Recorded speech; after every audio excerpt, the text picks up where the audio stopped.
O câncer de mama é o tipo de câncer que mais mata mulheres no Brasil e no mundo. O INCA estima que esse ano serão diagnosticados mais de 70 mil novos casos. Mas a boa notícia é que os tratamentos avançam cada vez mais. Quem vai nos explicar mais sobre isso é Heloísa Visey, oncologista clínica do Hospital Albert Einstein. Olá, Heloísa, seja bem-vinda. Muito obrigada por participar aqui do nosso programa Cidadania Mulher. Obrigada, é um prazer. Obrigada pelo convite. Vamos começar, do começo. O mais importante, nós estamos no mês de Outubro Rosa, é fazer o rastreamento e diagnosticar esses casos, São esses 70 mil, mais de 70 mil que devem aparecer aí. Quanto antes eles forem detectados, melhores as chances de curar, não é isso? Exato. Acho que essa é a informação mais importante, que a gente vem ressaltar nessa época, mas que ela deve ser lembrada ao longo de todo o ano. Então, a gente recomenda, as sociedades de mastologia e de oncologia clínica recomendam um rastreamento com mamografia para pacientes acima de 40 anos. E esse rastreamento deve acontecer anualmente, até os 75 anos. Por quê? Porque a gente quer fazer o diagnóstico do câncer numa fase que as pacientes ainda não tenham sintomas, porque isso vai implicar numa doença ainda pequena, no qual, além da gente ter uma alta chance de cura, mais de 95%, a gente também consegue oferecer, às vezes, menos tratamento, Justamente porque ainda é uma doença muito inicial, a gente vai demandar da gente menos recurso para ter sucesso no tratamento dessas pacientes. Agora, essa questão, de ser esse momento antes de aparecerem os sintomas, às vezes faz parte até da dificuldade para conseguir que as pessoas realmente vão fazer o exame, Até convencer o empregador que precisa, talvez, tirar um dia ou algumas horas de folga. Não estou sentindo nada, para quê, Mas é muito importante. Prevenção, Eu acho que é onde a gente tem a nossa maior chance de ter sucesso e de ter tratamentos com menor impacto, Para a qualidade de vida da paciente, com impacto até muitas vezes na jornada dela de trabalho. Então, se a gente amplia essa visão, a gente começa a ver que tem muitos benefícios, da gente se cuidar. E é claro, além do rastreamento e da mamografia que deve ser feita na ausência de qualquer sintoma, a gente também orienta essas pacientes que elas devem conhecer as características da sua própria mama para que, se em algum momento, no decorrer de um exame, de um ano para outro, surgir alguma alteração, que ela também procure assistência médica. Porque alguma coisa não é infrequente, pode acontecer de às vezes a paciente ter um exame normal de 6 meses atrás e alguma coisa nova aparecer na mama que vai merecer nossa atenção, vai merecer uma avaliação específica. Mas acho que esse mês de outubro, ele serve para conscientizar, acho que tanto as pacientes como a sociedade, o quão é importante esse tema da prevenção. E aí esses sinais que a pessoa, a mulher deve ficar atenta, seriam o quê, Nódulos, secreção, mudança de cor? Você já está citando alguns, Então, às vezes pode ser uma dor, às vezes pode ser uma alteração no formato da mama, às vezes a paciente nota que o mamilo, ele parece que ele entrou um pouquinho, que a gente fala, ele retraiu, isso pode ser um sinal, de que alguma coisa está crescendo de uma maneira ali que está alterando aquela anatomia. Então, inversão do mamilo, secreção no mamilo, alteração da textura da pele, um nódulo bem evidente, palpável, às vezes uma secreção que pode ser até com sangramento, ou mesmo uma secreção clara. A gente sabe que ao longo da vida reprodutiva da mulher, a mama sofre algumas alterações, ela pode ficar mais dolorida no período menstrual, ela pode ter um pouquinho mais de nodulação, mas se essas características aparecem e não desaparecem depois de uma semana, 10 dias, isso deve chamar a atenção da mulher e ela deve procurar por ajuda. Agora, o exame de rastreamento, né, mais importante é a mamografia, né? Às vezes até aliado a outros, né, ultrassom, outras coisas. Mas a mamografia, muitas vezes, com frequência, aparecem suspeitas, campanhas. Eu recentemente recebi uma mensagem pelo Instagram, mas elas existem em todas as plataformas, né? Dizendo que mamografia pode causar o câncer de mama. Falava até que na Suíça teria sido proibido, né? Assim, isso é fake news, todo mundo pesquise, procure, mas a mamografia não apresenta esse risco, pelo contrário, ela salva, né? Não é isso? Existem estudos assim na literatura científica, né, que nunca relacionaram a realização de mamografia, lembrando que é um exame que tem radiação, mas é uma irradiação muito baixa, né, que não é capaz de provocar câncer, mas sim vai ajudar a gente no diagnóstico precoce.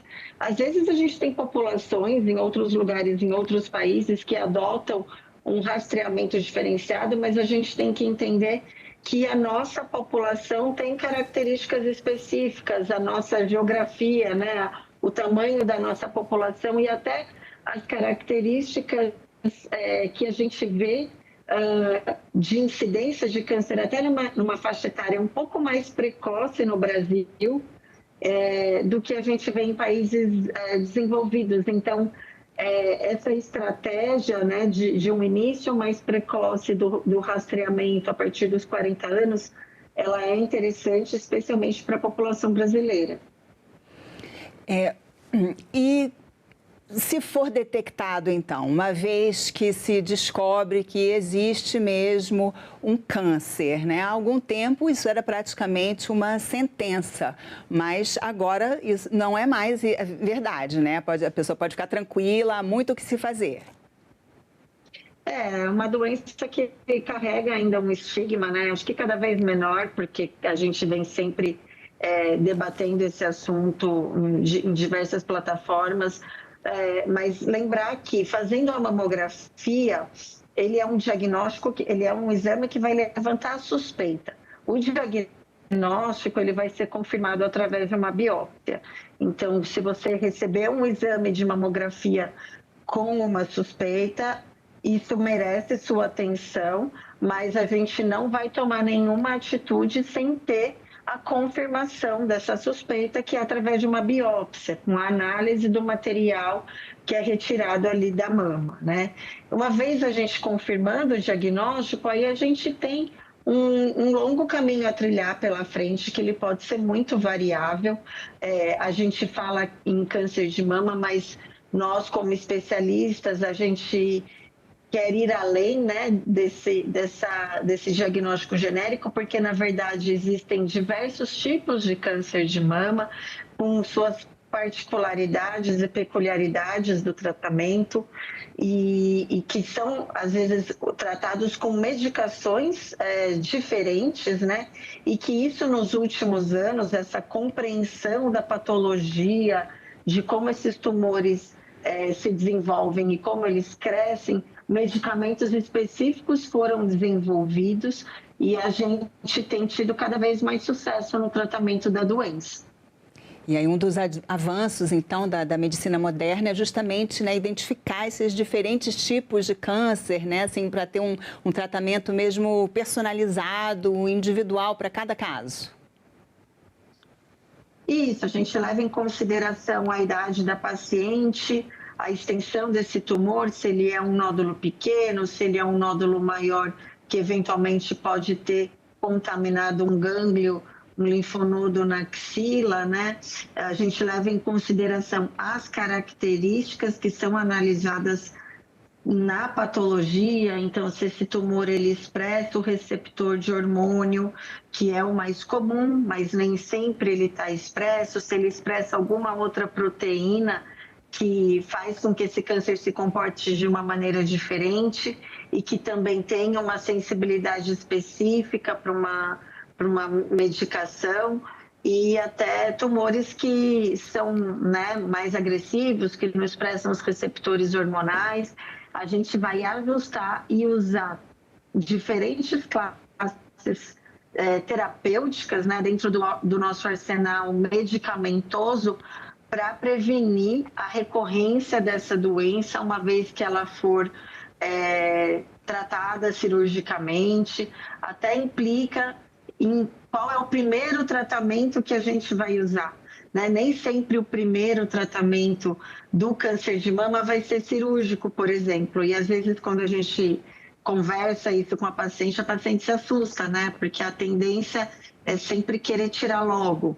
Mas a gente tem que explicar que, dependendo do tipo de câncer que ela tem, é muito mais interessante a gente fazer um tratamento medicamentoso, seja quimioterapia, seja terapia-alvo ou imunoterapia, dentro dessas particularidades de cada câncer que a gente já comentou, mas pode ser muito mais interessante para a mulher e ajudar até nas chances de cura dela, às vezes, se a gente define o melhor momento de cada tratamento. Nem sempre vai ser a cirurgia, nem sempre vai ser o tratamento medicamentoso. E além desses dois, tem também a radioterapia, que é muito utilizada? Tem a radioterapia, que vai vir para complementar e fazer uma proteção local ali da mama, principalmente se a mama não foi ressecada, se a gente não fez uma cirurgia radical, que é a mastectomia, se a gente não tirou toda a glândula mamária. A radioterapia ela é imprescindível, e muitas vezes até eventualmente com cirurgias mais extensas, para a gente fazer uma proteção das cadeias ganglionares, né, linfonodais, aqui na região da mama, também vai ser importante a radioterapia. Então ela participa de em torno de 70% do tratamento da doença localizada. E a gente ouve também falar em hormonioterapia. O que é isso? É um dos medicamentos aqui que eu estou falando, né? Então, para dar nome, para deixar mais claro, a gente,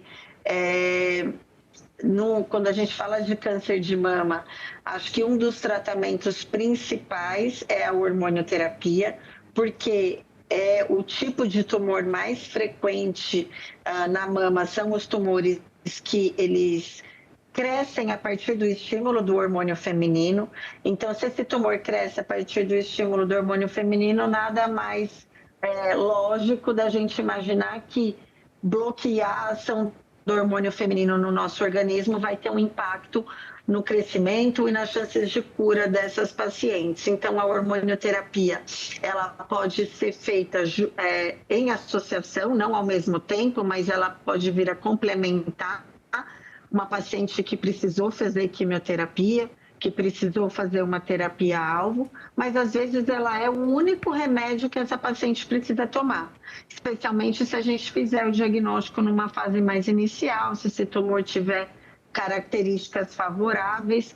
A cirurgia, a hormonioterapia e a radioterapia muitas vezes vão dar conta do recado. Além da hormonioterapia, que não é que a gente vai dar hormônio, a gente vai dar remédios que bloqueiam a ação do hormônio feminino, né? E aí tem uma série de implicações do ponto de vista de tolerância e de qualidade de vida que vão ser importantes e que a gente aborda cada vez mais isso com as nossas pacientes, pensando na qualidade de vida, né? A gente quer curar, mas a gente quer ter qualidade de vida também. E além dessa classe de medicações, a gente tem as quimioterapias convencionais, que geralmente são endovenosas, que popularmente acho que é o que é mais temido dentro do tratamento oncológico. E muitas vezes essa quimioterapia ela é complementada com uma terapia-alvo, que vai ser específica para alguns tumores que expressam a proteína do HER2, ou com a quimioterapia vai ser complementada com a imunoterapia, que é o tratamento base de tumores que a gente chama de triplonegativos. O que são esses tumores? São tumores que não expressam nem os receptores hormonais, então essas células não têm o receptor de estrógeno, não têm o receptor de progesterona e não sofrem influência dos hormônios femininos, e também não expressam essa proteína HER2 que eu comentei. Esses tumores acabam sendo tumores agressivos e que podem estar associados, eles são mais frequentes em famílias que carregam uma alteração genética e têm uma predisposição a desenvolver câncer, principalmente câncer de mama, câncer de ovário, mas também próstata, pâncreas. São tumores que podem caminhar juntos aí dentro de uma família e que devem chamar a nossa atenção quando eles acontecem em mais de um membro da família. Essa relação dos hormônios femininos com o câncer de mama acaba que traz muitas dúvidas, né? Houve um período que foi até se suspendeu todo tipo de tratamento de reposição hormonal, achando que isso poderia causar câncer. Depois a opinião mudou. Há quem diga que, na verdade, o tratamento hormonal pode até prevenir os cânceres em idades mais avançadas, de mulheres mais idosas. Qual é o consenso atual? O que a comunidade médica pensa sobre essa questão hormonal? Eu acho que ao longo dos últimos 10, 15 anos, né, desde que um estudo que realmente trouxe à tona essa questão do perigo da reposição hormonal associado ao câncer, né, muita coisa mudou. Até porque a gente vem entendendo o outro lado, o benefício que a reposição hormonal pode trazer para a mulher que entra na menopausa e que tem aí muitos anos de vida pela frente. Então, na verdade, quando a gente olha, existe um pequeno risco de aumento de câncer de mama conforme a gente tem maior exposição aos hormônios femininos. Seja de uma maneira natural, seja se nosso período fértil dura muito, isso acaba sendo um fator de risco adicional. É pequeno, mas é relatado. O uso de pílula anticoncepcional também tem uma pequena influência no aumento do risco de câncer de mama. E a reposição hormonal também vai ter um pequeno aumento da chance de câncer de mama. Em contrapartida, é uma estratégia que vai trazer muito benefício para a mulher. Então, assim, quando a gente coloca tudo isso na balança, o que no passado a gente proibia, hoje a gente aceita e recomenda que seja feito de maneira adequada, discutida com o seu médico. E como a gente está falando aqui de individualização, entender qual que é o risco daquela paciente de ter câncer de mama. Se ela tiver um risco familiar, se ela teve lesões prévias que possam aumentar o risco de câncer de mama, talvez ela realmente não possa receber reposição hormonal. Mas não são todas, é uma minoria, né?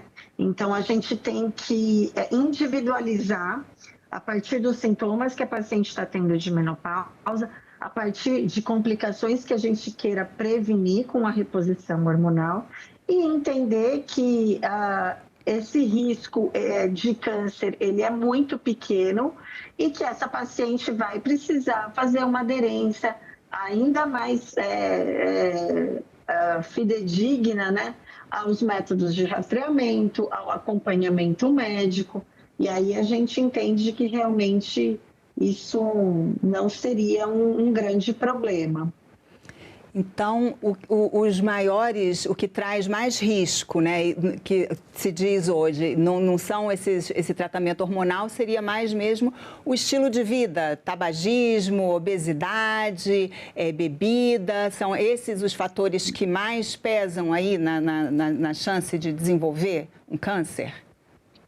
O histórico familiar e você ser portadora de uma mutação que predisponha, sem dúvida nenhuma, os fatores mais de maior impacto, né? São menos frequentes, mas são os de maiores impactos. A gente tem muitos fatores de risco que estão associados ao câncer de mama, que são inerentes ao estilo de vida moderno, né? Que a mulher no mercado de trabalho demora mais para ter filhos, tem menos filhos, e então isso não tem nem muito como a gente modificar. Mas você está comentando um aspecto que é muito importante, que são realmente medidas de estilo de vida e que aí são fatores que podem ser modificáveis e que têm uma importante influência nesse risco. Às vezes, até pacientes que já têm um risco alto determinado por uma herança genética, se ela atuar nesses fatores de estilo de vida, como dieta saudável, manutenção de um peso adequado, atividade física regular, sem sedentarismo, não abusar do consumo de álcool, tudo isso vai ter um peso, inclusive para aquelas que têm um risco grande, né? A gente pode até conseguir diminuir esse risco atuando nessas outras frentes, né? Então, hoje em dia, e a oncologia, acho que vem alguns anos já, e cada vez mais a gente vem valorizando esse aspecto, porque a gente sabe que todas essas medidas de um estilo de vida saudável, que muitas vezes é o que se recomenda para o paciente com risco cardiovascular, para o que se recomenda para o diabético, é o que a gente recomenda para os pacientes oncológicos, né? Porque diminuem o risco e também auxiliam no tratamento daquelas pacientes que já tiveram o diagnóstico e estão fazendo quimioterapia, estão fazendo rádio, fizeram cirurgia, vão fazer hormonioterapia. Então, a gente sabe que a adoção desse estilo de vida saudável contribui, inclusive, para a melhora da qualidade de vida, melhora dos efeitos colaterais que, infelizmente, alguns desses tratamentos trazem. E aí, só lembrando, então, né, estamos em Outubro Rosa, mas se a senhora quiser fazer um convite, que é importante cuidar da saúde o ano inteiro, não é isso? É isso mesmo. Eu acho que o nosso objetivo aqui é só chamar a atenção e, como a gente falou, conscientizar a sociedade, não só as mulheres, de que realmente é importante estimular, né, para que as mulheres se cuidem, mas que os homens também se cuidarão em breve, quando vier o Novembro Azul. Mas o ano inteiro a gente tem que estar atento à nossa saúde, e ter a oportunidade de colocar os nossos exames de rastreamento e de check-up em dia e estar atento para alterações do nosso organismo que talvez tenham que levar a gente a procurar um médico fora do horário da consulta ali de rotina, né? E lembrando também dessa adoção de hábitos de vida saudáveis, que com essas medidas a gente consegue reduzir o diagnóstico, né, a incidência de câncer em até 30%, falando de câncer de uma maneira bem geral. Então, para você ter uma ideia como é importante a prevenção, não só para câncer de mama, mas para os cânceres em geral. Doutora Heloísa Wiesel, muito obrigada pela sua participação aqui no nosso programa Cidadania Mulher sobre câncer de mama. E eu agradeço também a você que nos assiste. Esse programa já está disponível no site da TV Senado, em senado.leg.br/TV e também no canal da TV Senado no YouTube. Mais uma vez, obrigada pela audiência e continue assistindo a TV Senado.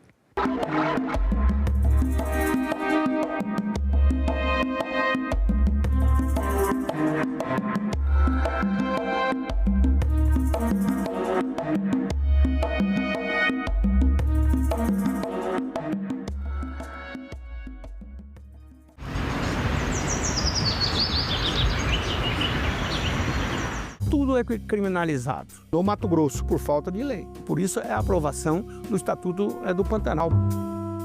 Senador, o que antes era considerado crime e a partir de agora não vai mais ser? Por exemplo, o acero, que é fundamental. As estradas são promotoras de incêndio. Por quê? Vai lá, a bituca do cigarro, vem a queima natural. Salão Nobre, hoje, 8 horas da noite, aqui na TV Senado.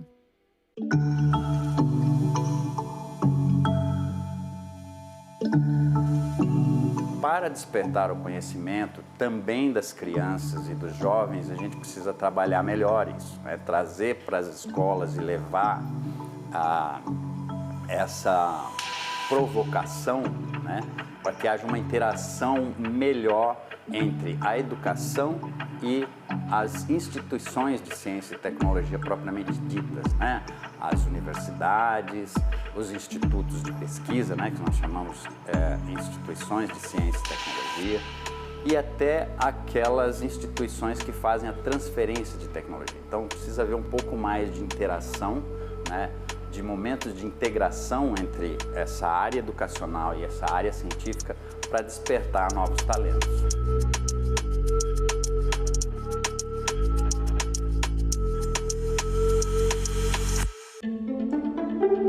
Essa ação da Polícia Federal com a CGU teve origem, a base de tudo começou na ação do Ministério da Previdência Social e da ouvidoria. Essa ação foi de fora para dentro, ou seja, não era uma ação feita de dentro do INSS com dinheiro público da Previdência Social.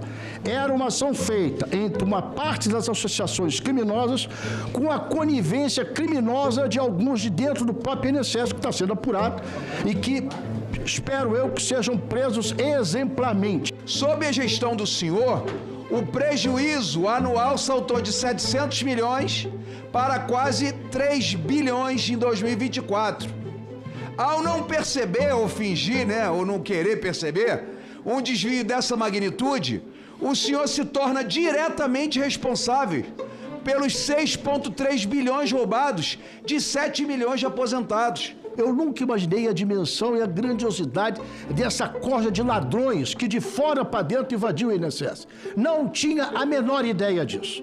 Sabia que tinha fraude, sabia que tinha denúncia, tomou umas providências, todas elas estão elencadas ano a ano, mês a mês, dia a dia. Agora, infelizmente, o resultado não foi o que eu esperava e acabou acontecendo pela primeira vez. Uma investigação está verdadeiramente apurando e apontando culpados. Vossa Excelência aqui já apresentou uma série de elementos que servirão de pistas para esta comissão, se quiser, de fato, fazer uma investigação séria. Se quiser jogar para a galera, se quiser lacrar, se quiser transformar isso aqui em mais uma rede social, nós não vamos chegar a lugar nenhum. Qual foi a primeira vez que o senhor tomou conhecimento dos descontos irregulares de entidades associativas? O senhor pode fornecer qual foi a data? Começa em março de 2023, quando a gente fez uma reunião, o INSS fez uma reunião junto com a Polícia Federal para começar a apurar. Ministro, e por que tanto tempo para uma suspensão cautelar desses descontos associativos? Nobre relator, a gente, infelizmente, não tem o poder de adivinhação.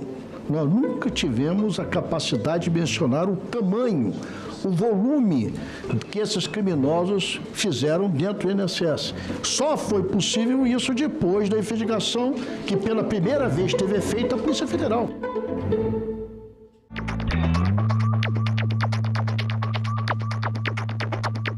Meu nome é Rogério de Souza Eustáquio, nasci em 1985, trabalho de auxiliar de serviços gerais no Senado Federal. Tem uma banda que eu toco, que é a banda de forró. A música é algo que me move, né? Porque eu amo tocar. Quando eu vejo as pessoas dançando, vejo as pessoas felizes, eu amo muito o que eu faço. Sinto muito feliz por poder exercer a minha liberdade, né? Tanto cantando, quanto o meu poder ir, o meu poder vir. Em 8 de janeiro de 2023, eu trabalhei sim na limpeza no Senado. Me deu uma tristeza no coração. Então, para mim, como se tivesse destruído algo que a gente demorou tanto para construir, né? Se eu tenho um acesso melhor à saúde, é através da democracia. Se eu tenho segurança hoje em dia, é também através da democracia. Meu nome é Rogério e eu nasci com a democracia.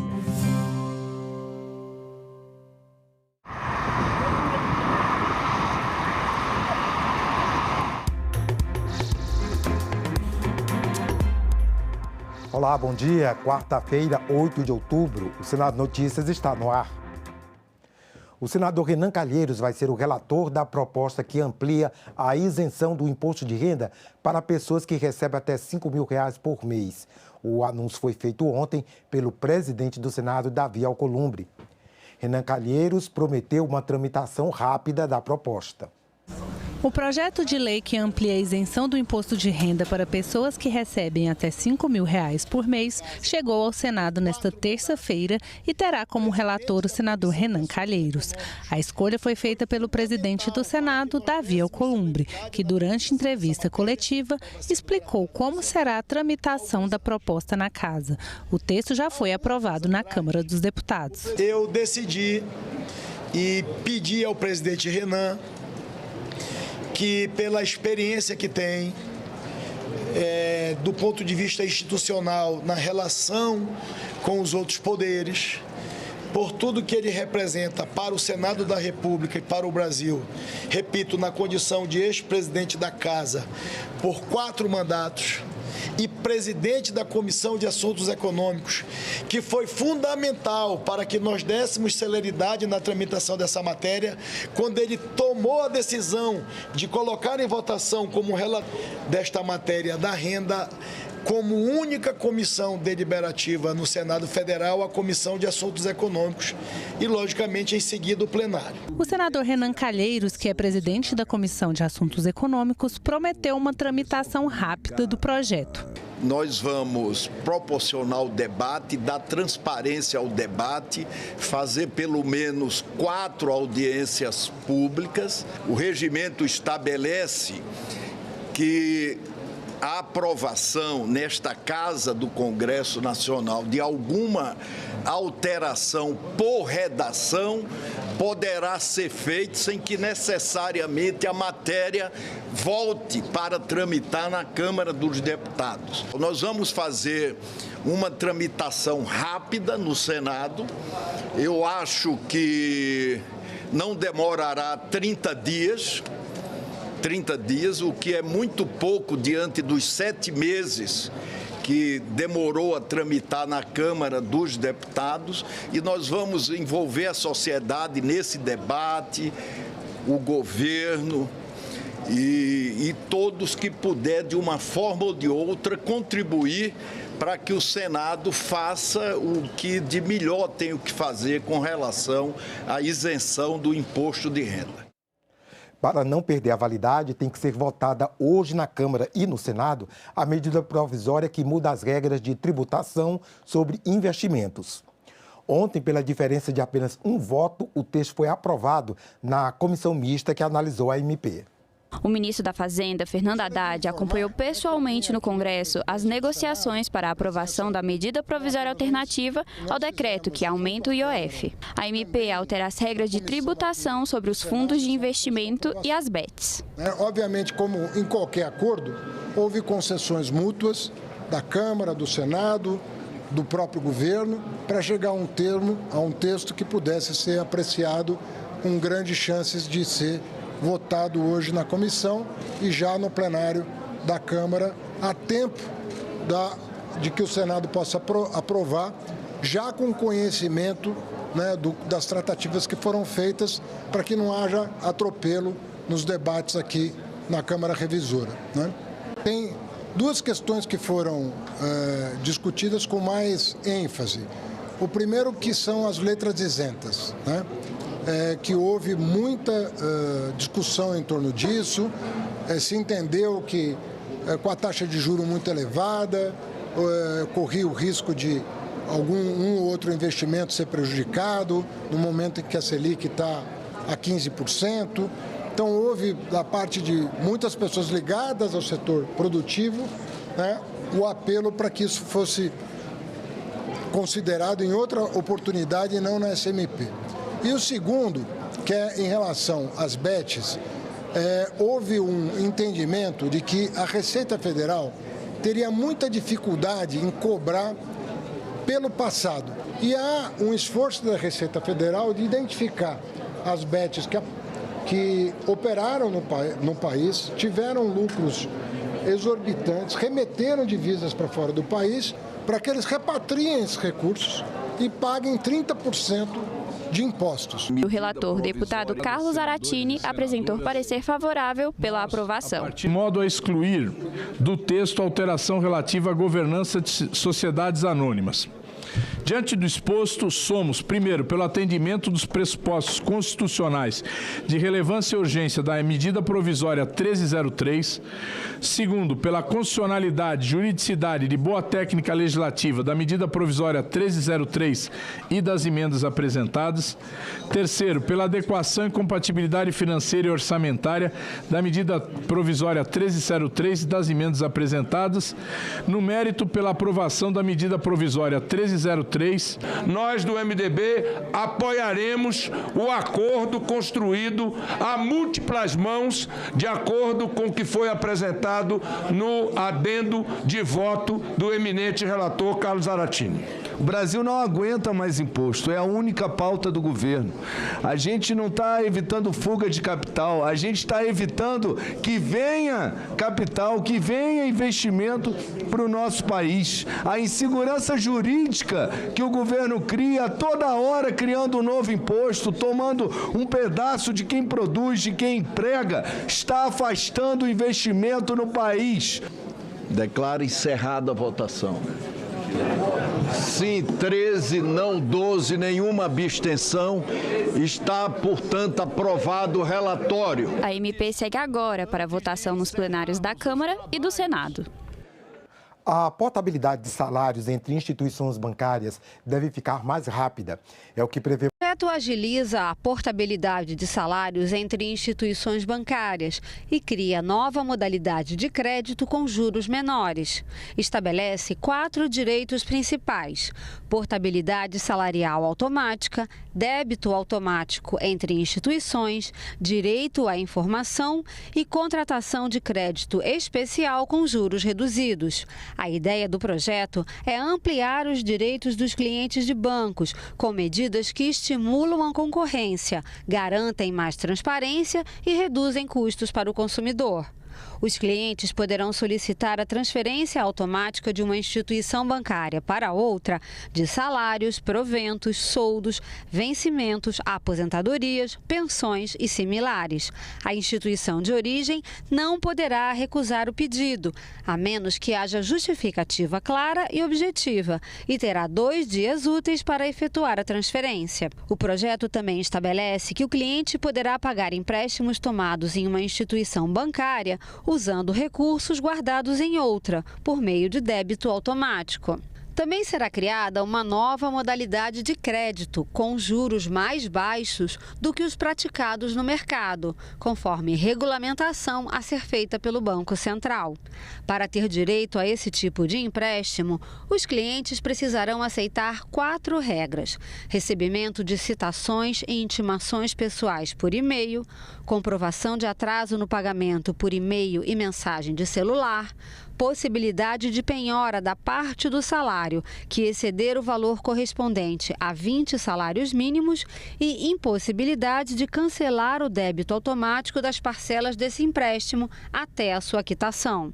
Já esclarecemos a sua importância, principalmente no atual momento, em que o Senado e a Câmara dos Deputados estão debruçados sobre a questão da CPMI do INSS, que engloba questões sobre empréstimos consignados.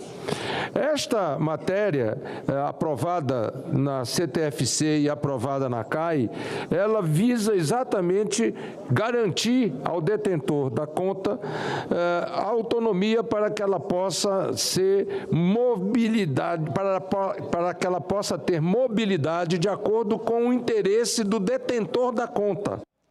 Belém será a capital do Brasil entre os dias 11 e 21 de novembro.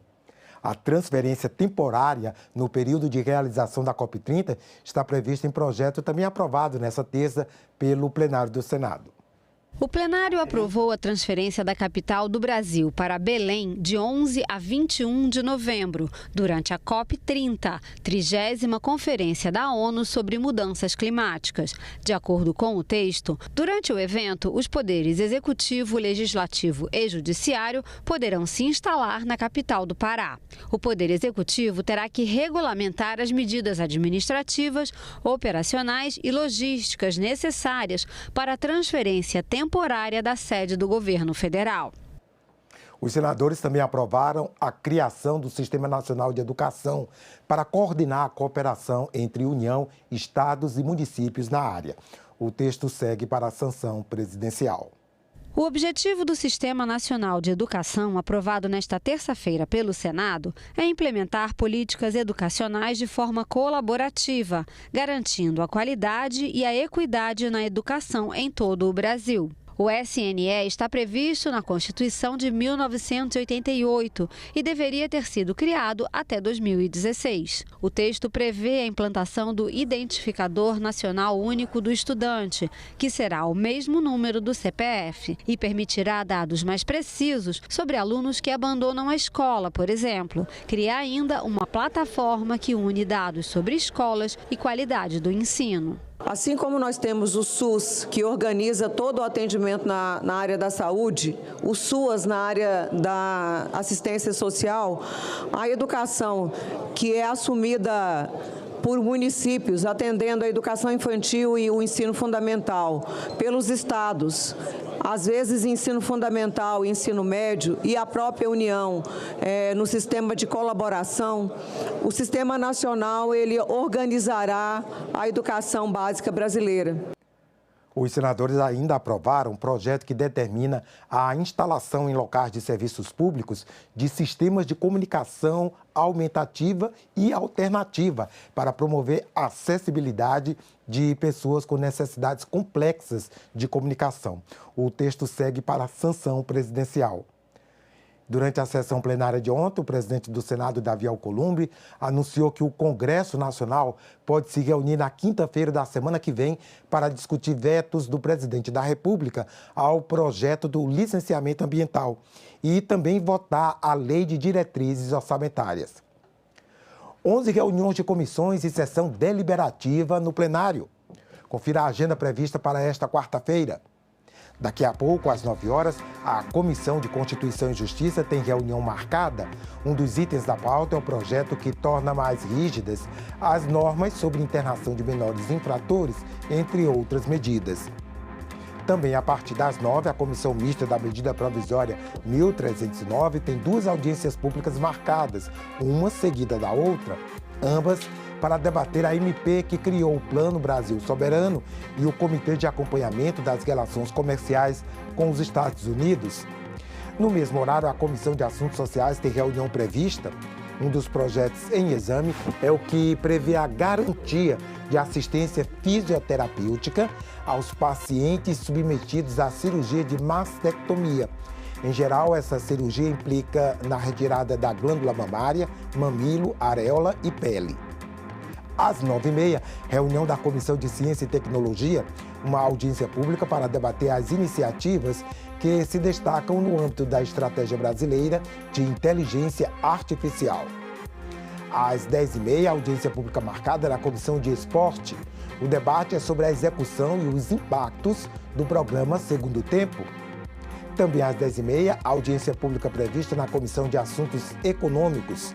O assunto em discussão é o projeto que regula o limite global para o montante da dívida consolidada da União. Às 11h, a Comissão de Direitos Humanos tem reunião marcada. O primeiro item da pauta é o projeto que cria o Estatuto da Vítima.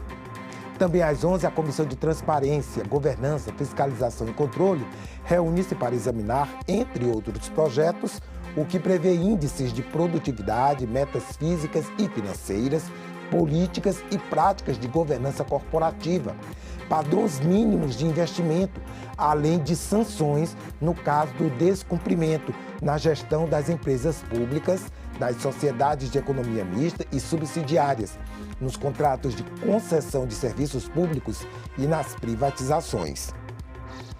E logo mais às 14h, audiência pública prevista na Comissão de Educação para debater e celebrar os 50 anos do ensino superior em cooperativismo do Brasil e a importância dele nos currículos da educação brasileira. Também às 2h, a Comissão de Agricultura tem audiência pública marcada para debater a regulamentação da lei que instituiu o Sistema Brasileiro de Comércio de Emissões de Gases de Efeito Estufa. E o plenário do Senado deve se reunir às 14h em sessão deliberativa. Na ordem do dia, entre outros, está o projeto que endurece a resposta penal aos crimes cometidos com violência. E às 2h30 está marcada a nova reunião da Comissão de Direitos Humanos, uma audiência pública para discutir direitos humanos fundamentais com foco no direito à vida, à liberdade, à propriedade e à segurança. O ataque terrorista do Hamas a Israel completou 2 anos nesta terça-feira. Uma sessão especial no plenário homenageou as vítimas. 7 de outubro de 2023, um dia para não ser esquecido, para lembrar e homenagear as vítimas do ataque terrorista que matou mais de 1.000 civis israelenses. A maioria participava de um festival de música, como o brasileiro Rafael Zimmermann, que conseguiu sobreviver, mas viu amigos morrerem do lado dele. Ouvíamos gritos, tiros e os terroristas comemorando. Eles matavam e festejavam. Eu nunca vou esquecer a risada deles. O ataque que deu início à guerra entre Israel e o grupo extremista Hamas e que já dura 2 anos, deixou, além de mortos, 3.400 feridos e cerca de 250 soldados e civis foram feitos reféns. Na sessão especial para marcar a data, com a presença de representações diplomáticas de vários países, parlamentares e convidados lembraram os ataques, classificado como o maior massacre contra os judeus desde o Holocausto. A tragédia de 2023, que acometeu o Estado de Israel, é um chamado para a nossa responsabilidade moral a toda a humanidade. É um alerta para a necessidade de educar para a tolerância, para o respeito, e em nome do Museu do Holocausto de Curitiba, pela dignidade que deve nortear todas as nações, eu continuo clamando pelo diálogo de braços abertos.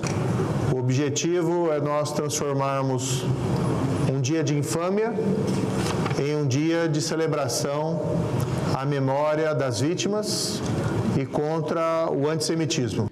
Durante a sessão, críticas à posição do Brasil com relação ao conflito. Infelizmente, eu lamento e tenho que dizer nessa casa que estamos vendo um Brasil diferente. Um Brasil que desde o primeiro dia recusou-se a chamar essa guerra pelo nome certo: guerra contra o terrorismo. Um Brasil que preferiu patrocinar narrativas ideológicas dentro de uma perspectiva diplomática que não é tradicional, dentro daquilo que alguns classificam como sendo no política, que se colocou sistematicamente contra Israel. O presidente disse que nós, judeus brasileiros, deveríamos escrever uma carta ao primeiro-ministro de Israel para acabar com a guerra. Ainda não acredito, mas eu quero responder. Com todo o respeito, presidente Lula, eu não vou escrever nenhuma carta para o Netanyahu. Esse pedido é tão absurdo quanto seria pedir aos brasileiros de origem árabe. Alguém pedir para alguém escrever para o Hamas, porque não se escreve para bandidos, não se escreve para terroristas. Eles não têm endereço. Nós não podemos nos comparar um governo instituído de Israel com um grupo terrorista como o Hamas. O Hamas tem que ser exterminado. Não é novidade para ninguém aqui que uma parcela significativa do povo de Israel não concorda com a condução da política externa do atual primeiro-ministro. Não vamos misturar as coisas. A política externa de um governo é a política externa do governo. Não é o Estado de Israel, não é o judaísmo. O que está em jogo é a forma como se pretende construir a paz, aniquilando, sem saber se são membros ou não do Hamas, e matando e deixando outras famílias palestinas igualmente enlutadas como as nossas. O ministro das Cidades, Jader Barbalho Filho, apresentou os programas da pasta em uma audiência pública na Comissão de Desenvolvimento Regional. Ele pediu aos senadores que avisem os prefeitos de seus estados que existem 8 bilhões de reais disponíveis para o desenvolvimento das cidades. Jader Barbalho Filho disse que o Brasil é um dos poucos países que tem um ministério dedicado ao desenvolvimento das cidades, medida que, na avaliação do ministro, é acertada. Se nós queremos cuidar do Brasil, nós precisamos iniciar a partir das cidades. As pessoas não vivem no Brasil, as pessoas não vivem nos estados, as pessoas vivem nas cidades. E é lá que a infraestrutura tem que chegar. De acordo com Jader Barbalho Filho, tudo o que acontece nas cidades pode ser financiado pelos diferentes programas do Ministério das Cidades. O prefeito, o governador quer fazer obra de mobilidade, quer fazer um asfaltamento, quer fazer um recap, ele pode pegar no pró-transporte. Ele quer fazer uma obra de saneamento, botar abastecimento de água, ele pode usar o pró-saneamento. Ele quer fazer iluminação pública, ele pode fazer no pró-cidades. Então, tudo, 100% tudo que acontece nas cidades, tudo pode ser financiado no Ministério das Cidades. O ministro lamentou que, por desinformação, muitos municípios se endividam com financiamentos e pediu aos senadores que avisem aos prefeitos que existem recursos mais baratos. E nós temos disponível, ouçam bem, 8 bilhões de reais. E todo ano, por essa desinformação, por falta de projeto, nós devolvemos esse dinheiro. Senadora professora Dorinha, presidente da Comissão de Desenvolvimento Regional, disse que pretende ajudar a fazer as informações apresentadas pelo ministro das Cidades chegarem aos prefeitos dos estados. Muitas vezes a informação não chega, né? A dificuldade de comunicação e até porque o Ministério apresenta muitas inovações do ponto de vista de oportunidades e de gestão. A Comissão de Educação aprovou, nesta terça-feira, projeto que define que a educação profissional e tecnológica poderá ser adaptada para contemplar os conhecimentos e as necessidades específicas de povos indígenas e comunidades quilombolas. O texto ainda vai passar por um turno suplementar antes de seguir para a sanção presidencial. Incorporar as diretrizes de ensino técnico, saberes tradicionais, contextos sociais e demandas das populações indígenas e quilombolas para garantir acesso a oportunidades de qualificação e fortalecimento da justiça social. Esses são os objetivos do texto aprovado na Comissão de Educação. O projeto define que a educação profissional e tecnológica poderá ser adaptada para contemplar os conhecimentos e as necessidades específicas de povos indígenas e comunidades quilombolas. A inclusão expressa dos saberes indígenas e quilombolas na educação profissional e tecnológica representa avanço significativo na construção de políticas educacionais verdadeiramente inclusivas. O Brasil possui rica diversidade de conhecimentos tradicionais que, historicamente, foram marginalizados ou ignorados pelos sistemas formais de ensino. A proposição reconhece que esses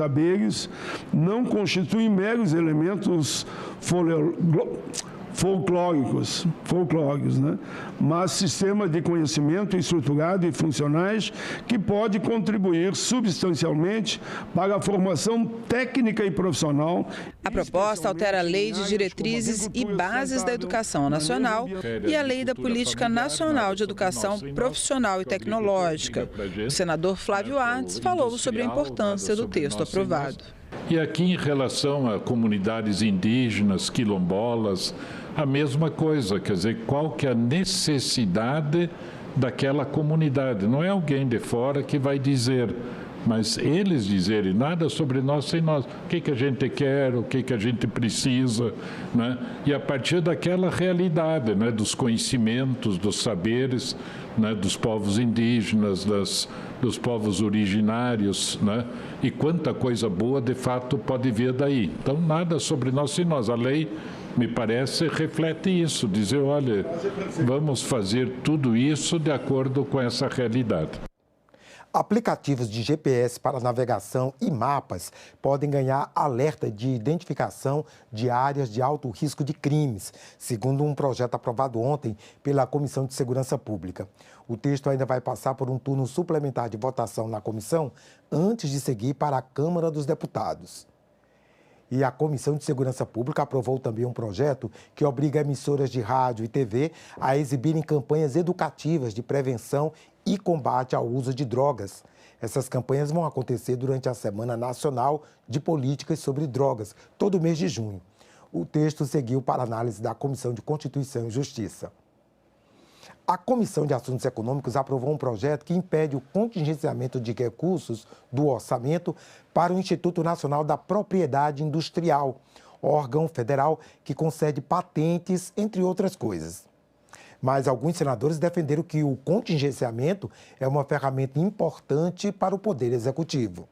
O projeto protege o orçamento do Instituto Nacional da Propriedade Industrial, o INPE, de contingenciamento, que são cortes e bloqueios de recursos.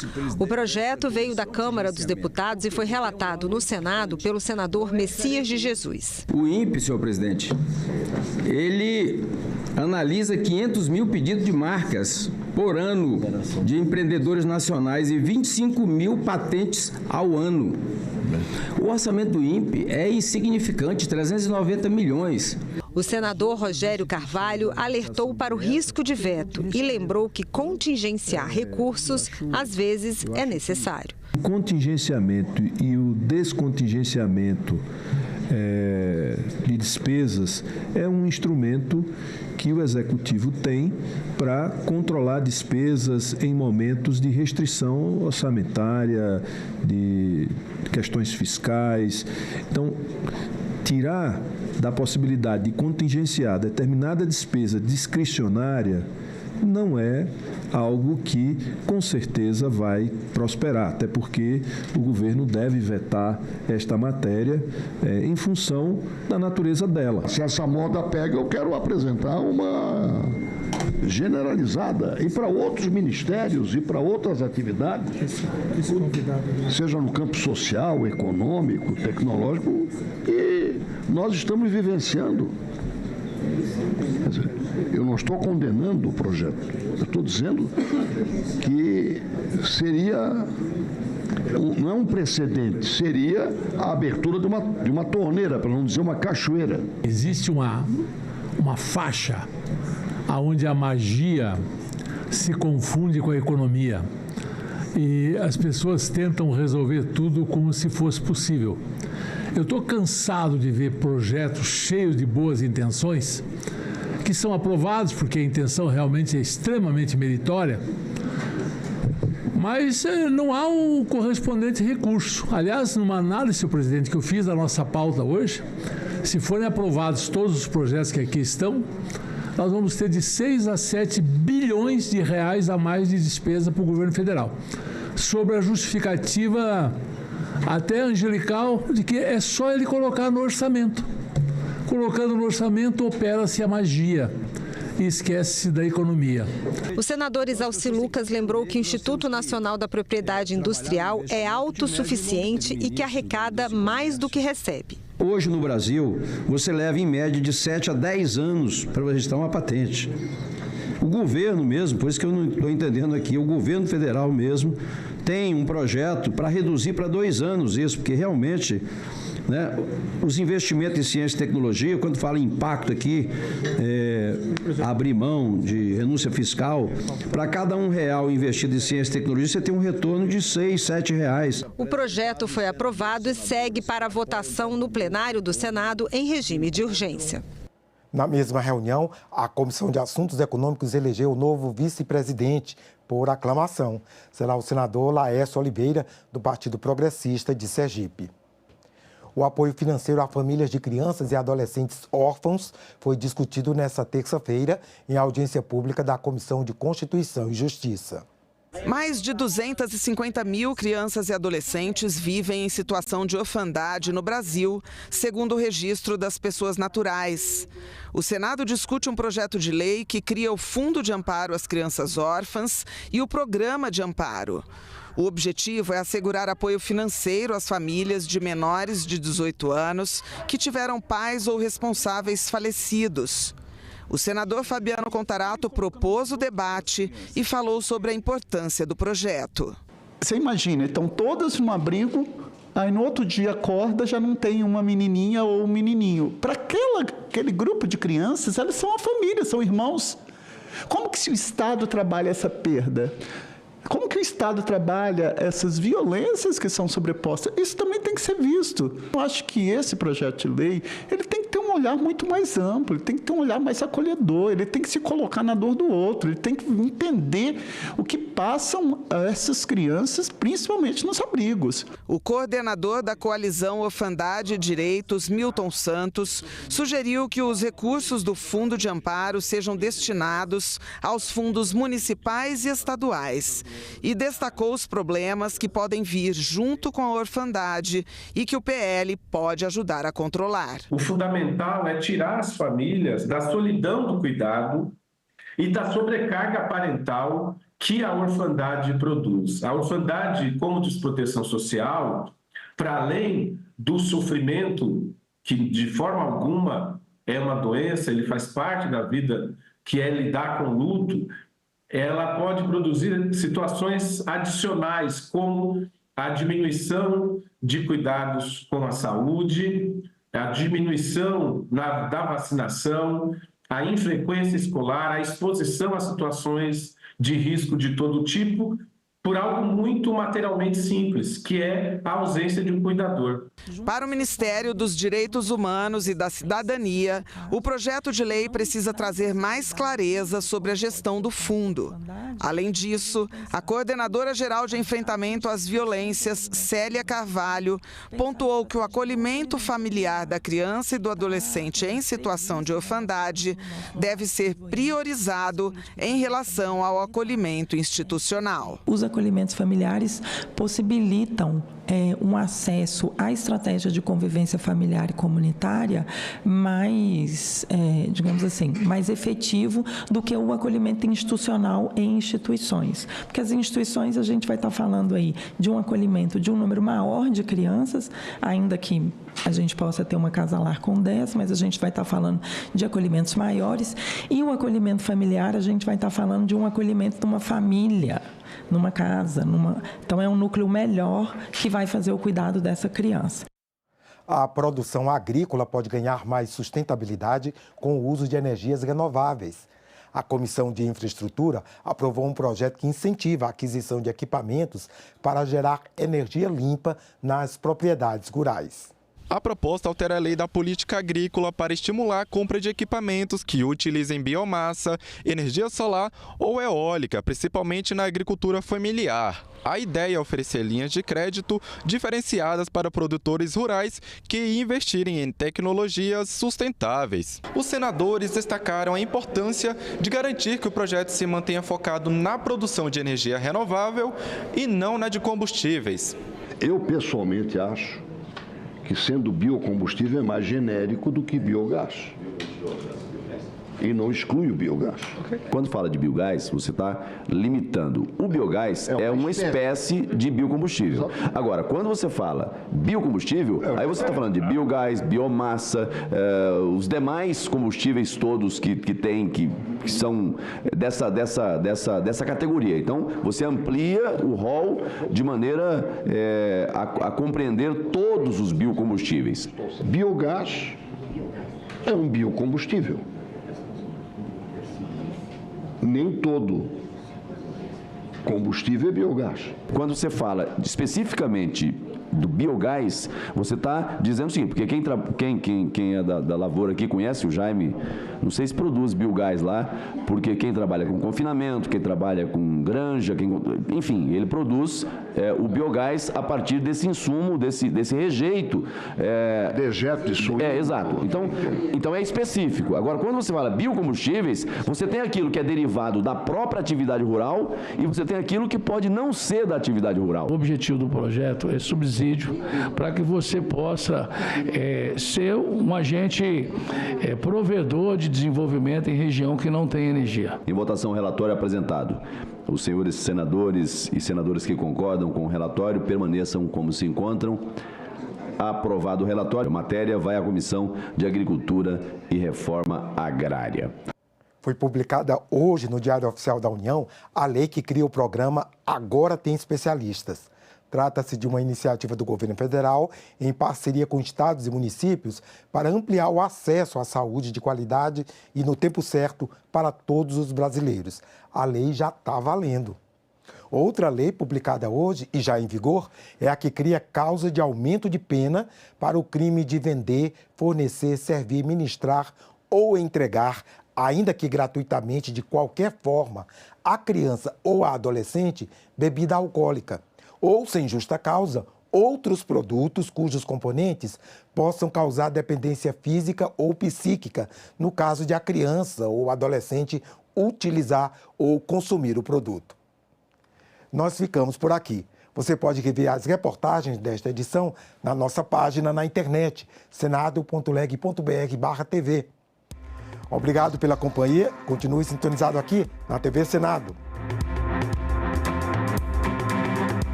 Tudo é criminalizado no Mato Grosso por falta de lei. Por isso é a aprovação do Estatuto do Pantanal.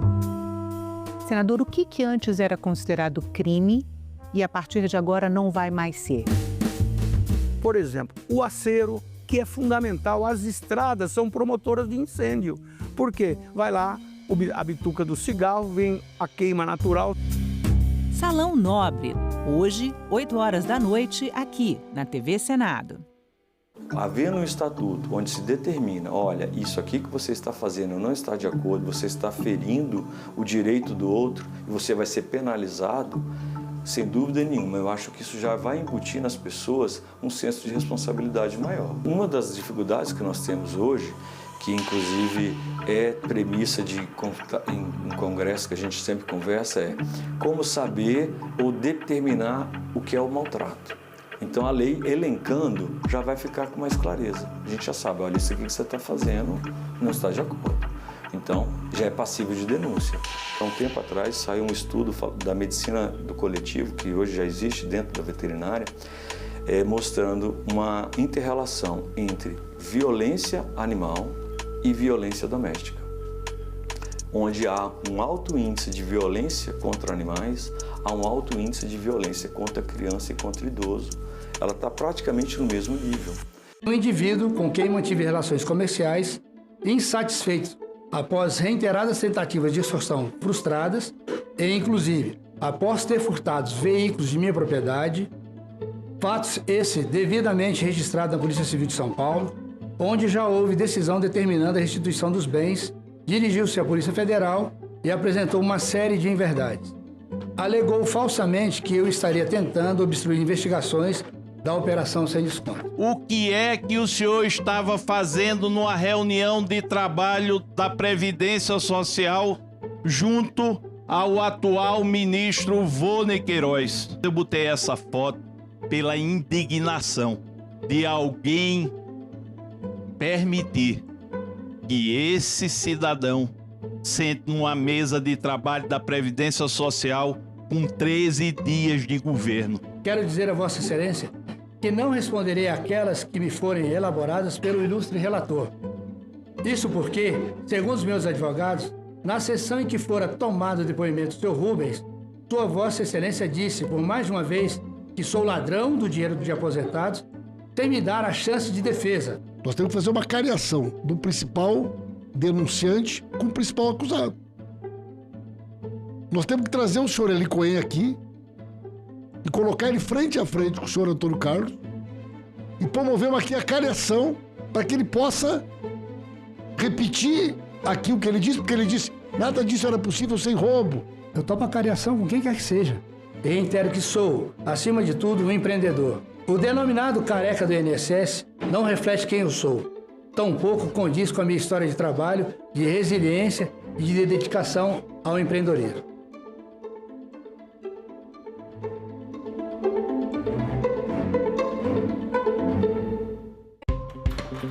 O Brasil está preparado para receber a instalação de data centers? O Redata vai atrair investimentos e empregos? Temos recursos naturais suficientes para manter esses centros? Nossos convidados respondem a essas e outras perguntas ao vivo. TV Senado Live nesta sexta, 9 horas da manhã.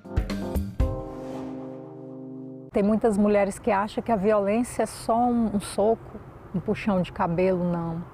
Ela se mostra de várias formas.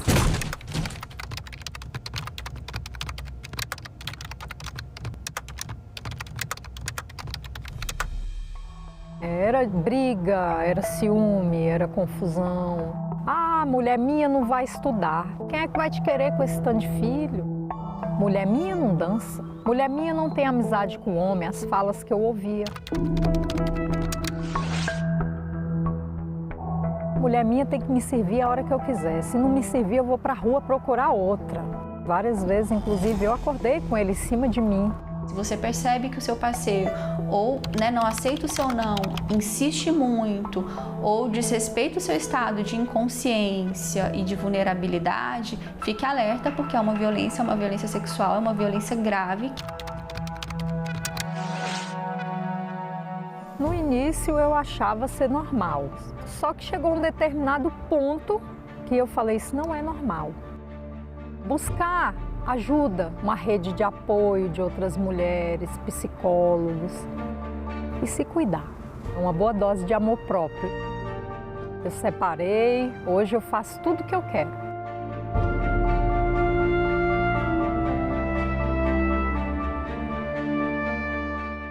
O mundo cabe dentro de um museu. É só entrar e deixar a curiosidade te guiar. Ciências, descobertas, invenções e curiosidades. No Museu de Ciência e Tecnologia, máquinas, invenções, experiências e desafios mostram como a humanidade transformou o mundo e como você também pode transformar. Museus, onde o passado encontra o presente e inspira o futuro. Visite, descubra, valorize.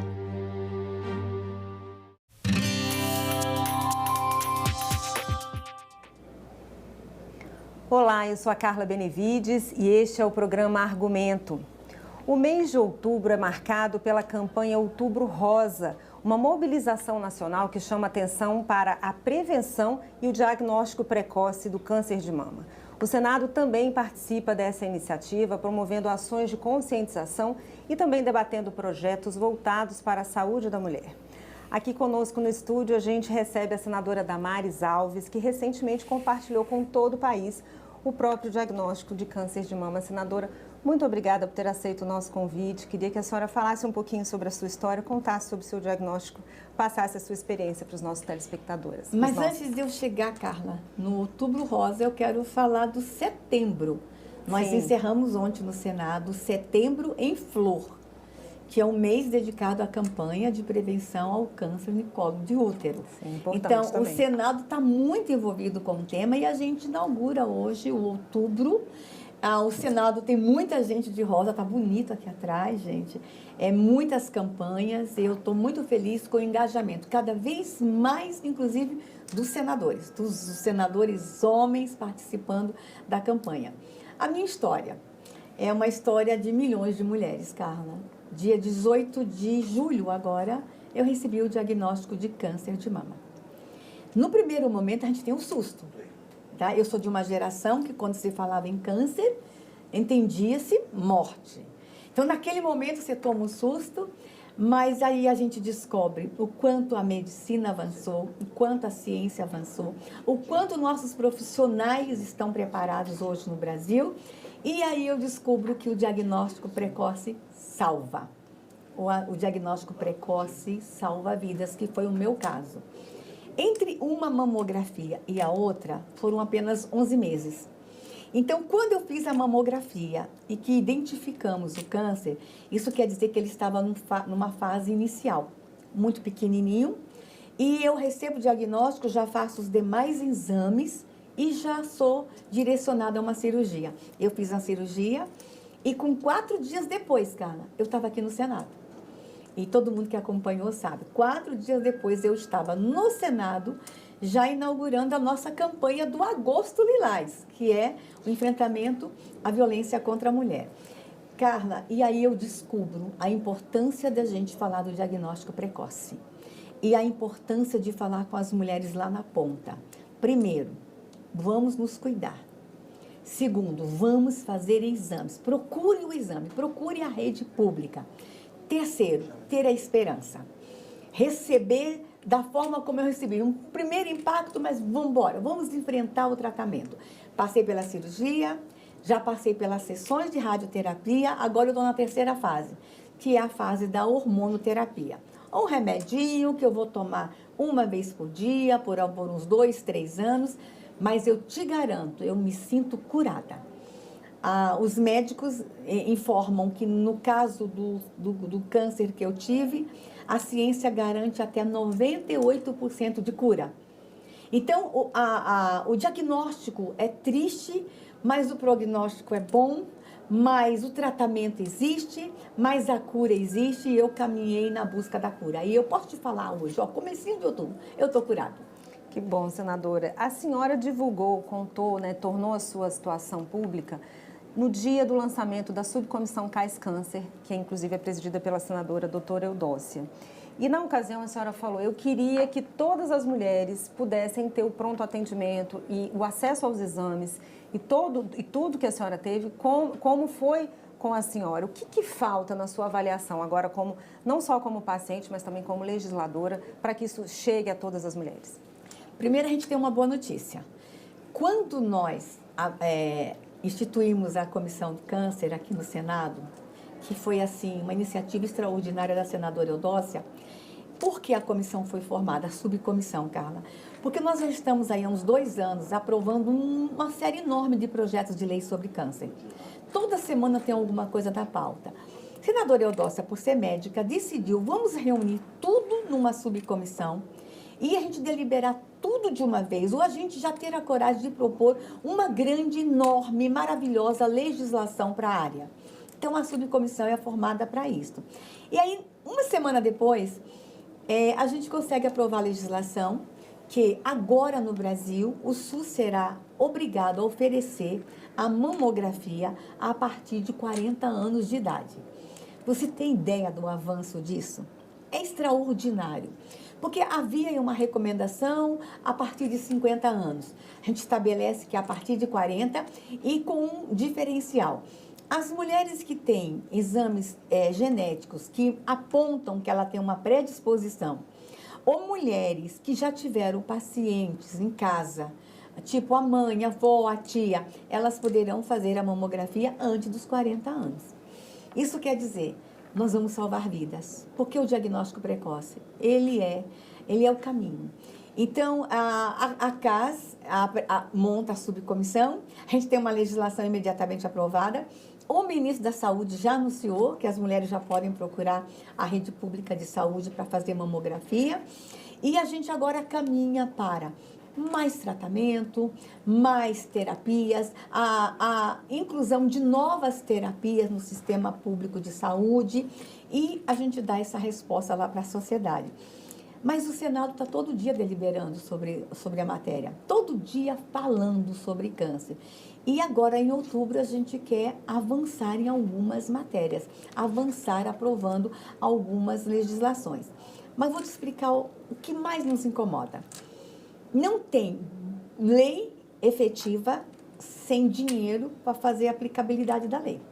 Não tem política pública eficaz sem recurso. Nós vamos ter que fazer uma discussão sobre o recurso no Brasil e vai ter que ser uma discussão pé no chão, trazendo todo mundo, CAS Câncer, Comissão de Direitos Humanos, Comissão de Orçamento, vamos ter que falar de dinheiro. Por quê? O câncer é uma das doenças que mais mata no país. E quando a gente pega o orçamento do Ministério da Saúde, o que a gente vê? 5% do orçamento é destinado ao tratamento de câncer. E desses 5%, o que a gente viu? A grande parte é para o tratamento e uma parte pequena para a cirurgia. E a gente sabe que a cirurgia, hoje, em alguns casos, é o método mais eficaz. O meu caso. O meu caso, fez a cirurgia, agora vem um tratamento que é uma parte secundária. Então, nós vamos ter que fazer uma avaliação de como está o orçamento do Ministério da Saúde.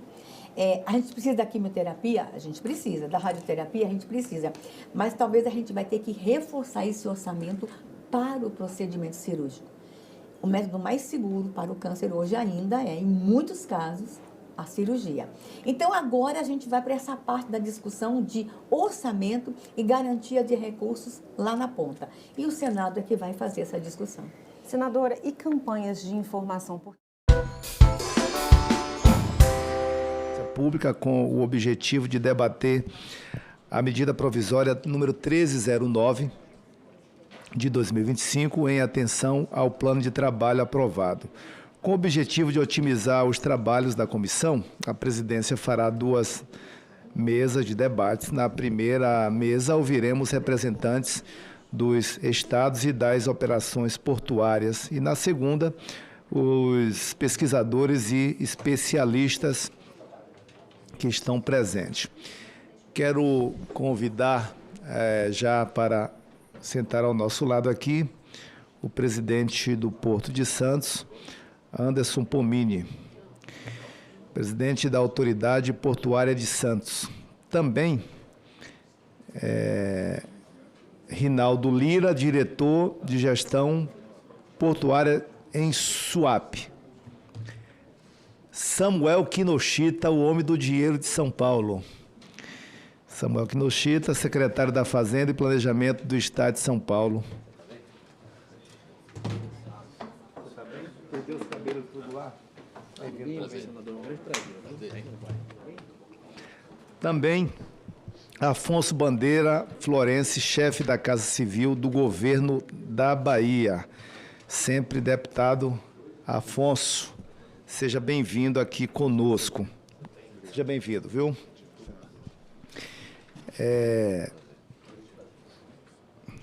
Nós começamos as primeiras reuniões, Pomini, o senador Fernando, ele sentava aqui do lado esquerdo, aí agora ele resolveu assumir o lugar da direita.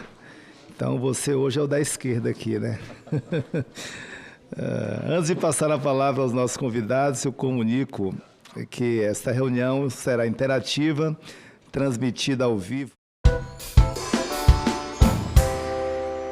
O segundo item é o item que o relator é o senador Flávio Bolsonaro.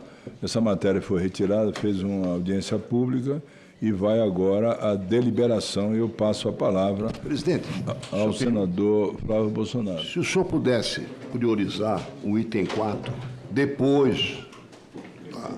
Eu até pediria, presidente, para encaminhar com Vossa Excelência. É o item de Vossa Excelência. Rejeitado por Vossa Excelência e admitido depois de muitos sacrifícios. Com todo o receio que eu tenho de Vossa Excelência, eu vou botar o item 4. Não, por favor, eu vou até pedir que colocasse o item 4, porque na verdade há emendas do senador Alessandro Vieira que não foram numeradas ainda pela mesa. E minha assessoria está lá esperando que elas subam no sistema para... Então, Vossa Excelência aguarda... Pede a inversão da podia deixar para o último item da pauta. Tá bom. Ou assim que ficar pronto o relatório. Tá bom, senador Flávio. Item 4, senador Espiridião Amin. E acrescenta o artigo 139 do ato das disposições constitucionais transitórias para instituir a Política Nacional de Apoio à Atividade de Transporte Rodoviário Profissional. Senador Espiridião Amin tem a palavra para o seu relatório. Senhor presidente, eu quero inicialmente agradecer a Vossa Excelência.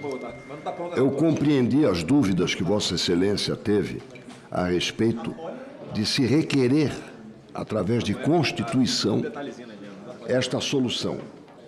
E vou, por isso, iniciar justificando. A matéria que nós vamos abordar, descanso de motorista, primeiro, isso tem um impacto na nossa economia brutal. 83% da nossa economia trafega nas estradas. O mal-estar, o não descanso, a má condição física ou psicológica do motorista durante uma jornada constituem um risco para o motorista, um risco sistêmico para o transporte e um risco para todos os que trafegam ou andam por perto de uma rodovia federal, no caso que nós estamos analisando. Portanto, é um assunto da maior relevância. A matéria, originalmente, estava regida pela lei de 2015, mas este tópico sofreu os efeitos de uma decisão numa ação direta de inconstitucionalidade, número 5.322, que teve como relator o ministro Alexandre de Moraes, e o fato de a decisão ter sido tomada pelo STF tornou o assunto subordinado ao chamado efeito vinculante das decisões proferidas em ADI. Ou seja, isso vale como um texto legal retificado por quem de direito, que é o Supremo Tribunal Federal, que faz o controle da constitucionalidade das nossas leis. Portanto, qualquer intervenção nossa nessa matéria, por prudência, para que nós não soframos o mesmo problema que já houve, nós recorremos à escala, digamos, ao nível de emenda constitucional, e isso é, com o apoio da nossa consultoria, uma solução coerente, por prudência, porque se nós fizermos outra lei, o Supremo vai dizer que nós estamos tratando do mesmo assunto, no mesmo nível legislativo, ou seja, lei, que já foi considerada inconstitucional neste tópico. Por isso, eu insisti com Vossa Excelência e esta proposta, que tem como primeiro signatário o nosso senador Jaime Bagatoli, que acaba de chegar, se fosse caminhoneiro já tinha recebido uma pequena multa, mas vai receber o nosso perdão. O senador Jaime Bagatoli tem a experiência de quem teve a carteira de motorista, foi motorista de caminhão grande, do bitrem, ou seja, é uma pessoa que vive, tanto como empresário quanto como profissional, o drama de, por causa de uma decisão que eu acho sensata do Supremo, e pela indisponibilidade dos pontos de parada e descanso de motorista, a lei está prejudicada e a decisão judicial correta, a meu ver, significa uma pane a mais no nosso sistema de transporte real. Com essa introdução, eu Vou procurar resumir o relatório, que é relativamente extenso. Então, vem a apreciação desta Comissão de Constituição e Justiça a PEC 22 de 2025, de autoria do senador Jaime Bagatoli e outros senadores, que acrescenta o artigo 139 ao ato das disposições constitucionais transitórias, a DCT, com o objetivo de instituir a Política Nacional de Apoio à atividade de transporte rodoviário profissional em função do efeito vinculante da decisão do Supremo. O artigo 1º da proposição insere o referido artigo 139 em articulação com os estados, o Distrito Federal, os municípios e o setor privado, repito, a Política Nacional de Apoio à atividade de transporte rodoviário profissional, abrangendo o transporte de cargas e de passageiros. A medida visa assegurar a existência, em intervalos regulares, dos pontos de parada e descanso ou estruturas equivalentes, dotadas de condições básicas de segurança, higiene e repouso para motoristas profissionais, empregados ou autônomos, isso é muito importante, ou seja, que façam parte como motorista de uma empresa ou que sejam autônomos, que é o nosso tradicional e heróico caminhoneiro, a fim de viabilizar o cumprimento das normas de segurança viária e trabalhista. Conforme a proposta, nenhum motorista em atividade de transporte rodoviário profissional poderá ser penalizado pelo descumprimento dos intervalos de descanso enquanto não for editada a lei que estabeleça critérios técnicos e logísticos para a classificação de trechos rodoviários quanto à suficiência ou insuficiência de infraestrutura. Essa legislação deverá prever zonas de flexibilização fiscalizatória em percursos considerados deficitários, ou seja, quando a inexistência ou a insuficiência de estrutura adequada no percurso estiver devidamente reconhecida pelo poder público. Na ausência de tal reconhecimento, a comprovação poderá ser feita pelo próprio motorista por qualquer meio idôneo de prova, inclusive mapas oficiais, relatórios de fiscalização, registros de vídeo ou declaração circunstanciada, conforme disciplinado em regulamento, claro, posterior. Prevê-se ainda que até que a cobertura da malha rodoviária por PPDs atinja nível satisfatório, seja admitido o fracionamento do período de descanso diário. Isso que é importante.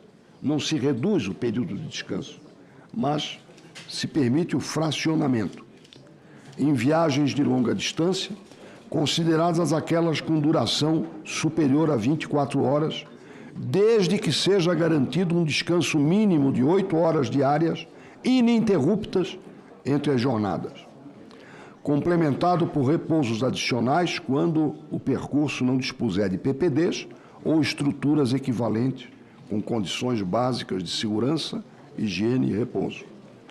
Nos termos da proposta, a fiscalização relativa ao cumprimento das normas de tempo de direção e pausa dos motoristas profissionais deverá observar os parâmetros técnicos de classificação dos trechos rodoviários estabelecidos na lei a ser editada, respeitados os princípios da razoabilidade e da eficiência administrativa, conforme regulamento.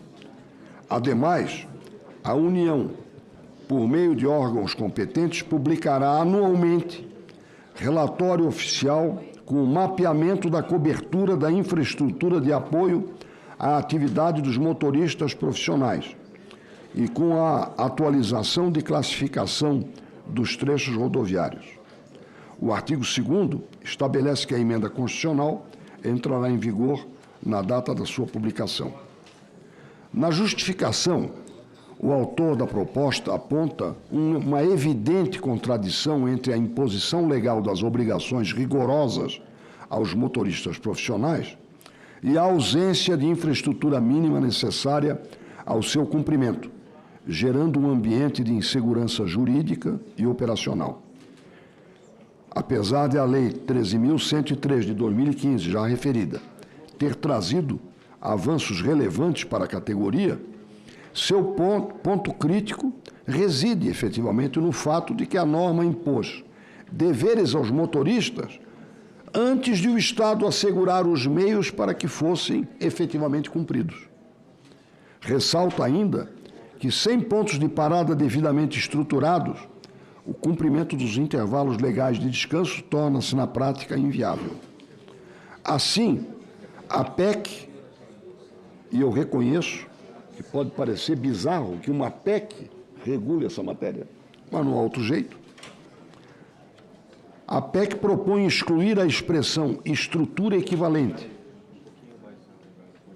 admitindo apenas os pontos de parada e descanso, PPDs já regulamentados por ANTT e DENIT, esclarecer que os trechos rodoviários podem ser urbanos e rurais, substituir a expressão atinge a nível satisfatório por redação que assegure a quantidade suficiente de PPDs com condições adequadas, parágrafo 7º. Além disso, propõe a inclusão de novos dispositivos para admitir a comprovação da insuficiência de infraestrutura também por meio de negociações coletivas que permitam adaptar critérios às particularidades regionais e para prever mecanismos céleres e extrajudiciais para a solução de conflitos. Segundo o autor, tais ajustes reforçariam a clareza, a segurança jurídica e a efetividade da proposta. A matéria foi distribuída e passa agora por uma análise que eu vou resumir. Quanto ao mérito, entendemos que a legislação brasileira que regula a jornada de trabalho dos motoristas profissionais, especialmente a Lei 13.103 de 2015, estabelece regras claras quanto à obrigatoriedade de paradas e períodos de descanso para preservar a segurança nas estradas e a saúde do próprio motorista. Contudo, na prática, essas normas são frequentemente descumpridas não por negligência, mas por uma razão estrutural crítica, a ausência de pontos adequados de parada e descanso ao longo das rodovias brasileiras.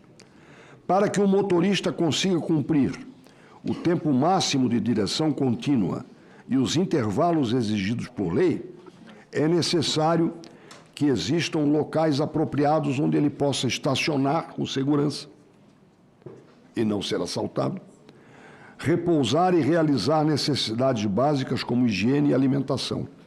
Entretanto, o número de pontos regulamentados e equipados com a estrutura mínima é insuficiente, sobretudo em rotas mais longas ou nas regiões mais afastadas dos grandes centros urbanos. Além da escassez de pontos de parada de descanso adequados, há também a má qualidade desses locais ou dos que fazem as vezes de. Muitos pontos de parada existentes não oferecem iluminação, segurança contra roubos, por exemplo, ou acesso a sanitários limpos. Essa precariedade leva os motoristas a continuarem dirigindo exaustos, uma vez que parar em locais inapropriados representa risco de assaltos, acidentes e problemas mecânicos sem suporte imediato. A consequência é um cenário de risco constante, tanto para o condutor quanto para os demais usuários das vias. É incoerente exigir o cumprimento rigoroso de normas sem oferecer as condições reais para que isso aconteça. Assim, torna-se evidente que a lei, embora bem intencionada, desconsidera a realidade das estradas brasileiras. O resultado é a responsabilização injusta dos caminhoneiros por uma falha que é, em grande medida, do Estado e das concessionárias responsáveis pela infraestrutura viária ou do próprio DENIT, ou os órgãos rodoviários. Portanto, a impossibilidade de atender plenamente às regras de parada e descanso não deve ser interpretada como descaso dos caminhoneiros, mas como reflexo de um sistema rodoviário mal estruturado, e para que a legislação seja efetiva, é imprescindível investir na ampliação e na melhoria dos pontos de parada ao longo das rodovias, criando um ambiente que permita aos profissionais exercerem seu trabalho com dignidade, segurança, dentro da legalidade, como merecem esses heróis anônimos da economia brasileira. Reconhecendo os méritos do projeto, consideramos, entretanto, que ele comporta pequenos aperfeiçoamentos. Nesse sentido, acatamos algumas propostas de alteração contidas na emenda número 1, de autoria do senador Laércio Oliveira, que buscam dar mais objetividade ao texto da lei, especialmente quanto à insuficiência de PPDs. Também consideramos necessário que as estruturas equivalentes ao PPD sejam assim reconhecidas pela autoridade competente, ou seja, que não sejam autodeclaradas. Pelo exposto, o voto é pela aprovação da PEC 22 de 2025 e pelo acolhimento parcial da emenda número 1, já mencionada, na forma do substitutivo que ora apresentamos. Segue-se o texto da PEC com a alteração e eu gostaria de aduzir apenas uma informação fruto da minha experiência pessoal. Em julho de 2014, eu enderecei, senador Alessandro Vieira, um ofício à NTT solicitando a instalação de um ponto de parada e descanso para motoristas no município de Palhoça, no terreno onde havia sido instalado antes o ponto de parada. O ponto de parada. Não, a praça de pedágio. A praça de pedágio estava instalada naquela área, com todos os seus pontos específicos. Portanto, não precisava desapropriar sequer o terreno. Foi inaugurado no dia 18 de abril de 2024, quase 10 anos depois. E é o único ponto de parada e descanso oficial no estado de Santa Catarina. BR-101, BR-116, Transbrasiliana 153, 163, o único. Portanto, nos trabalhos de otimização que nós estamos fazendo pela 116 e pela 101, um dos apelos mais veementes que nós recebemos dos caminhoneiros, eu quero aqui homenagear um deles, que tem um apelido de Manjuva, Sérgio Manjuva, que tem que escutar, porque senão não me larga do pé. O Jaime Bagato, ele agora ficou amigo dele também, então é o megafone do Manjuva.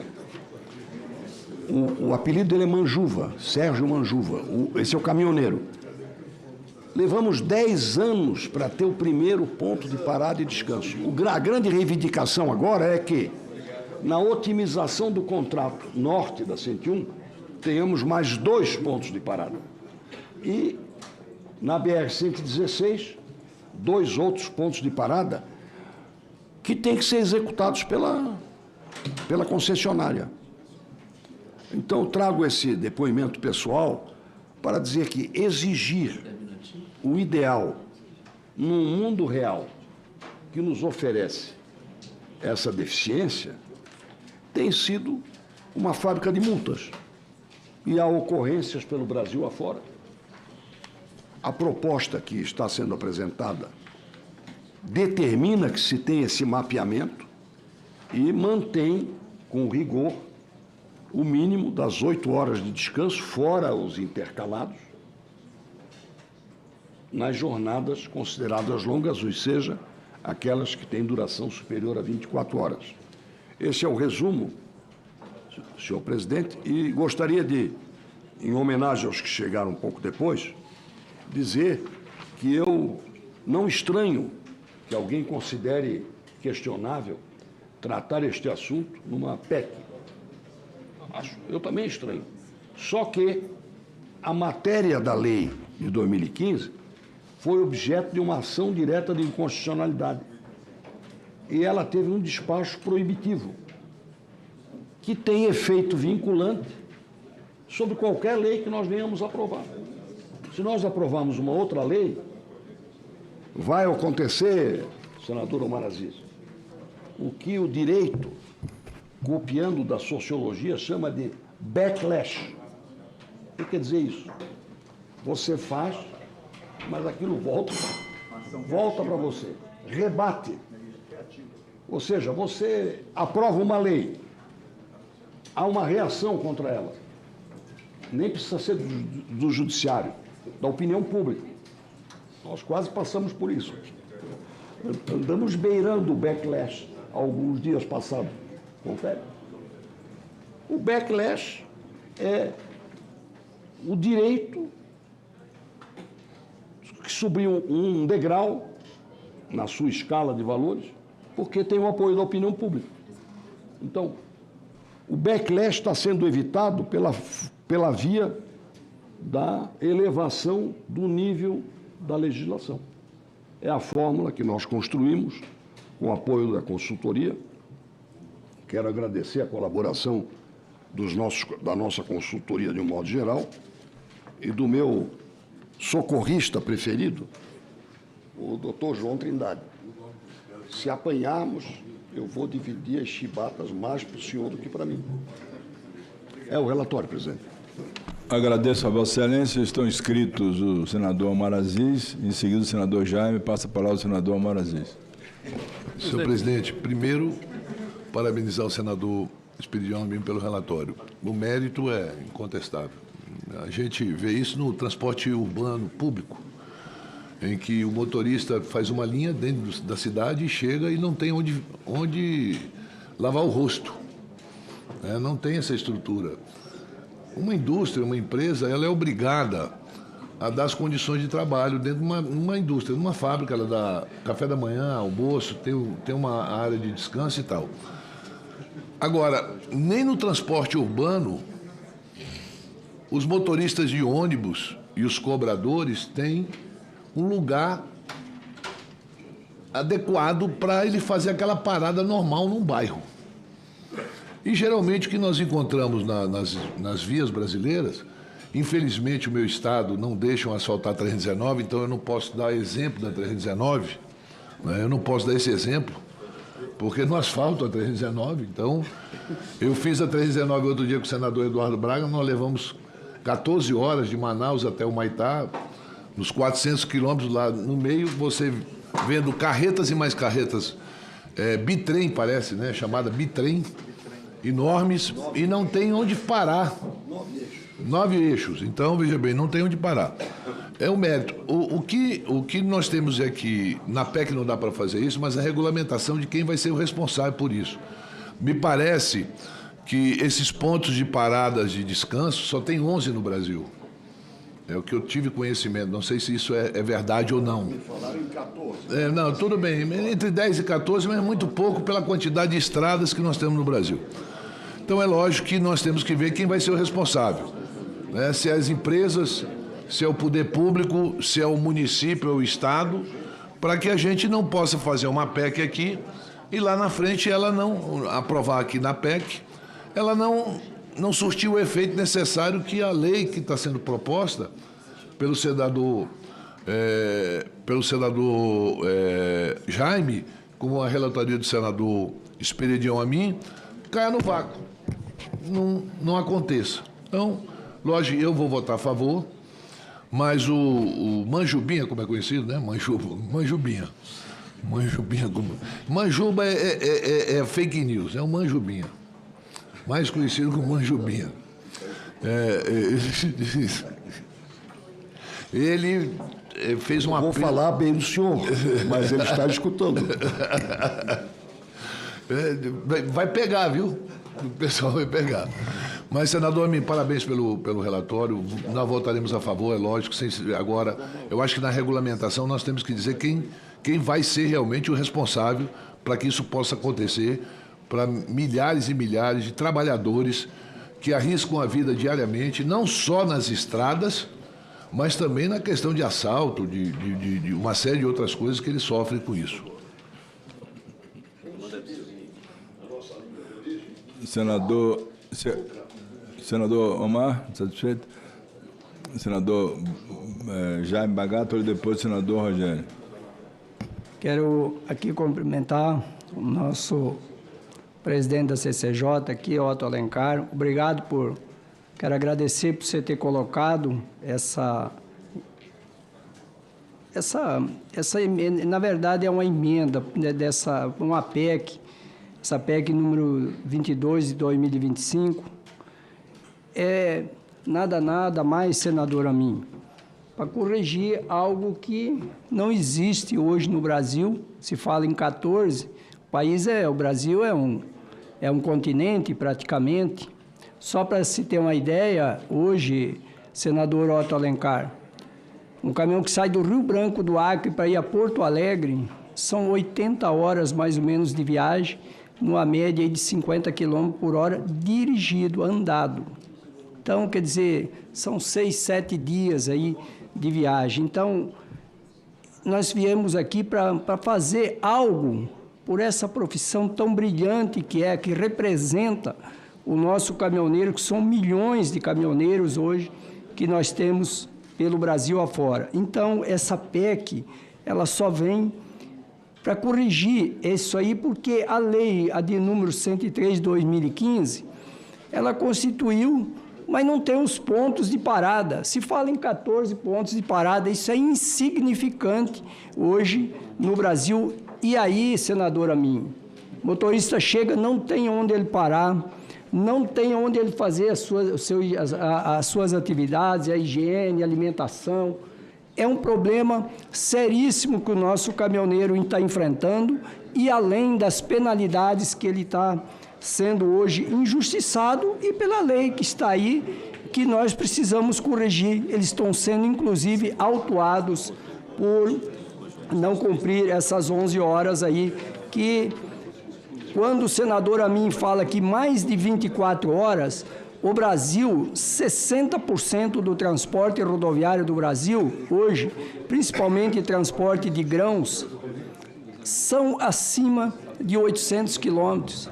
Então, é uma coisa assim inexplicável nesse país. Então, nós precisamos que isso seja revisto. Eu quero parabenizar aqui o senador Amin pelo excelente relatório, dizer que nós vamos e pedir aqui, senador Rogério Carvalho, senador Flávio Bolsonaro, aos senadores que estão aqui, o Omar, que nós temos consciência para que nós aprovamos essa PEC o mais rápido possível. E senador Amin, daqui vai para plenário. Tem que ser passado no plenário, né? Teoricamente, sim. Então, aí eu queria que isso fosse com urgência. Não foi aprovado ainda. Senador Otto Alencar, se nós aprovarmos, eu tenho certeza que nós precisamos aprovar, porque é algo que o nosso caminhoneiro, nós temos que dar dignidade para esse trabalhador. E é uma profissão que eu conheço, igual já falou aqui o senador Amin, eu sei o que é ser um caminhoneiro nesse Brasil, sei o tanto é que eles sofrem por esse Brasil afora, e para isso nós precisamos corrigir algo que talvez a lei foi feita e a lei não foi constituído esses pontos de parada para que eles cumpram a lei das 11 horas. Então eu peço aqui aos demais pares, senadores, que nós possamos aprovar essa PEC aqui, nessa comissão, e depois seguir o mais rápido para o plenário. Obrigado, presidente. Agradeço a Vossa Excelência, senador Jaime. Passa a palavra ao senador Rogério Carvalho, em seguida o senador Contarato e depois o senador Portinho. Presidente, eu quero cumprimentar o senador Expedião Amin e ao senador Bagatoli, que é o autor. A PEC, ela institui uma política nacional de apoio à atividade de transporte rodoviário profissional. Ela trata do assunto com pertinência. Propõe a flexibilização temporária da fiscalização quanto ao cumprimento dos períodos de descanso. Veja, mas nós estamos levando isso para uma PEC. Essa PEC é a flexibilização temporária da fiscalização quanto ao cumprimento dos períodos de descanso, ir para uma PEC, Se ninguém adiantar, a gente constitucionalizou a flexibilização do trabalho dos caminhoneiros, tanto daqueles que trabalham em empresas, quanto daqueles que são autônomos. Então, nós estamos tratando de flexibilização de quem lida com horas dirigindo, e a gente sabe o risco que é o excesso de trabalho nas rodovias. Quantos já foram vítimas e quantos já foram vitimados por isso? Nós estamos falando de motoristas de ônibus, motoristas de caminhão, estamos falando de uma categoria importante. Então, incluir numa PEC algo que me parece definitivo, a flexibilização, ainda que de forma temporária, eu acho isso que eu preciso de mais tempo para poder conversar com o relator sobre essa questão. A outra questão relevante, e aqui sem tirar o mérito do debate e a qualidade do debate que está sendo proposto, é que nós desresponsabilizamos por PEC a necessidade de cumprir determinadas exigências que deve ser exigida. E aqui estou falando como representante, inclusive como líder do governo neste momento, falando da obrigação do Estado e da obrigação do setor produtivo, do setor empresarial.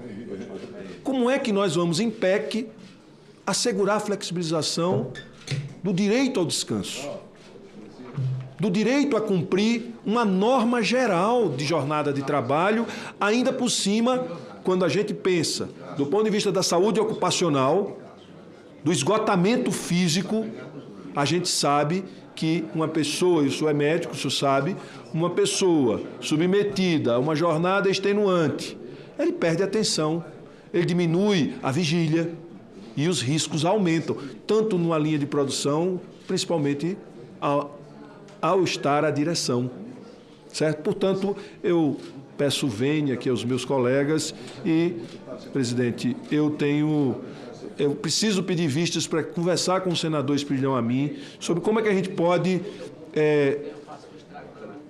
tratar dessa questão. Ou seja, nós estamos em PEC flexibilizando regras gerais. Em PEC. É isso. Peço o vice, senhor presidente. Senador Rogério Carvalho. Senador Espridão Amin. Eu só quero fazer uma pequena observação ao senador. Vossa Excelência disse muito bem, nós estamos flexibilizando. Nós não estamos reduzindo o período de descanso. O mínimo, e tem que ser cumprido integralmente e ininterruptamente, 8 horas. Como Vossa Excelência falou, nós estamos flexibilizando os atos das disposições constitucionais transitórias. Por quê? Porque temos o efeito vinculante de uma decisão do Supremo. Não há forma, na hierarquia das leis, de afrontar uma decisão do Supremo que declarou inconstitucional trecho da lei em questão, de 2015, a não ser numa PEC. Por escrúpulos no ato das disposições transitórias, presumindo-se que a questão de infraestrutura possa evoluir, especialmente porque os contratos, para falar das concessões, os contratos de otimização das concessões estão sendo elaborados. Os primeiros estão passando pelo Tribunal de Contas. E o item PPD, como eu falei aqui, é uma prioridade quase que universal no Brasil, pelo menos, nacional. Então, primeiro, Vossa Excelência diz certo, flexibilizar não é reduzir. Se Vossa Excelência tivesse dito reduzir, eu teria que dizer não, não reduz. Inclusive as 8 horas ininterruptas obrigatórias estão preservadas. O que nós estamos é flexibilizando, sim, e não enrijecendo, em face do cumprimento rigoroso, correto pela Polícia Rodoviária Federal, depois do... Eu não estou falando mal nem do Judiciário, nem da Polícia Rodoviária Federal. Acho que a decisão do ministro Alexandre de Moraes está certa. E acho que as normas que a Polícia Rodoviária Federal estabeleceu também são certas. Só que, na prática, nós estamos punindo o próprio motorista, que, faltando 3 horas para chegar na sua casa, se ele não parar para descansar, 11 horas, ele não pode chegar. E se o fizer, acaba tomando uma multa. Pode ser dele ou da empresa. Mas nós estamos aqui com foco na profissão, no cidadão. E quando o senhor diz flexibilização, o senhor está certo. Agora, redução de jornada, não. Aí seria conspirar contra a saúde, que é exatamente o oposto do PPD que nós almejamos, dos seus equivalentes, assim considerados equivalentes pela autoridade competente. E quero trazer aqui um último testemunho. Na última quinta-feira da semana passada,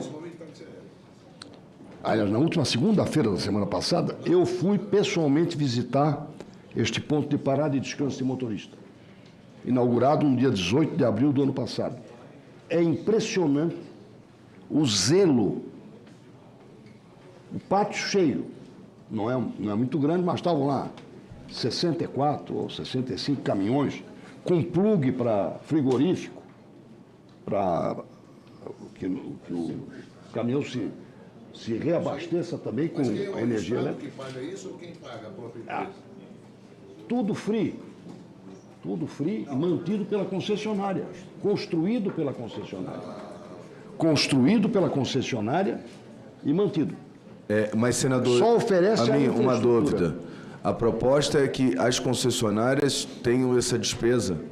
Sim, e incluam agora nos contratos de otimização, onde a tarifa será calculada com esta despesa.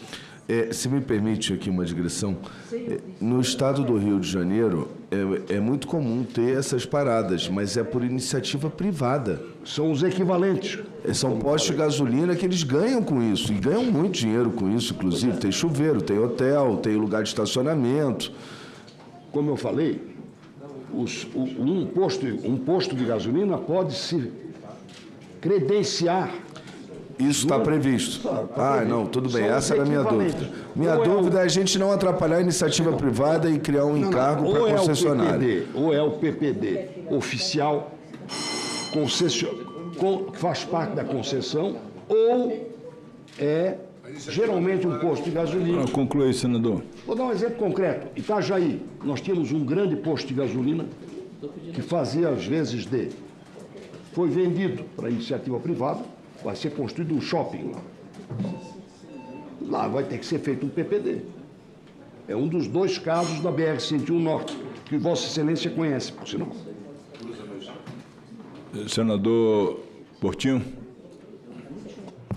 Não, senador Otto, desculpa, eu acabei antecipando a minha questão. A minha grande preocupação, e até considerando que o senador Espírito de Almin, o grande incentivador da iniciativa privada, é se isso seria do Estado, se isso estaria na concessão, ou se haveria um mecanismo em que a própria concessionária pudesse estimular a iniciativa privada, fazer parcerias e alguma coisa do gênero, né? Acho que o senador Rogério Carvalho pediu vista, é isso? O senador Rogério pediu vista. Eu vou aproveitar a vista do senador Rogério Carvalho para poder avaliar essas questões. Minha preocupação é com a livre iniciativa, permitir que a iniciativa privada faça, e não o Estado, e não o encargo à concessionária. Enfim, deixa eu dar uma olhada no projeto. Entendo o cuidado, a cautela com o caminhoneiro, com o prestador do serviço. Isso aí, estamos na mesma página e de acordo. Pedido de vistas coletivas, concedido. Vossa Excelência quer falar, senador Jair?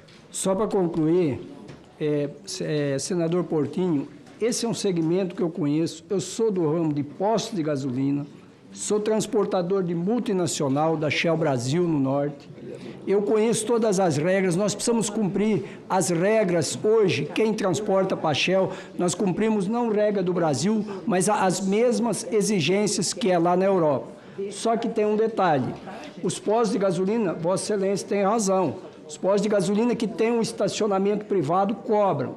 O caso das concessionárias, essa situação, senador Amin, essa situação de colocar a tomada lá para recarregar, as que são câmara fria, para manter lá a refrigeração, isso é pago. Isso não existe como manter isso, porque o custo de energia disso é muito alto. O senador Omar sabe como é que funciona isso aí, entendeu? Então é muito caro.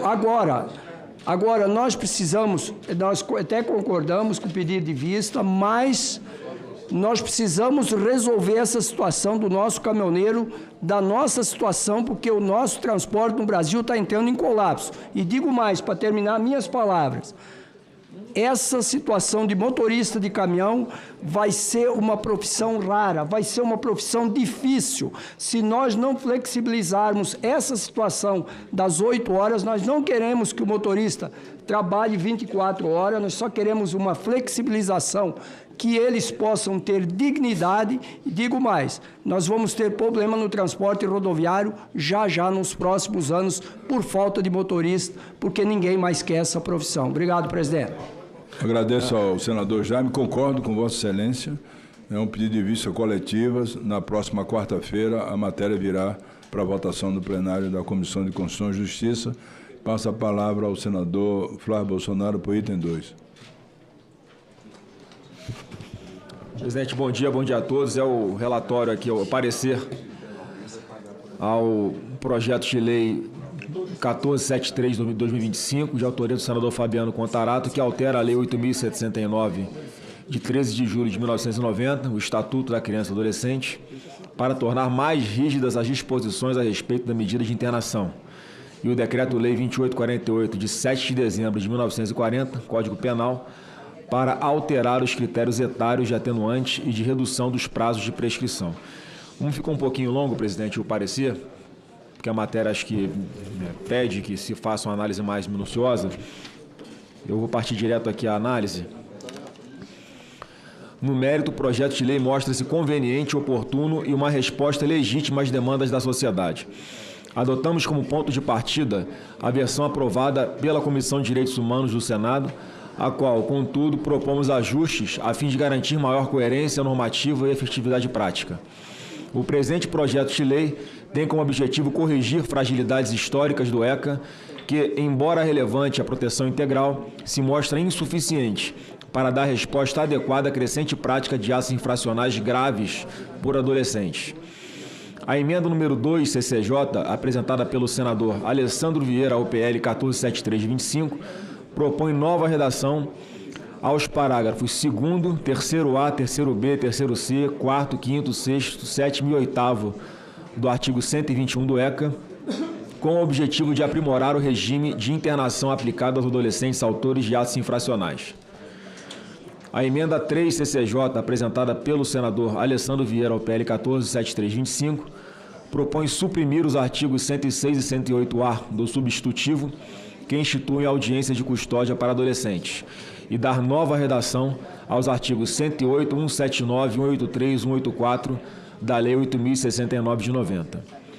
A emenda restabelece a lógica do procedimento de oitiva informal já previsto no ECA, reforçando a presença do juiz e do defensor público nessa fase, a fim de garantir o controle imediato da legalidade da apreensão, sem introduzir o rito da audiência de custódia. Também fixa o prazo de 90 dias para internação provisória, com revisão obrigatória a cada 45 dias. E prevê que a audiência de apresentação poderá ocorrer sem o juiz quando houver núcleo de atendimento integrado, NAI, e o ato for realizado em até 24 horas da apreensão.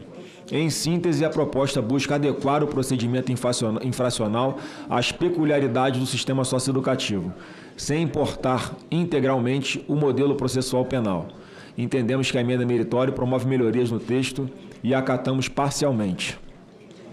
A proposta mantém a revisão judicial da medida a cada 6 meses, estabelece o prazo máximo de 5 anos para atos com violência ou grave ameaça e até 10 anos para os análogos a crimes hediondos, mas permite redução do prazo nos casos de tráfico de drogas, quando se tratar de primeira vinculação e a medida mais branda for suficiente à finalidade socioeducativa. A emenda também prevê que adolescentes que atinjam a maioridade sejam transferidos para unidades específicas, com possibilidade de regime de semiliberdade e atividades externas de escolarização e profissionalização, e determina a organização das unidades por faixas etárias, 12 a 15, 15 a 18 e maiores de 18 anos. Acatamos parcialmente a referida emenda para prever que, quando possível, o cumprimento da medida de internação deverá ser organizado em faixas etárias e a desinternação será precedida de autorização judicial, ouvido o Ministério Público. Inicialmente, propomos 2 pontos essenciais: instruir a audiência de custódia para adolescentes apreendidos em flagrante de ato infracional e ajustar o regime de internação provisória, afastando o prazo rígido de 45 dias e adotando o critério de duração fundamentado na necessidade concreta, nos moldes da prisão preventiva prevista no Código de Processo Penal. A realidade social revela que adolescentes vêm sendo utilizados por organizações criminosas como mão de obra para crimes violentos, justamente em razão da legislação excessivamente benevolente, que impõe limites artificiais ao tempo de internação provisória e dificulta o trabalho das autoridades de segurança pública e do judiciário.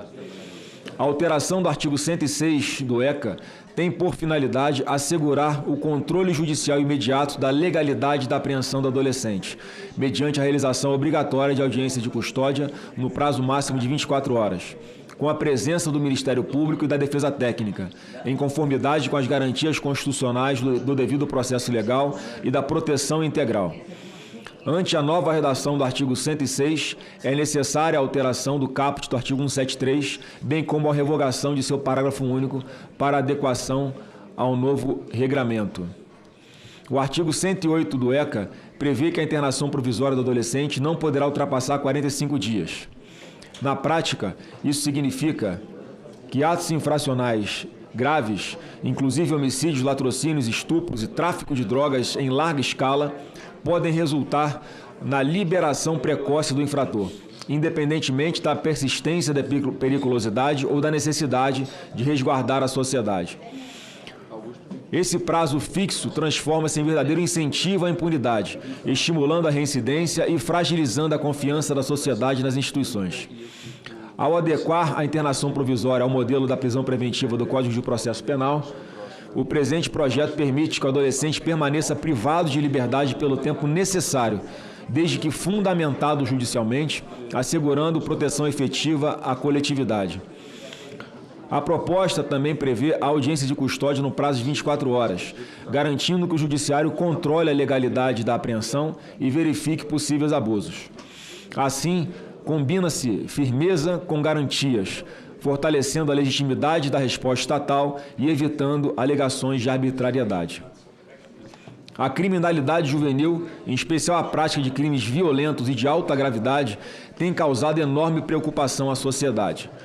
Famílias inteiras são destruídas por adolescentes que, amparados por uma legislação leniente, sabem que dificilmente sofrerão consequências proporcionais à gravidade de seus atos. Trata-se de medida necessária para restabelecer o equilíbrio entre a proteção integral do adolescente e o direito da sociedade à segurança pública. Obrigado, presidente. Ao prever a audiência de custódia, garante-se o controle judicial imediato com a transparência. Ao eliminar o prazo fixo de 45 dias para internação provisória, permite-se que o Estado mantenha sob custódia aqueles adolescentes cuja liberdade representa risco concreto à ordem pública.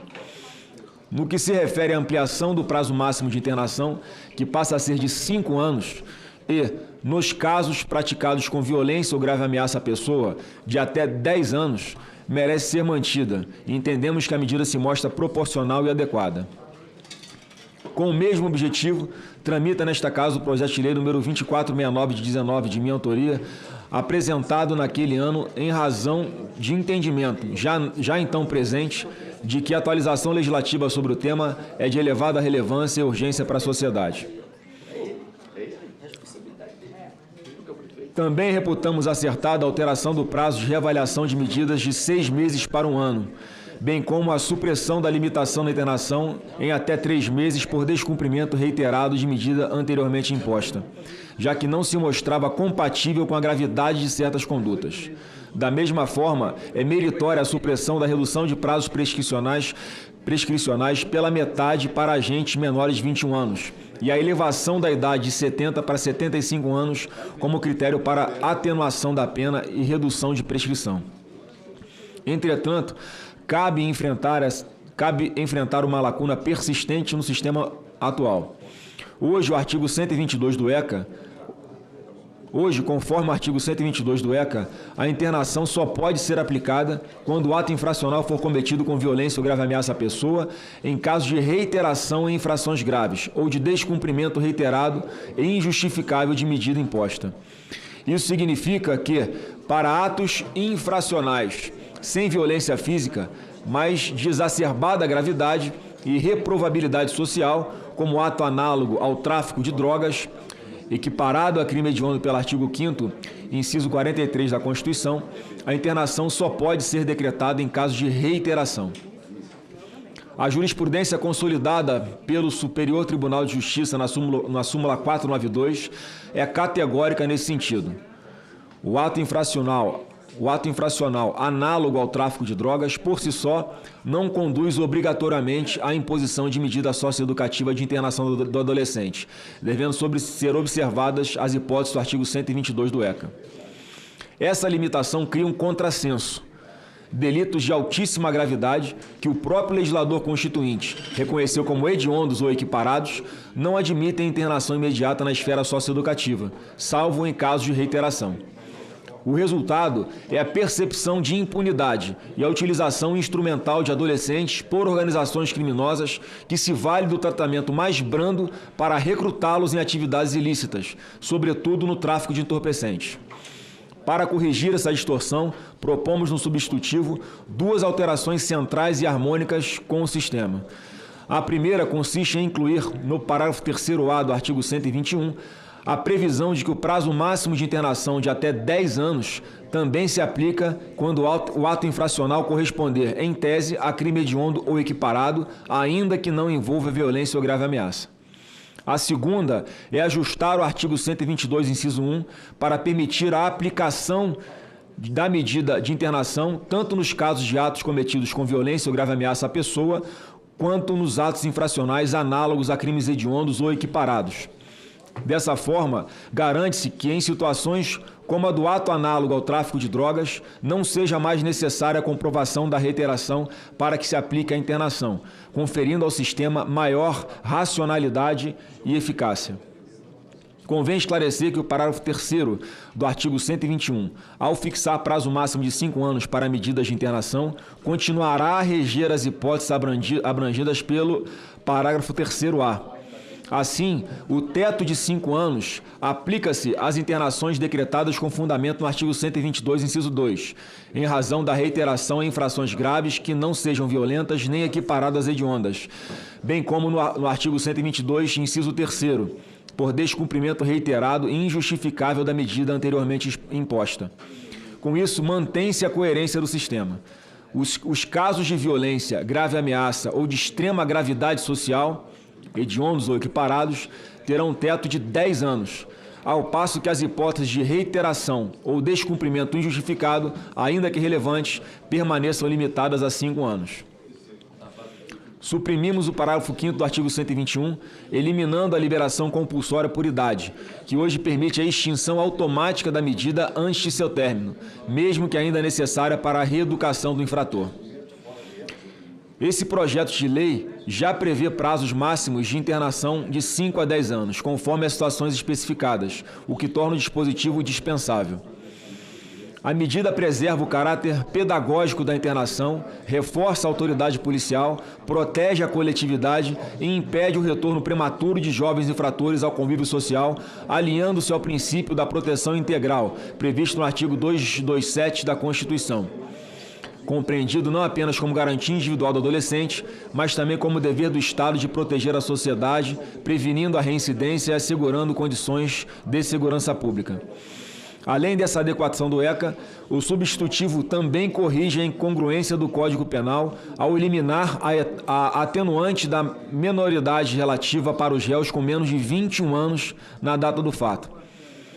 Essa previsão nasceu em um contexto histórico em que a maioridade civil, conforme o Código Civil então vigente, fixava-se aos 21 anos.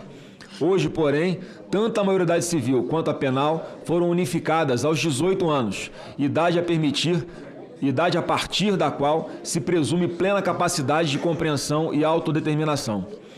Manter a atenuante da minoridade relativa, portanto, deixou de ter fundamento jurídico e social, perpetuando um benefício que não mais se coaduna com o ordenamento. Sua extinção reforça a coerência normativa e assegura tratamento igual a todos os imputáveis, em consonância com o princípio da proporcionalidade.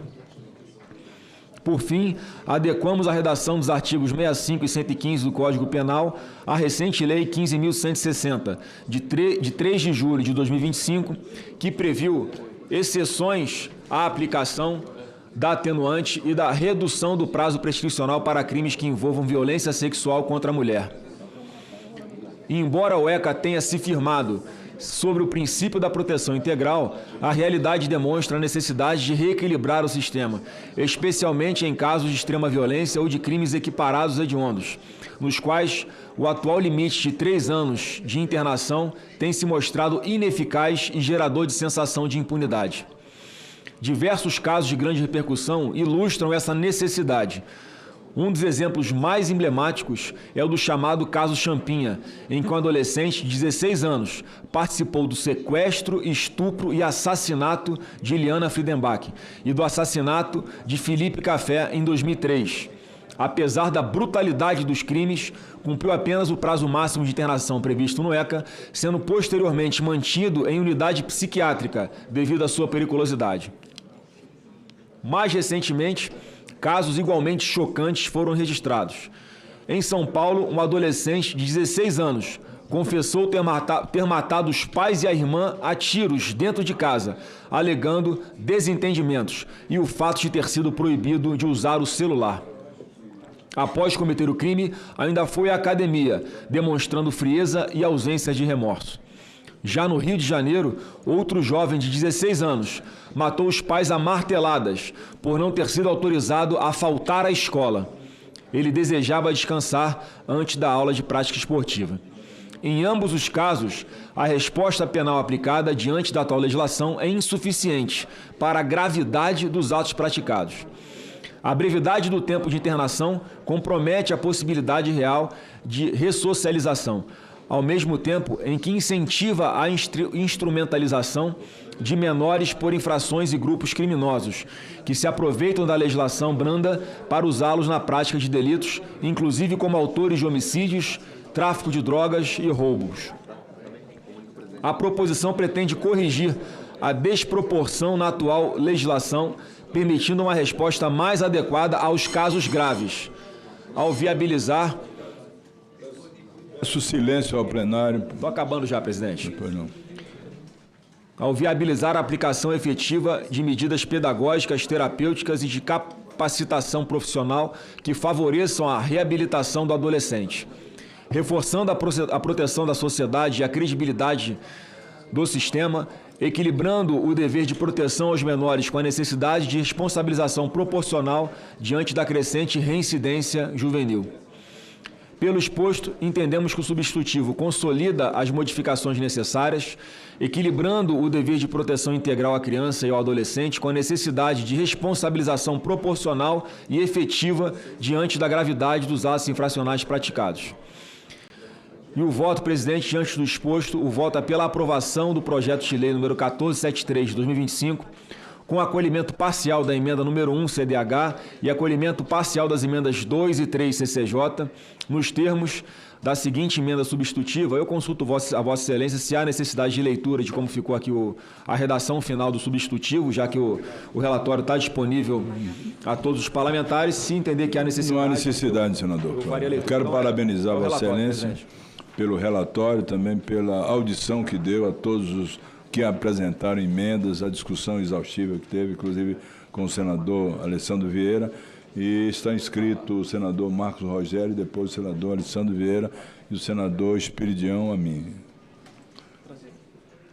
Você vai colocar isso em discussão hoje? Senhor presidente, eu queria primeiro cumprimentar Vossa Excelência por pautar essa matéria que é tão importante para o Brasil, para os brasileiros, e fazer um registro elogioso, sobretudo, ao senador Flávio Bolsonaro pelo relatório que apresenta. Um relatório bem estruturado, conectado com a realidade do Brasil, em face da violência que é crescente. E aqui, traçando uma estratégia diferente daquela que outrora, mesmo nós, defendemos, a mudança da abordagem em relação à imputação em razão da idade, a questão da maioridade penal. Ao longo de muito tempo, eu fui um defensor, e o senador Flávio Bolsonaro também, da própria emancipação penal do adolescente infrator. E essa matéria já avançou na Câmara dos Deputados na época, mas não foi consolidada, não houve a redução da maioridade penal. E penso que em bom tempo e boa hora nós estamos fazendo um caminho diferente, mas que vai, senador Contarato, chegar ao mesmo objetivo. Talvez não com os mesmos critérios, né? Da reclusão de um menor infrator, de um menor que comete crime grave, de colocar num sistema prisional comum, mas que não mais vai passar à sociedade a sensação de impunidade em razão do formato da legislação especial do ECA no tratamento a esses criminosos. Então, nós estamos, com esse projeto, atingindo um objetivo que é o objetivo da sociedade brasileira, de garantir proteção a ela, né, e uma pena mais dura, mais severa, proporcional à gravidade do crime cometido, mas no caminho de se adequar o Estatuto da Criança e do Adolescente. E aqui me pareceu bastante adequada a abordagem, porque ao tempo em que você eleva o tempo da internação do máximo de 3 hoje para 5, e podendo naqueles crimes mais graves, crimes contra a dignidade sexual, né, você tem uma pena dobrada que vai chegar a 10 anos, e aí você ficaria aqui, tudo bem, mas e aí? Chegou aos 21, teria que ter a liberação compulsória. O projeto teve o cuidado de abrir um caminho, uma exceção, para que esse tempo, esse marco temporal, fosse elastecido na extensão da pena aplicada, da medida aplicada a esse infrator. Portanto, se nós tivermos um infrator, um criminoso na casa dos 17 anos que sequestrou, estuprou e matou alguém, ele vai pegar uma pena de 10 anos e não vai sair da cadeia com 21. Ele vai cumprir a pena. Obviamente que num ambiente diferente, obviamente que num sistema de reclusão diferente daquele que é hoje o sistema penitenciário nacional. E aí, por isso estou registrando aqui essa manifestação elogiosa ao senador Flávio Bolsonaro pela feitura do relatório, pelo desenho do relatório, que tenho certeza contou com a participação de um conjunto de senadores e senadoras e com visão plural.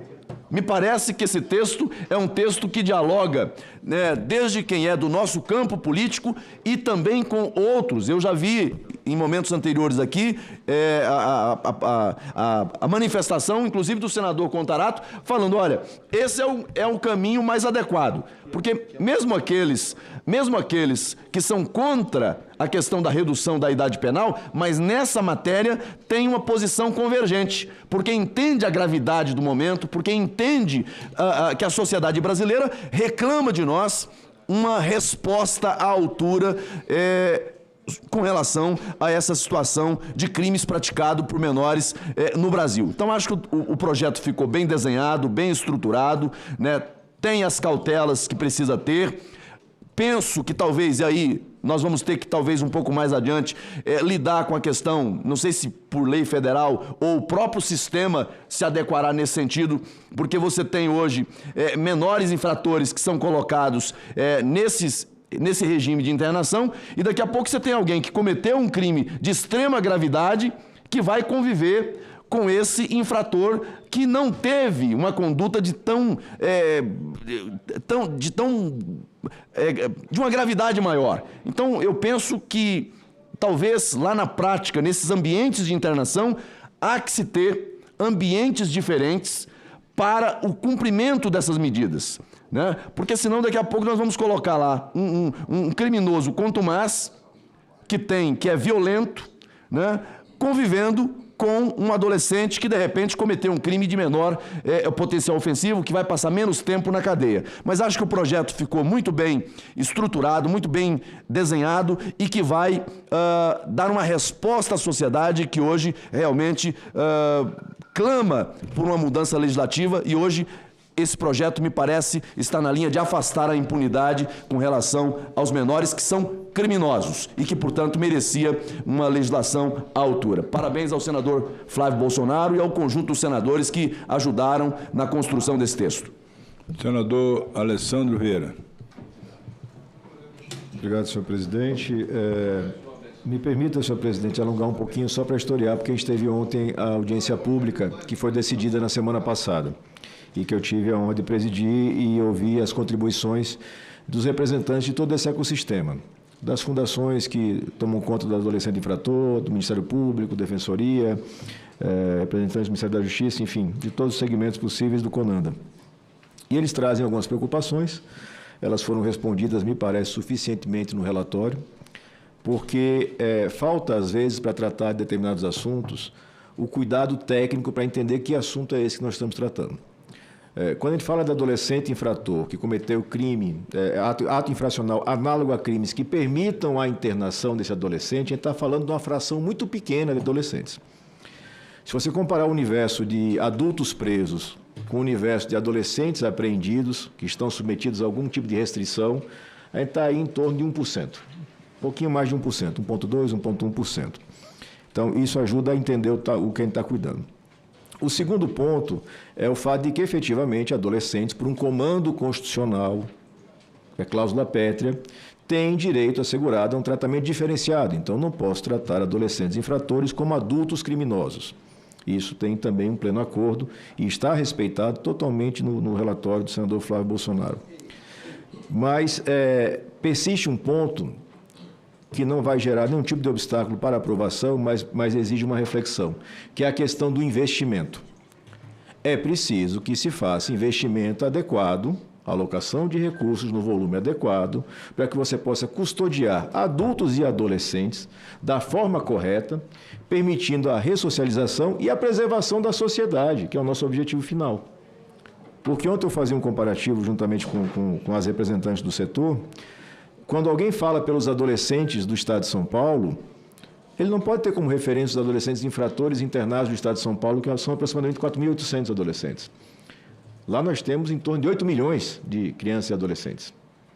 Então, você vê a desproporção entre uma coisa e outra. Mas exige-se investimento adequado, é responsabilidade primária do governo federal fazer esse investimento, fazer a alocação adequada, porque o que estamos votando, e certamente aprovaremos agora, vai ensejar um certo aumento de custo na execução, porque existe uma expectativa de que você tenha um aumento, não tão elevado como se desenha, mas um aumento no número de internados, pelo tempo maior de internação. Entrando na seara da internação, senhor presidente e colegas, essa majoração no tempo de internação, lida pelo viés constitucional do tratamento para crianças e adolescentes, ela deve ser entendida como um tempo maior para que esse adolescente seja recuperado. É claro que nós temos adolescentes que não vão se recuperar, que escolheram o caminho do crime de forma deliberada, por personalidade, por construção social, por qualquer coisa que seja. Mas há também aquele grupo de adolescentes que tem condições, sim, de recuperação. E, por conta disso, eu apresentei a emenda e o senador Flávio acolheu a emenda no sentido de fazer a estratificação, que foi uma manifestação de preocupação aqui do senador Marcos Rogério, para que o cumprimento da internação se dê de forma segmentada. Eu não posso colocar todo mundo junto no mesmo cesto, senão vou estar só enriquecendo as facções criminosas. Então, é uma medida que exige, novamente, investimento, mas é um investimento de alto retorno para a sociedade. Porque se eu faço a segregação dos adolescentes, eu aumento muito a possibilidade de recuperação desses jovens, e nós temos pelo Brasil afora vários casos de grande qualidade na recuperação de adultos criminosos, que dirá adolescentes infratores. E, por fim, senador Otto Alencar e colegas, registrar novamente, como fiz na audiência pública, essa é mais uma demonstração de que é possível buscar consenso entre campos ideológicos opostos. Esse é um projeto de origem do senador Fabiano Contarato, que é, obviamente, um homem progressista. Não há nenhuma dúvida com relação a isso. E é relatado pelo senador Flávio Bolsonaro, que é um homem do campo conservador. Então, alguém soltou um regressista ali, mas eu não usei, não foi minha palavra, não. Foi um amigo, viu? Foi fogo amigo, do campo regressista. Né? Mas, enfim, existe um consenso possível no Brasil, desde que se tenha uma liderança política adequada para fazer esse papel de mediar, para chegar a um ponto de esclarecimento. E seguramente chegamos. Esse projeto não tem inconstitucionalidades, não é verdadeira essa afirmação. Esse projeto não gera custo excessivo para o Estado. Esse projeto gera ganhos para a sociedade expressivos, porque ninguém se conforma em ter um adolescente infrator com 17 anos e 11 meses que cometa um homicídio e vá ficar privado de liberdade em medida socioeducativa por um prazo exíguo. Não faz sentido nenhum. Mas tenho só, e aí, senador Flávio Bolsonaro, uma dúvida técnica. Quando o senhor acatou parcialmente as emendas, persistiram 2 institutos que são típicos dessa legislação. Então, o senhor tem aí a preservação daquela oitiva informal. E aí, historiando para os colegas que não são da área. O adolescente infrator é preso normalmente pela Polícia Militar, pela Guarda. Ele é conduzido por um delegado de polícia, para a autoridade policial. Essa autoridade policial faz um primeiro juízo de se é caso ou não de mantê-lo preso. Ele tem que apresentar incontinente a um promotor de justiça, ao Ministério Público, para oitiva informal. E aí o promotor novamente faz juízo de valor. Segura esse adolescente, devolve para a família, denuncia para que ele seja eventualmente sentenciado. Quando se traz o instituto da audiência de custódia, que é um instituto previsto para adultos, eu estou criando 2 momentos de participação no Ministério Público. Então está meio que um bis in idem, né? Está meio que tendo um trabalho dobrado, uma repetição de trabalho num prazo de 24 horas sem nenhum ganho. Então talvez seja o caso de algum ajuste de redação, para que fique claro que nós teremos ou um ato apenas, com a presença do Ministério Público, do juiz e do defensor designado, e aí nos moldes do que é uma audiência de custódia, e aí se suprime a oitiva informal, porque ela se torna desnecessária. Ou se efetivamente o desejo de Vossa Excelência é manter mais essa etapa de verificação processual. Só esclarecimento técnico. Senador Alessandro, estou procurando aqui na redação, que como essas emendas foram apresentadas ontem já, final da tarde da noite, o que eu despachei com a minha assessoria é que nessas situações em que não houvesse, por exemplo, um juiz fisicamente presente para fazer audiência de custódia, que ao invés de ser feito pelas NIAs, né, está no relatório, mas não estou achando aqui nesse momento no texto do projeto de lei, estou procurando. Isso poderia ser feito mediante audiência virtual com o juiz, para que a gente não perca essa possibilidade de o juiz sempre fazer o juízo de valor ali, que eu acho que é importante, é uma garantia constitucional que a gente tem que ter com os menores. Eu estou procurando aqui, onde é que está escrito, se o Vossa Excelência conseguir me lembrar qual é o artigo de cabeça, porque está um pouco grande o projeto. Aqui, achei. É no artigo 184, ficou assim a redação. No artigo 184, parágrafo 5º. Na hipótese em que a audiência de apresentação seja realizada em até 24 horas da apreensão, ao oitivo informal de que trata o artigo 179, na indisponibilidade da presença física do magistrado, poderá ser realizada de forma virtual. Essa que foi a solução que eu encontrei. Não, eu compreendo, senador Flávio, mas o ponto é um pouco diverso desse. É porque nós temos a previsão legal da oitiva informal, e ela continua existindo no texto de Vossa Excelência. E passamos até agora a previsão também da audiência de custódia. Então, teremos duas intervenções estatais num prazo muito exíguo de 24 horas. Mas não está colocado de forma complementar uma outra aqui no texto? Não está claro. Então, acho que é um ajuste redacional. Se eu puder ter a audiência de custódia apenas, eu já resolvi, está preservado o direito dele, está tudo tranquilo. E todos os responsáveis, porque assim, essa foi outra ponderação que veio na audiência pública. O custo, porque nós teremos que ter magistrados a mais. E cá entre nós, no dia que magistrado me falar que custo é problema, deve ser piada, pronto. Porque o nosso judiciário é extremamente bem remunerado e seguramente terá condições de destinar um magistrado para que atenda um adolescente infrator e sua família no prazo de 24 horas. Acho que não vai ser um grande desafio para a justiça brasileira. Então, só esse ajuste redacional. Farei o ajuste de redação aqui, senador. Ótimo, obrigado. Contarato. Senhor presidente, eu quero parabenizar Vossa Excelência por ter pautado esse tema. Esse tema, para mim, é muito caro. Eu quero parabenizar o senador Flávio Bolsonaro. Senador Flávio, o senhor fez um relatório brilhante. O senhor pontuou vários momentos significantes. Eu estou falando isso enquanto delegado de polícia. No estado do Espírito Santo, um adolescente de 16 anos entrou numa escola, metralhou, matou 4 pessoas, dezenas ficaram feridos e vai ser solto agora em novembro. Vai ser solto literalmente em novembro. Eu peguei um homicídio qualificado contra delegado.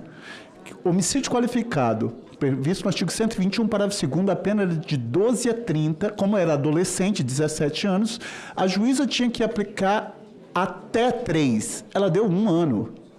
Não é razoável isso. E olha que eu defendo implementação de políticas públicas para que o jovem não seja seduzido para a criminalidade. Eu não sou punitivista exacerbado. Eu não sou punitivista no sentido de que você tem que ter a lei dura. Não, mas eu tenho que dar tratamento igual a comportamento igual, comportamento diferente. Então, eu idealizei esse projeto, eu fui autor desse projeto quando eu ainda estava na Rede de Sustentabilidade, em 2019, porque isso era uma coisa que me inquietava. Então, hoje, o que está sendo feito aqui é, não estamos falando em redução de maioridade penal, nós estamos ampliando, mantendo o que é até 3, está indo para até 5, mas ele vai continuar, o juiz vai continuar o livre-arbítrio de cada caso a falar, olha, eu não vou aplicar 5, eu vou aplicar 1 ano, vou aplicar 2 anos, ou 3 anos. Ou, nos casos de violência, ato infracional praticado com violência, grave ameaça ou equiparado a hediondo, pode chegar a 10. Mas ele vai aplicar. Isso não é máximo, isso não é teto. Isso é teto, isso não é o máximo. Ele vai ter o poder discricionário de forma fundamentada de analisar caso a caso para que naquele ato infracional ele vai praticado com violência ou grave ameaça ou equiparado a hediondo, ele vai aplicar 1 ano, 2 anos, 3 anos, 4 anos, podendo chegar ao limite de 10 anos. Eu acho que esse é um avanço significativo, por mais que os movimentos, que eu tenho certeza que tem movimentos nesse sentido, e o discurso de que o Estado não tem dinheiro, olha, será aí, isso é função do Executivo. Então, a pretexto de que o Estado não tem dinheiro para implementar as políticas para absorção de quem violou efetivamente a regra, nós vamos garantir a impunidade? Então, nós vamos soltar todos os criminosos. Não tem dinheiro para construir presídio, solta os criminosos. Não, gente, e aquilo que o senador Alessandro falou foi muito bem pontuado. Dinheiro? Hoje nós vamos aqui debater, se Deus quiser, a escala 6x1. Juízes e promotores, a escala é 3x1. A cada 3 dias ganha 1 a mais. Então eu quero só falar o seguinte... parabenizar o senador Flávio Bolsonaro, parabenizar as ponderações do senador Alessandro, enfim, dos colegas, e falar que eu tenho minha consciência tranquila quando eu propus esse projeto, porque nós temos que tratar de forma igual, comportamento diferente, de forma diferente. Eu faço aqui uma singela homenagem às vítimas fatais. Maria da Penha Pereira, Selena Sagrilo, 12 anos de idade, Otelo Passos Bezerra, Flávia Amós Merson, vítimas fatais numa escola pública no estado do Espírito Santo, para um rapaz de 16 anos que vai ser liberado agora, no mês que vem, em novembro, por um período máximo de internação, que é de 3 anos. Muito obrigado, senhor presidente. Senador Omar Aziz. Em seguida, o senador Rogério Carvalho. Senhor presidente, primeiro parabenizar o senador Contarato. Ele, como delegado de polícia, o Alessandro, como delegado de polícia, tem vários exemplos. Viveram isso de perto, coisa que muitos de nós aqui não viveu isso de perto. Nós vivemos de notícias. Eu fui secretário de Segurança Pública e a cidade de Manaus era infestada de galeras, de jovens. galeras que à noite se reuniam em grupos para espancar, para bater. Pessoas que vinham da escola eram molestadas, famílias eram molestadas. É lógico que a gente trabalhou na repressão, mas também na prevenção e também no cuidado. Criamos programas sociais para que você pudesse tirar esses jovens das ruas. E a gente conseguiu acabar com isso. Aquele era um momento, hoje é um momento diferente. Hoje o narcotráfico está cooptando nossos jovens porque sabe que ele não vai ficar 10 anos na cadeia. Então ele sabe muito bem que um jovem de 16, 17 anos, se for condenado, ele vai passar 2 anos, 3 anos, um ano no máximo, com 18 anos ele será solto. E muitos desses jovens hoje são o que sustenta a família no tráfico de drogas. E o tráfico acarreta milhares de outros crimes. Porque muitas vezes um dependente químico ele começa a furtar dentro de casa. Ele furta alguma coisa da mãe, a mãe não vai denunciá-lo à polícia. Depois ele não tem mais o que furtar em casa para comprar droga, ele vai para a rua. E na rua ele vai ser morto ou vai ser preso. Não tem outra opção para ele. E hoje, quando você coloca que é até 10 anos, e aí, senador Alessandro e senador Contarato, há casos de a pessoa ser presa um dia, no dia seguinte, ele matou o filho de uma senhora num bairro, ele está ameaçando a mãe. Porque tem essa audiência, senador Flávio, e ele é solto. Ele é solto. Ele já não satisfeito em ter matado o filho, ele vai ameaçar a mãe, encarar como se fosse um grande herói, como se fosse uma grande pessoa. Isso aí acontece em qualquer lugar do Brasil hoje. Não é na capital, é no interior, em qualquer lugar. São situações que nós estamos enfrentando, ou a gente enfrenta realmente e acaba. Agora, o que é que o juiz alega, senador Contarato e senador Alessandro? Inquérito mal feito pela polícia. É a maior alegação para soltar bandido, assassinos, é o inquérito mal feito. Ele se apega a filigrama com um bom advogado e solta. Ou solta na audiência, ou solta imediatamente, como é colocado, ele vai lá, depõe, ou se não, que é pior ainda, ele foge do flagrante e continua sendo bambambam. Então nós temos aí situações que nós temos que realmente aprimorar muitas coisas.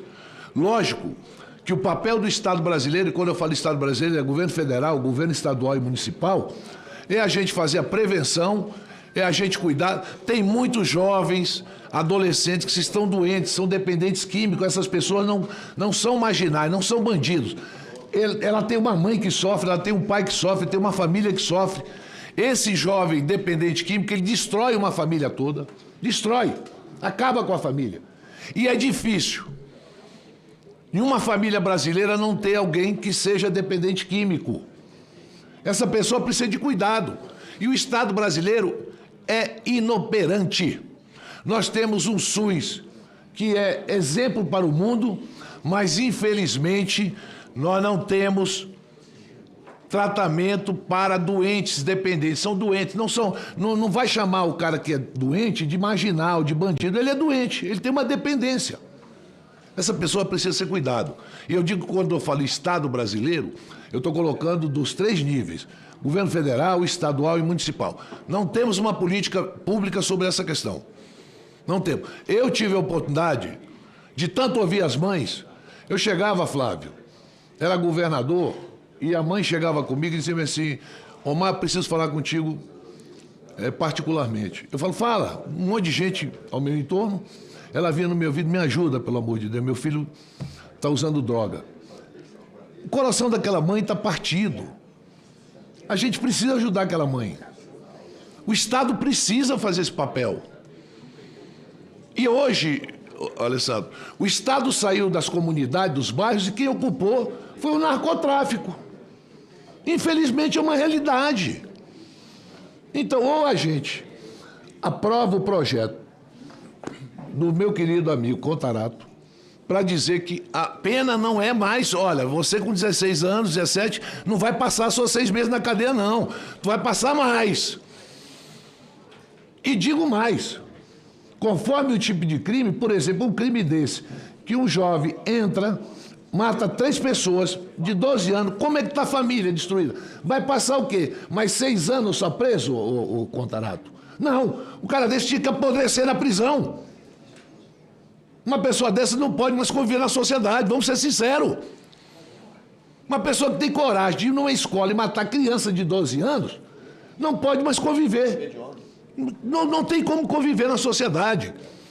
Então, eu sou totalmente favorável a gente fazer a prevenção, a recuperação, o tratamento, mas tem casos e casos. E um dos grandes problemas hoje, que é a justificativa de muito juiz brasileiro, é dizer que o inquérito foi mal feito pelo delegado da polícia. Se apega a filigrama e no dia seguinte, esse cidadão que matou o filho de uma senhora de bem vai estar ameaçando a senhora de bem no bairro que ele mora. Ele passa na frente da casa, a próxima é você. Ele aponta o dedo e diz, a próxima é você. Então, parabéns, Fabiano, parabéns, Flávio Bolsonaro, pelo parecer. Lógico que nós vamos votar a favor. Agora, tem pessoas que não é 10 anos, não. Não é 10 anos. Uma pessoa dessa não tem mais como sair e conviver numa sociedade. Senador Rogério Carvalho, em seguida o senador Espiridião Amin. Lembrando que essa matéria é terminativa, nominal, votação nominal aqui na CCJ. Pode abrir. Abra o painel, por favor, para a votação. Presidente, rapidamente, eu quero primeiro cumprimentar o senador Fabiano Contarato, porque ele aborda essa questão e retira. Eu acho que agora a gente consegue dar tratamento a uma questão extremamente demandada pela sociedade, que é não passar a ideia de impunidade, que é não deixar aqueles que cometem crimes de maior gravidade sem ter uma punição e um afastamento por um tempo adequado da sociedade. Sem que isso, como disse o senador Alessandro, comprometesse a questão dos princípios constitucionais, como, por exemplo, da maioridade penal. Ou seja, não fere, não entra no debate da maioridade penal, mas cria um espaço para que a punição seja adequada ou na proporção que o evento, que o delito requer. Então, acho que foi muito bem pensado. Só quem vive o dia a dia e que tem determinados compromissos, que tem um compromisso com a questão mais ampla, como o senador Fabiano Contarato, poderia pensar numa saída que coloca a questão no seu devido lugar. Então, queria cumprimentar o senador Fabiano Contarato por essa iniciativa, aqui cumprimentar o senador Flávio Bolsonaro pelo voto e todos que antecederam por patrocinar e por fazer uma discussão altamente qualificada sobre este tema. Ou seja, sem exageros, com foco no problema, fazendo como um bom cirurgião, circunscrevendo, definindo exatamente qual é o campo cirúrgico, qual é o problema e agindo sobre ele sem comprometer os tecidos que estão do lado de forma muito precisa. É um trabalho de cirurgião, viu, senador Otto? Foi feito aqui, foi um trabalho de um cirurgião exímio, de boa mão. Parabéns, senador Fabiano. Parabéns ao relator. Obrigado. Rogério. Presidente, só antes de passar o senador a mim, eu senti um certo preconceito. Ele falou cirurgião, não falou ortopedista. Não, com ortopedista dá mais garantia ainda. Pô. É só para mais garantia ainda. Só para ver não posso querer que a pena seja o período que eu dou de garantia a uma prótese de quadril, que é 35 anos. Sem nenhum problema. Então, não vou querer que seja 35 anos um caso dessa natureza. Só rapidamente, ver se atende aqui ao... Eu acho que o que pediu o senador Alessandro Vieira. 30 segundos, senador Amin. Claro. No artigo 179, na parte final, e informalmente, açoitivo, em sendo possível até o final, substituir esse final pelo nos termos do artigo 106, que é o que fala da audiência de custódia, e aí ficam os procedimentos aqui conforme os que estão na audiência de custódia, é isso? Sim, entendi. Tá, então a gente já vota sabendo que é dessa forma e a correção vai ser feita aqui no relatório, presidente. Obrigado. Senador Amin, depois senadora Zenaide Maia, solicitar aos senadores e senadoras que possam votar, o painel está aberto, já votaram 13 senadores, é importante que todos possam exercer o direito do voto. Senador Otto Alencar, desde a presença, que infelizmente não temos mais, do senador Tasso Gereissati, que eu não ouvia uma insinuação tão contundente quanto a do senador Rogério Carvalho. Qual foi essa ocorrência a que ele aludiu? Eu não quero investigar, mas eu achei que ele foi muito contundente ao estabelecer preceitos para redimensionar o campo cirúrgico. Deve ter havido alguma barbeiragem, não quero saber, deve ter segredo de justiça, segredo clínico, mas eu fiquei muito realmente, preocupado. desde que eu cheguei aqui, Vossa Excelência e o senador Tasso, que já foi para o Ceará, quer dizer, não é mais senador, sempre me criticaram. Às vezes eu passava aí andando com o Tasso Gereissati, eu andava com ele muito amigo meu, passava pelo túnel do tempo, vinha com ele, aí vinha uma pessoa mancando, ele parava o cara e perguntava: foi o Otto Alencar que te operou? Mas eu achei que passaram a vida inteira me jogando areia, entendeu? Mas não consegue deslustrar minha imagem de cirurgião. Pelo menos no meu estado eu sou muito respeitado. Professor, muitos anos, por concurso público, trabalhei bastante, não tenho nenhum problema com o CREMEB. Sergipe... Então, ninguém mancando. Garanto que ninguém mancando. Sergipe é mais vizinho do que o Ceará, hein? Tem alguém mais de perto na campana. Mas eu não quero entrar nessa intriga, eu quero cumprimentar sinceramente o senador Fabiano Contarato, que a semelhança do senador Alessandro Vieira nos traz, como faz constantemente o senador Alessandro e hoje também, a experiência do real profissional para animar e para ilustrar um projeto de lei desta magnitude. Cumprimentar o senador Flávio Bolsonaro, que conseguiu fazer essa obra de artesanato, consultando, ouvindo, ou seja, subordinando o seu relatório a um consenso. E quero subscrever todas as manifestações de aplauso e concluir trazendo aqui um assunto para a nossa reflexão, porque esse tema é muito complexo.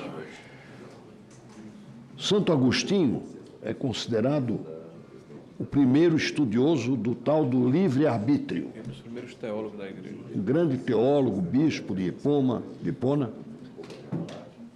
Livre-arbítrio. E é dele a seguinte frase: não se deve castigar o pecador. Deve-se castigar e vituperar o pecado. Ou seja, aquilo que foi feito, por exemplo, entrar numa escola, dar tiros, matar 3, 4 pessoas, crianças, isso é um ato hediondo, é um crime hediondo. Se a pessoa tinha 10 anos, 16 ou 70, são circunstâncias, devem ser levadas em conta. Mas o que se deve punir e legislar, e é o que nós estamos fazendo, é o pecado. Então, eu acho que nós chegamos aqui, independente de ideologia a respeito de punitivista, não punitivista,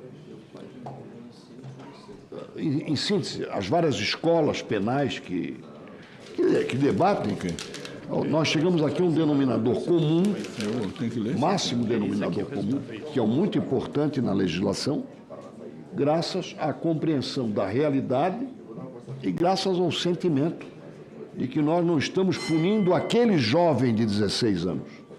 Nós estamos punindo o que aquela pessoa, independente da sua idade, fez com o rigor que seja exemplar suficientemente para evitar novos traumas do mesmo gênero. Muito obrigado. Senadora Soraya. Presidente, em primeiro lugar, parabéns por pautar essa matéria tão importante. Em segundo lugar, parabéns, meu amigo querido Fabiano Contarato. Você realmente é muito genial e muito racional. E isso aqui vai fazer uma grande diferença na nossa sociedade. Parabéns também pelas emendas e pela contribuição do senador Alessandro Vieira, e parabéns também ao senador Flávio Bolsonaro pelo brilhante, muito técnico, brilhante relatório. Eu fico muito tranquila em votar, até de olhos fechados, não precisaria nem ler. Mas ficou uma dúvida. O cumprimento é sempre no regime integralmente fechado, sempre, né? Não existe progressão. Uma dúvida que me surgiu, sempre integralmente. Só para complementar, hoje um adolescente que pratica um ato infracional, a autoridade policial somente faz o auto de apreensão de adolescente em conflito com a lei se esse ato infracional for praticado com violência ou grave ameaça. Nas demais hipóteses, por exemplo, um furto, chegava a polícia militar até a minha pessoa como delegado de plantão, conduzindo um rapaz que praticou um furto. Como é um crime praticado sem violência ou grave ameaça, ainda isso vai continuar. Vai se lavrar um boletim de ocorrência circunstanciado e entrega para a família. Então, a própria Estatuto da Criança e do Adolescente já determina o local, que é o local de internação, por isso que não é pena, é medida socioeducativa de internação para aqueles adolescentes. Eu só quero também fazer uma ressalva, senadora Saraiva, obrigado pela oportunidade, é que eu fiz uma pesquisa em todos os G20, no G20, senador Otto. Nas grandes democracias no Brasil, o período é muito maior. Então, o país mais permissivo que tem com relação ao adolescente em conflito com a lei que pratica com violência ou grave ameaça ou equiparada hedionda é o Brasil. Então, eu estou com a consciência tranquila, e a senhora pode ficar com a consciência tranquila, porque essa unidade de internação é totalmente diferente, por isso que não tem essa progressão, ela tem uma unidade de internação para adolescente em conflito com a lei, só isso. Ótimo. Só para complementar também, presidente, o que a senadora Soraya colocou, é porque também tem ali a previsão legal de que o juiz pode, em determinados momentos, avaliar, né, que ele está em condições de voltar ao convívio social, algo do tipo, e acabar voltando antes de cumprir esse prazo máximo. É verdade. Obrigada, senador Flávio. Realmente, e a reavaliação passou para cada... É anual agora, né? Passou anual. Então, gostaria só de destacar aqui, porque iremos precisar sim de investimento, porque o investimento ali na socialização ou ressocialização, acho que é socialização, porque um jovem tão, numa situação dessa, parece que nunca foi socializado. Mas o investimento é necessário e, por isso, eu gostaria de lembrar uma situação em relação à progressão de regimes, para que cada senador, em relação à sua unidade da federação, fiquem atentos, porque somente Mato Grosso do Sul, a capital, Campo Grande e Santa Catarina, a terra do nosso brilhante, literalmente a mim, que tem uma estrutura realmente de progressão de regime, para que se permita passar do fechado para o semiaberto e para o aberto. Porque quando não há estrutura de cumprimento de regime semiaberto, o juiz é obrigado a passar do fechado para o aberto direto. Então, é o grande saidão. E lembrar, uma vez, há poucos anos, numa empresa da nossa família, uma gangue, uma organização criminosa entrou na empresa e exatamente o menino de 17 anos foi que fez a nossa funcionária de refém. E ele foi a pessoa que acabou morrendo, porque o policial atirou exatamente nele e a nossa funcionária, Roseli, sobreviveu, graças a Deus. Mas porque era o menor, utilizam-se dos menores para ficar na linha de frente. Foram anos e anos de processo que os policiais sofreram por conta da morte do menor. Então é bem mais delicado e isso nos preocupa também. Mas parabéns a todos e parabéns aqui à nossa CCJ. Agradeço a Vossa Excelência, a discussão está encerrada. Pois não, senador Messias, que Vossa Excelência não pediu inscrição. Me perdoe, presidente, mas serei rápido. Eu quero também, a exemplo dos demais colegas, parabenizar o autor do projeto, senador Fabiano Contarato, e parabenizar principalmente pelo grande trabalho feito, grande relatório, o senador Flávio Bolsonaro. É um grande avanço para tentarmos reduzir a criminalidade cometida por menores.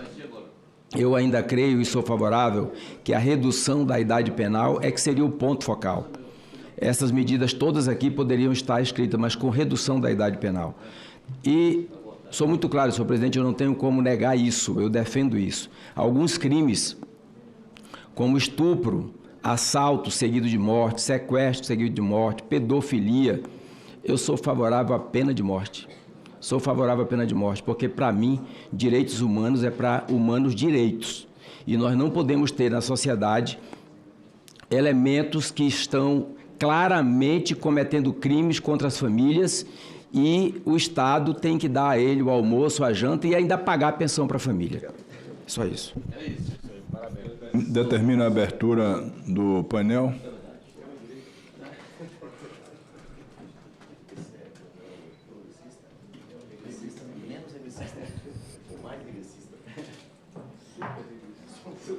Votaram sim 20 senadores e senadoras. A matéria está aprovada. O substitutivo, com os ajustes propostos pelo senador Alessandro Vieira, é aprovado e será submetido a turno suplementar. Nos termos do artigo 282 do Regimento Interno do Senado Federal, a matéria será encaminhada à mesa para as providências cabíveis.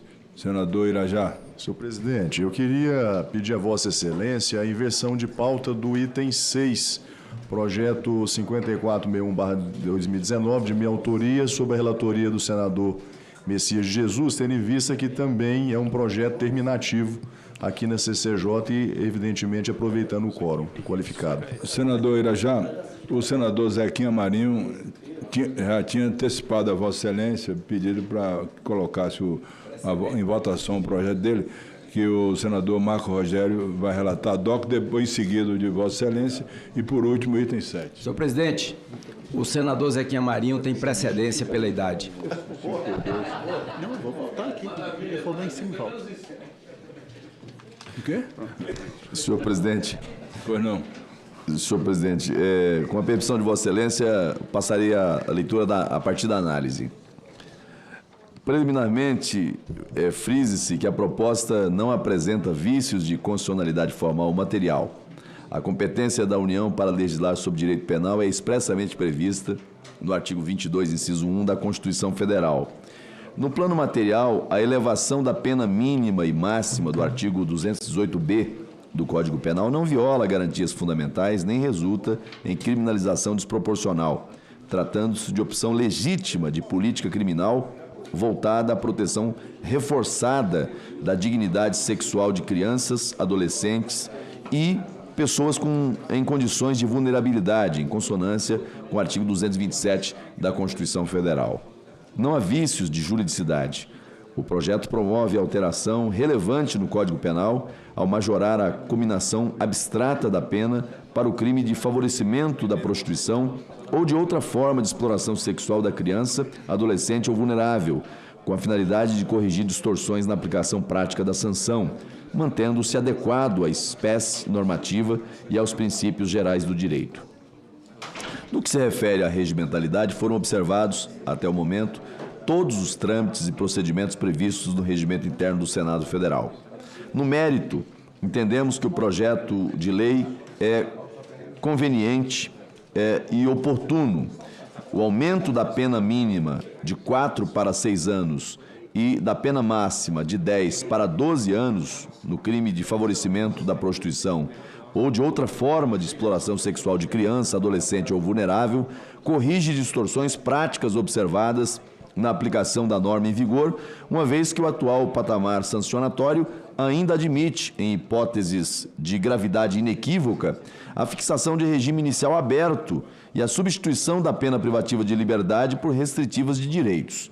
Com a majoração, o tipo penal passa a refletir de forma mais condizente à gravidade da conduta, assegurando maior efetividade à tutela da dignidade sexual de pessoas em condições de hipervulnerabilidade.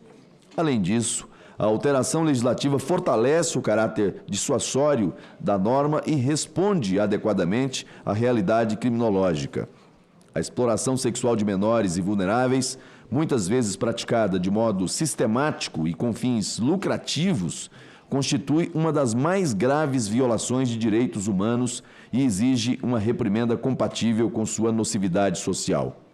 A majoração de pena contribui para reduzir incentivos à prática, conferir maior efetividade à persecução penal e harmonizar o ordenamento interno aos compromissos internacionais assumidos pelo Brasil, como a Convenção sobre os Direitos da Criança e o Protocolo Facultativo relativo à venda de crianças, prostituição infantil e pornografia infantil. Em síntese, a proposição eleva a resposta penal a um patamar compatível com a gravidade do delito e concretiza os deveres constitucionais de proteção integral e prioridade absoluta à criança e adolescentes, mostrando-se, por isso, conveniente, proporcional e juridicamente adequada. Voto. Diante do exposto, o voto é pela constitucionalidade, juridicidade e regimentalidade e, no mérito, pela aprovação do projeto de lei número 425 de 2024. Senhor presidente, é o relatório que apresento com a recomendação de voto favorável, cumprimentando pela iniciativa o senador Zequinha Marinho e subscrevendo integralmente, na condição de relator ad hoc, o relatório apresentado pela eminente senadora Elisiane Gama. Agradeço a Vossa Excelência, a matéria está em discussão. Como não há nenhum senador que queira discutir, eu quero parabenizar o senador Zequinha Marinho pela iniciativa, sem dúvida nenhuma, que vai inibir esses crimes que foram relatados aí pelo senador Marcos Rogério, e a votação é terminativa. Eu determino a mesa que abre o painel para a votação. Senadores e senadoras poderão votar assim que o painel seja aberto para a votação.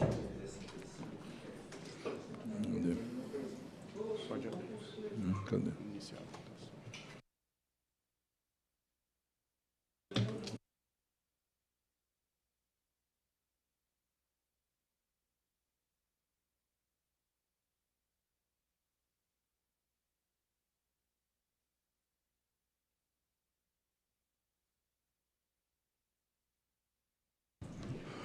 Solicito aos senadores e senadoras que estão nos gabinetes ou em outras comissões em trabalho que podem votar de caráter remoto pelo celular.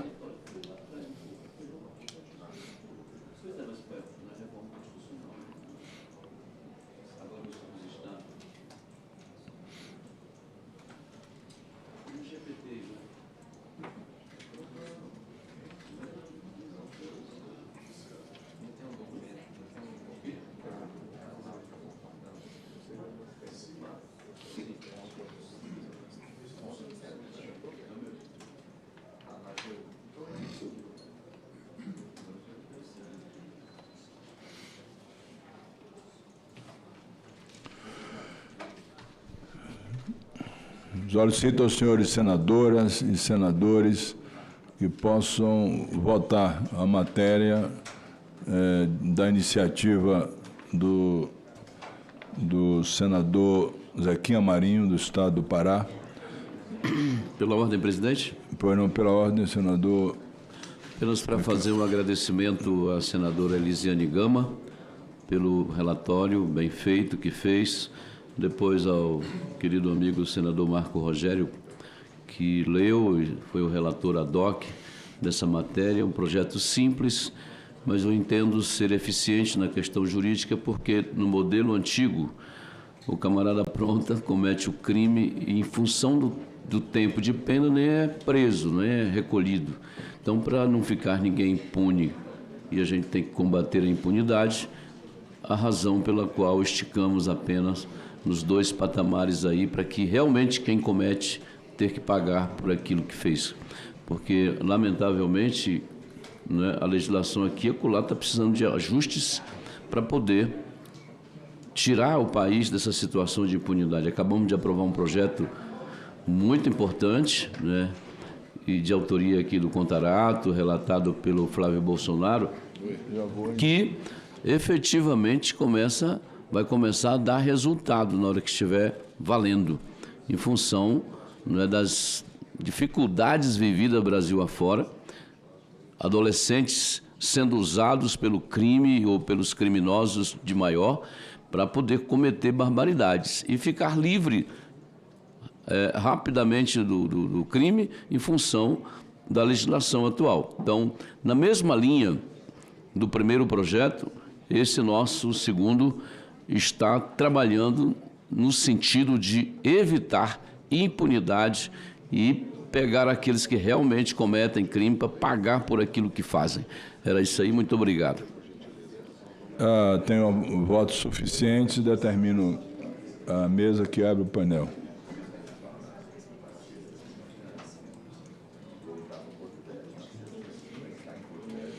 Votaram sim 15 senadores. A matéria está aprovada e será encaminhada à mesa para as providências cabíveis. Parabenizo o senador Zequinha Marinho. Muito obrigado, presidente. Muito obrigado a todos os colegas que assim votaram. Item 6. O item 6 é da iniciativa do senador Irajá e da relatoria do senador Messias Jesus, e transfere o domínio do Estado e Distrito Federal às terras pertencentes à União. Essa matéria foi levada na análise numa sessão anterior, foi solicitado vistas e agora volta para a deliberação. Senador Messias de Jesus. Presidente Otto, quero agradecer a Vossa Excelência pela condução dos trabalhos. Quero cumprimentar os colegas senadores e senadoras.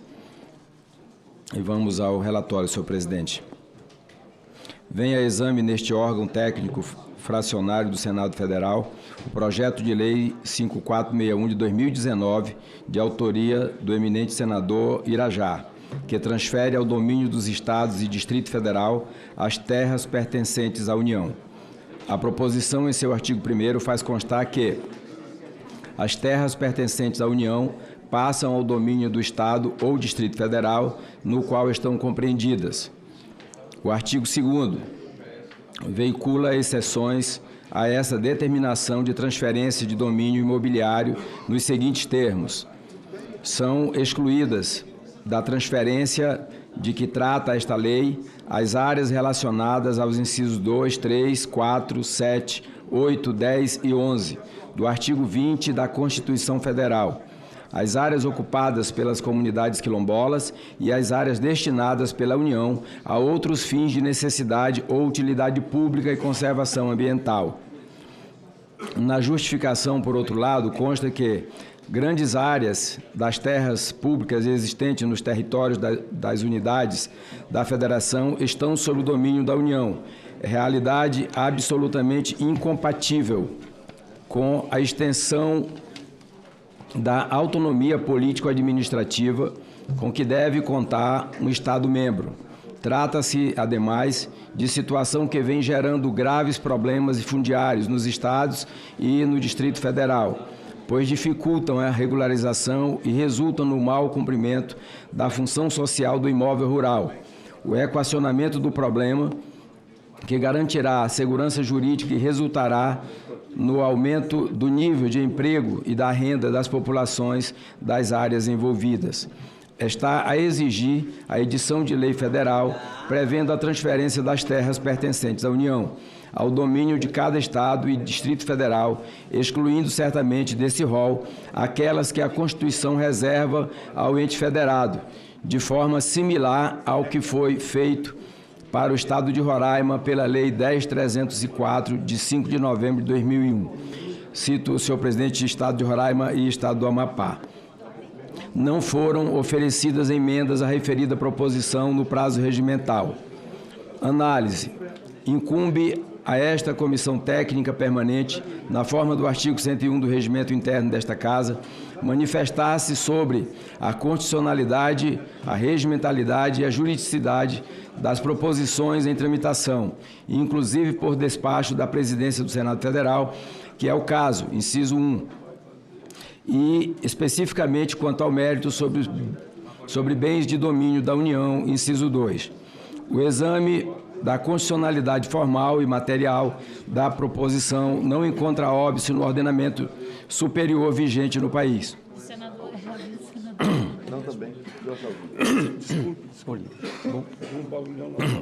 Deixa eu tirar meus...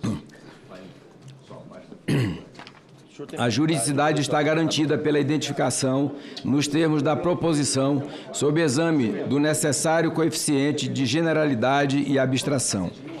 A regimentalidade, igualmente, não demanda reparos, uma vez que, no tocante à adoção do procedimento legislativo, abreviado, a hipótese encontra amparo no artigo 91, inciso 1º do Regimento Interno do Senado Federal. A técnica legislativa é adequada e guarda conformidade aos ditames da lei complementar. Por favor, tem um senador relatando a matéria e não é próprio que se obstrua a possibilidade que ele possa fazê-lo com toda a tranquilidade. Senador Messias Jesus. Obrigado, presidente Otto. A técnica legislativa é adequada e guarda conformidade aos ditames da Lei Complementar número 95, de 26 de fevereiro de 1998. Quanto ao mérito, cremos robustas as razões elencadas pelo autor do projeto de lei que temos sobre análise. Ressalte-se, quanto a isso, que o artigo 2º do projeto expressamente excluía da transferência dominial da União para o Estado e do Distrito Federal as terras devolutas, inciso 2 do artigo 20 da Constituição Federal, os lagos, rios e cursos de água em terrenos de domínio da União ou conceituados como bens da União, inciso 3, as ilhas fluviais e lacustres e as ilhas oceânicas e costeiras definidas como bens da União, inciso 4, os terrenos da Marinha, inciso 7º, os potenciais de energia hidráulica, inciso 8º, as cavidades naturais subterrâneas e os sítios arqueológicos, inciso 10, as terras tradicionalmente ocupadas pelos índios, inciso 11, além de expressamente as áreas ocupadas pelas comunidades quilombolas e as áreas destinadas pela União a outros fins de necessidade ou utilidade pública ou conservação ambiental. Fundamentalmente, então, a transferência dominial imobiliária deve incidir sobre as terras de domínio patrimonial da União e não do domínio eminente, referidas no inciso 1º do artigo 20, que não estejam na situação descritas pelos termos do artigo 2º da proposição. Em síntese, portanto, sobre terras abandonadas que hoje integram o domínio patrimonial da União. Nesse cenário, é a toda obviedade a transferência de tais imóveis aos Estados e ao Distrito Federal. Vai permitir a utilização e destinação adequadas, o controle, a vigilância e a exploração efetiva, suprindo a omissão federal que hoje se verifica. Finalmente, e como bem ressaltado pela justificação, essa alteração dominial vai permitir a regularização e a realização efetiva da função social da propriedade. Sempre é oportuno lembrar que o vigente texto constitucional fez constar expressamente essa preocupação com a desídia da União na gestão efetiva das terras sob o seu domínio, ao reconhecer como bens dos Estados, Constituição Federal, artigo 26, inciso 4, as terras devolutas, não compreendidas entre as da União, ficando sob propriedade federal apenas as marcadas pelo critério da indispensabilidade, Constituição Federal, artigo 20, inciso 2. a defesa de fronteiras, das fortificações e construções militares, das vias federais, de comunicação e a preservação ambiental.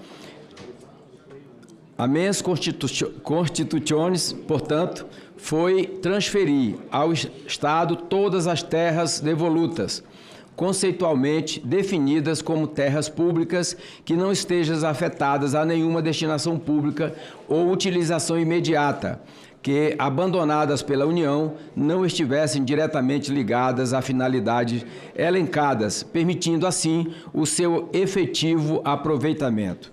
Senhor presidente, o meu voto e parecer é pela aprovação da matéria, parabenizando o senador Irajá e dizendo claramente o que já disse aqui no meu relatório e voto, que os estados, a União estará certamente respeitando o Pacto Federativo no momento em que transferir as terras que pertencem aos estados de fato e de direito. Os estados precisam se desenvolver, estão mais próximos dos problemas, precisam documentar as terras dos proprietários e, portanto, está de parabéns o competente senador Irajá do nosso querido estado do Tocantins. Agradeço a Vossa Excelência. Sobre a mesa, um voto em separado da lavra do senador Rogério Carvalho.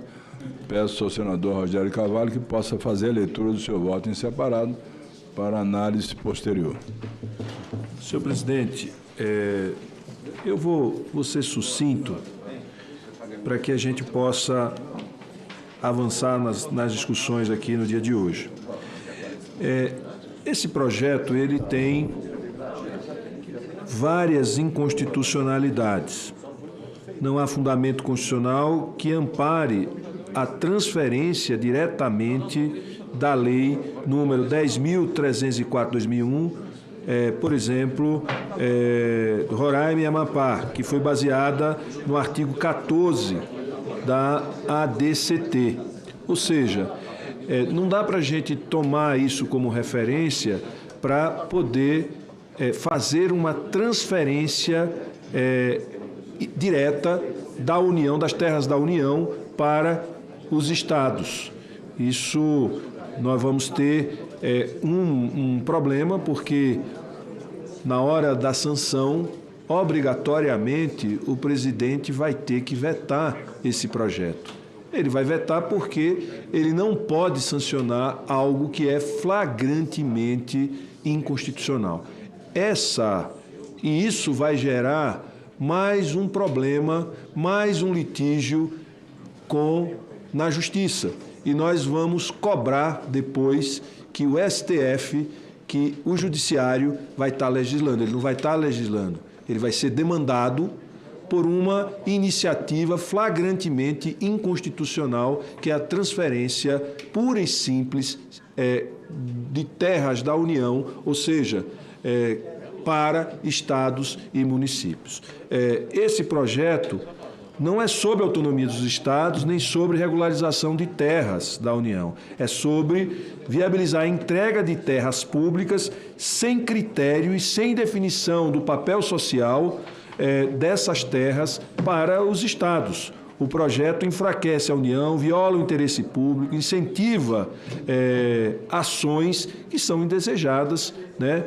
Como, por exemplo, a ameaça de comunidades que são vulneráveis, fragiliza a proteção ambiental, pode incentivar a grilagem, porque vai criar um vazio e um debate interminável em termos de constitucionalidade. Então, diante disso, senhor presidente, eu sugiro, antes da gente defender a rejeição, e por isso tem um requerimento de audiência pública, que não houve audiência pública para discutir matéria de tamanha relevância, que nós pudéssemos fazer audiência pública antes da gente votar, porque poderíamos, inclusive, encontrar mais mecanismos de evitar o debate jurídico pós-veto, derrubada de veto se ocorrer, e a é natural judicialização, porque o que será alegado objetivamente vai ser a inconstitucionalidade por conta dos flagrantes problemas de constitucionalidade que tem esse projeto. Então, se pudéssemos fazer audiência pública com vários nomes, debater aqui e a gente, quem sabe, redesenhar o projeto junto e encontrarmos um termo que não levasse à necessidade de veto por inconstitucionalidade, seria muito bom para que o debate não ficasse obstruído. Obrigado, senhor presidente. A matéria em discussão, o senador Irajá está inscrito, e o senador Marcos Rogério, o senador Zequinha Marinho, o senador Alessandro Vieira, bote aí, Omar, Irajá, o Jaime, Zequinha. Senador Irajá, com a palavra. Senador Irajá, tem um requerimento aqui do senador Rogério Carvalho, na iniciativa de fazer uma audiência pública, nominando várias autoridades que estão interessadas nesse caso. Pergunta a Vossa Excelência se Vossa Excelência aceita que vote o requerimento ou continuemos a discussão da matéria.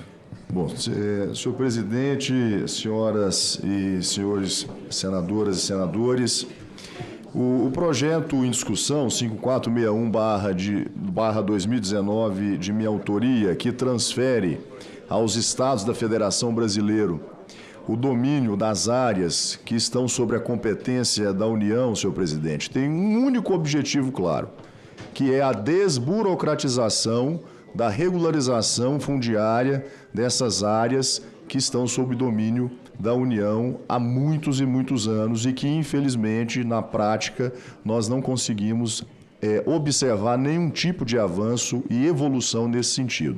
Inclusive no sentido de aqui se fazer justiça social, porque nós estamos aqui tratando de áreas que devem cumprir a função social da terra, deve gerar emprego, deve gerar renda, e que essas pessoas estão refém e à mercê da incompetência da União, que não faz a regularização dessas áreas, e essas pessoas ficam na informalidade e na ilegalidade durante uma vida inteira, sem poder contrair um financiamento bancário, né, para o custeio, para o investimento da sua produção, sem poder, inclusive, melhorar a condição e a qualidade de vida da sua família, que depende daquela propriedade.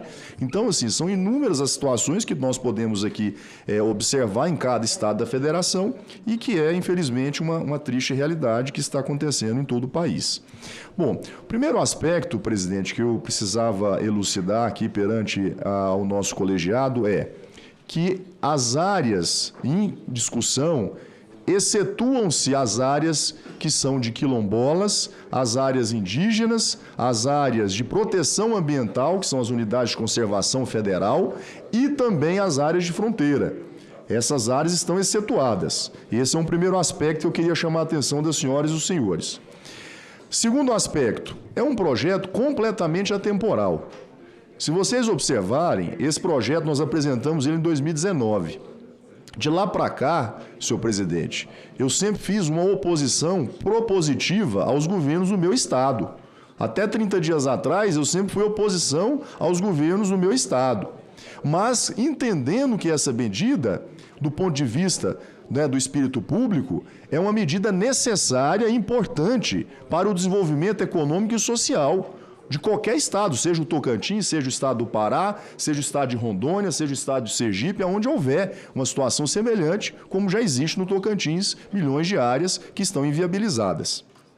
Um terceiro aspecto que eu gostaria, senhor presidente, também de chamar a atenção dos meus colegas senadores e senadores, que foi aqui, de forma muito respeitosa, ao nosso líder do PT, senador Rogério Carvalho, que eu tenho uma profunda admiração e respeito pela sua visão e a sua opinião, mas se for inconstitucional, então nós vamos precisar então revogar duas situações claras no Brasil, que foi dado o mesmo tratamento, que são os estados de Roraima, né, através de uma lei 10.304/2001, que transferia aos estados de Roraima as terras da União para sua regularização fundiária, e agora, recentemente, esse ano, o estado do Amapá.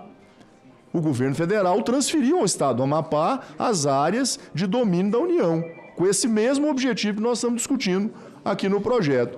Então, nós temos aqui 2 precedentes. Porque qual é a diferença do Acre, do Tocantins, do Pará, de Rondônia, de Sergipe ou de qualquer estado do país em relação aos outros 2 estados? Por que que lá é bom e por que que nos nossos estados não é bom também?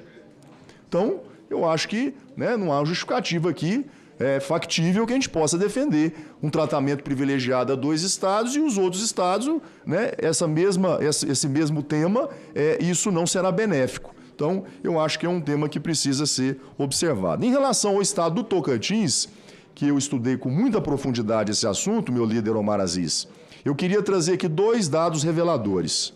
O meu estado do Tocantins tem 139 municípios. Você sabe quantos municípios do Tocantins não têm regularização fundiária porque os municípios estão na área da União? 96 cidades. 70% dos municípios do Tocantins não têm regularização fundiária. O que isso significa? Que aquelas cidades, senador Messias, que tem 3 mil habitantes, 4 mil habitantes, 10 mil habitantes, o cidadão sequer tem um título da casa dele. Um título do terreno, uma escritura da casa dele. Porque não conseguem regularizar o perímetro urbano da cidade. Olha o tamanho e a dimensão do problema que nós estamos aqui discutindo. E assim não é diferente, pelo que eu pude pesquisar, nos outros estados. Tem estado que tem 30% dos municípios que não estão regularizados, tem estados que tem 50%, o Tocantins é um caso mais crônico, que eu queria aqui compartilhar e trazer nessa discussão. Na zona rural, aí é outro desastre. O Tocantins, senhor presidente, tem 28 milhões de hectares, é a sua extensão territorial. Dos 28 milhões de hectares, 14 milhões são contingenciados por lei, que são as áreas de preservação permanente, são as unidades de conservação, são as áreas quilombolas, são as áreas indígenas. Metade do Tocantins está contingenciado. Sobra a outra metade, 14 milhões. Dos 14 milhões que estão aptos à produção de alimentos, hoje nós só produzimos em 7 milhões, 1/4 do território do Tocantins. Sabem desses 7 milhões, quantos milhões de hectares estão irregulares em áreas da União? Senador Bagatoli, 4 milhões. 4 milhões de hectares sem títulos definitivos desses produtores, 90% deles pequenos produtores, que têm menos de 4 módulos fiscal, que é o que caracteriza a pequena propriedade, e que estão inviabilizados, que não podem tirar um financiamento, não podem melhorar a condição e a qualidade de vida da sua família, que vive do sustento da sua propriedade rural. Portanto, nós não podemos achar que as coisas vão se resolver dessa forma. Nós precisamos tomar uma providência. E eu acredito, na minha modesta opinião, que os estados têm sim mais prioridade, mais urgência na solução desse problema. Porque tem técnicos, tem profissionais, tem servidores capacitados para fazer todo esse trabalho da regularização fundiária baseadas no nosso arcabouço jurídico. Né? Tem um terra legal, que é uma lei federal, então dentro do guarda-chuva do terra legal, por que os estados também não podem fazer a sua regularização fundiária dessas áreas? Então, eu queria compartilhar, senhor presidente, com os meus colegas, senadores e senadores, desses dados e da minha preocupação, que eu imagino que seja também a preocupação da grande maioria aqui dos outros estados da federação que estão vivendo esse drama, como nós estamos vivendo no estado do Tocantins, sem prejuízo à divergência do nobre colega senador Rogério Carvalho, mas nós não podemos mais perder tempo. Então, o meu apelo, senhor presidente, é que nós possamos encaminhar a votação do mérito do relatório do senador Messias de Jesus. Muito obrigado. Presidente, o senhor me permite pela ordem aqui? Pela ordem, aqui, senhor presidente. O senador Alessandro Vieira. É porque... senador, pois não. O requerimento proposto pelo senador Rogério Carvalho, eu vou colocar em votação. Ótimo. A votação, o requerimento de audiência pública. Então, os senhores senadores que concordam, permaneçam como se encontram. Aprovado contra os votos. Rejeitado o requerimento. Com a palavra o senador Omar Aziz. Senhor presidente, pela ordem... O senador Omar Aziz está inscrito. Não, pela ordem. Pela ordem mesmo. Pela ordem. É apenas para que... Senador Alessandro. Obrigado, senhor presidente. Apenas para que se faça, da parte do relator e do autor, um esclarecimento. Porque, veja, o senador Irajá verbalizou, nas palavras dele, qual é o objetivo do projeto. Só que o que ele verbaliza não corresponde ao texto formal do projeto. Uma vez que este projeto apresentado e relatado sem alterações pelo senador Messias não corresponde àquela situação que foi aplicada ao Amapá e a Roraima. Não corresponde. Porque abre exceções, permite a transferência, por exemplo, dos recursos minerais, inclusive de plataforma continental. Sim, porque não fez a exceção. Então, como talvez tenha sido um lapso técnico, por isso eu faço pela ordem para que eles possam observar. Porque enquanto a 10.304 excluía da transferência todos os bens da União que estão listados nos incisos de 2 a 11 do artigo 20, este projeto só faz a exclusão dos incisos 2, 3, 4, 7, 8, 10 e 11. Então, permite transferência dos recursos naturais de plataforma continental, de zona econômica exclusiva, o mar territorial e os recursos minerais, senhor presidente. Então, o impacto econômico para a federação é astronômico. E eu estou falando de um estado que é muito bem aquinhoado com bens minerais, graças a Deus. Sergipe é uma província mineral riquíssima. Mas para a Federação Brasileira, a aprovação assodada desse projeto gera um prejuízo financeiro imenso, incalculável, eu diria. Então, só para corrigir se tem algum erro formal por parte deles. Senhor presidente, pela ordem.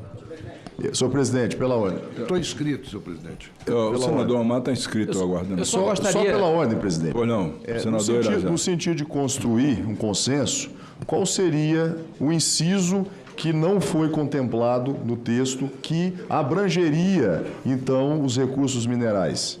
Mesmo do Amapá e de Roraima. Exato. Pois é, quais são os incisos? Isso aí sem problema, Irajá.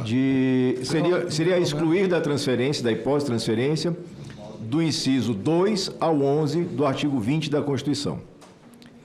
Então, você teria que acrescentar pelo menos mais uns 4 ou 5 incisos que, por algum motivo, por alguma falha técnica, vocês não lembraram de colocar. Eu tenho uma proposta. Eu tenho uma proposta. Queria consultar o relator, o senador Messias, o senador Irajá, se nós poderíamos suspender a votação hoje e traria acordo na próxima quarta-feira e analisar a matéria. Senhor presidente.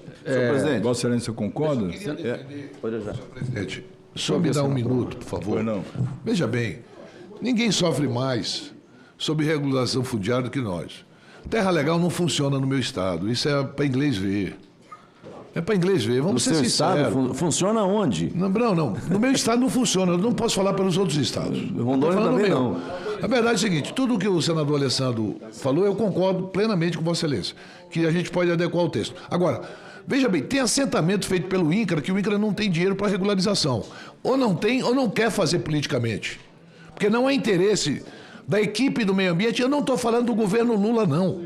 Eu estou falando de todos os governos. Para vocês terem uma ideia, o Fernando Henrique Cardoso, ele criou uma reserva no Javari, lá onde foi morto aquele jornalista e aquele servidor do meio ambiente. E o Estado saiu de lá, quem tomou conta foi o narcotráfico, o Estado não está presente. A grande preocupação nossa hoje, principalmente na minha região, vamos falar de Amazonas, onde você tem mais de 97% da sua floresta em pé. E lá, os olhos estão voltados, e é título sobre título, ninguém sabe quem é o dono verdadeiro, para ter centenas de milhares de hectares para vender crédito de carbono, rapaz. Hoje o Estado brasileiro não ganha com isso, quem está ganhando é empresário. Não fica absolutamente nada para as comunidades tradicionais, originárias. Não usufruem disso. O que nós temos é o seguinte, vários assentamentos feitos por diversos governos, sem regularização, porque o governo federal não regulariza, o Estado não pode regularizar. Essas preocupações levantadas pelo senador Alessandro, e aí o senador Rogério também levanta essas preocupações, eu também concordo. Não dá para você pegar áreas minerais, de gás, petróleo, e entregar para o governo, seja para qualquer governo. Não adianta. Isso aí é uma questão nacional, isso aí é uma questão de soberania nacional. Não é soberania do Estado. Agora, tem áreas que, infelizmente, o cara vai para lá, na perspectiva de regularizar, nunca consegue um crédito para poder produzir. E eu estou falando não é de grandes produtores, não, estou falando da agricultura familiar, que tanto se defende a agricultura familiar nesse país, em que pequenos produtores não regularizam suas áreas e não têm acesso a crédito, não têm acesso a assistência técnica. E aí começa a devastação. Por quê? Porque é terra de ninguém. Quando você é proprietário daquela área, você cuida daquela área. Hoje, senador Paim, há uma operação da Polícia Federal e do IBAMA, vai lá, toca fogo em trator, toca fogo em retroescavadeira, toca fogo em tudo, e você não sabe quem é o proprietário da área, porque não está regularizada, mas tem gente morando lá, vivendo lá. Então você não tem como responsabilizar a pessoa. Eu estou dando um exemplo. Agora mesmo, nós tivemos lá no Rio Madeira a explosão de quase 400 balsas. 400 balsas. A maioria dessas balsas era de pessoas humildes. Mas não prenderam um narcotraficante. Estão dizendo que é o narcotráfico que está por trás, não foi preso uma pessoa. Como é que pode a Polícia Federal fazer uma operação e não prender ninguém? Me explica. Foi lá, explodiu, tocou fogo e não prendeu ninguém. Não que eu seja favorável à exploração irregular, irresponsável e criminosa que é feito. Não sou. Sou a favor que seja regulamentada e que os povos tradicionais... Muita gente fala de indígena, sem conhecer indígena. O meu estado tem 77 etnias. É a maior população indígena. Vocês acham mesmo que o indígena quer viver mal? Que o indígena quer viver com dificuldades? Ou que ele quer usufruir daquilo que é dele, daquilo que é dele, tradicionalmente é dele. Ele quer usufruir daquilo, de forma responsável, sustentável. De forma responsável e sustentável.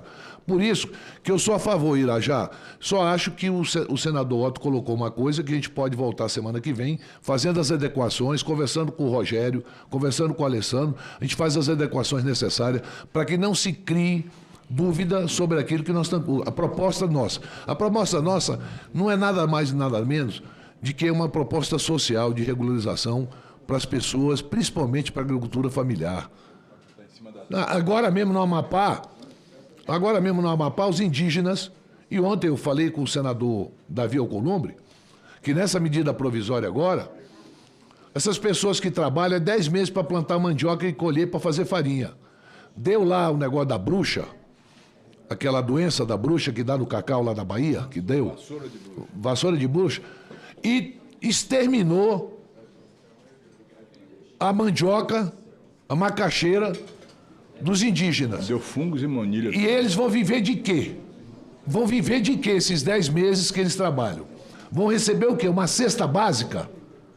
E ele vai comprar remédio com que dinheiro? Ele vai pagar a conta de água com que dinheiro? A conta de luz com que dinheiro?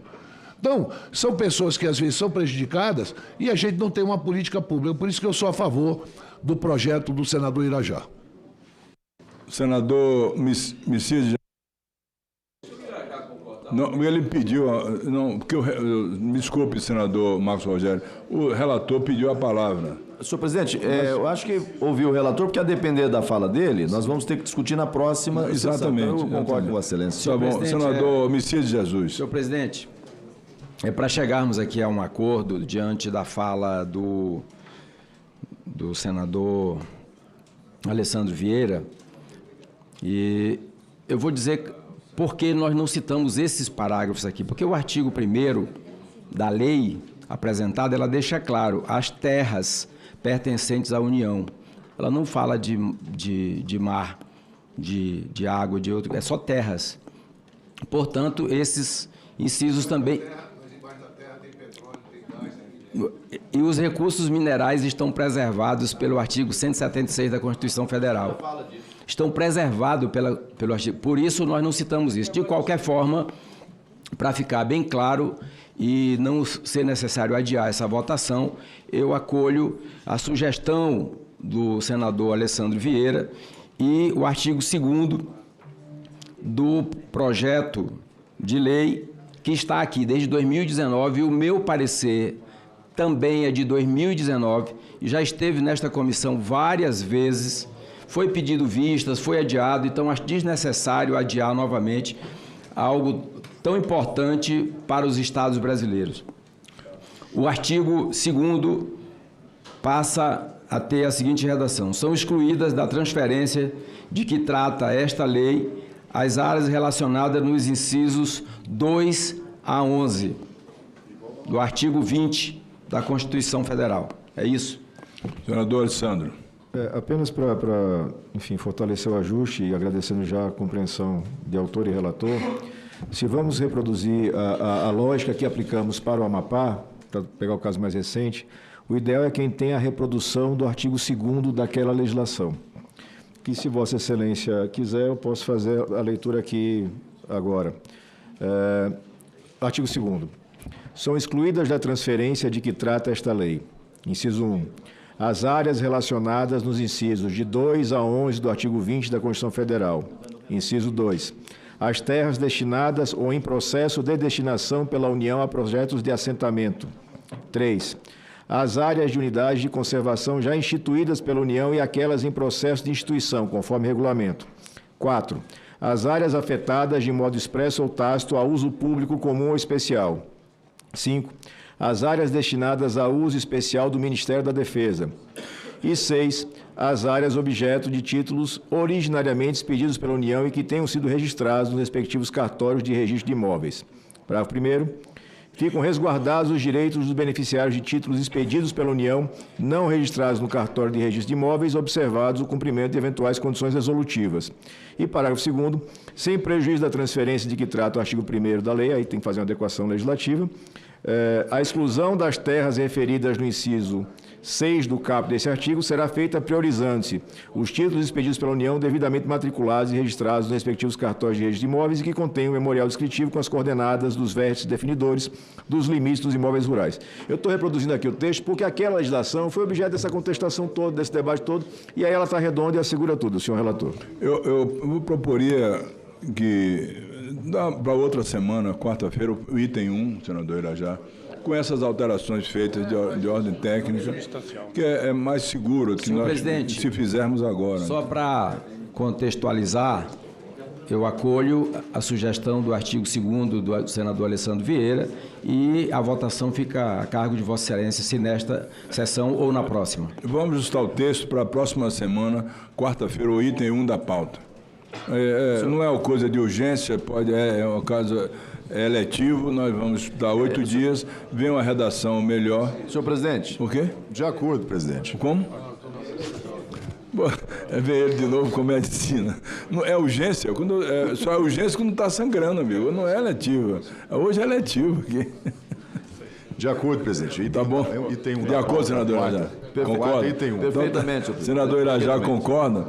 Nós vamos ao item 3, que já foi lido o item 3, a relatoria da professora Dorinha. Foi pedido vista pelo senador Eduardo Girão, trata-se de cargos lá no Tribunal de Justiça do Trabalho, STJ. Portanto, eu coloco a matéria em discussão. Como não há nenhum senador ou senadora que queira discutir, coloque em votação. Senhores senadores e senadoras que concordam, permaneçam como se encontra.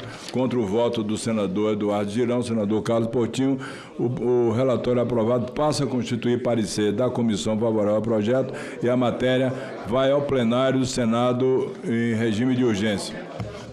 O que é isso? Não vai votar o título? Presidente. Pede urgência aí. Presidente. Eu quero pedir urgência nesse projeto. Urgência. Em votação, o requerimento do senador Omar e da senadora Soraya. Senhores senadores que aprovam, permanecem como está aprovado. A matéria vai ao plenário do Senado Federal, como pede o senador Davi Alcolumbre. O item 7 da pauta trata-se de uma emenda constitucional, uma PEC, de autoria de um dos senadores mais respeitados, com a história de vida que honra o Senado Federal pela sua dignidade, pelo seu compromisso social, pela sua trajetória de defesa do trabalho de acordo com a legislação, e eu homenageio sempre o senador Paulo Paim, do estado do Rio Grande do Sul, que encaminhou essa proposta de emenda constitucional na redução da jornada de trabalho, que hoje é a jornada de 6x1, e hoje várias empresas, indústria, comércio, já praticam a jornada de 5x2, com 40 horas semanais, e é um momento de se debater esse tema, e de acordo com o que eu penso, certamente o relator, a quem vou passar a palavra, vai propor, como já combinamos, as audiências públicas para que sejam ouvidos os sindicatos, seja ouvido o sindicato patronal, a Confederação Nacional da Indústria, do Comércio. Esse é um tema que precisa ser exaustivamente debatido. Não é porque eu sou favorável que não vou, eu pessoalmente sou favorável à jornada 5x2, até porque no início da minha vida eu dava 3 plantões por semana de 24 horas como médico para ganhar 10 salários mínimos. Então, realmente, eu acho que é preciso ser revisto de alguma forma esse tipo de trabalho. No momento em que a atualização do trabalho já começa com trabalho remoto, já começa também com vários setores trabalhando apenas 5 dias e folgando 2. É até bíblico isso, né? Descansou Mas o trabalho Jesus, remoto é trabalho. Trabalho remoto é trabalho, é dia de trabalho. Pois é. Mas são 5 dias também. Então, o senador Rogério Carvalho com a palavra. Peraí, só uma dúvida, pela ordem, senhor presidente. Sim. Há um acordo para audiências públicas? Foi isso? Exatamente, audiência pública. Nós vamos fazer tantas, senador Carlos Portinho, vamos fazer tantas quantas audiências públicas serem necessárias por todos os setores. Eu combinei isso, inclusive, com o líder, o senador Rogério Marinho. Participantes. Deixa eu só dizer uma coisa, Rogério. É de quem é? Rogério Marinho. Já tem aqui, inclusive, um pedido de requerimento de audiência pública. Depois de Vossa Excelência ler o seu relatório, eu vou colocar e vamos aprovar os requerimentos de audiência pública, tantos quantos forem encaminhados. Obrigado, senhor presidente. Em primeiro lugar, eu queria agradecer a Vossa Excelência por pautar matéria de tamanha relevância. Eu quero cumprimentar o autor, o senador Paulo Paim, e também aqui a deputada Érica Hilton, que é autora de uma PEC com o mesmo teor na Câmara dos Deputados e que nos prestigia aqui com a sua presença. Direto aqui ao relatório, senhor presidente. Vem a exame desta Comissão de Constituição e Justiça e Cidadania a proposta de emenda constitucional de número 148 de 2015, de autoria do senador Paulo Paim e outros, que altera o inciso 8º do artigo 7º da Constituição Federal para reduzir a jornada de trabalho semanal.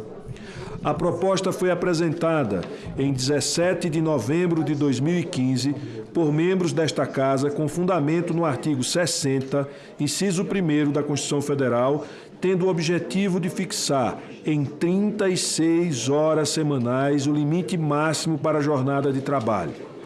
A proposta foi arquivada ao final da legislatura, nos termos do parágrafo 1º do artigo 332 do Regimento Interno do Senado Federal.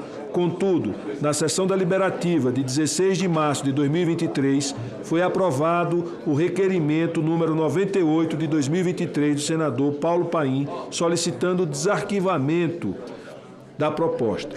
Quanto ao aspecto normativo, o artigo 1º da proposta altera o inciso 8º do artigo 7º da Constituição Federal, dispondo que a duração do trabalho normal não será superior a 8 horas diárias e 36 semanais, facultando a compensação de horários e a redução da jornada mediante acordo ou convenção coletiva de trabalho. Para garantir uma transição gradual, em seu artigo 2º, a proposição fixa a implementação do novo limite de forma gradativa, estabelecendo que, a partir de 1º de janeiro do exercício seguinte, ao do exercício em que for aprovada a emenda, a jornada de trabalho normal não poderá ser superior a 40 horas semanais, diminuindo gradativamente em 1 hora por ano até o limite de 36 horas semanais, não podendo a jornada de trabalho ser superior a 44 horas semanais até a referida implementação. A proposta foi encaminhada à Comissão de Constituição e Justiça para emissão de parecer nos termos do artigo 356 do Regimento Interno do Senado Federal.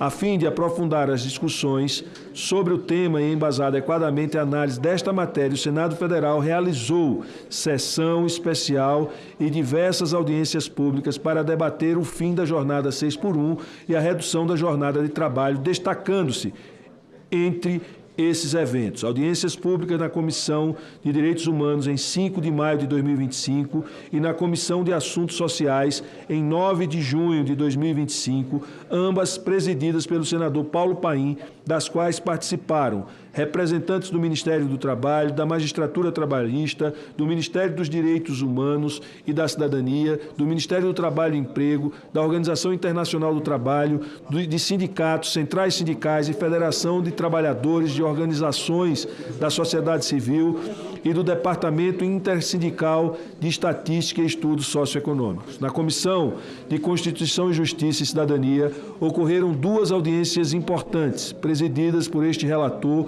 a primeira em 8 de abril de 2025, com representantes do movimento Vida Além do Trabalho, do Ministério das Mulheres, do Ministério do Trabalho e Emprego, do Ministério Público do Trabalho e de diversas representações de trabalhadores.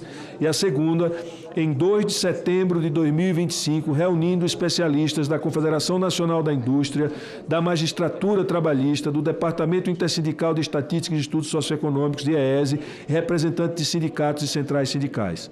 O evento mais significativo foi a sessão especial do plenário, presidida pelo senador Paulo Paim, em 9 de maio de 2025, celebrando o Dia do Trabalhador, que contou com o Ministério do Trabalho, o diretor da Organização Intersindical do Trabalho, AIT, no Brasil, representante de associações médicas e jurídicas trabalhistas, além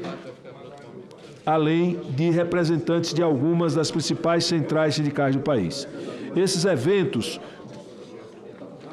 consolidaram um amplo diálogo social sobre a superação do regime 6x1, envolvendo o governo, trabalhadores, empregadores e especialistas. A análise. A proposta apresentada observou os requisitos da iniciativa de 1/3, no mínimo, dos membros do Senado Federal, prevista no artigo 60, inciso 1º da Constituição Federal. Também não há violação das limitações materiais ou circunstanciais que a proposta de emenda à Constituição deve respeitar. Não encontramos na proposta vício de injuridicidade, tampouco óbices regimentais ou procedimento da análise da matéria. Sob a perspectiva histórica, a luta pela redução da jornada de trabalho existe desde o início da organização da classe operária no sistema capitalista. Os movimentos iniciais na primeira Revolução Industrial pugnavam pela redução de jornadas de trabalho que alcançavam até 18 horas diárias. E, naquele período em que a jornada era de 18 horas, havia quem dissesse que as empresas quebrariam se houvesse a redução da jornada. Nos Estados Unidos, a luta pela redução da jornada laboral de 16 para 8 horas diárias ficou marcada no ano de 1886 por pelo menos 4 trabalhadores mortos nas manifestações. Óbitos que marcaram a data de 1º de maio como Dia do Trabalhador em quase todos os países do mundo. Vejam que essa matéria é uma matéria que mobiliza os diversos segmentos da sociedade e que é fundamental o debate que nós estamos fazendo no dia de hoje.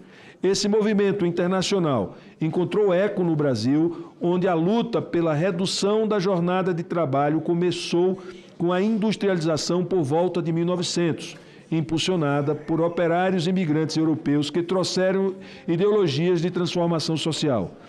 Neste período, as condições eram precárias, com jornadas de 12 a 16 horas diárias para adultos, mulheres e crianças. Portanto, a sanha exploradora, ela não tem limite com relação a gênero e idade. Em resposta a essa situação, os primeiros avanços surgiram em 1891, quando foi proibido o trabalho de menores por mais de 9 horas no Rio de Janeiro. Entretanto, a grande mudança veio apenas em 1932, com Getúlio Vargas estabelecendo a jornada de 8 horas diárias e 48 horas semanais, posteriormente consolidadas na CLT de 1943. Décadas após a previsão de 8 horas diárias na consolidação das leis do trabalho, a questão da jornada voltou ao centro do debate político durante a Assembleia Nacional Constituinte, de 1987 a 1988.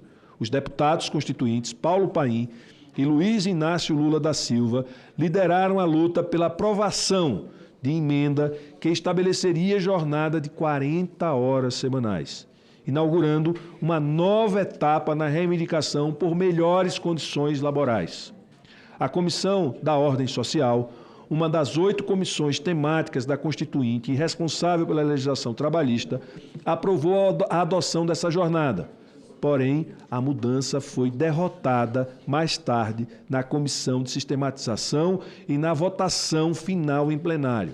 Ao final, optou-se por uma redução mais conservadora na jornada para 44 horas semanais. Portanto, estamos com a mesma jornada desde 1988, que já foi uma conquista além e aquém do que era demandado e que era objeto de disputa na Assembleia Nacional Constituinte, que ficou em 44 horas semanais ao final. Mais recentemente, as manifestações contrárias à jornada 6x1 ganharam força nas redes sociais, culminando na criação do movimento Vida Além do Trabalho. E, aqui ao meu lado, a deputada Érica Hilton, que foi uma das principais, se não a principal defensora, protagonista desse movimento Vida Além do Trabalho, para assegurar equilíbrio entre trabalho e vida pessoal. Sob esse prisma, a jornada 6x1 é criticada por aumentar riscos de acidentes devido ao cansaço, diminuir a qualidade de vida, diminuir a qualidade do trabalho e causar danos à saúde, prejudicando o bem-estar geral dos trabalhadores. Do ponto de vista da saúde ocupacional, a extensão da jornada possui correlação direta com os riscos laborais. Estudos demonstram que a extensão do contato com certas atividades ou ambientes é elemento decisivo na configuração de efeitos insalubres, tornando a redução da jornada medida profilática importante, que seja profilática preventiva, importante na moderna medicina do trabalho. Portanto, não se trata apenas de consequências econômicas, mas também de efeitos na saúde, segurança e nas repercussões sociais do maior tempo disponível para lazer e família. No plano internacional, a limitação razoável das horas de trabalho é consagrada como direito fundamental pela Declaração Universal dos Direitos Humanos e pelo Protocolo de São Salvador, artigo 7, a linha G, com lastro nesse reconhecimento. A Organização Internacional do Trabalho estabeleceu marcos importantes ao longo dos anos. Em 1919, a primeira convenção sobre a duração do trabalho na indústria definiu que a jornada de trabalho não deve ultrapassar 8 horas por dia e 48 horas por semana. Esse limite foi ratificado por apenas 52 países. Posteriormente, em 1935, em razão do alto índice de desemprego da época, a organização estabeleceu uma nova convenção com um limite de 40 horas semanais. 40 horas semanais. Veja, a gente está 4 horas na frente. Consolidado essa evolução em 1962, a OIT lançou a recomendação de redução da jornada de trabalho, citando as 40 horas semanais como um padrão social a ser alcançado por etapas, se necessário. É nessa moldura de evolução gradual dos padrões internacionais que o pleito pelo fim da jornada 6x1 se insere, representando um passo natural na expansão dos direitos humanos e na busca por tornar mais efetiva a proteção aos trabalhadores. A despeito disso, propostas de redução de jornada enfrentam resistências sistemáticas em muitos países.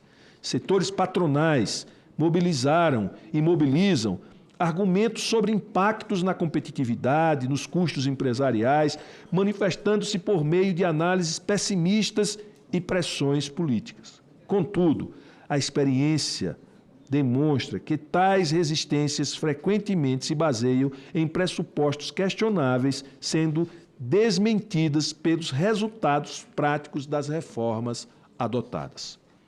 Superando essas objeções, estudos empíricos contradizem sistematicamente os argumentos alarmistas comumente invocados contra a redução da jornada de trabalho.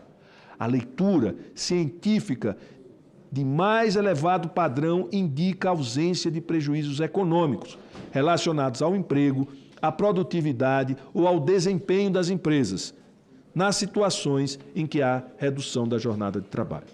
Exemplificando essa linha de resultados, em Portugal, pesquisa de Raposo e Oures avaliou o impacto da redução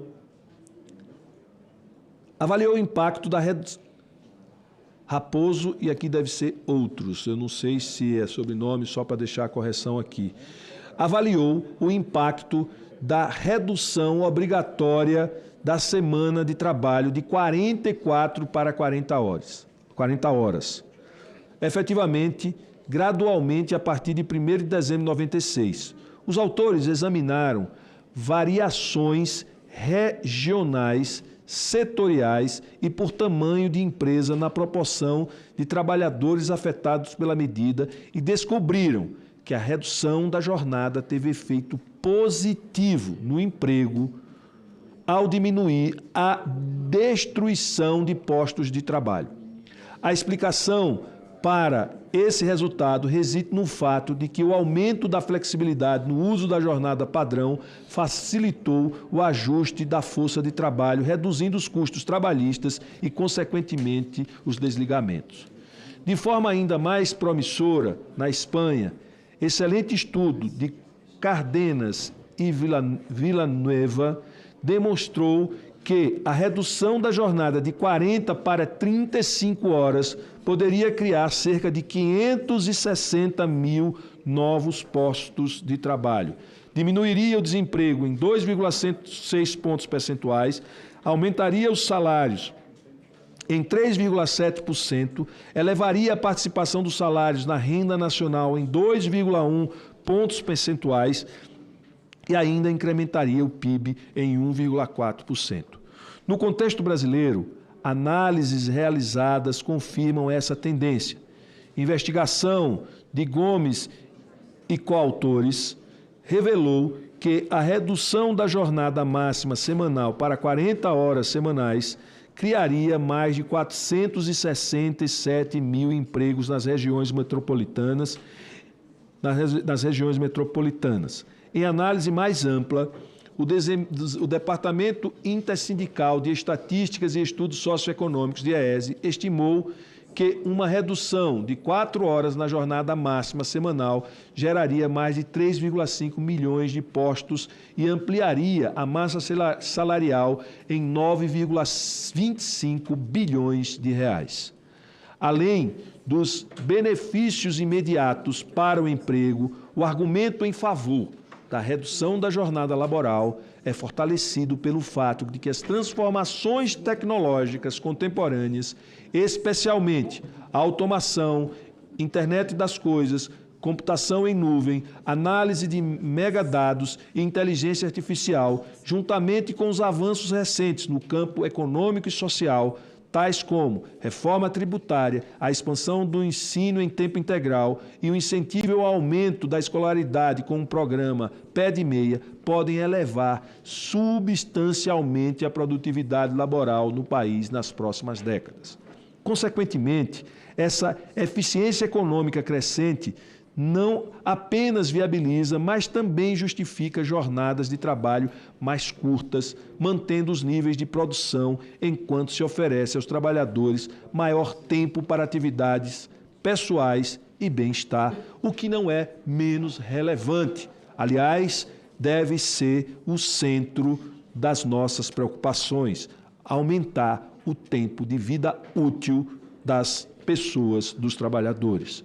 É importante reconhecer, contudo, que existem estudos contraditórios, como os elaborados por pesquisadores da Fundação Getúlio Vargas e da Federação das Indústrias do Estado de Minas Gerais, em que projetam perdas econômicas significativas.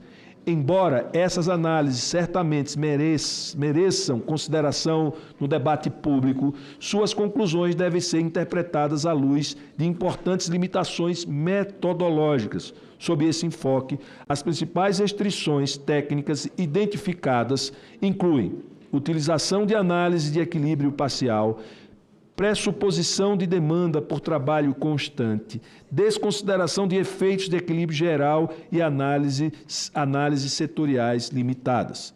É óbvio que aqui ninguém leva em consideração automação, inteligência artificial e tudo aquilo que a redução da jornada, por exemplo, poderia demandar em termos de aumento da produtividade com incorporação de mais tecnologia e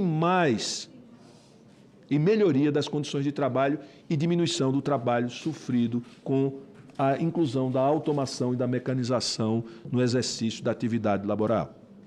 Respaldando a crítica metodológica, especialistas da Universidade Estadual de Campinas, a Unicamp, argumentam que as abordagens estatísticas não capturam fatores importantes, tais como adaptações empresariais, reorganização de trabalho, melhorias de processos e efeitos multiplicadores do aumento do consumo decorrente de maior tempo livre. Noutras palavras, esses estudos subestimam a capacidade de adaptação da economia às novas regras. Um parêntese para a gente descontrair e dar um tempo para a nossa mente. O senhor sabe que, estatisticamente, usar isqueiro no bolso tem uma associação estatística fortíssima com o aumento de câncer de pulmão. Mas não tem nada a ver uma coisa com a outra, a não ser o fato de quem fuma portar isqueiro no bolso. Então, às vezes, determinados estudos que usam dados estatísticos usam para confundir e não para esclarecer e para colocar luz sobre determinados temas. Que boa analogia. Essa divergência explicita a complexidade inerente à modelagem econômica de reformas estruturais.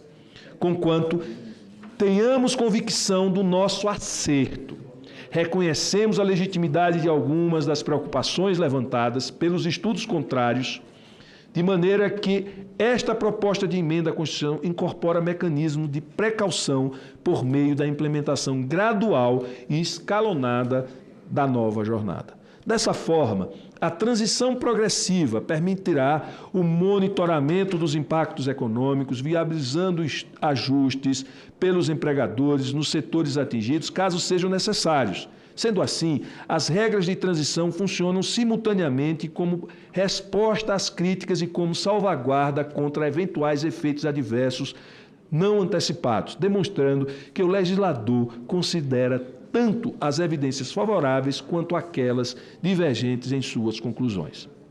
Aliás, a própria experiência constitucional brasileira, voltando à vida real, reforça nosso diagnóstico em favor do acerto da diminuição da carga horária. Quando a Constituição de 88 reduziu de 48 para 44 horas a jornada semanal de trabalho, não houve aumento de desemprego em 1989. Ao contrário, como bem documentado por Gonzaga e coautores, verificou-se um aumento do salário real por hora em relação aos demais trabalhadores, confirmando que a redução do limite máximo da jornada não causa destruição de postos de trabalho nem queda de renda.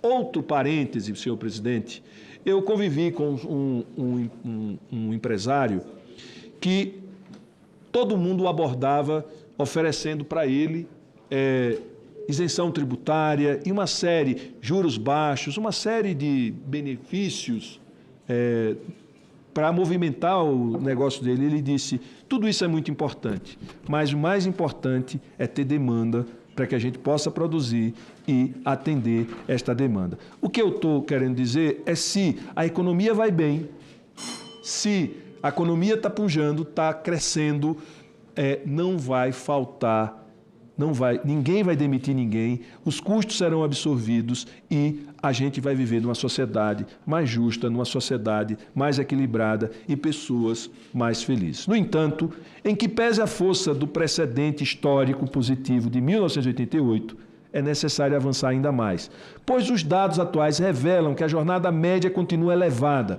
e socialmente desigual. Esse socialmente desigual aqui é muito importante. Segundo a Relação Anual de Informações Sociais de 2022, os trabalhadores formais cumpriam em média 41 horas e 20 minutos por semana, sendo que 67% superavam jornada de 40 horas. Dados mais recentes reforçam que a Pesquisa Nacional de Amostra de Domicílios contínua do Instituto Brasileiro de Geografia e Estatística, no quarto trimestre de 2024, mostra que empregados com carteira assinada trabalhavam em média 43 horas semanais contra 38 dos profissionais sem carteira. Portanto, tem inclusive um movimento das pessoas que preferem não trabalhar formalmente, porque formalmente elas têm que dar uma jornada maior. Os informais têm a possibilidade de formar uma jornada menor e os dados do PNAD, que é um estudo estatístico do IBGE, mostra isso. Esse visível paradoxo entre as situações dos trabalhadores formais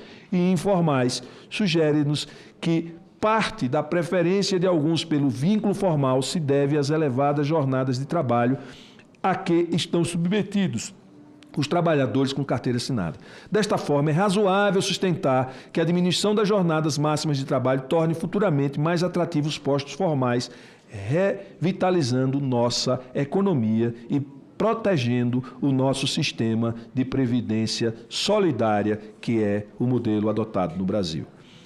Aprofundando nossa análise, mais preocupante ainda é a dimensão estrutural dessa desigualdade no mercado de trabalho brasileiro. Os trabalhadores com ensino fundamental incompleto trabalham mais de 42 horas semanais, enquanto aqueles com ensino superior cumprem menos de 37 horas. Paralelamente, verifica-se que uma correlação inversa entre jornada e remuneração. Trabalhadores com jornada média de 44 horas recebiam, em média, R$ 2.193. Os que trabalham 36 horas recebiam, em média, R$ 2.929. Os com 40 horas recebiam, em média, R$ 6.196. Diante dessa situação, a conclusão é única. Os dados demonstram que a jornada reduzida já é direito consolidado de servidores públicos e trabalhadores de maior escolaridade e renda, permanecendo inacessível à maioria da população brasileira de menor renda. Veja a injustiça, senhor presidente. Os que têm maior escolaridade e os que ganham mais têm jornada menor. E os que ganham menos tem jornada maior. Assim, a redução da jornada máxima representa medida de justiça social, democratizará um direito atualmente restrito apenas às camadas de maior poder aquisitivo. Em face dessa realidade, devemos compreender que o instrumento da negociação coletiva não é universal e não alcança todos os trabalhadores como querem aqueles que são contra a redução da jornada, colocar que isso deve ficar para negociação entre as partes, especialmente aqueles em categorias menos organizadas ou com menor poder de negociação, sendo suficiente para garantir jornadas reduzidas de forma ampla e equitativa.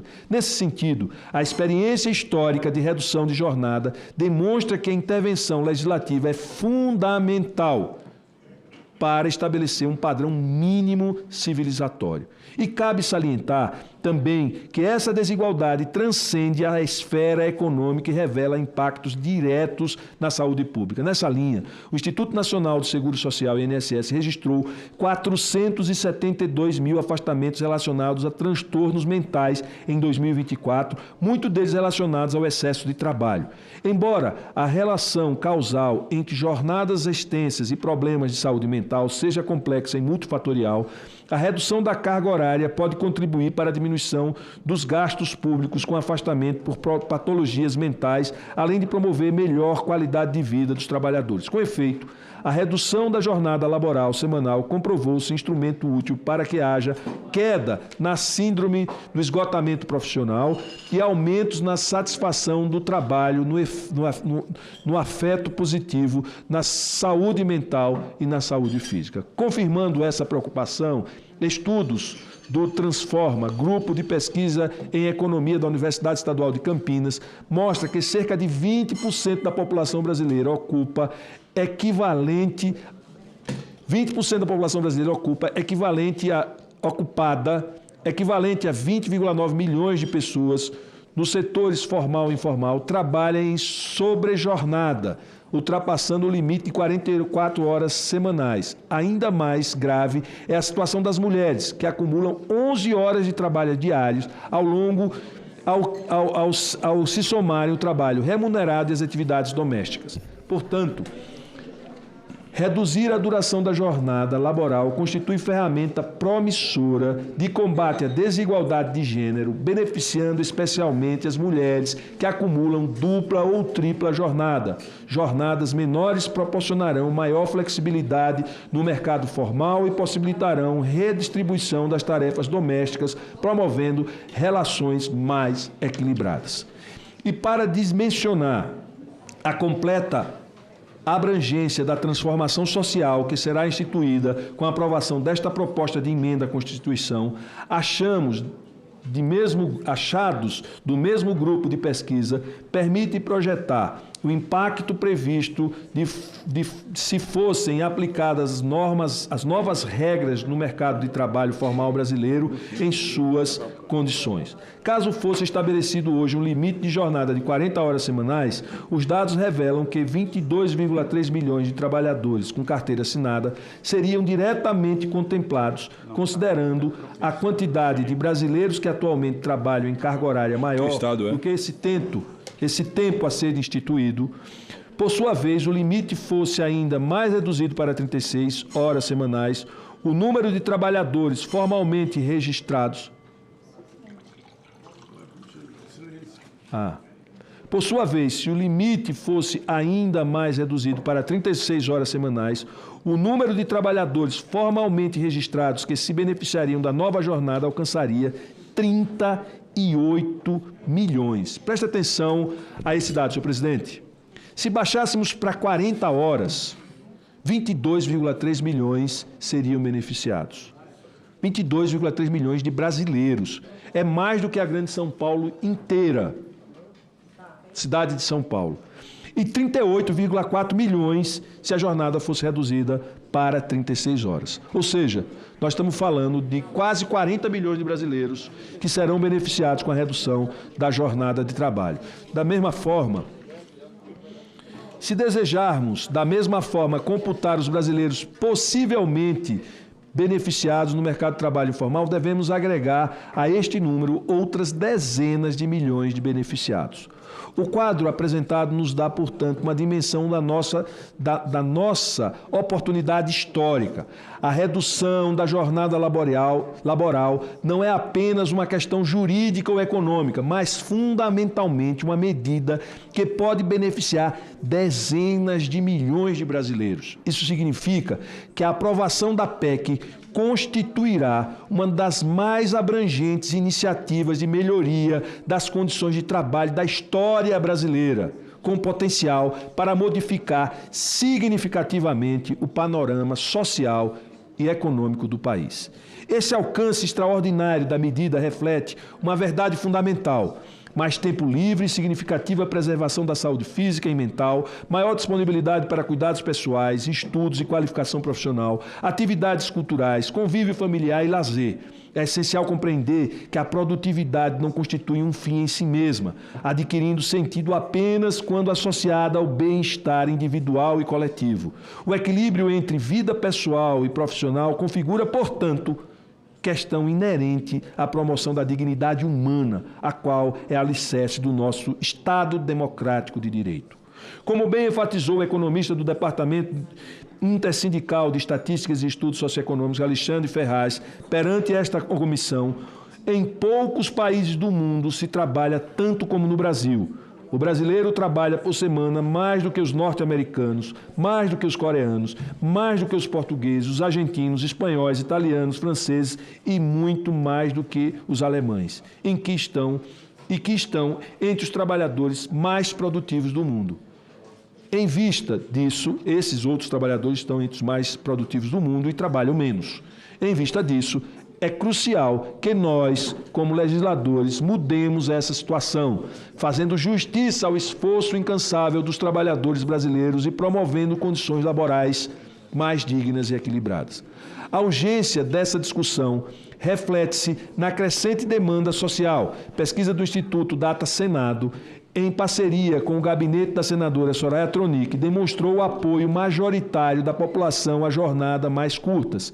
Mais da metade dos brasileiros, 54%, acredita que jornadas menores melhorariam a qualidade de vida, com 51% apoiando especificamente a semana de 4 dias sem corte salarial. Adicionalmente, 35% da população estimam que a produtividade aumentaria.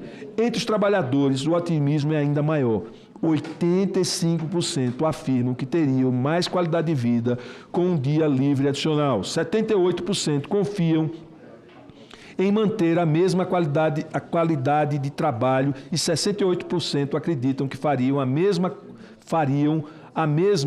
qualidade de trabalho. Contrariamente, enquanto muitos países caminham para a escala 4x3, o Brasil ainda discute a manutenção e setores do Brasil, da sociedade brasileira, ainda discute querer manter essa jornada de 6 dias de trabalho e 1 de descanso, que vem obrigando milhões de trabalhadores a sacrificarem o sábado do convívio social. Mundialmente, o movimento pela redução da jornada de trabalho ganha força crescente. Experiências internacionais recentes incluem o Chile, que aprovou a redução de 45 para 40 horas em 2023, tornando-se, junto com o Equador, o país latino-americano com menor jornada. No México, haverá redução gradual da jornada de trabalho semanal de 48 para 40 horas, com conclusão prevista até 2030. E a União Europeia, a média de 36 horas semanais, variando de 31 horas Holanda e 43 horas Turquia, sendo que mesmo a maior jornada europeia é inferior ao limite brasileiro atual. Diante deste cenário, a proposta de emenda à Constituição em análise revela-se uma resposta adequada e equilibrada aos desafios identificados, ao estabelecer a implantação do novo limite de forma gradativa, garante segurança jurídica aos empregadores e assegura-se a existência de um período de planejamento, seja para a adequação das escalas de trabalho, seja para a contratação de novos empregados. A abordagem progressiva da PEC concilia a necessária modernização das relações trabalhistas com a prudência exigida para uma transformação estrutural dessa magnitude, permitindo que tanto trabalhadores quanto empregadores se adaptem às novas condições sem sobressaltos econômicos ou sociais. Por todas essas razões, considerando que um dos objetivos da proposta é assegurar maior tempo de descanso aos trabalhadores, sem prejuízos financeiros, orientamos-nos pela aprovação da proposta com 3 emendas que asseguram o gozo de, no mínimo, 2 dias de repouso por semana, além de garantir a irredutibilidade salarial e realizar ajustes de técnica redacional. O voto, pelo exposto, opina-se pela aprovação da proposta de emenda à Constituição número 148 de 2015, com as emendas que seguem adiante e eu não vou aqui apresentá-las porque já consta do texto. Agradeço a Vossa Excelência, senador Rogério Carvalho, como também parabenizo pelo extenso relatório de Vossa Excelência, que foi as minúcias das questões trabalhistas. Eu quero destacar a presença e também festejo a presença da deputada professora Luciene Cavalcante, do Estado de São Paulo, a deputada Daiana Santos, do Estado do Rio Grande do Sul, conterrânea do nobre senador Paulo Paim, e também da deputada pelo Estado de São Paulo, Érica Hilton, que também defende essa tese, como eu defendo, da redução da jornada de trabalho 5x2.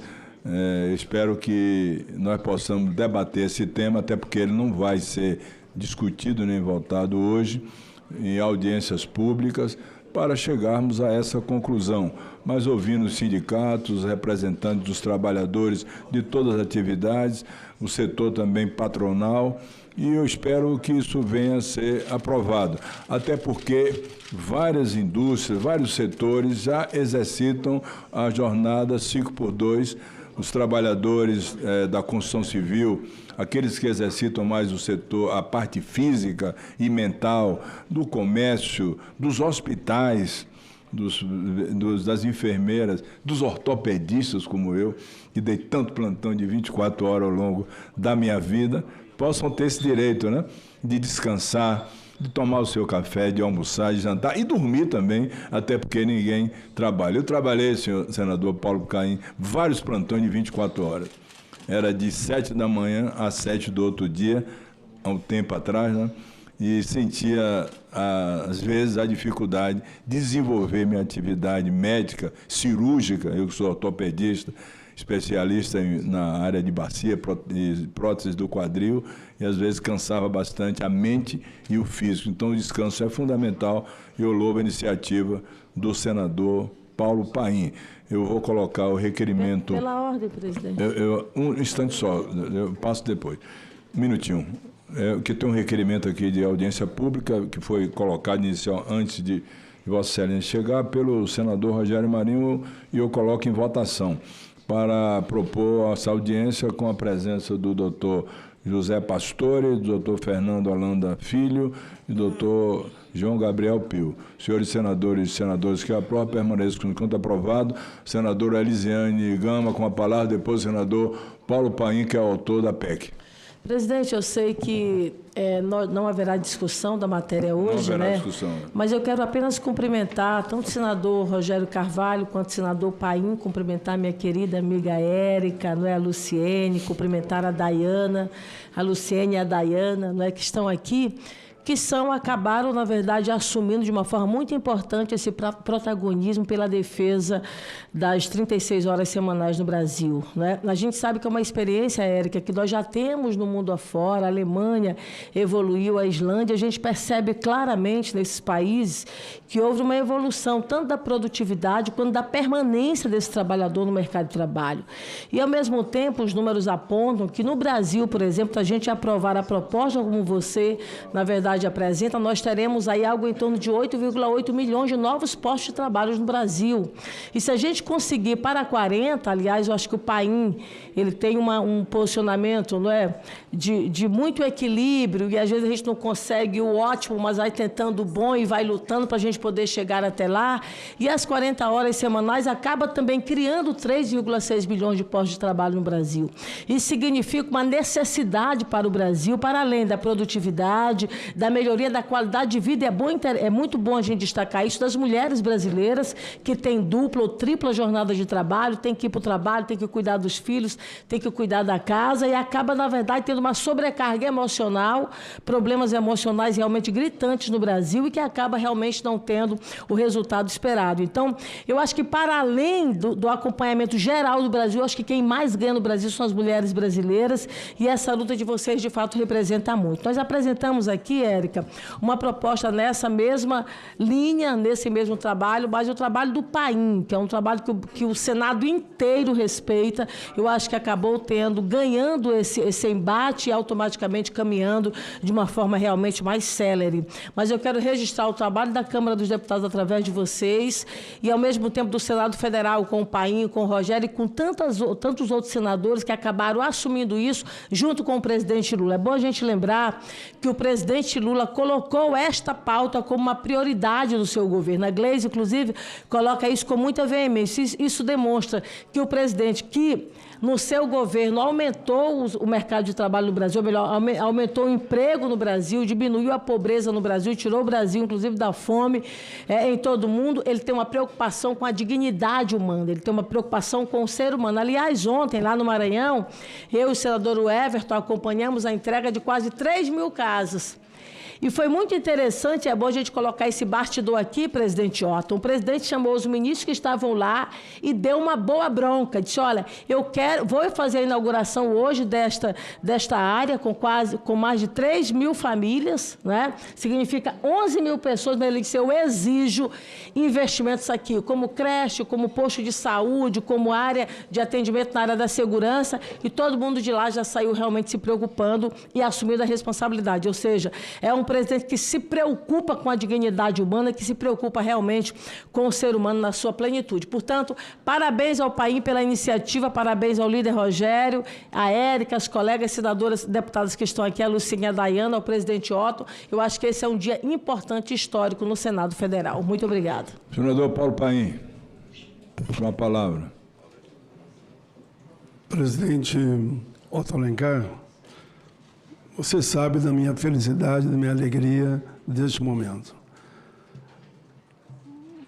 O movimento sindical, o movimento social, vem nesse caminhar de muito tempo.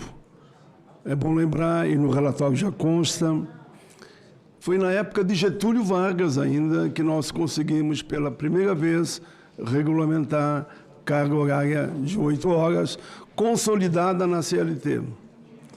Pois bem, somente na Assembleia Nacional Constituinte que nós conseguimos sair das 48 e chegar nas 44. E é bom lembrar a todos os companheiros e companheiras aqui do Senado de que foi uma ampla negociação com o Centrão, viu? Porque eu estava lá e por isso dou esse depoimento. Nós queríamos reduzir de imediato para 40 horas semanais. Não teve jeito. Mas com a participação de Lula, de Jarbas Passarinho, para fazer justiça, do grande ex-governador de São Paulo, Franco Montoro, depois aquele que coordenava o PSDB, que já faleceu, Mário Covas, todos participaram. Estão lembrando alguns nomes. E nós conseguimos chegar num grande acordo. 48 não, mas 44. Presidente, por isso que nesse momento em que eu vejo esse belo relatório aqui do Rogério, do grande líder da bancada, Rogério Carvalho, eu li o relatório 3, 4 vezes essa noite. Eu digo, está tudo aqui, falando para ti, falando para o Brasil. Eu digo, eu vou destacar parte do relatório e vai ser a minha fala. Por isso, Rogério, aceite o nosso carinho, o nosso respeito, viu? O relatório está redondinho, redondinho. Li e reli.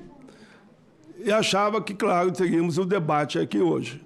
Não houve esse debate, mas eu quero, nesse momento, senhor presidente, eu vou fazer 2 considerações ou 3.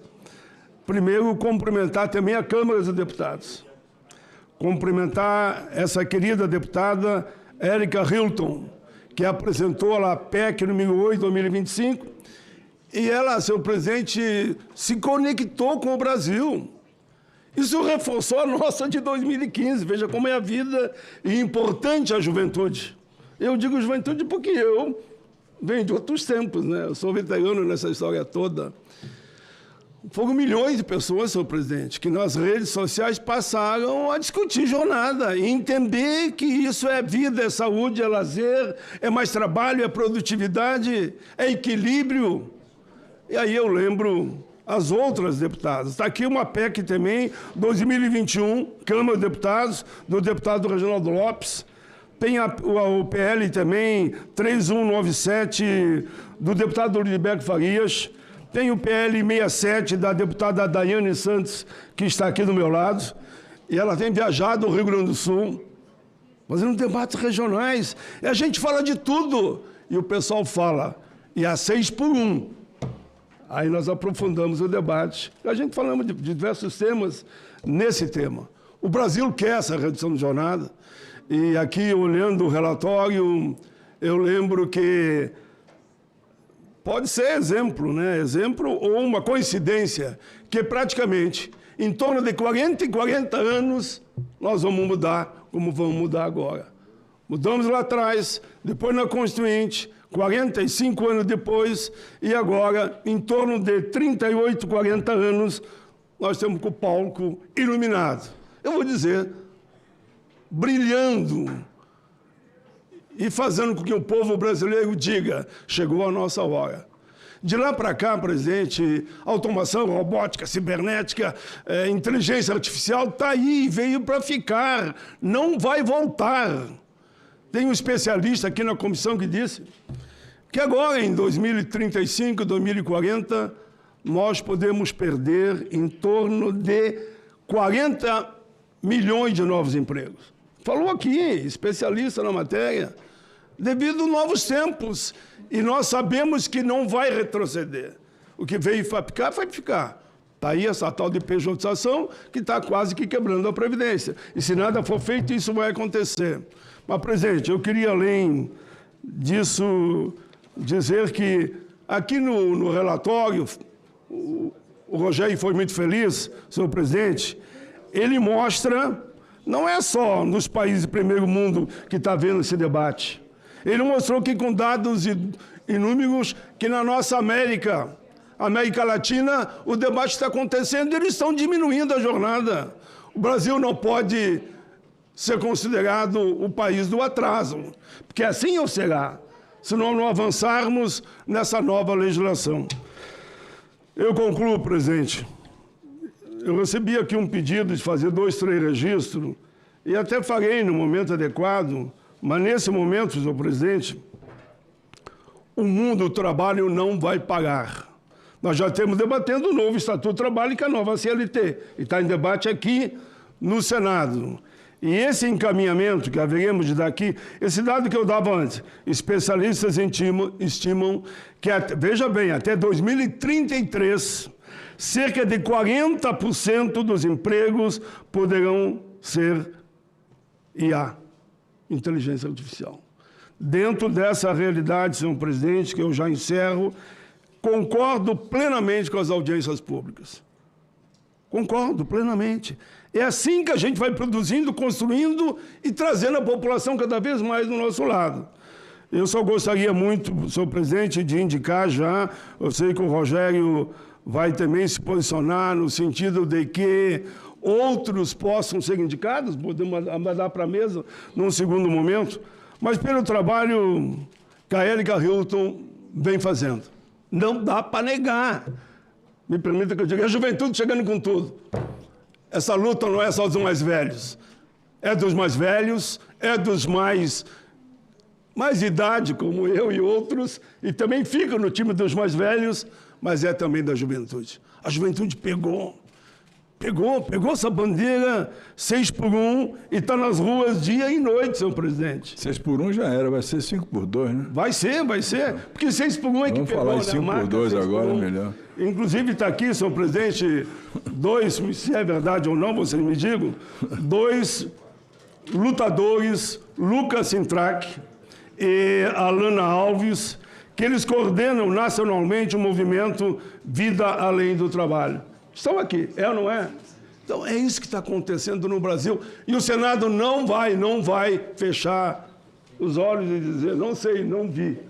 Seria um atraso, uma burrice, uma inconsequência, uma irresponsabilidade. Está em jogo a saúde, a vida, menos acidente de trabalho, menos doenças, por exemplo, falam que as doenças mentais aumentam pelo estresse, pelo cansaço.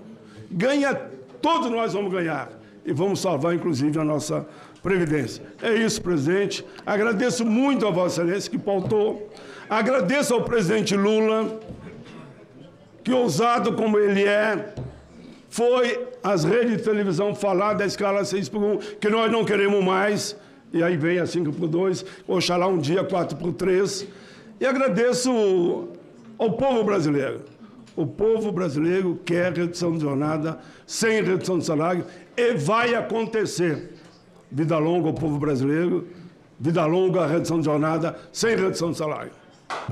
Eu agradeço as colocações do senador Paulo Paim e devo dizer a Vossa Excelência, senador Paulo Paim, que ontem eu tive a oportunidade de estar com o presidente Lula, onde ele sancionou aquele projeto que eu relatei aqui no Senado Federal, mais especialistas, e estava lá com o Jacques Wagner, com ele, e ele reafirmou que Vossa Excelência disse favorável à redução para 5x2, tanto quanto o senador Jacques Wagner também, que é o líder do governo do Senado Federal. Ele concorda plenamente com isso, com esse debate que nós vamos fazer aqui em alto nível e chegar a uma conclusão, e essa matéria será votada na Comissão de Constituição e Justiça, porque as comissões do Senado, tanto quanto na Câmara, ela existe para deliberar por maioria. As decisões são de ordem coletiva, por maioria, e se tem maioria, a maioria está com a razão, porque representa a maioria do povo brasileiro. Queria destacar a presença da deputada Carol D'Artora e da deputada Talíria, que está lá ao lado do meu querido amigo Everton, senador pelo Maranhão, que vai relatar o último projeto aqui, o projeto número 1, ad hoc, porque o relator, o senador Ângelo Coronel, não está presente.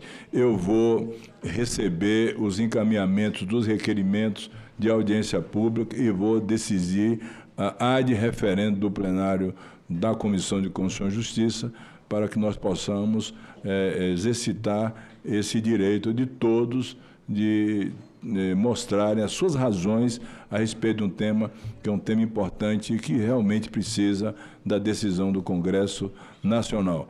Não deixo de ressaltar a atitude de Vossa Excelência ao longo da sua vida, né, defendendo o trabalho, e também para a sua carreira brilhante aqui no Senado Federal.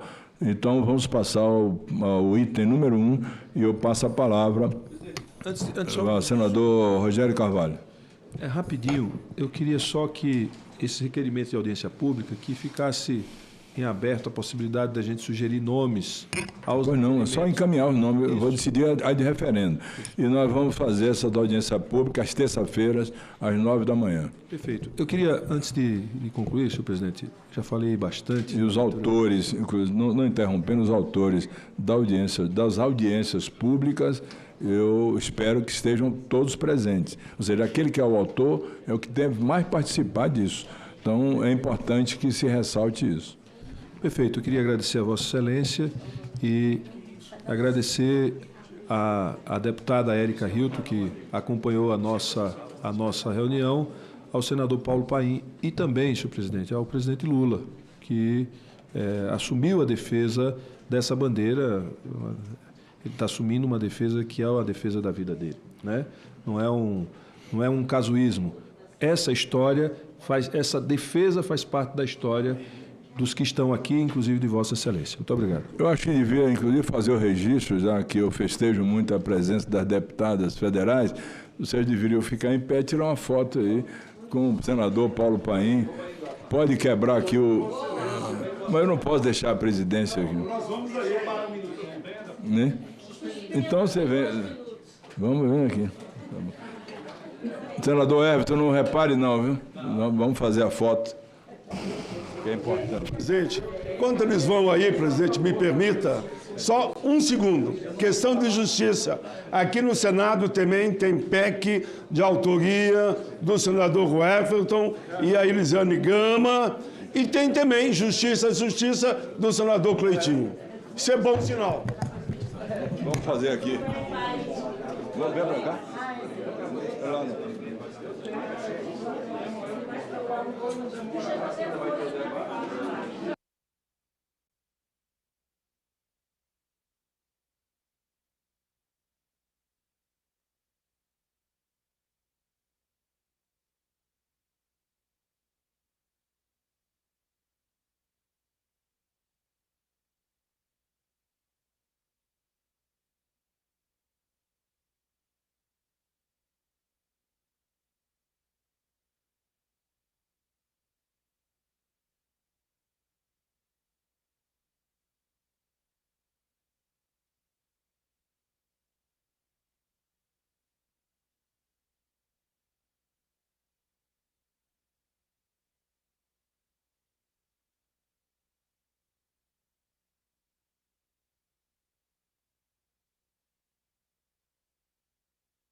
reaberta a Comissão de Constituição e Justiça para conceder a palavra ao senador Weberton para a relatoria do projeto de lei 315 de 2023, não terminativo. Esse projeto altera a Lei 8.934, 18 de novembro de 94, que dispõe sobre registro público de empresas mercantis e atividades fins. É de autoria do deputado federal Merlong Solano.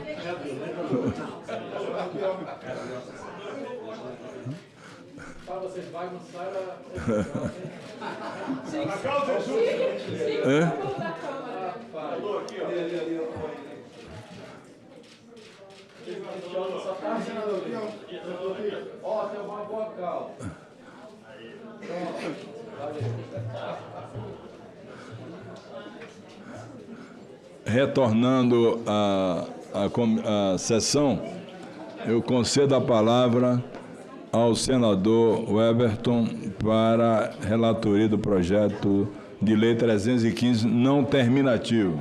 Ok, presidente, eu vou direto à análise. A DOC aqui da relatoria do nosso sempre competente colega senador Ângelo Coronel. De acordo com o inciso 2, a linha 1 do artigo 101 do Regimento Interno do Senado Federal, compete à CCJ emitir parecer quanto ao mérito sobre as matérias de competência da União, mencionando-se expressamente aqueles que versem sobre registros públicos. Além disso, o acordo com o inciso 1 do primeiro do artigo 101 do nosso Regimento Interno do Senado Federal, também cabe a esta CCJ opinar sobre a constitucionalidade, juridicidade e regimentalidade das matérias que forem submetidas. O projeto de lei não apresenta vício formal que venha a impedir o prosseguimento da análise da matéria por esta comissão. Com efeito, é competência concorrente da União, dos Estados, do Distrito Federal legislar sobre juntas comerciais, conforme previsto expressamente no inciso 3º do artigo 24 da Constituição Federal. A matéria não se insere entre as de iniciativa privativa do Presidente da República e não versa sobre tema reservado à lei complementar. Da mesma forma, obedeceu-se à boa técnica legislativa e foram cumpridos durante a tramitação os ditames regimentais. Quanto ao mérito, rememora-se que o registro público de empresas é regulado pela Lei 8.934, de 18 de novembro de 1994, cabendo às juntas comerciais executar e administrar os serviços de registro. Os artigos 5 a 28 detalham as atribuições e a estrutura de funcionamento das juntas comerciais. As juntas comerciais são parte fundamental do arcabouço institucional que garante a segurança jurídica e o bom funcionamento das relações econômicas no país. Como responsáveis pela abertura, pela alteração e pelo encerramento de empresas e outras atividades de registro empresarial oficial. Elas asseguram a autenticidade, a publicidade e a eficácia dos atos jurídicos das empresas, protegendo os interesses de sócios e terceiros envolvidos nas atividades empresariais. A lei prevê a existência de uma junta comercial por unidade federativa e elas se subordinam administrativamente ao governo respectivo ente federativo e tecnicamente ao Departamento Nacional de Registro Empresarial e Integração. O DIREI. A estrutura básica das juntas comerciais é integrada pelos seguintes órgãos: a presidência, órgão representativo e deliberativo, o plenário, órgão deliberativo superior, as turmas, órgãos deliberativos inferiores, a secretaria-geral, órgãos administrativos e a procuradoria, órgão de fiscalização e de consulta jurídica.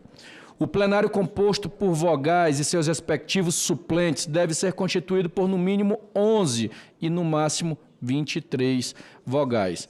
Os ocupantes desses cargos são nomeados pelos governadores de acordo com os critérios estabelecidos em lei para mandatos de 4 anos, admitida uma recondução.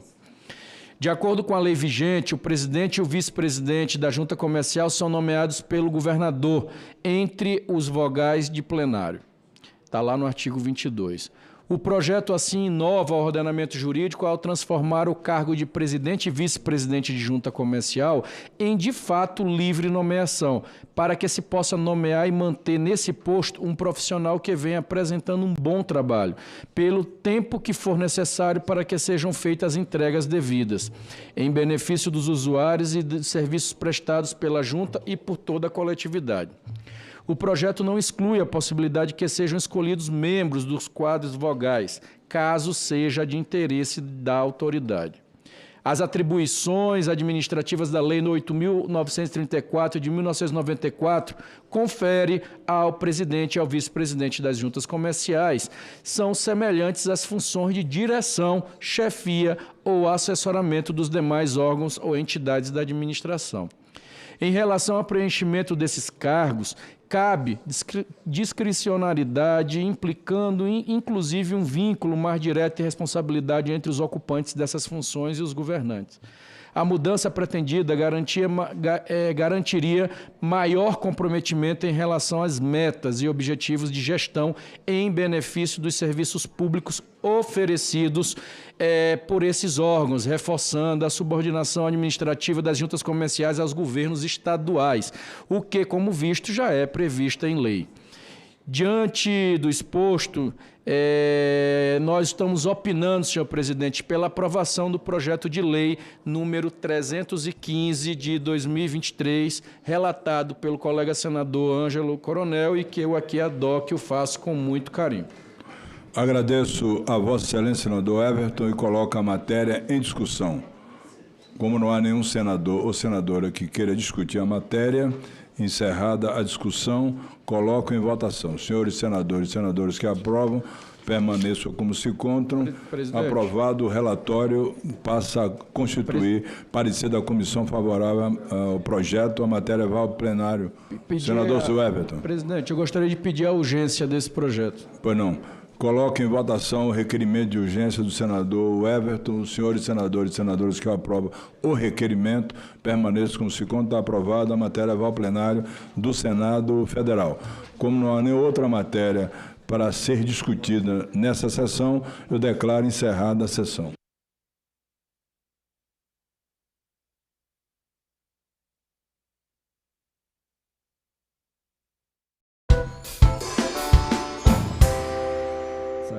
Precisamos estar todos os poderes muito alinhados no cumprimento desse objetivo de estabilização da trajetória da dívida, sinalizando isso com regras claras, constitucionalidade, que não tem um rompimento de obrigações, de regras. Acho que o país ganha e acho que nós estamos próximos. Então, fechando aqui, reforçando o que o Moretti solicitou, se a gente tiver um tempo para construir algo, acho que tem um debate de altíssimo nível que foi feito aqui, não me parece que muitas outras rodadas com público qualificado como esse, debatendo de forma séria, pensando no Estado a médio prazo, a gente sai com uma solução que vai ser muito boa para o país. Então, muito obrigado. Bom, eu quero, antes de encerrar, agradecer os telespectadores da TV Senado, a Maria de São Paulo, Carlos do Rio de Janeiro, Brenner do Distrito Federal, Tiago do Rio de Janeiro, Tiago do Paraná, Cristiano de São Paulo, enfim, todos que mandaram perguntas, mandaram comentários, pedi perdão a eles, que pelo adiantado da hora eu não farei essas perguntas. Quero agradecer a todos que nos acompanharam pela TV Senado, agradecer a todos os debatedores, sei da preciosidade do seu tempo, tenho certeza que tudo aqui foi dito, está gravado e esse relator continua absolutamente em aberto para receber sugestões, até por escrito, se assim o desejarem fazer, não é? E que o debate continua e vamos tentar fazer o melhor pelo país e tentar cumprir, né, algo que já faz muitos anos que está previsto, desde 1988. Tivemos um bom tempo já para esse debate, tivemos tentativas anteriores que não deram em nada e que foram arquivadas, e vamos ver se dessa vez o final não seja simplesmente fazer com essa resolução o que se faz com a dívida. Rolar, rolar, rolar. Né? Nós queremos terminar essa resolução e não enrolar. Dar um limite para essa dívida. Por uma imposição constitucional e por uma imposição da lógica. Ninguém pode ter uma dívida que tende ao infinito. Ninguém pode ter a possibilidade de dever um valor que não tenha um limite. Isso seria sair do campo da economia e cair no campo da magia, né? E é por isso que, sabiamente, a nossa Constituição estabeleceu que o Senado fixará um limite para a dívida do governo geral. Agradeço a todos de coração, muito obrigado e espero que a gente continue essa conversa. Encerro a sessão nesse momento. Muito bem.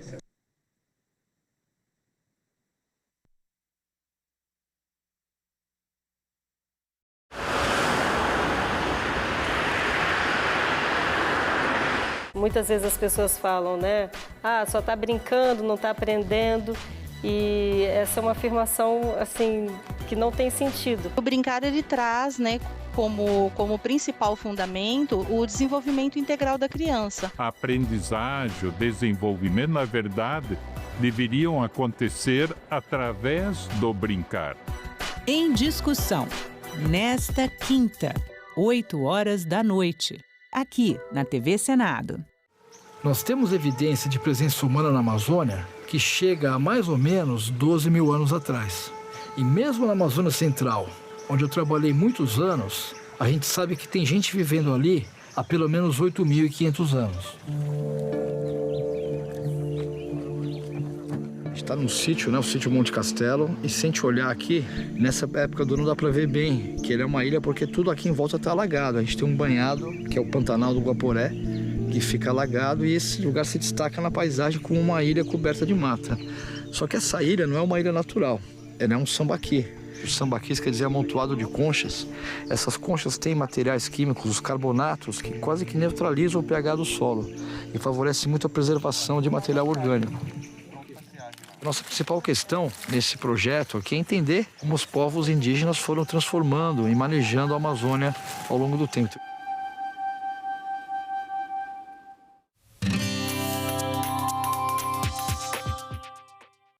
Olá, eu sou a Carla Benevides e nesta edição do programa Argumento nós vamos falar sobre o Outubro Rosa, uma campanha que é uma mobilização nacional e chama a atenção para a importância da prevenção e do diagnóstico precoce do câncer de mama. Aqui ao meu lado, comigo no estúdio, está a senadora Zenaide Maia, que é do PSD do Rio Grande do Norte e que também é médica. Senadora, muito obrigada pela sua presença aqui no programa e o Senado também está participando ativamente dessa campanha Outubro Rosa, né, senadora? Eu que agradeço, Carlas, porque esse Outubro Rosa é justamente para dar visibilidade à população brasileira da importância do diagnóstico precoce, tratamento precoce para o câncer de mama e de colo uterino. Então, os meios de comunicação já agradecendo, porque se a gente faz um movimento desse, mas se não dá visibilidade, não chega à população, principalmente a população feminina do Brasil, aí fica difícil deles entenderem o porquê da importância que durante todo o mês de outubro nós fazemos essa campanha para dar visibilidade a essa preocupação, para que as mulheres, porque a gente sabe que hoje o câncer de colo uterino ou de mama e outros cânceres também, eles, quando diagnosticados precocemente, eles não são uma sentença de morte. Essa exposição que a gente abriu hoje aí, com esse grupo Recomeçar, que essa menina, a Joana dos Anjos, que eu digo ela é dos Anjos, é uma dessas mulheres que não se cansa por essa luta de mostrar que é possível sim se ter um câncer, ter uma jornada e se está aqui mostrando prova viva que quando diagnosticado precocemente e tratado precocemente, você tem um recomeço de verdade. Pois é, a senhora falou uma coisa importante, né? Hoje em dia o diagnóstico não é necessariamente uma sentença de morte e a importância de se descobrir precocemente é o que define o sucesso do tratamento. A gente tem hoje, senadora, só em 2021 foram registradas mais de 18 mil mortes por câncer de mama no país. E estima-se que o Brasil vai registrar entre 2023 e 2025 o surgimento de 73 mil novos casos de câncer de mama. Qual a importância da mulher, das mulheres fazerem o autoexame, procurarem as mamografias para elas não fugirem dessas estatísticas? Olha, isso é evitar a morte. Então, o autoexame é importante, mas só ele não resolve, porque muitas vezes, quando você faz o autoexame, no iniciozinho você pode não perceber já o tumor existente. Por isso a importância da mamografia, que agora se reduziu. A idade já começa aos 40, porque 40 aos 69 anos, e que a gente começou a observar que tinha uma incidência grande entre 40 e 50 anos. E dizer o seguinte, nós temos leis aprovadas nesse Congresso de uma importância fundamental. Quando suspeita de diagnóstico de câncer de mama, no máximo em 30 dias ter os exames à disposição, mamografia, ultrassonografia, PAF, que é a punção aspirativa que dá o diagnóstico, que faz o tipo histológico do câncer, que é importante, e para 60 dias o tratamento. E o que a gente vê aqui na prática, isso não acontece. Nós ainda temos mulheres brasileiras, principalmente na região norte e nordeste, que andam mais de 200, 300 quilômetros para fazer uma mamografia. Então, o que a gente precisa, gente, é colocar a saúde da mulher no orçamento desse país. Não adianta ter leis e não colocarmos as mulheres brasileiras, saúde das mulheres brasileiras no orçamento do país. A gente discuta aqui leis, prazos, mas quando chega na vida real, elas não conseguem fazer nem por a mamografia. Por isso esse índice de óbito, onde no mundo civilizado, onde as mulheres têm acesso à saúde, não morre. Câncer de colo uterino, gente, faz muito tempo que é 100% de cura. E eu diria, por exemplo, o câncer de colo uterino já começa na saúde primária, que é onde a mulher faz o exame preventivo. Então, se a saúde primária não funciona, já começa por aí. As mulheres, e eu digo mais, o Estado brasileiro precisa sim ter um olhar diferenciado para 52% da população. Vocês sabem que por falta de recursos, centenas de mães e avós deixam filhos órfãos. É muito mais do que falar sobre só um Outubro Rosa. É muito importante. Nós estamos falando de vida. E aqui um apelo que eu venho fazendo, pedindo a todas as mulheres do Brasil, fazer um apelo ao Estado brasileiro. Coloquem nossas vidas no orçamento desse país, porque sem isso nós vamos continuar morrendo de morte evitável. Sabe, eu sempre faço essa pergunta aqui no plenário. Você tem um ente querido que ele morreu, mas ele teve acesso a tudo que a ciência oferece de mais moderno no mundo. Isso é um luto. É um luto diferente. E aquele que perdeu seu ente querido, sabendo que morreu por falta de assistência, é algo muito mais doído e muito mais cruel. Então, o Congresso Nacional deve às mulheres desse país um orçamento para que elas não morram, não continuem morrendo de mortes evitáveis. Senadora, a senhora falou da questão do orçamento. A senhora acha que ainda existe essa cultura de que se investe muito no tratamento e pouco na prevenção? Porque pagar, de repente, um aparelho, uma mamografia mais acessível, colocar em lugares mais acessíveis para que todas as mulheres possam fazer, vai ser mais barato do que custear depois uma quimioterapia, uma radioterapia, cirurgia dessas mulheres que não puderam fazer a prevenção? Olha, com certeza, se não pensar nessa parte humana de salvar a vida, pense na economia que se faz. É claro que se você diagnosticado precocemente, uma grande parte do câncer, só cirúrgico, o ato cirúrgico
em si já resolve.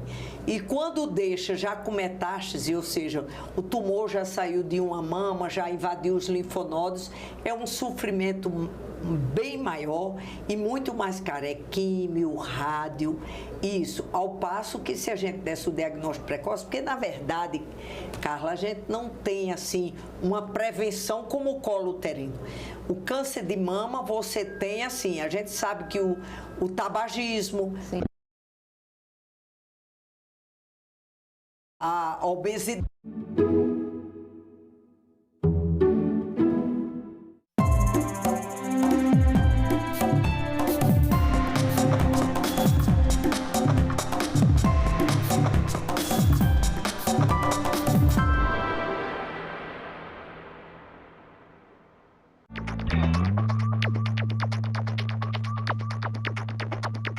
Meu nome é Ana Reis, eu nasci em 1985 e sou farmacêutica e cantora. Eu também sempre segui essas duas profissões, né? Completo 20 anos da minha carreira como cantora e também tem 20 anos que eu entrei na UNB para o curso de farmácia. Dos direitos, dos que eu mais prezo, é a liberdade de expressão. Eu posso trazer em todos os âmbitos da minha vida, assim, mas principalmente na minha atividade como cantora. Eu sempre pude escolher, por exemplo, o repertório de um show com as músicas que eu queria cantar.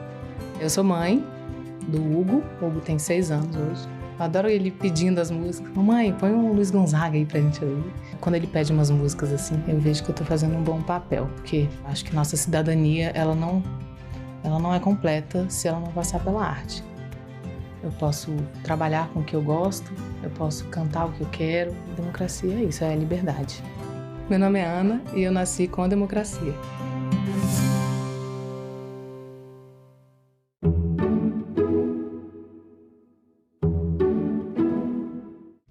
O programa a seguir é livre para todos os públicos.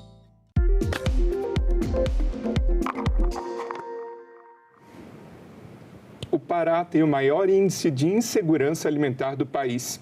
O tema será uma das prioridades da COP30, a Conferência das Nações Unidas sobre Mudanças Climáticas, que será realizada em novembro em Belém. Começa agora mais um assunto de Estado e hoje a gente vai falar aqui no programa sobre essa situação, além da margem equatorial, Pedral do Lourenço, entre outros temas. E para conversar comigo, o nosso convidado de hoje é o senador Zequinha Marinho, do Podemos do Pará. Bem-vindo, senador. Muito obrigado, Sérgio, pela oportunidade de voltar aqui para a gente conversar com todo mundo, mas especialmente com a população da Amazônia e o estado do Pará. O Pará é justamente o estado com a maior proporção de domicílios em situação de insegurança alimentar grave. Como eu mencionei, esse tema será uma das prioridades da COP30. Como que o senhor avalia essa situação e como mudar a realidade dessa parcela da população? Primeiro, é com muita tristeza, né, que a gente tem nas mãos informações, principalmente do IBGE, Banco Mundial e outras instituições que pesquisam esse tema. Morar no Pará e ter problema com segurança alimentar é uma contradição tremenda. Chuva no tempo certo, na quantidade certa, terra boa e fértil, está faltando alguma coisa, né, para poder se engrenar uma vida com mais qualidade, uma vida com mais fartura, né? E eu estive andando, eu sou do interior do Pará e rodo o interior todo, e eu prestei atenção numa coisa: quem mora na zona rural, que conseguiu se enganjar na zona rural, não tem problema de fome, não tem problema de insegurança alimentar, né? Pode ser que, de alguma forma, a questão da insegurança alimentar está dividida em 2 blocos, que é a primeira, a insegurança alimentar moderada e a insegurança alimentar grave, quer dizer, a fome mesmo, que não tem, né, não tem como sair dela, né, crônica.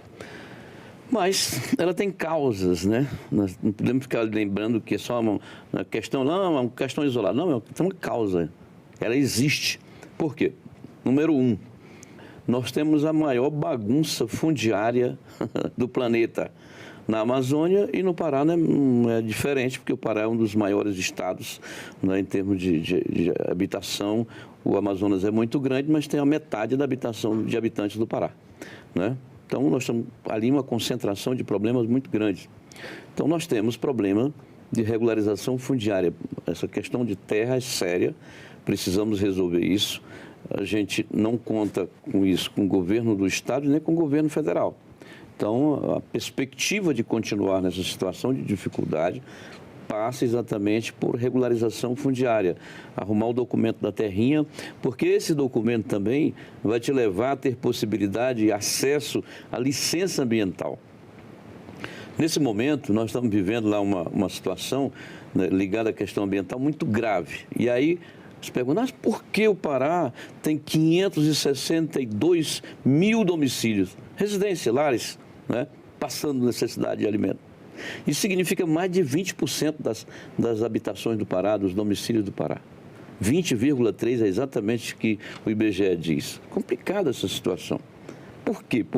O porquê está aí, né? O problema ambiental cresce no interior do Estado. Vou te dar um dado recente.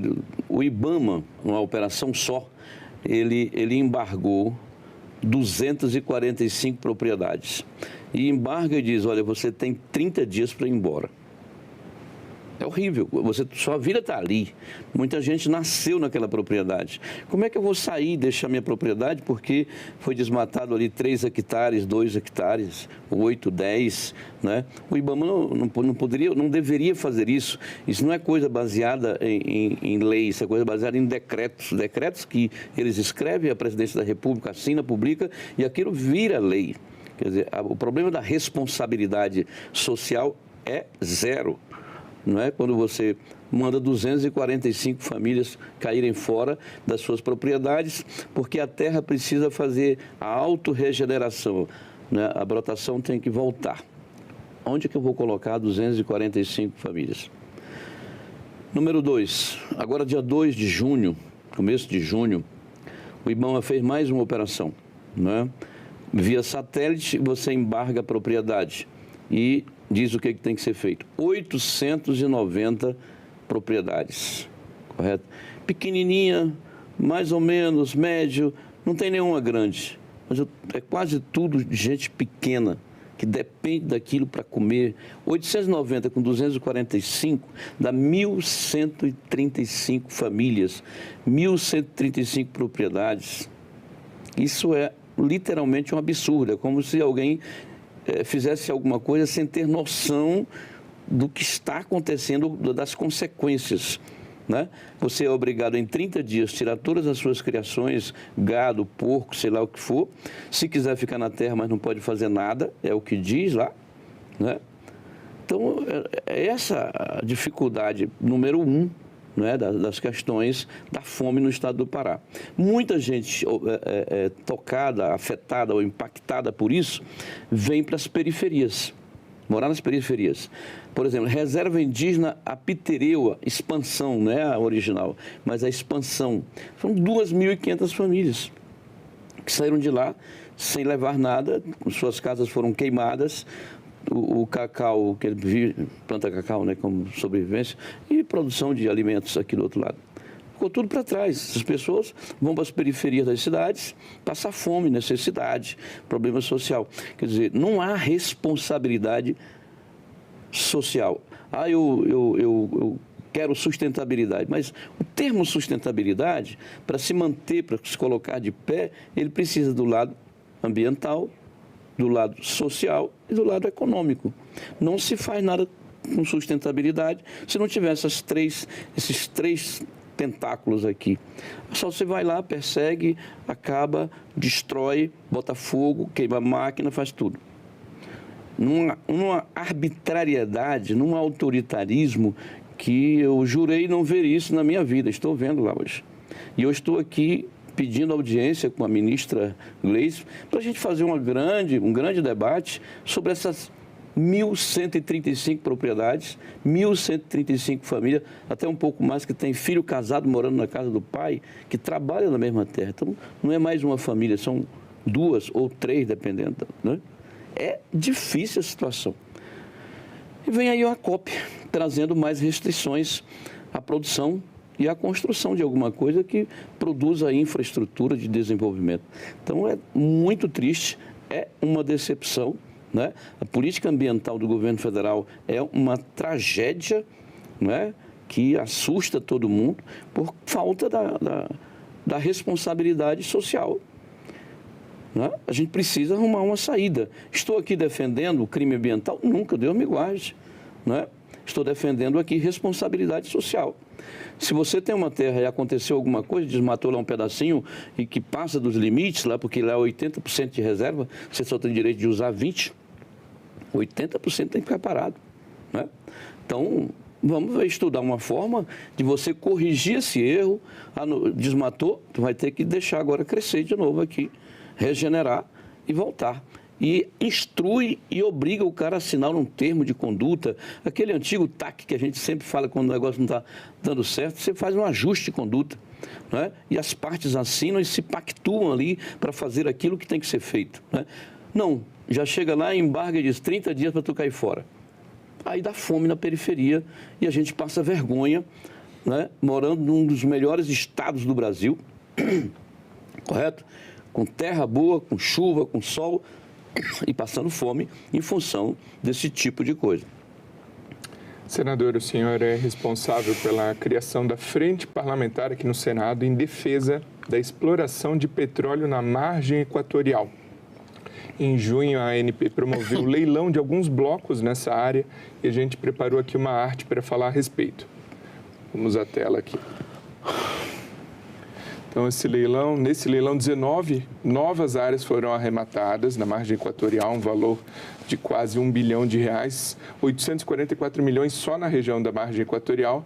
As empresas que obtiveram êxito, a Petrobras, ExxonMobil, Chevron e a CNPC do Brasil, e ainda necessitam de licença, ou seja, foi realizado o leilão, porém ainda esbarra em licença ambiental.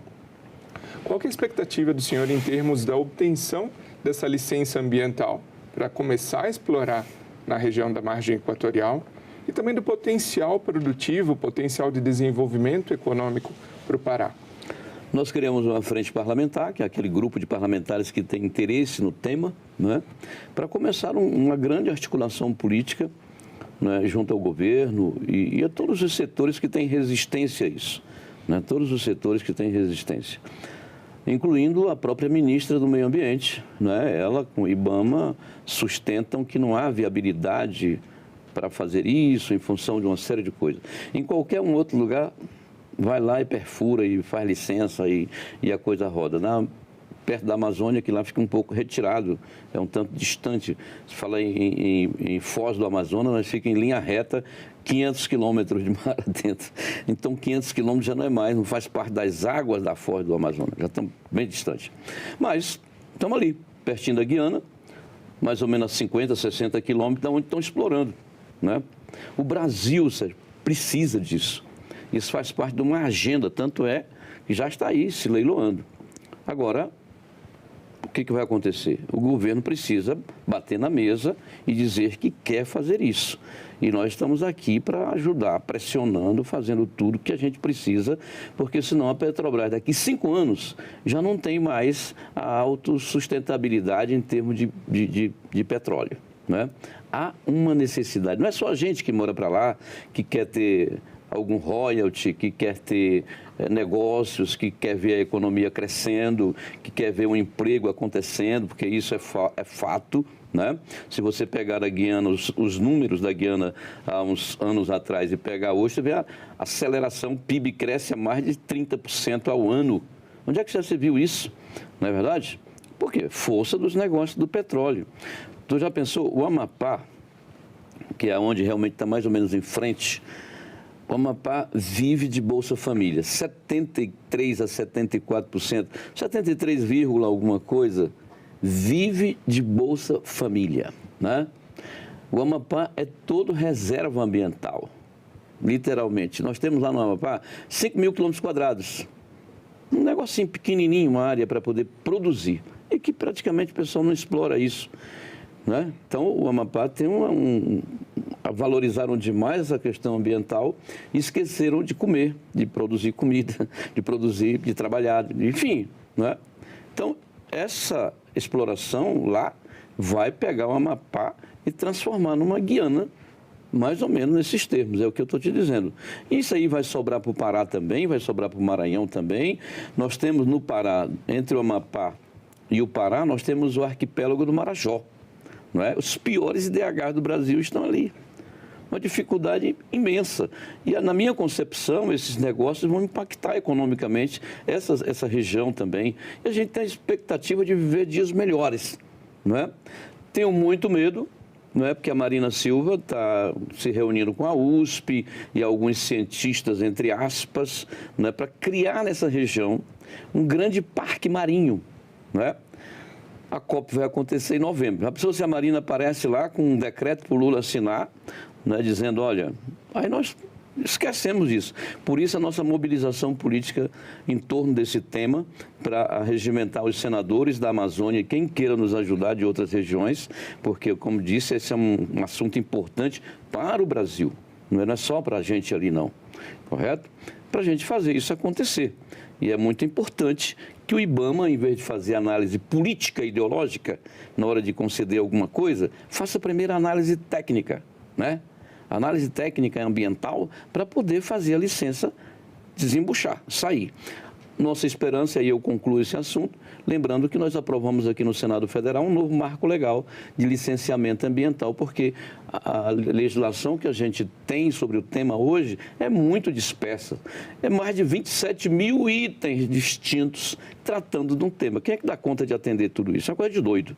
Então, resume-se tudo isso numa nova lei, voltou à Câmara, né? Eu espero que a Câmara devolva isso rápido para a Presidência da República, para que a sanção possa acontecer e a gente vê um licenciamento, não só para isso, mas para todos os outros grandes projetos, né? Que a Petrobras me reclamou um tempo desse, que ela tem que esperar, em média, 12 anos para que o IBAMA lhe dê uma licença para fazer um poço teste. Não estou falando da exploração, estou falando de um poço teste para poder saber todo o potencial do petróleo que tem ali. 12 anos, não é razoável, não tem lógica isso, a gente precisa avançar. E a nova lei, tenho certeza que vai facilitar tudo isso. Exatamente nesse sentido é a pergunta que a gente tem agora, que vem lá da Assembleia Legislativa do seu estado. Vamos ver aqui na tela. Olá, eu sou Rafael Guimarães, apresentador aqui na Rádio e TV Alepa da Assembleia Legislativa do Estado do Pará. Senador, o senhor tem defendido a necessidade de modernizar e agilizar o processo de licenciamento ambiental aqui no Brasil. Mas, na prática, como é possível equalizar essa agilidade com a proteção efetiva do meio ambiente? A burocracia, a papelada, ela só atrapalha o andamento das coisas, não é? Você pode ir direto ao tema. Vou te citar um exemplo. Você tem uma rodovia ainda não pavimentada, aberta há 30 anos, e que passa carro por lá todo dia, que vai e volta. Por que eu tenho que fazer um processo de licenciamento ambiental tão complexo e tão profundo quanto uma rodovia que ainda não existe e que apenas está planejada, que tem que impactar a floresta, o campo, seja lá onde ela passar? Não tem razão. Aquela rodovia já está ali há anos, há décadas, certo? E a lei, infelizmente, conduzida forçosamente pela questão ideológica, caminha no sentido de que ela seja licenciada com todas as dificuldades e burocracia. A nova lei ambiental não quer mais isso. É um processo simplificado de se fazer isso, correto? Não tem nada de irresponsabilidade. Tem praticidade, objetividade em cima daquilo que se deseja fazer, observando o princípio normal da sustentabilidade, né? E sustentabilidade não é só a área ambiental, não. É ambiental, sim senhor, mas também a social e a econômica. Nenhum projeto se coloca de pé quando eu não observo esses 3 pontos fundamentais da questão da sustentabilidade. O senhor vem cobrando as autoridades para o andamento da obra do derrocamento do Pedral do Lourenço, que vai viabilizar a construção da hidrovia Araguaia-Tocantins. Qual que é a situação dessa obra, senador, e qual que é o potencial produtivo dela? Correto. Tu sabes que o modal hidroviário é o mais barato de todos, ambientalmente muito saudável. Há alguns anos o governo federal gastou 1,6 bi na eclusa de Tucuruí para construir o complexo lá.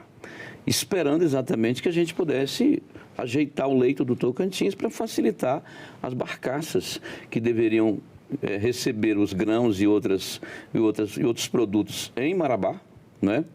Para acabar de chegar em Barcarena, que é a nossa cidade portuária, lá em Belém, né? E dali pegar um navio grande e seguir viagem para o exterior. Então, nós estamos lá há muito tempo, quase 11 anos, discutindo o Pedral do Lourenço. O que é o Pedral do Lourenço? Fazia a derrocagem de algumas pedras que estão no meio do leito do rio. Não se vai afetar nada para um lado nem para outro, é só um meião. Usar rio como meio de transporte, mar, rio, essa coisa, é a coisa mais antiga da história da humanidade. Quer dizer, a gente chega a um ponto de tanta maluquice que hoje não se pode parar com isso. Não é? Para com isso. Bora botar o pingo no i, o pé no chão e saber que a gente precisa fazer isso, né? E aí tem que se licenciar, tem que fazer os relatórios, enfim. Mas nós não podemos ficar atrás de tentar mapear o cabelo que está no ovo da galinha. Não, não é por aí. A gente precisa entender a necessidade econômica, social e atender a ambiental. Então não vejo por que passar tanto tempo. Felizmente saiu a LI, né? E a coisa agora passa para a questão financeira. Já questão ambiental, já cobramos, criticamos, fizemos tudo que estava ao nosso alcance. Graças a Deus, vencemos essa barreira aí. O setor produtivo tem daquela região ali, e isso é a menina dos olhos. Né? Isso vai baratear frete, diminuir custos, enfim, encurtar a distância, porque a barcaça leva dezenas de caminhões que estariam na PA 150 ali. Se você vê a situação dessa rodovia, uma rodovia estadual muito importante, espinha dorsal entre a grande cidade de Marabá e Barcarena, Belém, estão ali, né? E ali é acidente, é morte, é atraso, é tanta coisa difícil. A hidrovia acaba com toda essa bagunça toda, dá calma, tranquilidade, e a gente vai começar a usar isso, encurtando distância, diminuindo custos, não é? E sendo mais competitivo no mercado lá fora. Quando eu consigo colocar a tonelada do meu produto bem mais barato lá fora, eu disputo muito bem no mercado o preço desse produto e posso ser muito mais competitivo. Então, o caminho já está aberto, graças a Deus. Agora é uma questão de orçamento, dinheiro, para que a gente possa avançar. E, senador, o senhor, em um pronunciamento aqui na casa recente, o senhor criticou o endividamento do governo do Pará. São operações de crédito com aprovação da Assembleia Legislativa e o senhor questionou o motivo da crescente operação de crédito, o volume do crédito contraído. Em uma manifestação, o líder do governo na Assembleia Legislativa disse que tratam-se de investimentos na área de saúde, infraestrutura, cultura, saneamento e que esse volume de investimento em empréstimos está longe ainda da capacidade de contrair crédito do Estado, que seria de 90 bilhões, e essas operações giram em torno de 20, 23 bilhões.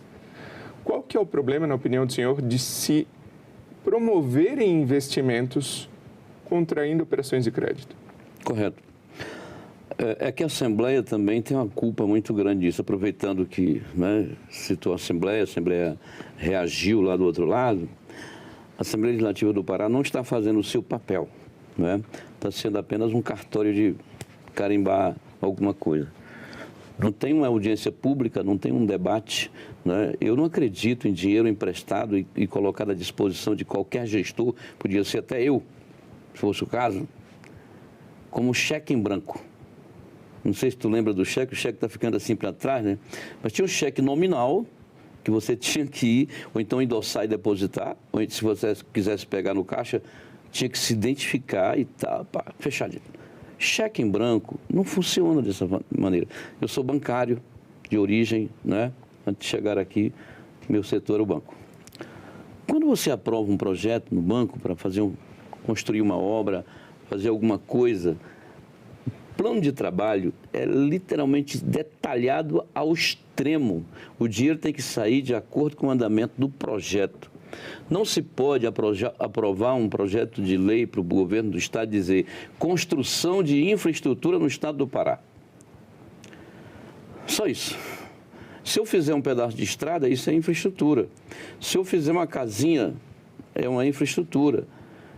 Então, hoje, se você pegar o governo do Pará e falar assim, mostra o que você fez com esse dinheiro, 23 bi em 16 empréstimos distintos. Não é um empréstimo, são vários empréstimos que a Assembleia faz isso. Não é um erro casual, né? É um erro formal, grosseiro, repetido em 16 projetos distantes. Está errada a Assembleia. A Assembleia precisa ter critério para fazer isso. A Assembleia precisa, Câmara, Assembleia Legislativa é a representação do povo. Quem é o povo? É o contribuinte, o cara que vai pagar aquilo, né?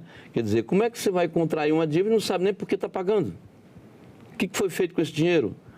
Eu queria que o governo do Pará e a Assembleia Legislativa me mostrassem o que foi feito com 23 bilhões. A rodovia mais importante, eu acabei de citar no bloco anterior, aqui na pergunta anterior, é a PA 150 Marabá-Barcarena. Vai lá. Verifique as condições dessa rodovia, né? No primeiro governo do governo atual lá, nos primeiros 4 anos, gastaram 516 milhões de reais para fazer tapa-buraco, né? Os buracos agora estão maiores do que naquela época. É uma operação fajuta de tapa-buraco. Então a gente precisa ter zelo pelo dinheiro público no sentido de poder acompanhar. O deputado tem a obrigação de fazer isso e a população que vai pagar a conta tem, não é, no mínimo, direito de exigir esse tipo de transparência. Você pega dinheiro ou empréstimo para comprar o copo, então compre o copo e entregue, né? O Estado não é meu, o Estado não é do deputado, o Estado não é do governador, o Estado é da sociedade, né? E ela vai pagar cada centavo. Entendido? Eu não sou contra tomar emprestado para construir uma infraestrutura, absolutamente. Mas que a gente tem que definir o que vai fazer com cada centavo da sociedade, porque ela vai pagar isso com juro e com correção. Lembra daquele tempão antigo? Correção monetária era JCM? Pois é. Em outras palavras, é a mesma coisa que acontece hoje. Senador Zequinha Marinho, muito obrigado pela participação aqui no Assunto de Estado. Eu que agradeço a oportunidade, estamos sempre à disposição para fazer esses bons debates, porque a gente tem condição de falar com a população, explicar aquilo que de repente é apenas uma cortina de fumaça e o cidadão, o contribuinte, às vezes não sabe que está pagando uma conta que alguém contraiu em seu nome e ele nem sabia. E o meu muito obrigado a você que nos prestigia com a sua audiência. Essa entrevista já está disponível para você rever ou compartilhar no nosso site senado.leg.br/TV, também no nosso canal no YouTube. Aproveita e se inscreve lá. Até o próximo Assunto de Estado. Obrigado.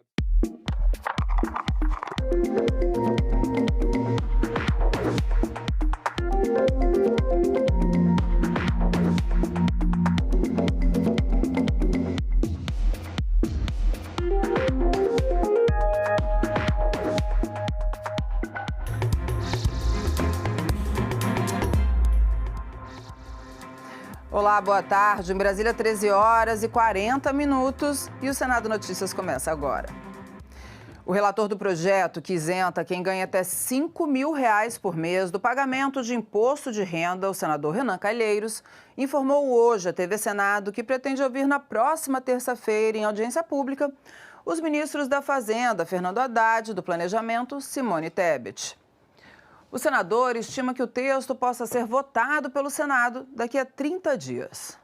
Nós vamos fazer pelo menos 4 audiências públicas e começaremos essas audiências públicas na próxima terça-feira, provavelmente com o ministro Haddad e com a ministra Simone Tebet.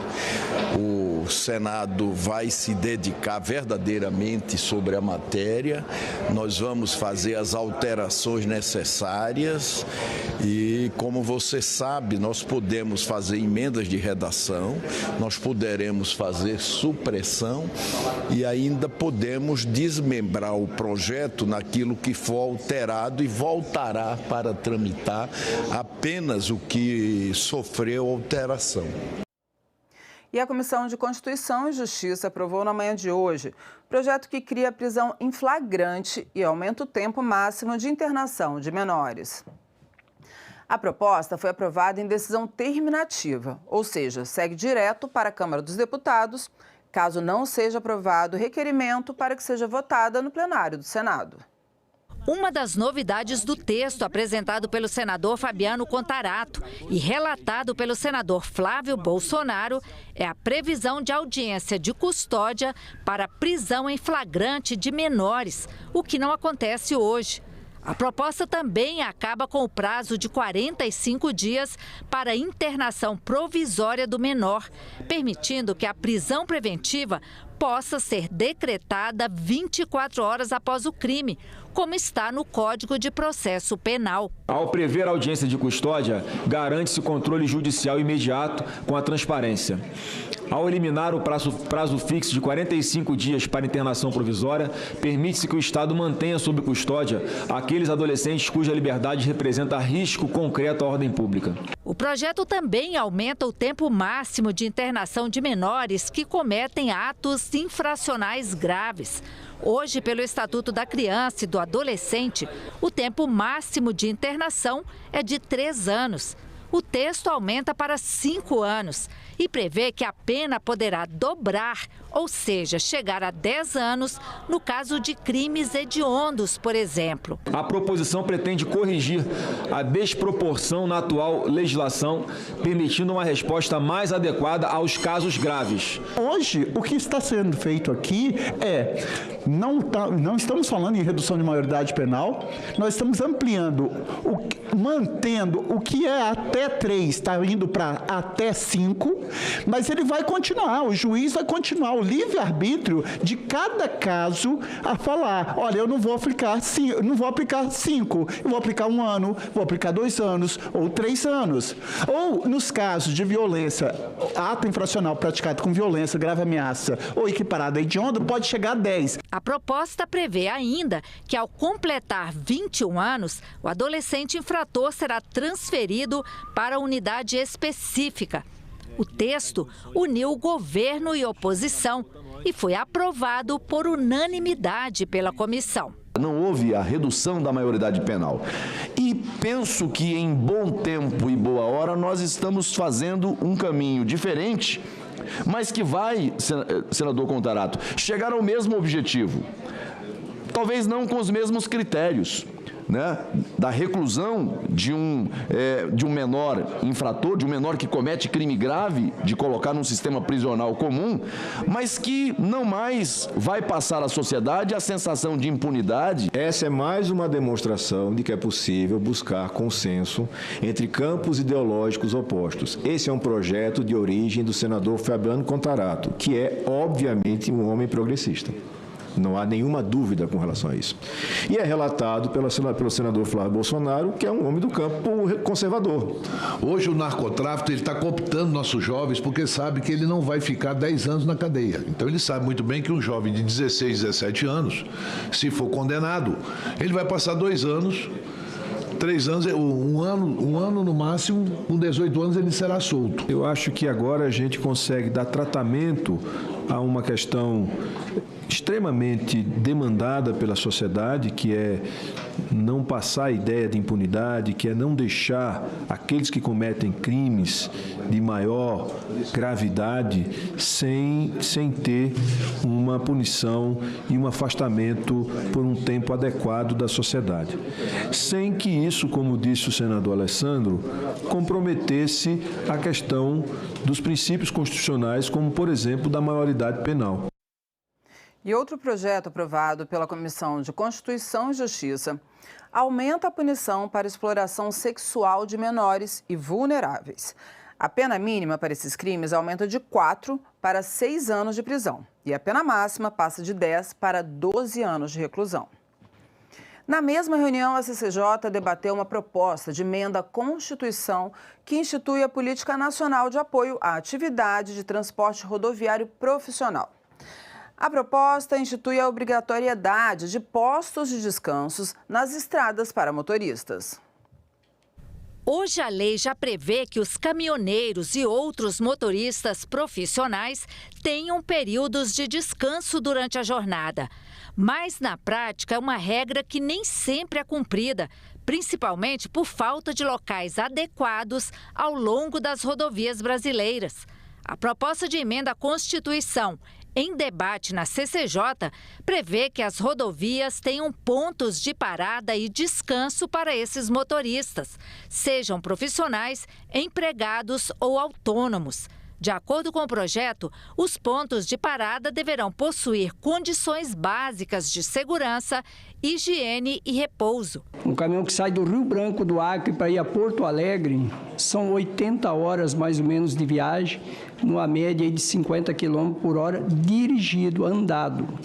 Então, quer dizer, são 6, 7 dias aí de viagem. Essa PEC, ela só vem para corrigir isso aí, porque a lei, a de número 103 de 2015, ela constituiu, mas não tem os pontos de parada. O texto do projeto determina que até que seja ditada lei para regulamentar a matéria, nenhum motorista profissional poderá ser penalizado por descumprir os intervalos de descanso. Até que a cobertura da malha rodoviária por PPDs atinja nível satisfatório, seja admitido o fracionamento do período de descanso diário.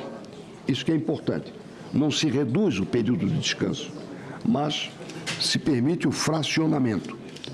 Em viagens de longa distância, consideradas aquelas com duração superior a 24 horas, desde que seja garantido um descanso mínimo de 8 horas diárias, ininterruptas, entre as jornadas. O senador Omar Aziz lembrou que na regulamentação é preciso definir quem será responsável pela implantação dessas paradas de descanso.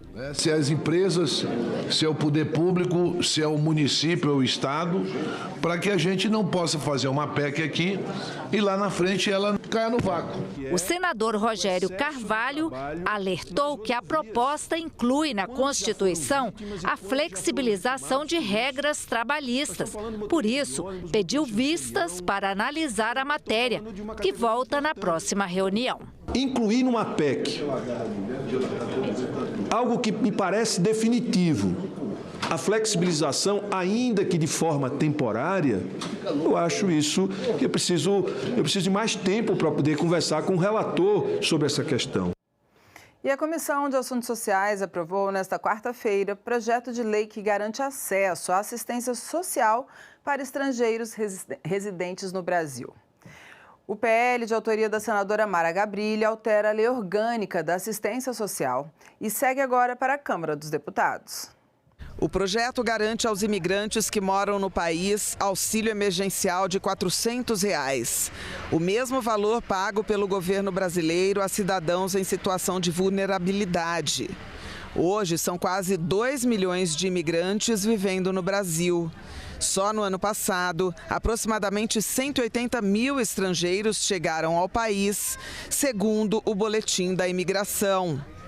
A proposta assegura aos imigrantes atendimento sem discriminação por nacionalidade ou situação migratória, garantindo a regularização necessária de documentos para que recebam os benefícios de assistência social de forma ágil. O projeto visa simplesmente acrescentar um princípio no artigo 4º da referida lei, a fim de garantir igualdade de direitos do imigrante residente no Brasil, para que ele possa acessar os serviços de atendimento de assistência social sem nenhuma discriminação em relação à nacionalidade e da condição migratória.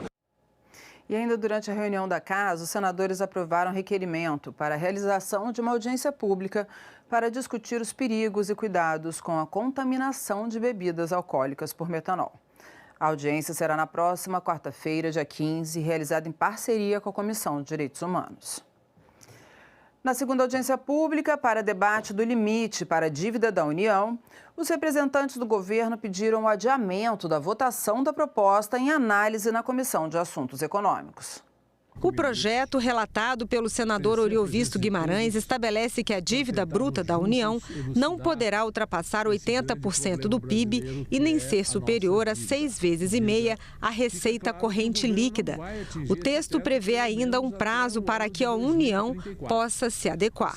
Estamos colocando aí um horizonte de 10 anos para que o governo possa tranquilamente pensar da seguinte maneira: existe uma parede, existe uma barreira imposta por uma resolução do Senado que está a 10 anos de distância. Eu tenho esses 10 anos para tomar as atitudes que eu achar necessária, como vender ativos, como fazer uma reforma da Previdência, fazer uma reforma administrativa, enfim.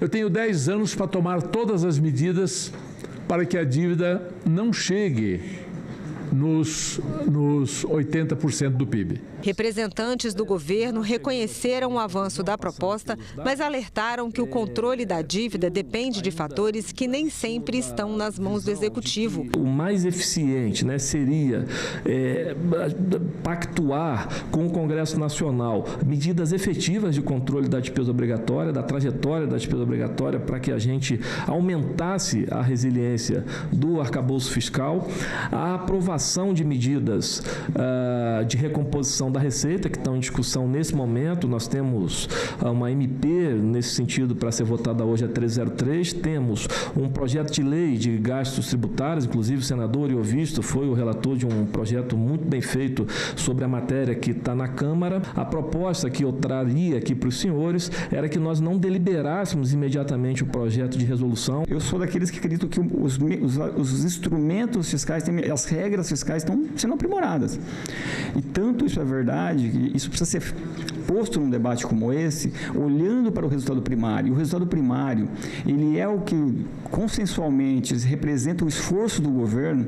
As outras variáveis, elas não estão exatamente no controle do governo, depende de muitas outras nuances. O esforço do governo, que é o resultado primário, ele vem há mais de uma década num cenário muito crítico, mas ele vem num processo de recuperação. Especialistas ouvidos pelos senadores lembraram que o Brasil é um dos poucos países que não controlam a dívida e que o Senado tem obrigação constitucional de regulamentar o tema. Quando o secretário Bruno Moretti fala de que os instrumentos não são diretamente a dívida, mas são o controle de gasto e o aumento de receita, justamente. Quer dizer, a presença do limite vai funcionar como um guarda-chuva para que o governo tenha um incentivo para não mexer nas metas fiscais, para ter metas de superávit mais duras, para que a gente possa conseguir chegar no superávit primário que estabiliza a dívida o quanto antes. Quer dizer, essa é a tarefa primordial, a meu ver, daquilo que o saudoso Afonso Celso Pastore falava, que é o ajuste macroeconômico que nós estamos postergando há muito tempo. O substitutivo aponta na direção correta e, senador Oriovisto, o Brasil é um dos poucos que não controla a dívida. A União Europeia tem uma regra que é 60%, muita gente está desajustado, como na minha tabela ficou claro, mas é 60% do PIB e 3% de déficit nominal. E a Comissão de Fiscalização e Controle aprovou em turno suplementar o projeto que estabelece regras para o uso do cartão de pagamento de gastos federais por órgãos e entidades da administração pública. Atualmente, a regulamentação desses cartões corporativos é feita por meio de portarias e normas infralegais, sem força de lei. O projeto agora vai para a Câmara dos Deputados. A Comissão de Ciência e Tecnologia discutiu o impacto das políticas públicas de inteligência artificial no Brasil. Representantes do governo, do setor produtivo e da sociedade civil defenderam o avanço do país no desenvolvimento e na regulação ética dessa tecnologia. A audiência foi proposta pelo senador astronauta Marcos Pontes para ajudar na avaliação das políticas de inteligência artificial no país. O objetivo do debate foi acompanhar as iniciativas da Estratégia Brasileira de Inteligência Artificial e os impactos desse avanço na vida da população. Segundo o Ministério da Ciência, Tecnologia e Inovação, a estratégia está sendo atualizada para definir as novas metas e investimentos. Nós sabemos a importância que esse tema tem tido no mundo, inclusive com consequências geopolíticas, né? Hoje nós temos questões que envolvem aí as maiores potências do mundo, mas nós ficamos numa posição de trabalhar e de correr de forma que o Brasil acompanhe esse importante debate do mundo e, sobretudo, que o Brasil consiga ser ponta de lança no desenvolvimento dessas tecnologias. O plano, então, foi elaborado em cima dessas bases. Por quê? Porque o plano tem metas, tem recursos, tem dizendo qual é o direcionamento. Um dos pontos altos do debate foi o alerta do uso indevido da inteligência artificial por criminosos e os desafios na área da segurança digital. IA, infelizmente, utilizada como ferramenta pelos criminosos. 40% do phishing direcionado atualmente para as empresas são já gerados por inteligência artificial. 60% dos destinatários caem nesses golpes de phishing gerados por IA porque leva-se a acreditar muito mais facilmente que aquilo pode ser condizente com a realidade. Infelizmente, assim como a IA gera eficiência para nós, gera eficiência para os criminosos. Os criminosos, eles têm uma expectativa de 95% de diminuição de custos em campanhas de phishing.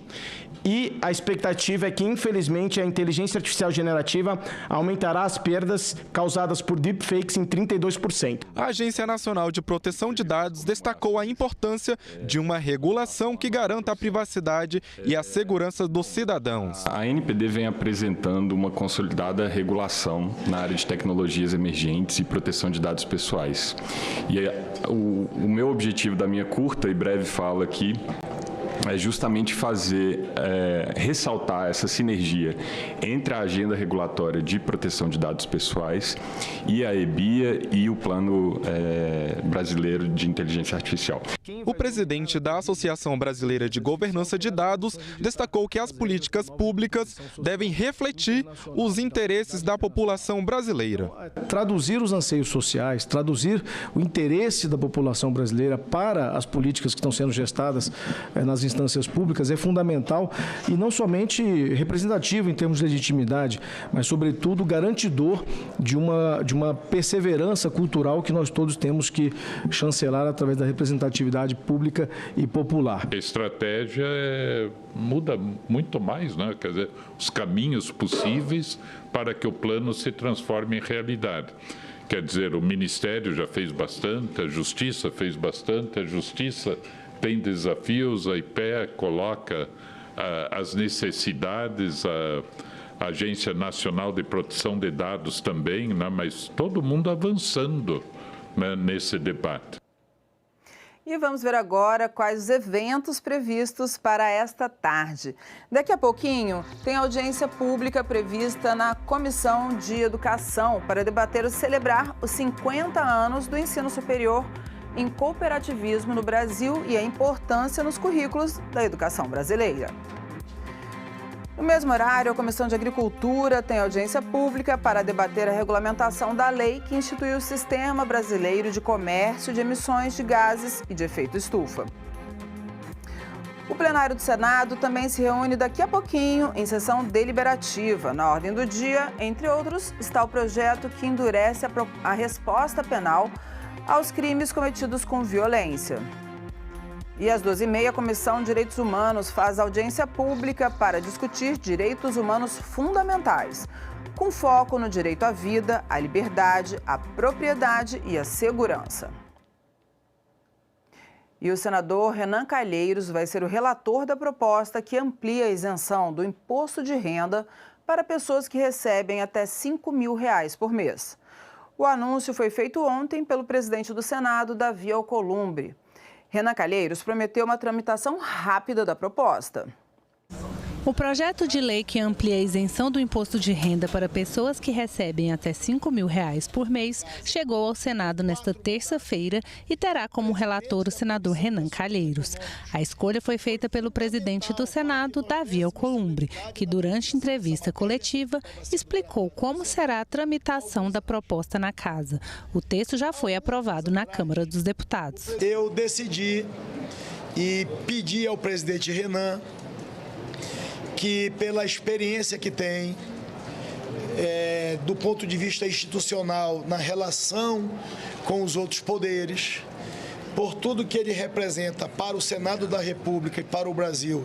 Repito, na condição de ex-presidente da Casa por 4 mandatos e presidente da Comissão de Assuntos Econômicos, que foi fundamental para que nós dessemos celeridade na tramitação dessa matéria, quando ele tomou a decisão de colocar em votação como relator o projeto que tramitava desde 2019, eu decidi indicar o presidente Renan Calheiros como relator desta matéria da renda, como única comissão deliberativa no Senado Federal, a Comissão de Assuntos Econômicos e, logicamente, em seguida, o plenário. O senador Renan Calheiros, que é presidente da Comissão de Assuntos Econômicos, prometeu uma tramitação rápida do projeto. Nós vamos proporcionar o debate, dar transparência ao debate, fazer pelo menos 4 audiências públicas. O regimento estabelece que a aprovação nesta Casa do Congresso Nacional de alguma alteração por redação poderá ser feita sem que necessariamente a matéria volte para tramitar na Câmara dos Deputados. Nós vamos fazer uma tramitação rápida no Senado. Eu acho que não demorará 30 dias, o que é muito pouco diante dos 7 meses que demorou a tramitar na Câmara dos Deputados, e nós vamos envolver a sociedade nesse debate, o governo e todos que puder, de uma forma ou de outra, contribuir para que o Senado faça o que de melhor tem o que fazer com relação à isenção do imposto de renda. E nós ficamos por aqui. Vamos transmitir agora a transmissão de Agricultura, que acabou de ter início. Obrigada pela companhia e até a próxima. Acompanhe. Os trabalhos propõem a dispensa da leitura e aprovação da ata das reuniões anteriores. Senhores senadores, senhoras senadoras que aprovam, permaneçam como se encontram. Essa reunião destina-se, aprovados, essa reunião destina-se à realização de audiência pública para debater a regulamentação da Lei 15.042 de 2024, que institui o Sistema Brasileiro de Comércio de Emissões de Gases de Efeito Estufa, SBCE, em atendimento ao requerimento número 37 de 2025 aqui da CRA, de iniciativa do senador Luiz Carlos Reis e desta presidência. Cadê os oradores? Estão aqui, presidente. Para essa audiência pública foram convidados, primeiro, a senhora Ana Elsa Munarini, diretora do Departamento de Desenvolvimento Territorial e Socioambiental do MDA. A Ana está aqui? Já chegou, não? Antônio Marcos Mendonça, coordenador-geral substituto de Ciência do Clima e Sustentabilidade do Ministério da Ciência, Tecnologia e Inovação. Já chegou, está aqui conosco. Bem-vindo. É a Ana? Oi, Ana. Seja bem-vinda. Vamos sentar do lado de cá.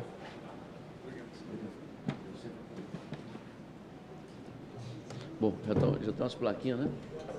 Tá bom. Jorge Caetano Júnior, coordenador-geral de Mudanças do Clima e Desenvolvimento Sustentável do MAPA, Ministério da Agricultura e Pecuária.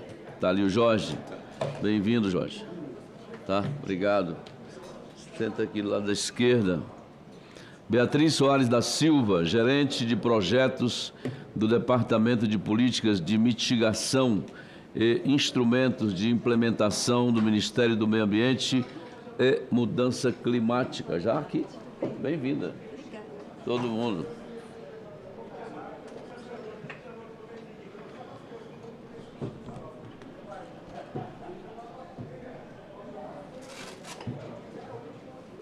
Deixa eu só ver um negócio aqui.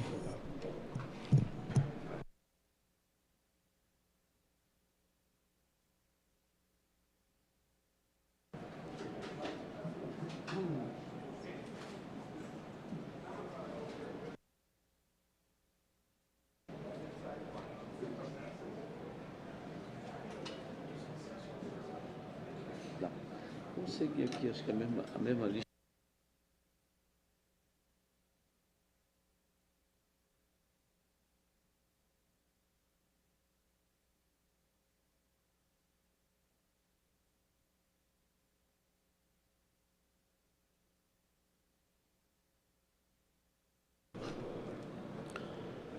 Muito bem, os senhores expositores terão 10 minutos para trazer sua exposição. Depois nós vamos fazer o debate com os senadores presentes ou remotamente, né, respondendo cada questão. Quero registrar a presença do senador Hamilton Mourão, muito obrigado. Senador Flávio Arnes, muito obrigado, senador. Estamos aguardando os demais. Com a palavra, portanto, por 10 minutos, primeira expositora dessa audiência pública, Beatriz Soares da Silva, gerente de projetos do Departamento de Políticas de Mitigação e Instrumentos de Implementação do Ministério do Meio Ambiente e da Mudança Climática. Por favor, doutora. Obrigada. Senador, boa tarde a todos e todas. É um prazer estar aqui com vocês falando sobre a regulamentação da Lei número 15.042. No momento, o governo está na fase de organização, e essa organização ela tem duas dimensões. Ela tem a dimensão institucional, das estruturas institucionais que a gente precisa montar, e da regulamentação, né, dos textos regulamentares que tem que sair. Então, na dimensão da estruturação dos órgãos que vão fazer, a gente tem que lembrar que a lei número 15.042, ela institui o SBCE, mas ela também traz algumas orientações para outras abordagens de mercado, em especial a relacionada às transferências internacionais de resultados de mitigação, os famosos ITMOS, que são aqueles resultados que o Brasil transfere da sua NDC para a NDC, né, a contribuição nacionalmente determinada, de outros países. Então, o Ministério do Meio Ambiente, ele é indicado como a autoridade nacional designada para fins do artigo 6 do Acordo de Paris, e agora a gente está montando um departamento lá dentro do Ministério do Meio Ambiente, dentro da Secretaria Nacional de Mudança do Clima, que vai fazer às vezes, né? Porque o Ministério do Meio Ambiente é uma coisa muito ampla, alguém tem que cuidar do dia a dia da regulamentação, e a gente está criando esse departamento para fazer isso. E outra abordagem de mercado, além do SBCE e dos ITMOS, é o uso das iniciativas de redução de emissões por desmatamento, degradação, aumento de estoques, manejo, o RED+. Né? Hoje, o RED+, ele está sendo coordenado dentro da Secretaria de Combate ao Desmatamento, e a gente, com esse departamento que a gente está criando dentro da Secretaria Nacional de Mudança do Clima, esse departamento, essa coordenação geral, que hoje está sob a coordenação da Secretaria de Combate ao Desmatamento, vai vir para dentro da Secretaria Nacional de Mudança do Clima. Então, a gente vai ter, num órgão só, coordenando tantas ações relativas ao artigo 6 do Acordo de Paris, quanto as iniciativas de RED vão estar sob uma mesma guarida, num mesmo departamento, e isso ajuda a gente a ter mais celeridade, coordenação na implementação desses instrumentos. A gente também lá dentro do...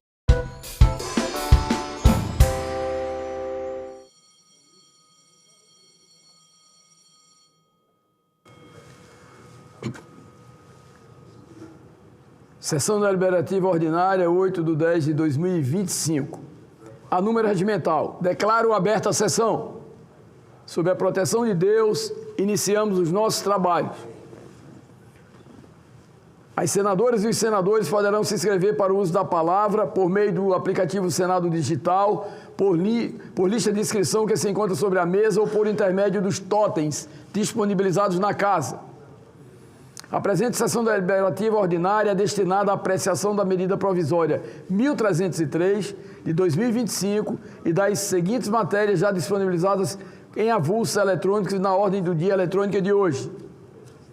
Projeto de lei complementar número 168 de 2025 do senador Jacques Wagner e projeto de lei número 4.809 de 2024 de iniciativa da Comissão de Segurança Pública. Passamos aos oradores inscritos, que terão o prazo de 10 minutos para o uso da palavra. O senador Plínio Valério fez uma permuta com o senador Eduardo Girão, que deverá ocupar a tribuna pelo prazo de 10 minutos. Vossa Excelência tem a palavra. Paz e bem, meu querido senador presidente Chico Rodrigues. Quero cumprimentar e agradecer também o meu irmão, amigo, senador Plínio Valério, do estado do Amazonas, senador Paulo Paim, as demais senadoras, senadores, funcionários dessa casa, assessores e, principalmente, as brasileiras e os brasileiros que nos acompanham a partir do trabalho sério da equipe da Rádio Senado, Agência Senado, TV Senado. Senhor presidente, hoje é um dia muito especial. Eu vou, inclusive, sair correndo daqui para abrir uma audiência pública na Comissão de Direitos Humanos do Dia do Nascituro, um projeto de lei de minha autoria que foi aprovado aqui no Senado, está aguardando apenas ser colocado na pauta lá na Câmara dos Deputados para, se Deus quiser, virar lei, né, o Dia das Crianças por Nascer. É a causa das causas. Não tem causa mais importante do que o direito à liberdade para nascer, né? De ser feliz, de poder amar, poder perdoar. Então, o Dia do Nascituro é um dia muito importante, mas hoje também é o dia do nordestino, senador Chico Rodrigues. O senhor é nordestino, é de Pernambuco, eu sou cearense, um povo de fibra, de raça, de superação. Fica meu abraço a você que é nordestino, que está nos ouvindo, nos assistindo. Meus parabéns. Senhor presidente, o ministro Gilmar Mendes, de Mato Grosso, mais uma vez surpreende negativamente ao determinar a soltura de João Gustavo Ritt, Volpato, apontado como líder de um esquema criminoso que teria desviado 21 milhões de reais da conta única do Tribunal de Justiça do Mato Grosso. A decisão acaba beneficiando também outros presos, em decorrência da operação, abro aspas, Sepulcro Caiado, fecho aspas, que investiga a ocorrência sistemática de fraudes em execuções judiciais, dentre eles o servidor Mauro Ferreira, considerado peça-chave no esquema.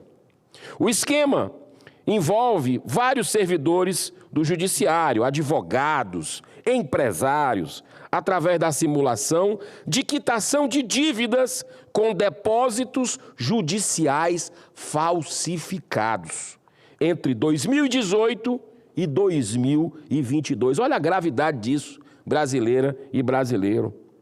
Até essa decisão do ministro Gilmar Mendes, a operação da Polícia Federal ia muito bem, obrigado, com a expedição de 11 mandatos de prisão preventiva, 22 mandados de busca e apreensão, além do sequestro de 18 veículos e 48 imóveis.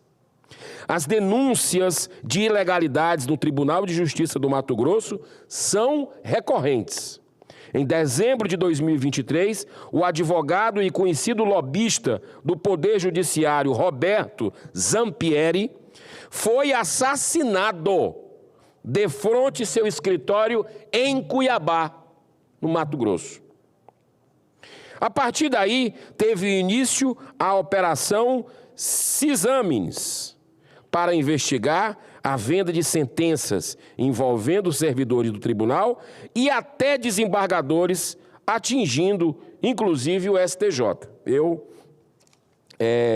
iniciei aqui um pedido de CPI, nós já temos aqui 16 assinaturas, quero agradecer ao senador Alessandro Vieira, senador General Mourão, senador Rogério Marinho, senador Portinho, senador Cleitinho, senador Stevenson Valentim, senadora Damares, senador Heinz, senador Seife, senador Cajuru, senador Magno Malta, senador Isalci, senador Jaime Bagatoli, senador Marcos Duval e senador Plínio Valério, pela confiança, por assinarem, para buscar a verdade sobre esse caso que está deixando muita gente preocupada.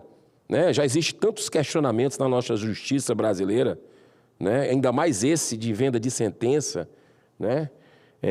A gente tem o dever de investigar.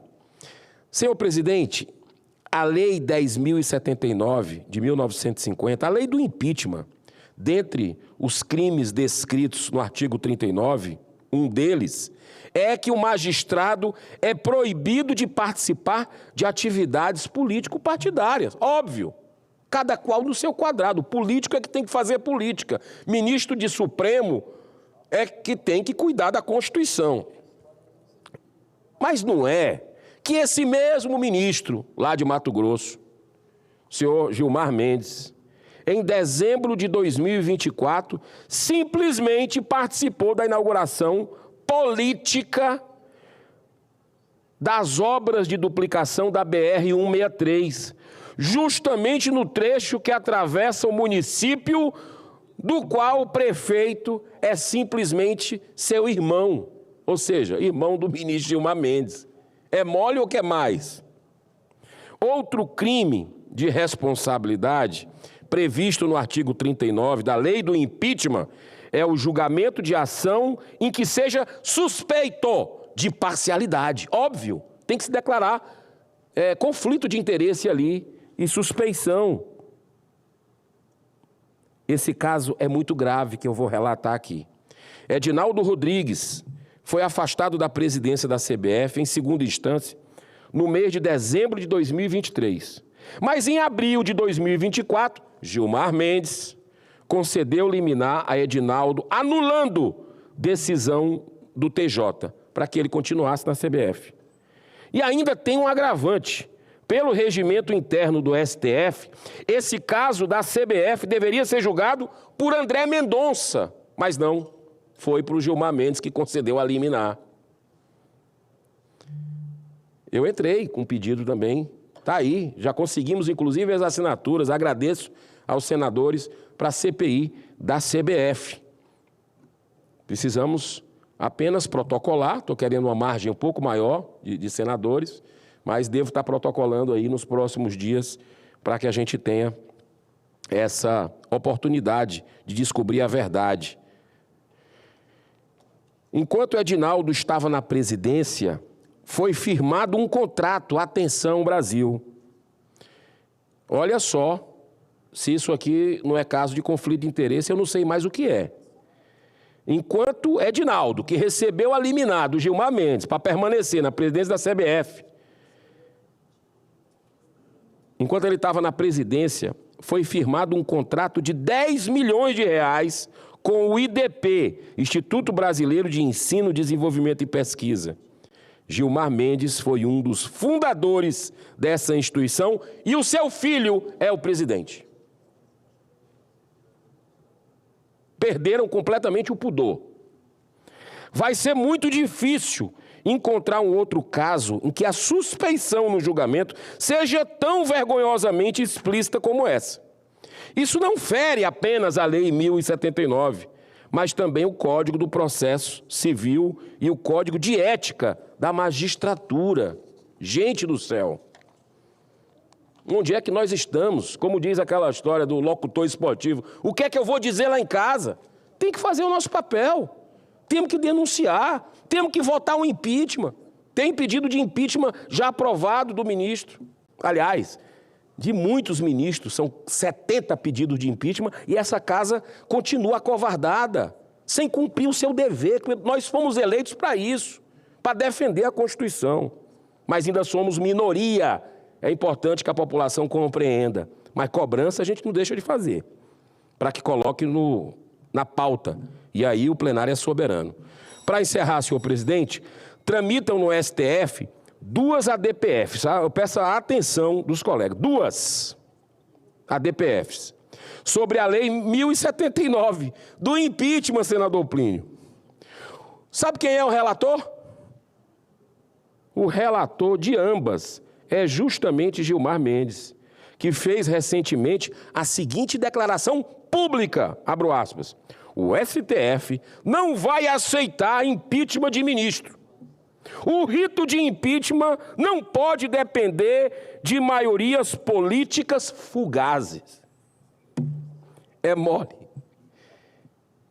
Ele decretou o fechamento aqui do Senado, do nosso trabalho, que eles são intocáveis. Está decretado. por outra fala política dele. E ele é o relator. E ele se manifesta não nos autos, mas de forma política. Mais uma vez, o ministro tinha a obrigação de se declarar suspeito. Diante de tudo isso, cumpri meu dever como senador e dei entrada num pedido de impeachment desse ministro. Em termos de desvios éticos e abuso de autoridade, Gilmar Mendes só perde para Alexandre de Moraes, o ditador tirano da toga mor do Brasil. Até quando? Essa é a pergunta que todo brasileiro de bem faz. Brasileiro que tem sede de justiça e serão saciados, é bíblico. Até quando o Senado da República continuará omisso, prejudicando toda a nação brasileira que aspira pela recuperação de um Supremo Tribunal justo, imparcial e defensor da Constituição Federal? Até quando? Até quando? Isso eu tenho cobrado quase que diariamente ao presidente dessa casa e vou continuar cobrando, sim. Eu encerro com esse pensamento de Emmanuel, psicografado pelo grande humanista, pacifista Francisco Cândido Xavier, o Chico Xavier. Ele dizia o seguinte: triunfar é reconhecer que, apesar de nossas falhas e erros, é preciso seguir adiante, confiando sempre na justiça divina, que a todos observa e retribuirá a cada um segundo as suas obras.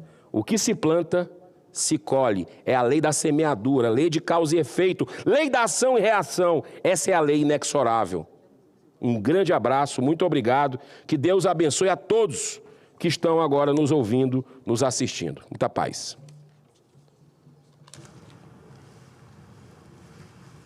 Senador Eduardo Girão, Vossa Excelência tratou aqui de vários temas que são temas do cotidiano da sociedade brasileira. E lógico que, como uma caixa de ressonância, é este cenáculo, né, e daqui emanam juízes de valor de todas as naturezas, emitidos pelos senhoras e senhores senadores da República, nós entendemos que há uma consciência coletiva de cada tema que o senhor falou aí, se referiu, e lógico que tenho certeza que aos que assistem à TV Roraima, à TV Senado, ou em Roraima ou em qualquer outro lugar do Brasil, inclusive no seu estado querido do Ceará, tem uma repercussão enorme. E aí nós providenciaremos que o seu pronunciamento seja divulgado em todos os veículos de comunicação do Senado. Obrigado. Passo a palavra ao senador Plínio Valério. Vossa Excelência dispõe de 10 minutos. Senador Plínio Valério, do PSDB do Estado do Amazonas. Presidente Chico Rodrigues, vendo meu irmão, o senador Girão, falando do dever que nós temos de protestar da tribuna, para que conste nos anais a nossa indignação, o nosso protesto. E o que o senador Girão fala, todos nós, pelo menos eu, comungo de A a Z com tudo isso. Um ministro que antecipa, um ministro que dá opinião. O ministro não tem que dar opinião, o ministro tem que julgar nos autos. Eu não estou cansado, Girão, porque eu tenho você fazendo o tempo todo e essa sua luta contra os desmandos de ministro supremo me permite me dedicar a uma pauta também que é muito importante para mim, que fala também de indignação e de justiça. Senadoras, senadores, aquilo que falei ontem sobre a privatização do Rio Madeira, tem o Tapajós, tem Tocantins, estou falando do Madeira, passa no Amazonas, vem de Rondônia, passa no Amazonas, vem da Bolívia, Rondônia e Amazonas. E quem deve explicar, na verdade, é quem quer efetivamente a privatização do rio brasileiro, a começar pelos grandes rios amazônicos. É o signatário do decreto 12.600, que inclui Tapajós, Tocantins e Madeira no Programa Nacional de Desestatização, que é o presidente Luiz Inácio Lula da Silva. Foi ele que assinou o decreto, firmado também por seu chefe da Casa Civil, sem qualquer tipo de justificação, sem explicações ao povo brasileiro e a nós, povo amazônida, em especial aos ribeirinhos amazônicos que dependem integralmente dessas vias. Sendo assim, oficiei então aos ministros do Transporte, dos Portos e Aeroportos e ao da Defesa, pedindo informações sobre os efeitos dessa medida.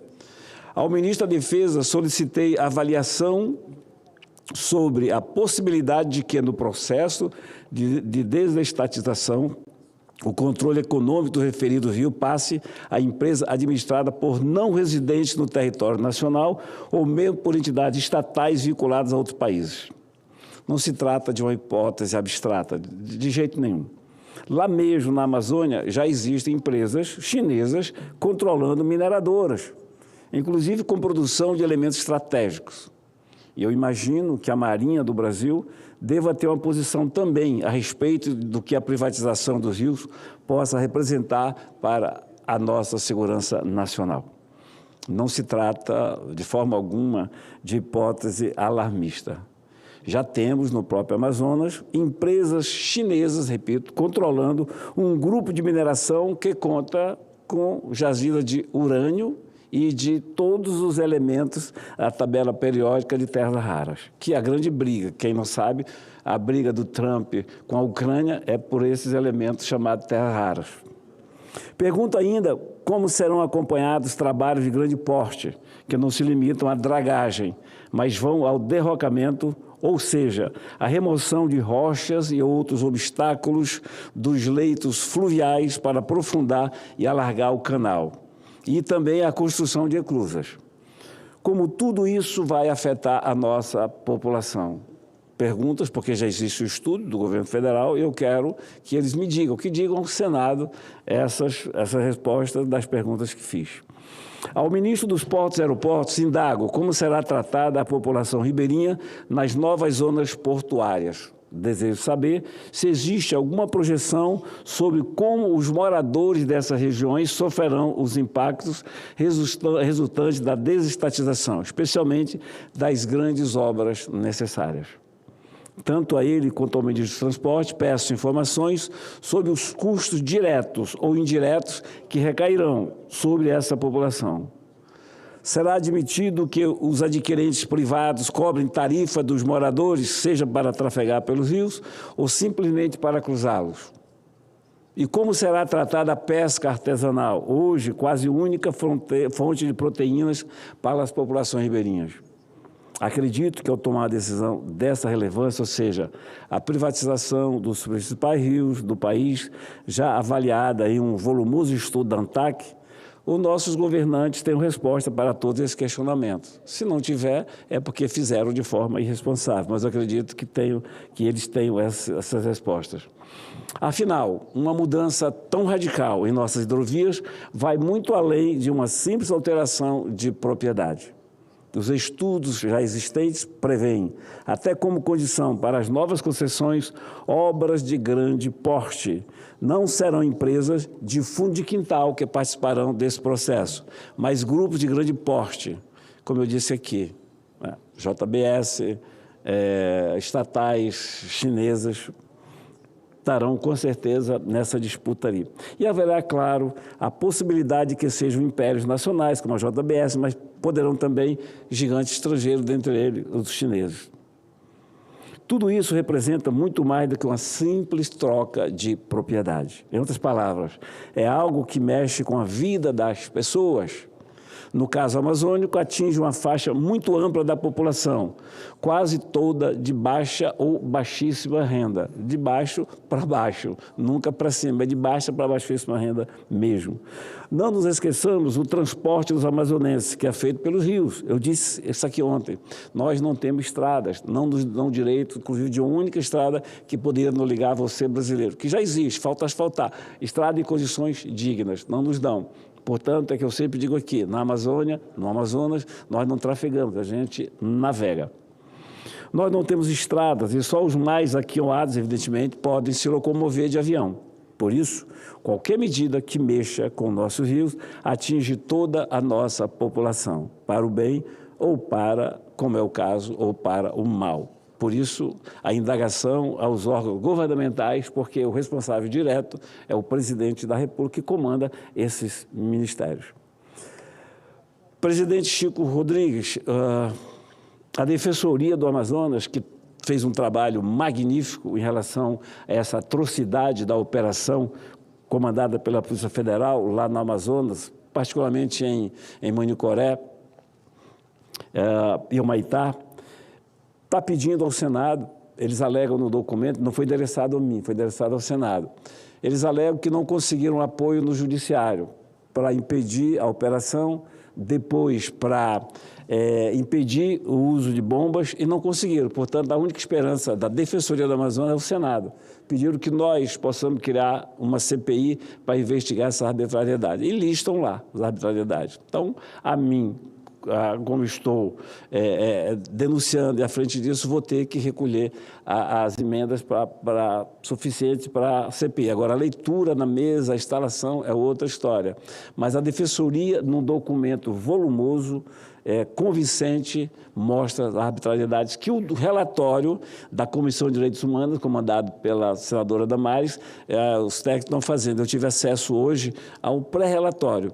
E olha só, senador Chico Rodrigues, olha só, brasileiros, brasileiras, meu amigo Paim, o senhor que é defensor número 1 dos direitos humanos nessa casa e a gente os segue.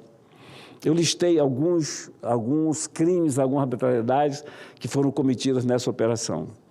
Efeitos colaterais contra crianças e adolescentes, aquele caos criado.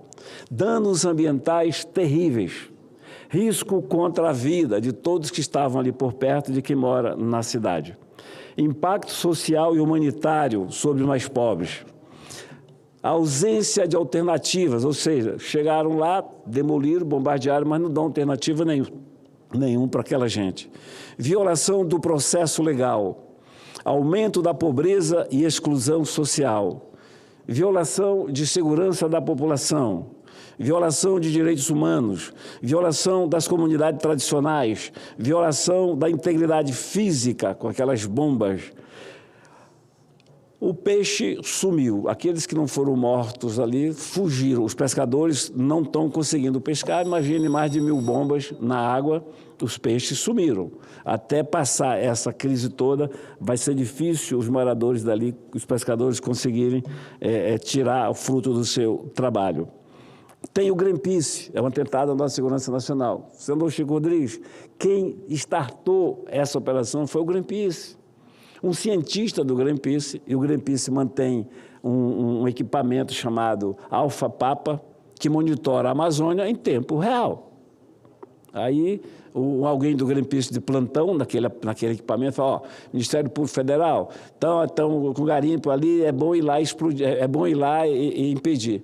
Aí o Ministério Público Federal aciona a Polícia Federal e manda lá. Simples assim. Então você tem gente estrangeira, dentro do Brasil ou fora do Brasil, comandando esse tipo determinando que tipo de operação deve ser feita dentro do território nacional. E por último, e não seria a última, mas eu listei aqui, a ineficácia da operação. Não vai resolver. Você não muda uma cultura com bombas. Você não muda uma cultura com ameaças. Você não muda uma cultura com truculência. Você muda com educação, com alternativa, com soluções e com tempo. Por isso que a gente vai apresentar um projeto para regular e tornar legal a atividade dessa gente. Portanto, presidente, eu acho extremamente importante que o Senado, nesse momento, numa agenda positiva, possa atender a Defensoria do Amazonas, que está nos pedindo socorro, dizendo assim, o Senado é a única instituição que pode fazer algo. Nós, como defensores públicos, nada podemos fazer. Não fizemos nada. Então, por que eu falo da ineficácia? E peço mais um minuto, presidente. Por que eu falo da ineficácia? Porque aqueles que foram atingidos agora não morreram, não se matou ninguém. Estão tirando da água os destroços da sua morada, porque aquilo é moradia também.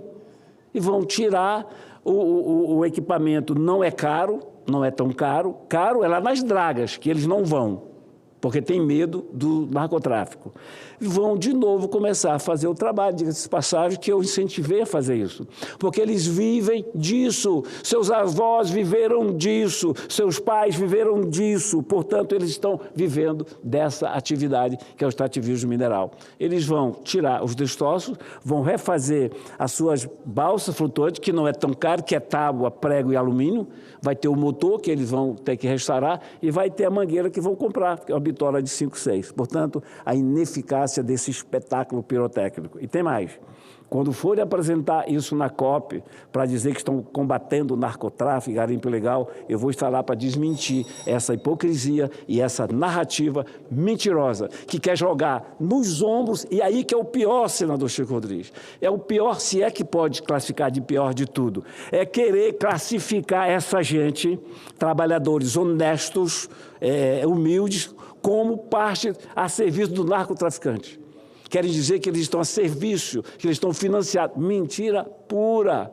Não é verdade. Existe o narcotráfico financiando? Existe. Não a esses que foram atingidos. Portanto, Deus me deu essa bênção, o povo amazonense me deu essa bênção de estar aqui para diariamente desmentir esses hipócritas que agridem nós que são leões com os humildes, que são gatinhos com os ricos. E a gente vai estar cobrando. A CPI, a gente consegue assinatura, não vejo problema nisso.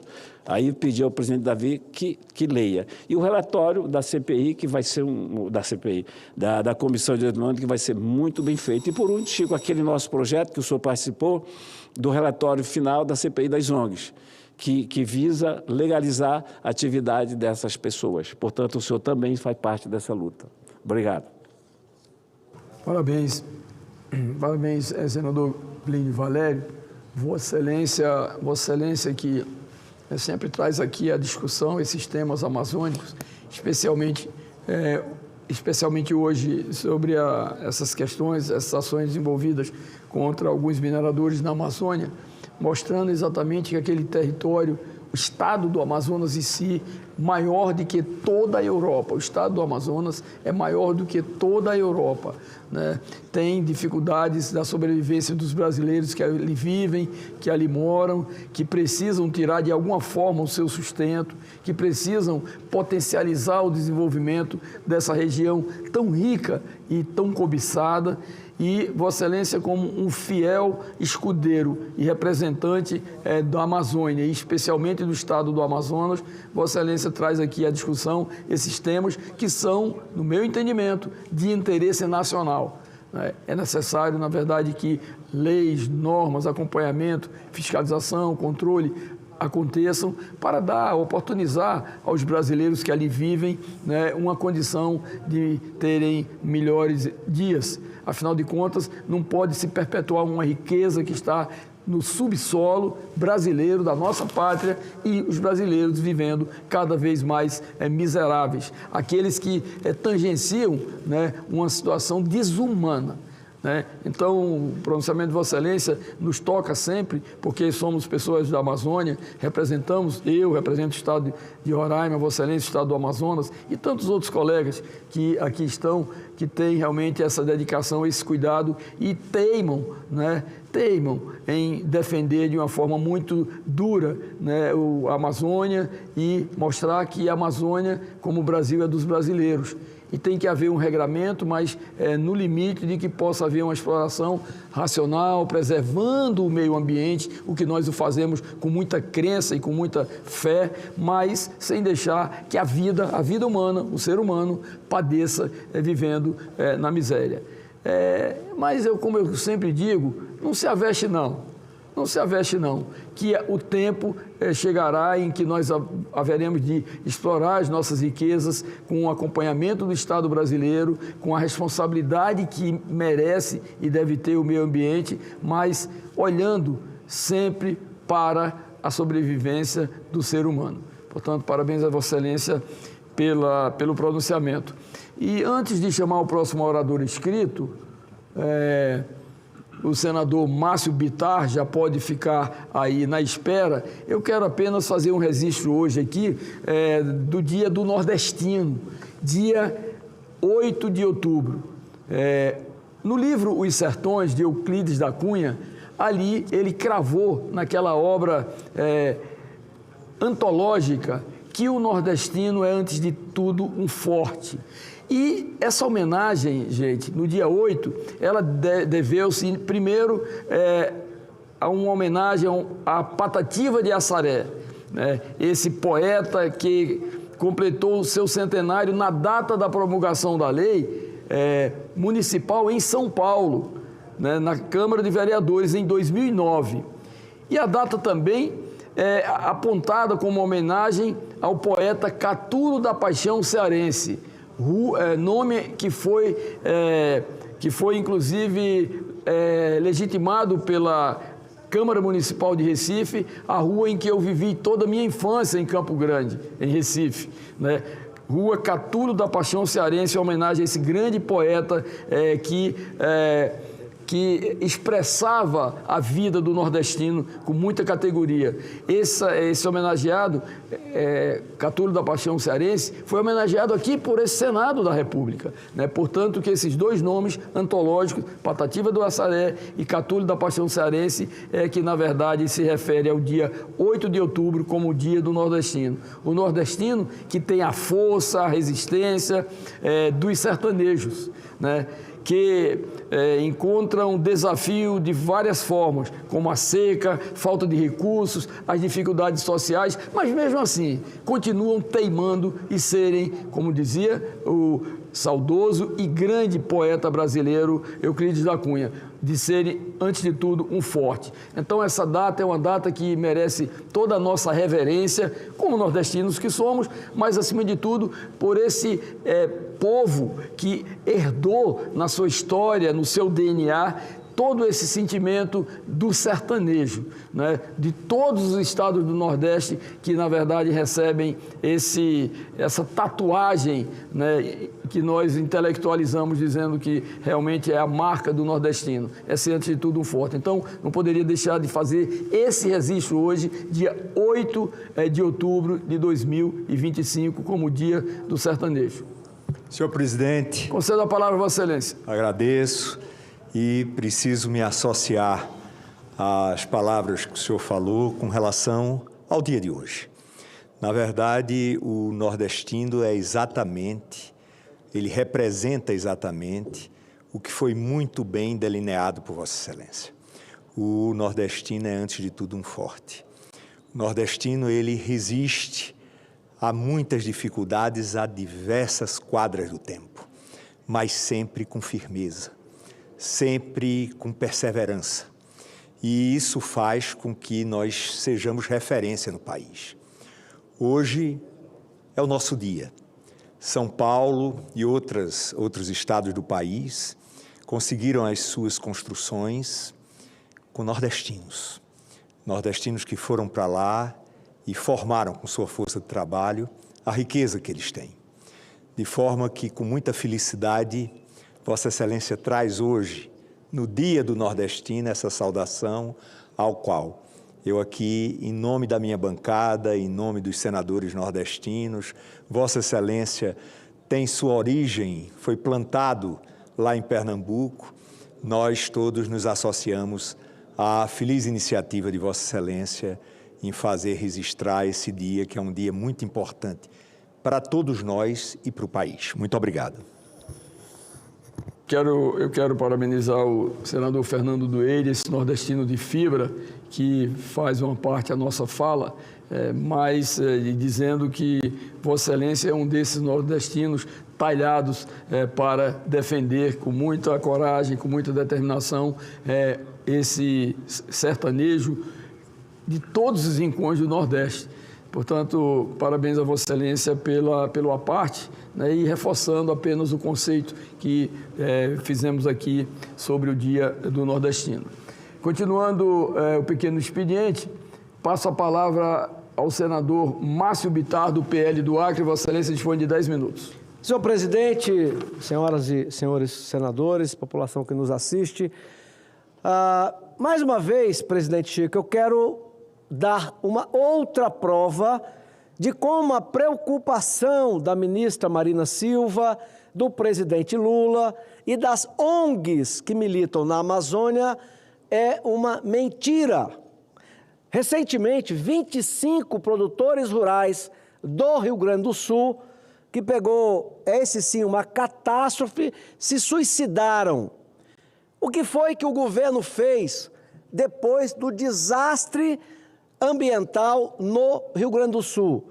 Praticamente nada. Hoje, a área rural brasileira e o agronegócio tem o menor financiamento possível e o pedido de renegociação que até hoje não saiu. Produtores desesperados, tirando a sua própria vida. Aliás, no desastre no Rio Grande do Sul, o presidente da República não se dignou a ir pessoalmente lá. Quando a primeira-dama foi ao Rio Grande do Sul, se reuniu com quem? Com os produtores, com as pessoas que tiveram suas casas, os seus bens, o seu gado devastado? Não, se reuniu com o MST, que é um adversário invasor de propriedade, inclusive propriedade produtiva, num péssimo sinal. Aliás, o mesmo comportamento no Acre, senhor presidente. Neste período que o presidente Lula volta a governar o Brasil, praticamente 5 vezes, porque 3 dele próprio, mais 2 da Dilma, são 5 vezes, o Acre teve 3 inundações, e em nenhuma delas o presidente se dignou a ir ao Acre no momento da aflição do povo acreano. Portanto, mais uma vez eu quero dizer, afirmar a preocupação das ONGs financiadas com dinheiro internacional e parte de estruturas nacionais não é preocupação ambiental, porque bilhões para o Rio Grande do Sul não foram. Agora, para fazer a COP em Belém do Pará, para chegar a lugar nenhum, aí está se gastando algo em torno de 6 bilhões de reais, que não vão servir para nada. Eu não tenho nenhuma dúvida de afirmar ao Brasil. É um dinheiro dos brasileiros que será jogado na lata do lixo. Eu vou repetir, é a técnica da esquerda, fala um monte de vezes a mesma versão, vamos ver se cola. Pois é, nós também temos que falar a nossa versão várias vezes. China joga 1/3 do CO2 do planeta, não obedece COP nenhuma. Estados Unidos, segundo colocado, não obedece COP nenhuma. E o presidente Donald Trump, honestamente, diferente do anterior, que dizia uma coisa e fazia outra, já admitiu, como os outros governos, que não vai participar da COP. Em terceiro lugar, Europa Ocidental, a terceira responsável por CO2 do planeta, também não obedece. Aliás, quem não obedeceu à resolução da COP de Paris foi a França. A Inglaterra não obedece, vive se comprometendo e não cumprindo. Portanto, meus irmãos brasileiros, veja como a desculpa é ambiental, mas o projeto mesmo é manutenção do poder. Agora mesmo, nós estamos aqui vendo a CPMI do INSS.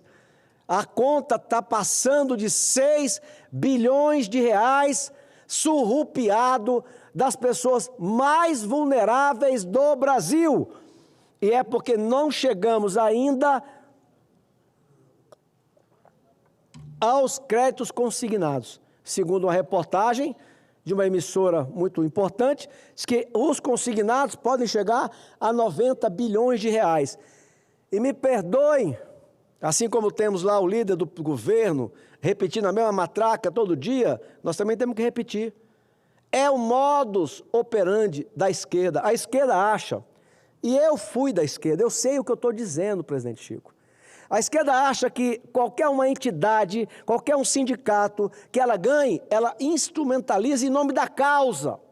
A causa, a utopia socialista, faz com que quem dela participa entenda que todos os meios valem a pena para chegar no seu objetivo.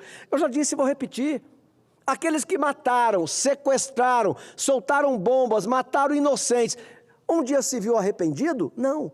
porque em nome da causa tudo pode. Zé Disseu, tido como um dos mentores intelectuais do Mensalão, que é uma alternativa de compra do Congresso Nacional, é tratado pelos seus como um herói, como é o Gabeira, que foi um dos que sequestrou o embaixador. Portanto, não há remorso em nada, porque para eles, eu repito, em nome da utopia tudo vale. Por que o esquema do INSS explodiu? Porque se acabou com o imposto sindical obrigatório, aonde tinha quase que apenas uma entidade, que era a CONTAG, de uma hora para outra viraram 40. E essa panela não cabia, onde cabia só um, passou a ter 40. E isso foi fervilhando. E o presidente Bolsonaro, com homens de bem do INSS, do Dataprev, do Ministério da Previdência, passaram 4 anos segurando essa pressão.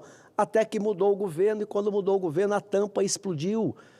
O presidente da República, que honestamente combateu, aliás, eu já disse, seu Chico, presidente Chico, vou repetir, se o presidente Bolsonaro tivesse sumido com essa tampinha, tinham descoberto, porque ninguém no Brasil foi tão caçado, fiscalizado, como esse homem foi.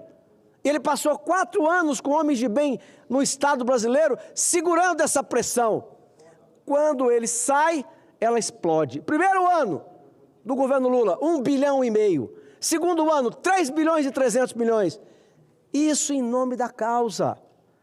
Quando eu falo isso na CPMI, os líderes governistas não gostam de ouvir. Mas o Mensalão, o Petrolão, tudo isso é forma de surrupiar o Estado para dar as armas para os seus sindicatos, para os seus partidos, para as suas entidades, em nome da utopia socialista. Esse é o modo operante. Agora, senhor presidente, o homem que combateu a corrupção, que fez as estatais pararem de dar escândalo, esse chama-se Jair Messias Bolsonaro, está preso. Aí os que fizeram o Mensalão, o Petrolão e o INSS, por enquanto, estão todos soltos. Quero terminar dizendo o seguinte, senhor presidente, dinheiro para isso tem. 6 bilhões surrupiados do INSS, dos mais vulneráveis do Brasil. Segundo a imprensa nacional, na hora que chegarmos aos consignados, vai para 80, 90 bilhões de reais. As estatais voltaram a dar prejuízo. Correios, só no ano passado, 3 bilhões e 200 milhões de reais. Aí acaba o dinheiro.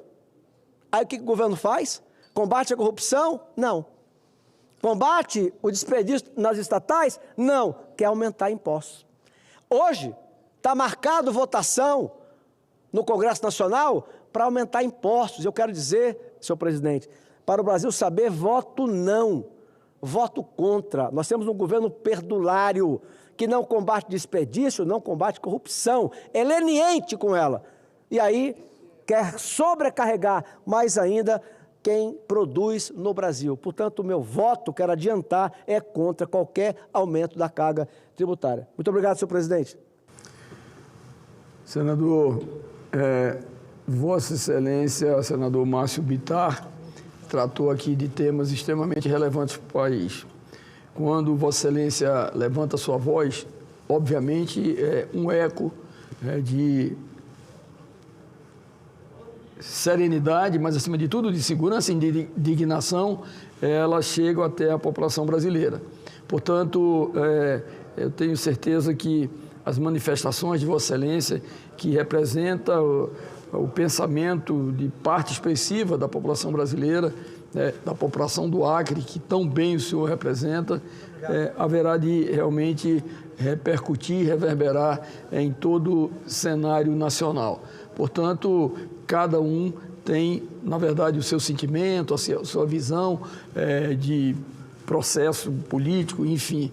E Vossa Excelência não é diferente. Vossa Excelência faz uma emissão de juízos de valores que Vossa Excelência acredita. Portanto, deixa aqui esse registro e que deverá ser divulgado nos órgãos de comunicação da Casa. Obrigado.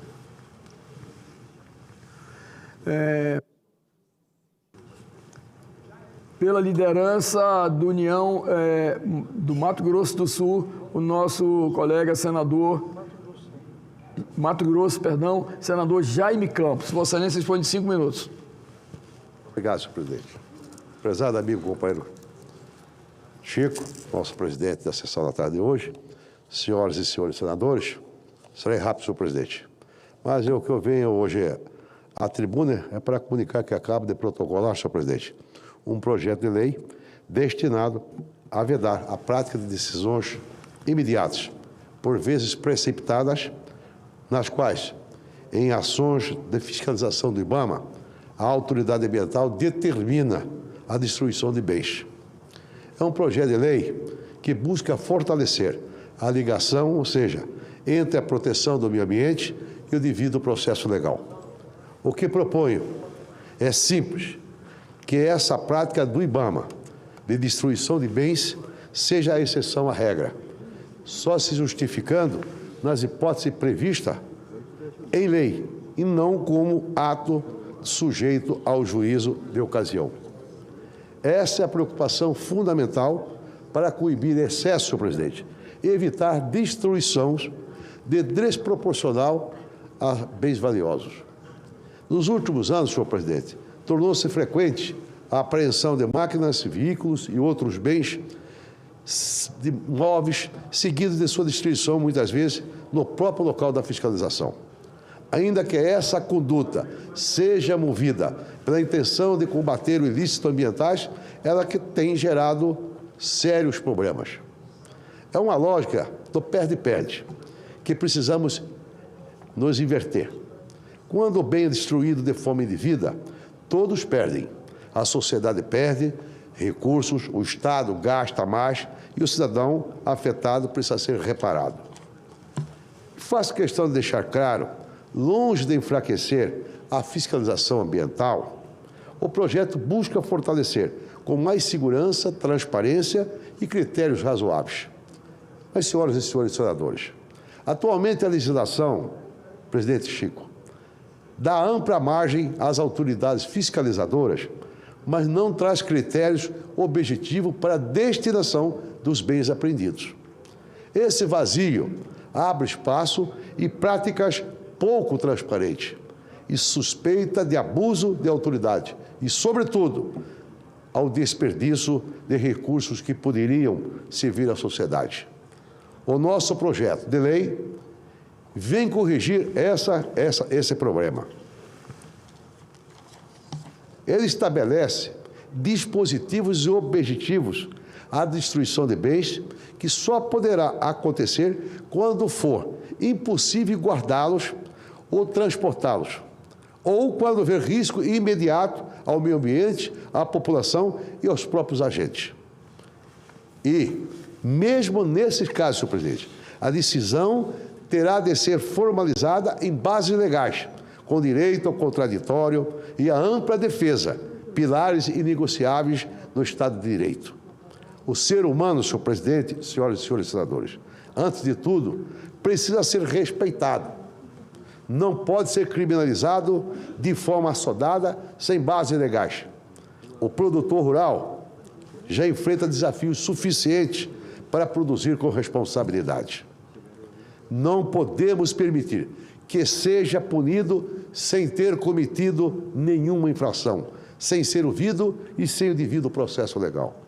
O nosso projeto de lei também garante que os bens apreendidos sejam mantidos por órgãos públicos ou por depositários fiéis até a decisão final, o que evita desvio de finalidade e, ao mesmo tempo, garante que o bem tenha destinação adequada.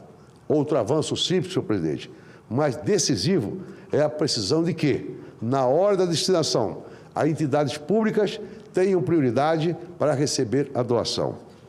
Concluindo, senhor presidente, o custo da insegurança jurídica atrapalha o desenvolvimento sustentável. A preservação ambiental, que é a garantia constitucional, deve andar juntos com o devido processo legal e com o contraditório e também com a ampla defesa. Quando o Estado ignora esses princípios em nome da eficácia imediata, precedentes perigosos são abertos por toda a vida pública. Por isso, convido os nobres colegas senadores e senadoras a se unirem ao apoio nessa proposta. Vamos dar um passo firme para fazer com que possamos conciliar fiscalização rigorosa com justiça ambiental, mas sem perder de vista as liberdades individuais e as bases do Estado Democrático de Direito. Portanto, senhor presidente, é um projeto que eu estou tentando provar aqui, vou aprovar, para nós preservarmos com certeza. O que está ocorrendo? Só dar um exemplo rapidinho para concluir. Muitas vezes o IBAMA, os órgãos estaduais, a SEMA no Mato Grosso particularmente, ele vai aprender, talvez o equipamento seja uma PC, um trator de esteira, uma pá carregadeira, ele destrui lá no mato, muitas das vezes. Ou, muitas vezes, cidadão, por um motivo ou outro, deixou de apresentar nesse momento da sua apreensão lá, a licença ambiental para ser derrubado, ele está com fogo no equipamento. E o cidadão entra na justiça, depois ganha os seus direitos e não é ressarcido. E o que eu acho mais grave, esses equipamentos, diante da sua pressão, ele possa ser transferido para um ente federado, seja para a prefeitura, ou talvez para uma cooperativa, uma associação de pequenos produtores, enfim, dando um fim a esse equipamento que possa atender de uma maneira, com certeza, parte da sociedade, sobretudo aqueles pequenos produtores. De forma que é um projeto objetivo, que eu acho que é fundamental, nós também temos direito à ampla defesa em relação às apreensões dos equipamentos nesse imenso Brasil. Não é privilégio de Mato Grosso, com certeza não é da Roraima, não é do Amapá, não é do Amazonas, não é do Pará, não é do Goiás. Enfim, isso está praticamente em todo o Brasil e prejudicando, com certeza, milhares de cidadãos honestos. Muito obrigado, senhor presidente. Senador, senador Jaime Campos, Vossa Excelência trata aqui de um tema recorrentíssimo no momento atual.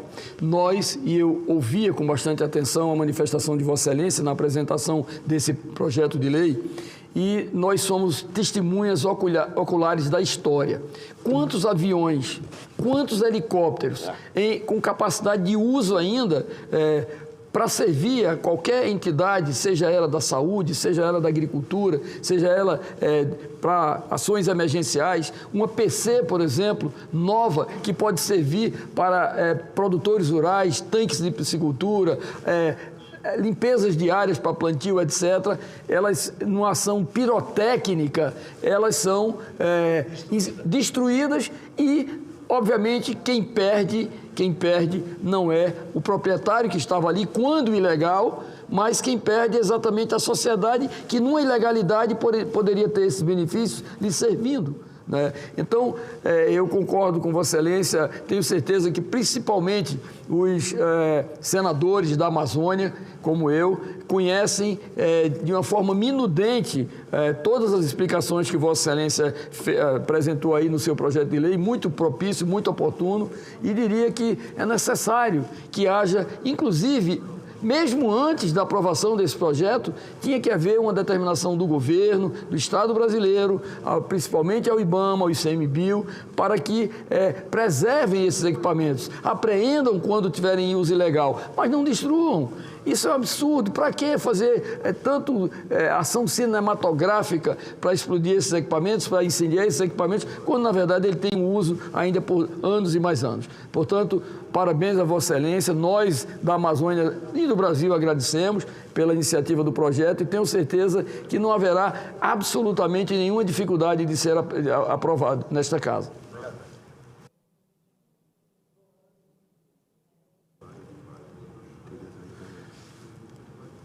Passo a palavra, como próxima oradora escrita, a senadora Tereza Leitão, do PT de Pernambuco. Vossa Excelência dispõe de 10 minutos. E a seguir, o senador Sérgio Moro, do União do Paraná.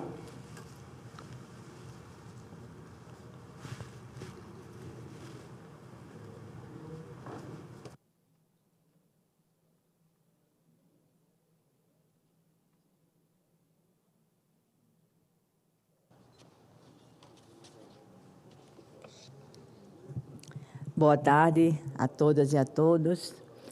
Senhor presidente, senhores senadores, senhoras senadoras, os que nos acompanham pelos canais do Senado.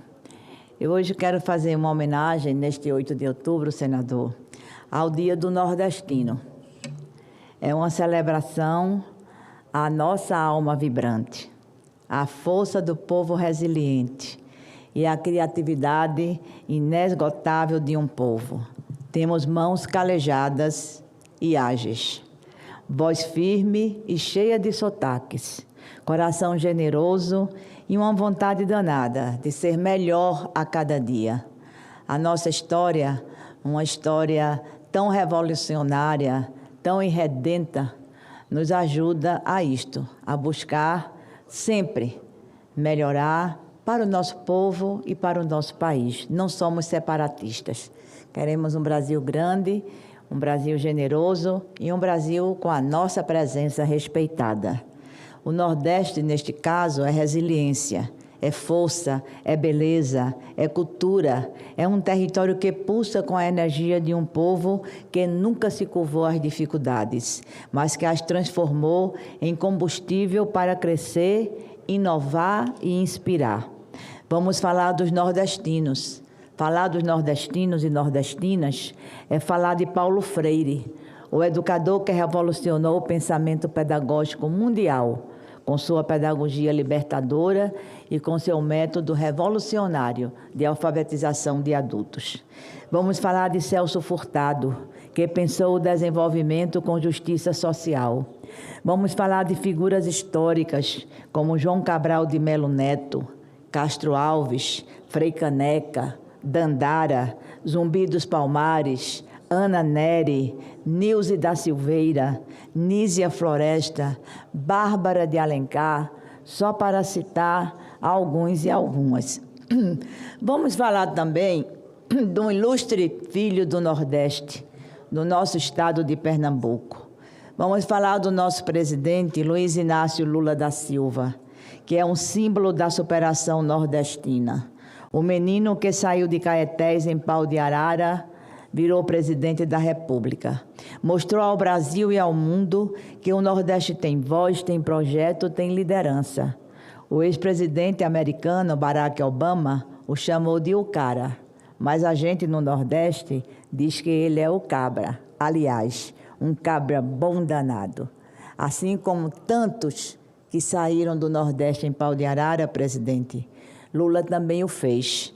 Mas o Nordeste do menino Lula está muito diferente do Nordeste do presidente Lula em seu terceiro mandato. Hoje, a nossa região é um centro de produção, de inovação, de cultura e de ciência. O sertão, que convive com a seca, também produz vinho fino e frutas doces exportadas para o mundo. A fruticultura irrigada do Vale do São Francisco é exemplo de tecnologia e sustentabilidade. A economia nordestina está aquecida. O turismo cresce com força, assim como a atividade industrial, empresarial e comercial. E os investimentos em infraestrutura apontam para um futuro ainda mais promissor. A Transnordestina, ferrovia que ligará o interior ao litoral, pensada desde os tempos de Dom Pedro I, será um divisor de águas para a logística, o comércio e a integração regional. O Nordeste é também um polo de energia renovável, com parques eólicos e solares que abastecem milhões de brasileiros e brasileiras. É também um celeiro de startups, universidades de excelência e centros de pesquisa que colocam a região no mapa da inovação. Nós temos o Porto Digital na cidade do Recife, que é polo de debate, de inovação, de visitas de especialistas da área e de muitos negócios e muita produção de tecnologia. Na cultura, modesta parte, o meu Nordeste é um fenômeno. É o chão fértil que gerou vozes e talentos da música, do teatro, do cinema, da dança, da literatura. Estamos essa semana vivenciando a 15ª edição da Bienal Internacional do Livro, que faz 30 anos este ano, com a visitação excepcional, com escritores de todo o Brasil, com participação de estudantes e de professores, com muitos lançamentos de livros. Eu estive lá representando o Senado no lançamento da coleção da Confederação do Equador, que fizemos aqui e fizemos lá também. E o stand do Senado, presidente, está maravilhoso. É realmente uma feira a Bienal do Livro lá no nosso estado. É também um celeiro da escultura, da pintura, do artesanato. Artistas que eternizaram o povo e a poesia em obras que atravessam gerações. São tantos que nem vou começar a citar, com medo de esquecer alguns, porque não teríamos tempo de falar de todos, e eu poderia cometer este crime. Mas quero citar só Luiz Gonzaga do Sertão, Lia de Itamaracá, das nossas praias, como representantes populares, muito identificados com a nossa cultura. Nosso Nordeste é terra de mestres da cultura, que mantém viva a tradição nas comunidades, nos terreiros, nas feiras, nas escolas. São rendeiras, ceramistas, cantadores, dançarinos, dançarinas, escultores, cozinheiras, poetas, escritores. Gente que com talento e paixão leva a alma nordestina para o mundo, com ou sem holofotes. A nossa diversidade é a nossa maior riqueza. O Nordeste tem 9 estados, cada um com seus sotaques, cada um com seus sabores, ritmos e paisagens. Do litoral exuberante ao sertão encantado, da Caatinga à Mata Atlântica, do frevo ao forró, ao bumba meu boi, do acarajé ao bolo de rolo.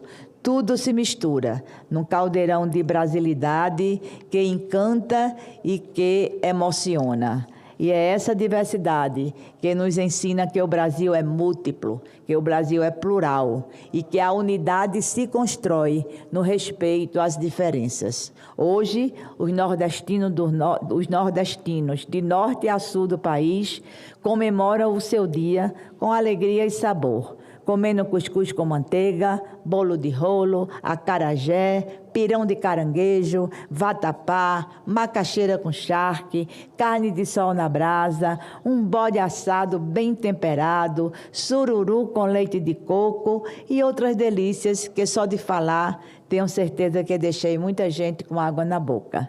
O nordestino é um forte, inteligente e resiliente. Também é um povo festeiro, alegre e receptivo.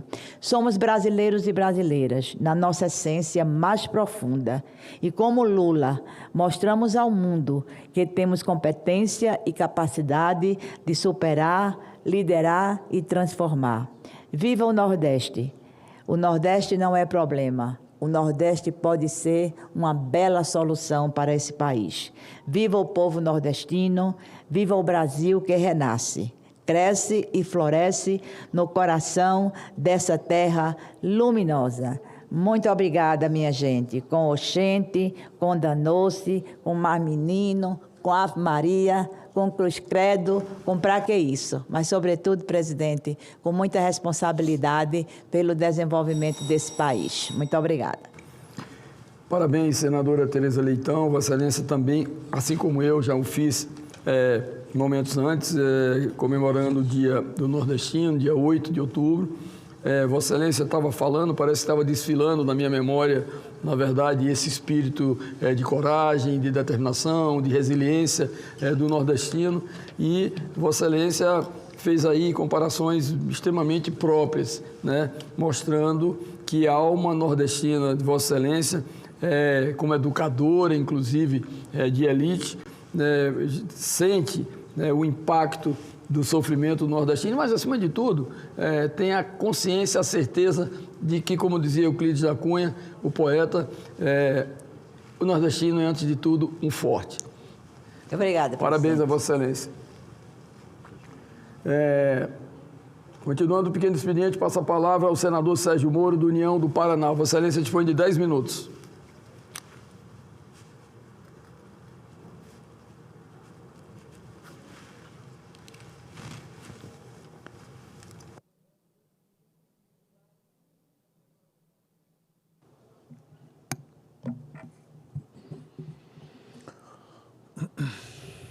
Senadores, senadoras, presidente em exercício, meus cumprimentos a todos.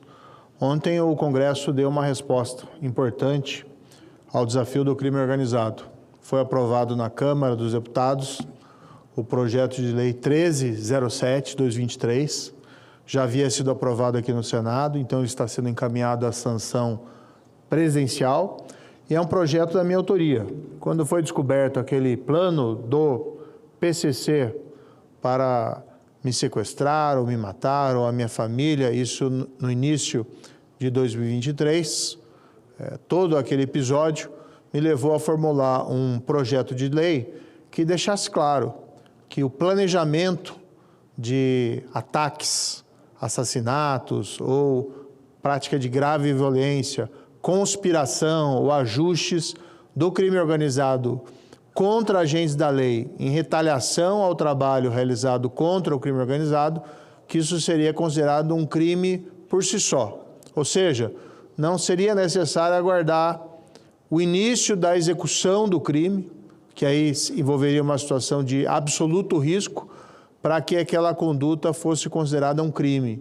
Isso permite uma intervenção do Estado, da polícia, antecipada dentro do percurso criminal, protegendo mais os bens jurídicos, no caso em especial, a vida e a integridade dos agentes da lei. Então passou, assim que for sancionado pelo presidente, acredito que será sancionado, não vislumbro aí a perspectiva do veto, embora tudo seja possível, nós teremos uma proteção legal maior para os agentes da lei que combatem o crime organizado. E nós precisamos protegê-los, porque se nós não assim agirmos, nós estaremos expondo não só eles, mas sua família aos riscos, e igualmente com o tempo ninguém mais vai se dispor a enfrentar esse desafio e enfrentar esses riscos. Se os agentes da lei se colocam em risco para proteger a sociedade contra o crime organizado, é nosso dever como sociedade, através do poder público, providenciar os instrumentos necessários para também protegê-los. Do outro lado, esse projeto de lei também contém uma provisão, a meu ver, extremamente relevante. Os agentes da lei que hoje se aposentam, eles não têm uma cobertura legal clara, um direito a ter alguma proteção caso se encontrem em situação de risco. Nós tivemos recentemente esse trágico, esse covarde assassinato do delegado-chefe da Polícia Civil de São Paulo, Rui Fontes.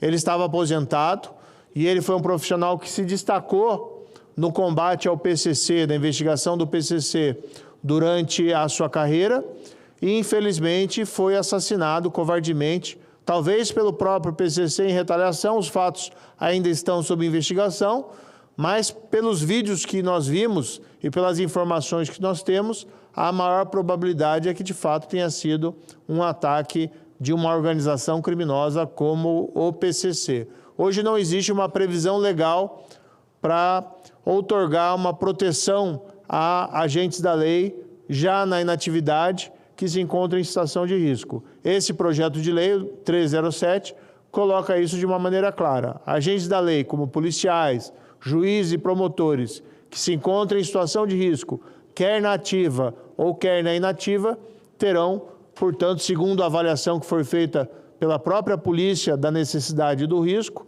o direito a ter uma escolta, direito a ter uma proteção, e isso é essencial para que nós possamos enfrentar de forma organizada, de forma profissional, o crime organizado. Porque se o crime organizado se organiza para afrontar o Estado com a ousadia de planejar o assassinato de um senador, com a ousadia de cometer um assassinato contra um ex-delegado-geral da Polícia Civil de São Paulo, isso significa que nós também devemos nos preparar.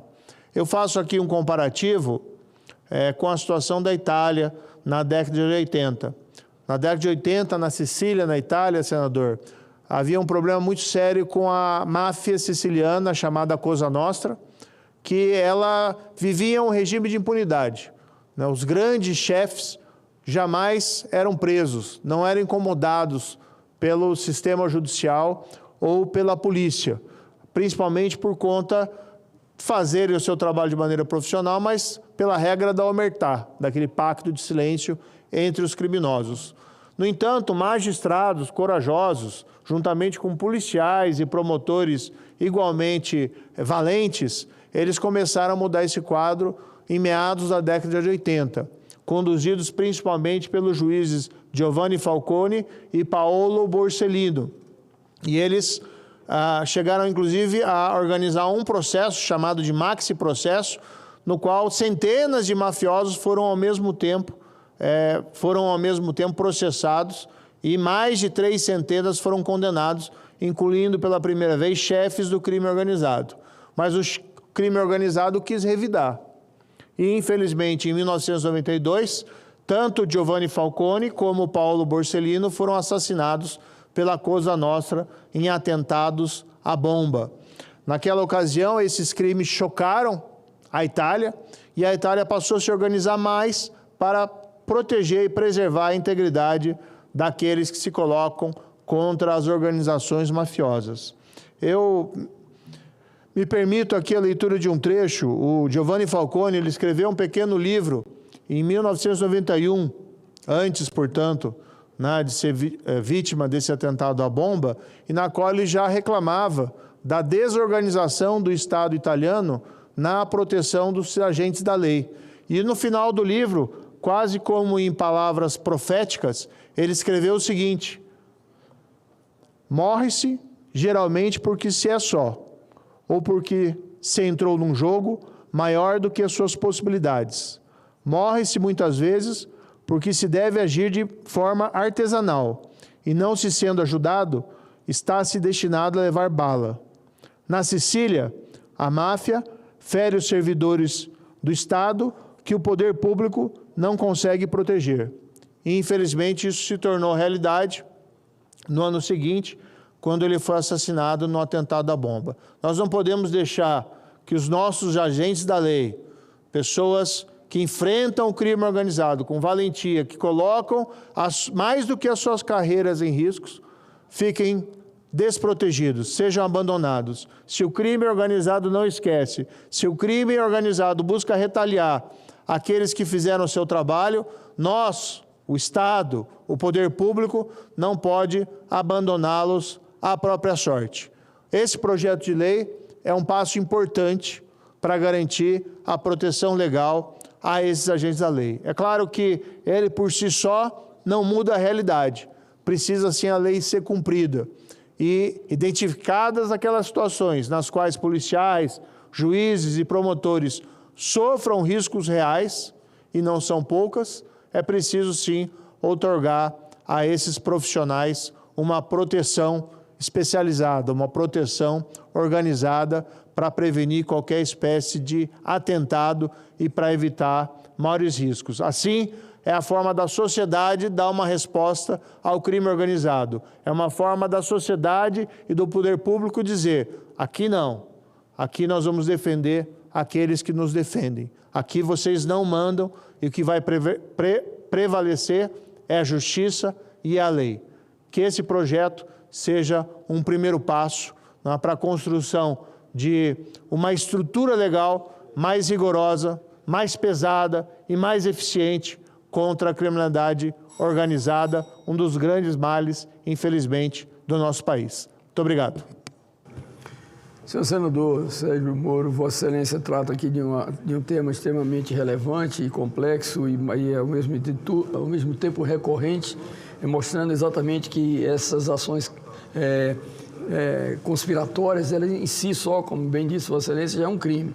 Né? E lógico que um projeto é um primeiro passo. Esse é o projeto que foi aprovado aqui no Senado e na Câmara, já é um primeiro passo exatamente para que o Estado brasileiro possa ter realmente uma ação mais efetiva para proteger os agentes do Estado. Então, parabéns a Vossa Excelência pela iniciativa. Tenho certeza que a repercussão no Brasil inteiro ela é a mais provável de um acolhimento e de uma gratidão a Vossa Excelência, que conhece como poucos esse nicho que é tão perigoso para toda a sociedade brasileira, Então, parabéns a Vossa Excelência pela iniciativa.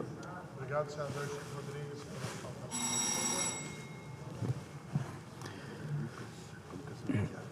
Continuando o pequeno expediente, passo a palavra ao senador Lucas Barreto. Em comunicação inadiável, Vossa Excelência dispõe de 5 minutos.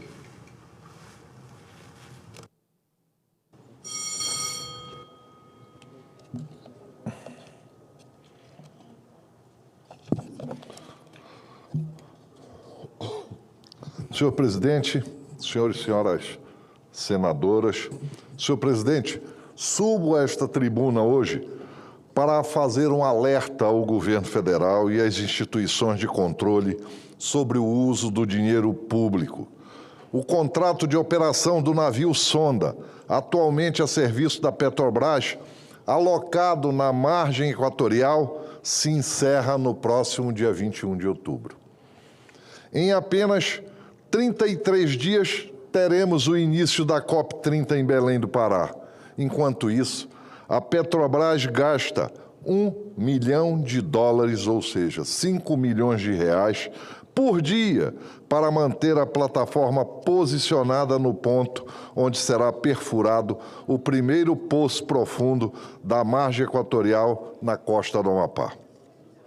Sem a emissão da licença de operação, sistematicamente postergada pelo IBAMA, a companhia será obrigada a firmar novo contrato, ainda mais caro, para dar continuidade ao programa exploratório. Ressalto, senhor presidente, que a Petrobras já atendeu todas as exigências técnicas e ambientais, inclusive as formuladas após a avaliação pré-operacional APO. É preciso acabar com o discurso alarmista sobre riscos aos manguezais.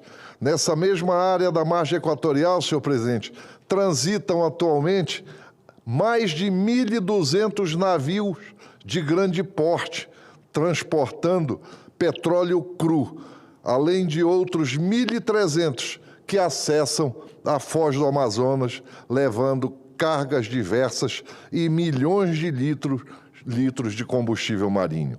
E, diante disso, não se ouvem protestos do Greenpeace, WWF ou de ambientalistas plantonistas.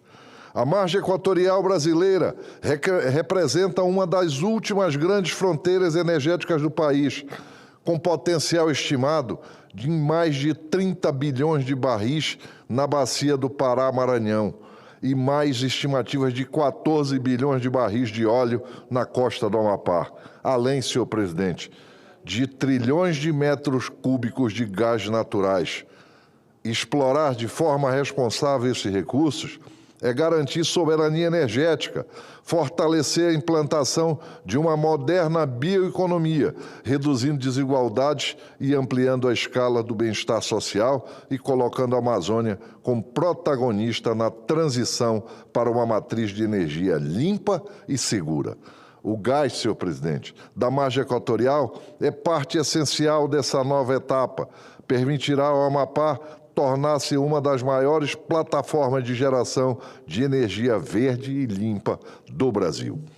Falo também, senhor presidente, hoje vim a esta tribuna para tratar de um tema que não define só o futuro do nosso setor elétrico, mas o futuro de milhões de brasileiros que sonham com autonomia, sustentabilidade e justiça, a geração distribuída de energia.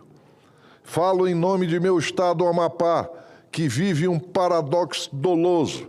Somos uma terra abençoada pelo sol, com um potencial energético que nos posiciona como uma potência ambiental, porque estamos na linha do Equador. O recente Atlas Solar do Amapá revelou que temos capacidade de gerar 56 gigawatts de energia solar, o que supera toda a capacidade eólica e solar centralizada no Brasil. Poderíamos gerar 3 vezes, senhor presidente, a demanda de energia da maior cidade do país, que é São Paulo. No entanto, a realidade do meu povo é outra. É a realidade de quem sofreu com o maior apagão da história do Brasil em 2020, que vive com a constante insegurança energética, que paga uma das tarifas de energias mais caras do país. E mesmo produzindo 3 vezes mais energia do que consumimos, é a realidade de famílias que recebem R$ 600 do Bolsa Família e se deparam com contas de luz de R$ 800 ou mais, acumulando dívidas impagáveis. E é contra, senhor presidente, para encerrar essa injustiça que tenho lutado incansavelmente, nesta casa denunciando os aumentos abusivos que penalizam o povo amapaense. A geração distribuída, especialmente a solar, é a resposta para esse paradoxo.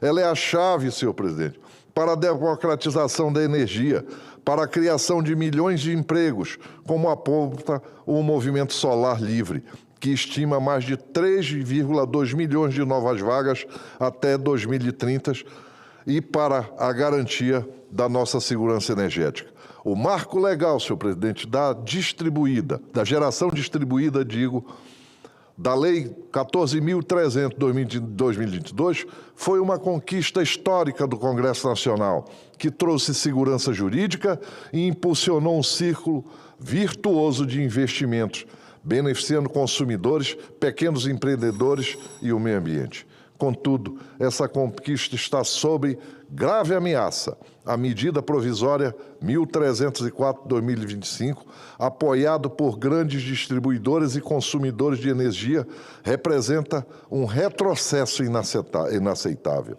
Ela busca, na prática, taxar o sol, inviabilizando a geração própria de energia e punindo aqueles que investiram em um futuro mais limpo e autônomo. Essa medida atende aos interesses de poucos, em detrimento de toda a sociedade. Ela ignora os benefícios da geração distribuída, que vão desde a redução de perdas na transmissão até o alívio do sistema elétrico nacional. Felizmente, senhor presidente, há vozes neste Congresso Nacional que se levantam em defesa do bom senso e do interesse público. Saúdo as emendas propostas por parlamentares como o senador Irajá e o deputado Beto Pereira, que buscam proteger o marco regulatório da geração distribuída, garantir a continuidade dos investimentos e assegurar a transparência e a defesa do consumidor. A eles digo que podem contar comigo. É nosso dever, como representantes do povo, rejeitar a MP 1304/2025 e apoiar as emendas que fortalecem a geração distribuída. É nosso dever garantir que o sol, fonte de vida e energia, não seja transformado em fonte de lucro para poucos e de muito sacrifício para muitos. Obrigado, senhor presidente. Nobre senador Lucas Barreto, parabéns aí pelo seu pronunciamento. Vossa Excelência tratou de um tema extremamente sensível, né, que afeta a todos os brasileiros e principalmente os amazônidas, né? Nós que temos a geração de energia 2, 3 vezes maior do que a sua demanda, mesmo assim temos os preços mais elevados do país. É o caso do estado do Amapá, o seu estado, que Vossa Excelência com tanto brilhantismo defende, e o nosso estado de Roraima. Portanto, é uma equação que não fecha, né? Produz 3 vezes o que consome e tem a energia mais cara do país. Parabéns, Vossa Excelência. E, senhor presidente, só para complementar, nós querem usar a Amazônia e o Amapá, a Roraima, como se fosse filtro do mundo. Mas lá nós não podemos plantar, não podemos fazer nada, e nós não, para usar a energia do sol, tem que pagar. Imagina isso. Obrigado, senhor presidente. Continuando o pequeno expediente, passa a palavra à senadora Zenaide Maia, do PSD do Rio Grande do Norte. Vossa Excelência dispõe de 10 minutos.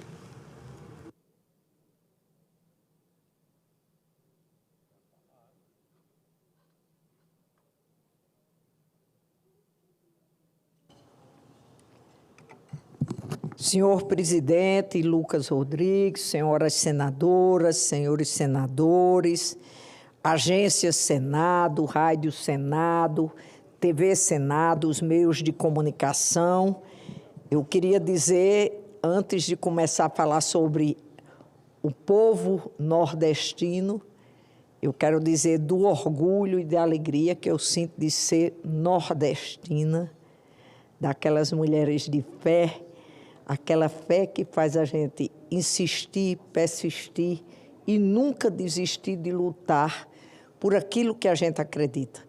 E o que a gente acredita é uma política do bem comum, uma política que reduz as desigualdades sociais e que tem um desenvolvimento econômico. Mas hoje celebramos, senhores e senhoras, uma das maiores riquezas do nosso Brasil, o povo nordestino. Um povo que carrega na alma a força da resistência, no coração o calor da generosidade e no olhar a esperança de quem transforma desafios em poesia. O Nordeste é mais do que uma região, é um sentimento. Eu costumo dizer que a gente pode sair do Nordeste, mas o Nordeste não sai da gente. Uma identidade viva que pulsa nas veias do Brasil. É o sertão que ensina a persistência, o mar que acalma e inspira, a cultura que colore e emociona o país inteiro. Foi no Nordeste que nasceram alguns dos maiores escritores da literatura brasileira. De lá veio Graciliano Ramos, que deu voz à seca e à dignidade ao sertanejo. Raquel de Queiroz, a primeira mulher a ingressar na Academia Brasileira de Letras, que retratou com sensibilidade a força feminina nordestina. Jorge Amado, que levou ao mundo o cheiro, o ritmo e o encanto da Bahia e do Nordeste. Ariano Suassuna, que misturou a erudição e cultura popular para criar o genial Alto da Compadecida e que nos ensinou que o Nordeste é, antes de tudo, arte e alma brasileira. A música nordestina também em todo o país com uma celebração de vida. Luiz Gonzaga, o rei do Baião, fez do acordeão o som da resistência e o amor da terra. Dominguinhos continuou essa toada, levando emoção em cada sanfona. Elba Ramalho, Alceu Valença, Zé Ramalho, César, Chico César e Lenine, todos são herdeiros dessa musicalidade que mistura fé, alegria e luta.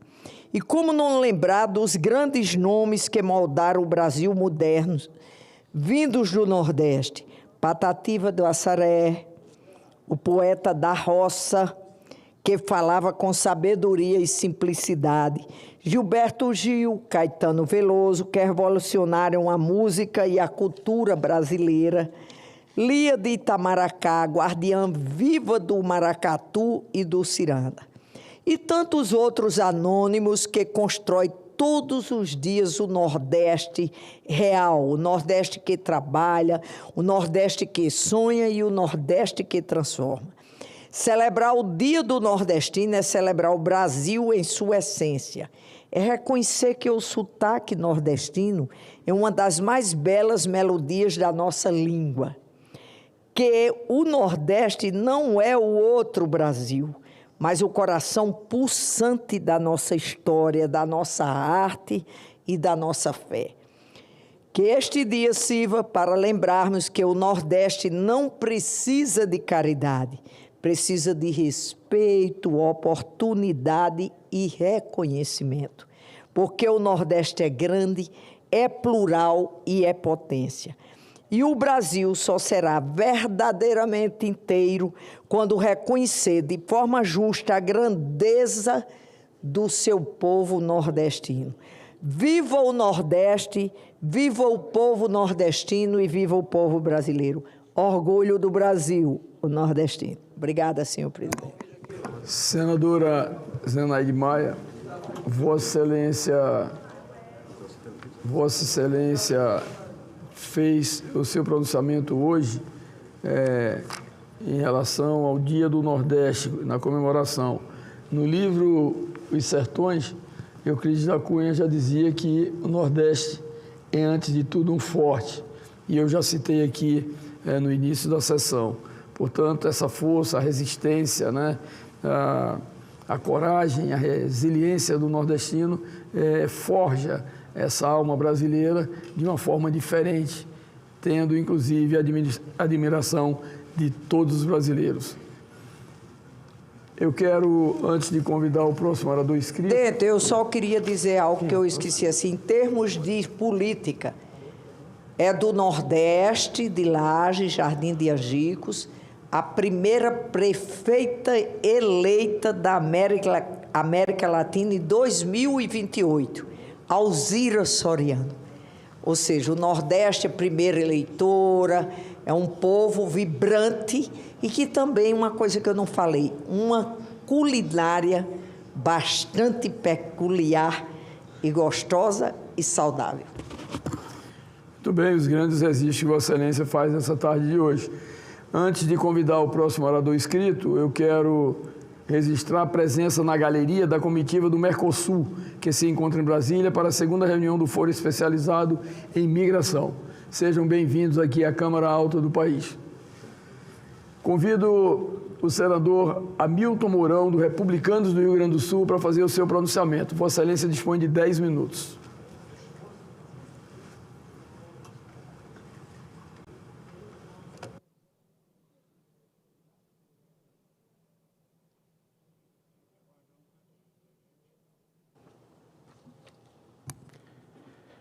Senhor presidente, senhoras e senhores senadores, senhoras e senhores que nos acompanham pela mídia, subo hoje a essa tribuna para alertar sobre as trombetas da guerra que estão a soar e o futuro cada vez mais incerto.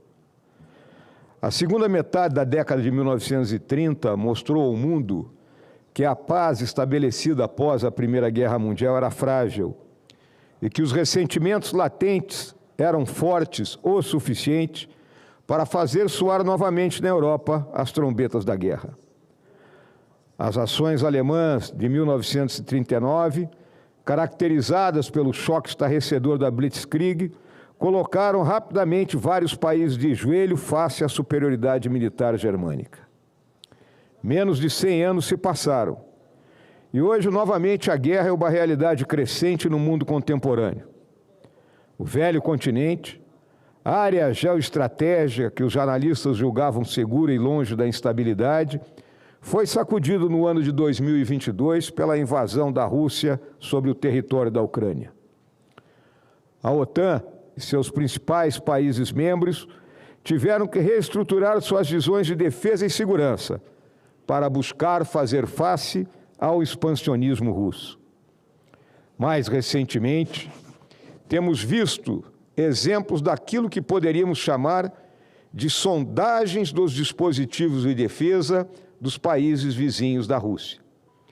A ação de enxames de drones, os supostamente equivocados disparos de mísseis e os sobrevoos de aeronaves militares russas apontam pelo desprezo sobre a soberania desses países e sobre a possibilidade de novos avanços militares. No Oriente Médio, o conflito entre o Hamas e Israel parece ter uma perspectiva de paz sob a ingerência do presidente Trump. Mas a tarefa não é simples, pois naquela área o ódio e as crenças religiosas subvertem o pensamento racional em favor da vingança e do instinto de sobrevivência. A ONU mostrou-se uma instituição falida, e como não há vácuo de poder, ele será ocupado. Na África, uma gama de conflitos regionais, motivados por disputas étnicas e territoriais, seguem ceifando vidas diariamente, mas com pouca ou nenhuma repercussão na imprensa brasileira. Os horrores da África são sempre varridos para baixo do tapete. Falo isso, pois fui observador militar em Angola e pude ver com meus próprios olhos a devastação de uma luta fratricida. Na América Central e na América do Sul, as narco-guerrilhas e o crime organizado seguem agregando valor em suas capacidades operacionais e verdadeiros narco-estados vão aos poucos se consolidando. O México, Colômbia, Bolívia, Peru, Paraguai, Venezuela, Equador e o nosso Brasil sentem diariamente os efeitos nefastos dessa realidade. Mas enredados em seus problemas comezinhos, parecem amargar um estado de torpor frente ao avanço dessa chaga que é capaz de destruir sociedades e a ordem ocidental. No Brasil, vive-se, infelizmente, na eterna luta social e política do gato contra o rato. E a proximidade das eleições de 2026 faz com que o foco, as ações, os interesses do governo e da parcela do parlamento que o apoia sejam meramente eleitoreiros e sem um real espírito de defesa do bem comum e da soberania nacional. Aqui, o equilíbrio fiscal foi deixado de lado, pois o governo só tem um objetivo: vencer a eleição do próximo ano. Após isso, com o arcabouço tendo virado uma peça de ficção, teremos um dilúvio, pior do que aquele que assolou o meu Rio Grande do Sul no ano passado. Deixo aqui um alerta: faltará tudo em 2027 a seguirmos nessa toada. Nossas Forças Armadas, sem previsão orçamentária fixa e razoável, seguem sendo sucateadas ao longo do tempo, a despeito do trabalho hercúleo dos homens e mulheres que integram suas fileiras. Lembro que as Forças Armadas bem equipadas e adestradas não se constroem do dia para a noite, mas as trombetas da guerra, essas sim, soam a qualquer momento. E nesse momento atual, prevalecem aqueles que prestigiam e honram seus soldados, entendendo seu papel de guardiões finais da honra da pátria. Caros colegas e estimadas brasileiras e estimados brasileiros, fiquemos atentos ao mundo, levantemos nossos olhares para além dos interesses imediatos, pois o futuro é incerto e precisamos estar prontos, como nação, para defender nossos reais interesses e os desafios que possam se apresentar. Eram essas minhas palavras. Obrigado, senhor presidente. Obrigado, senador Mourão. Passa a palavra agora ao senador Chico Rodrigues, PSB de Roraima.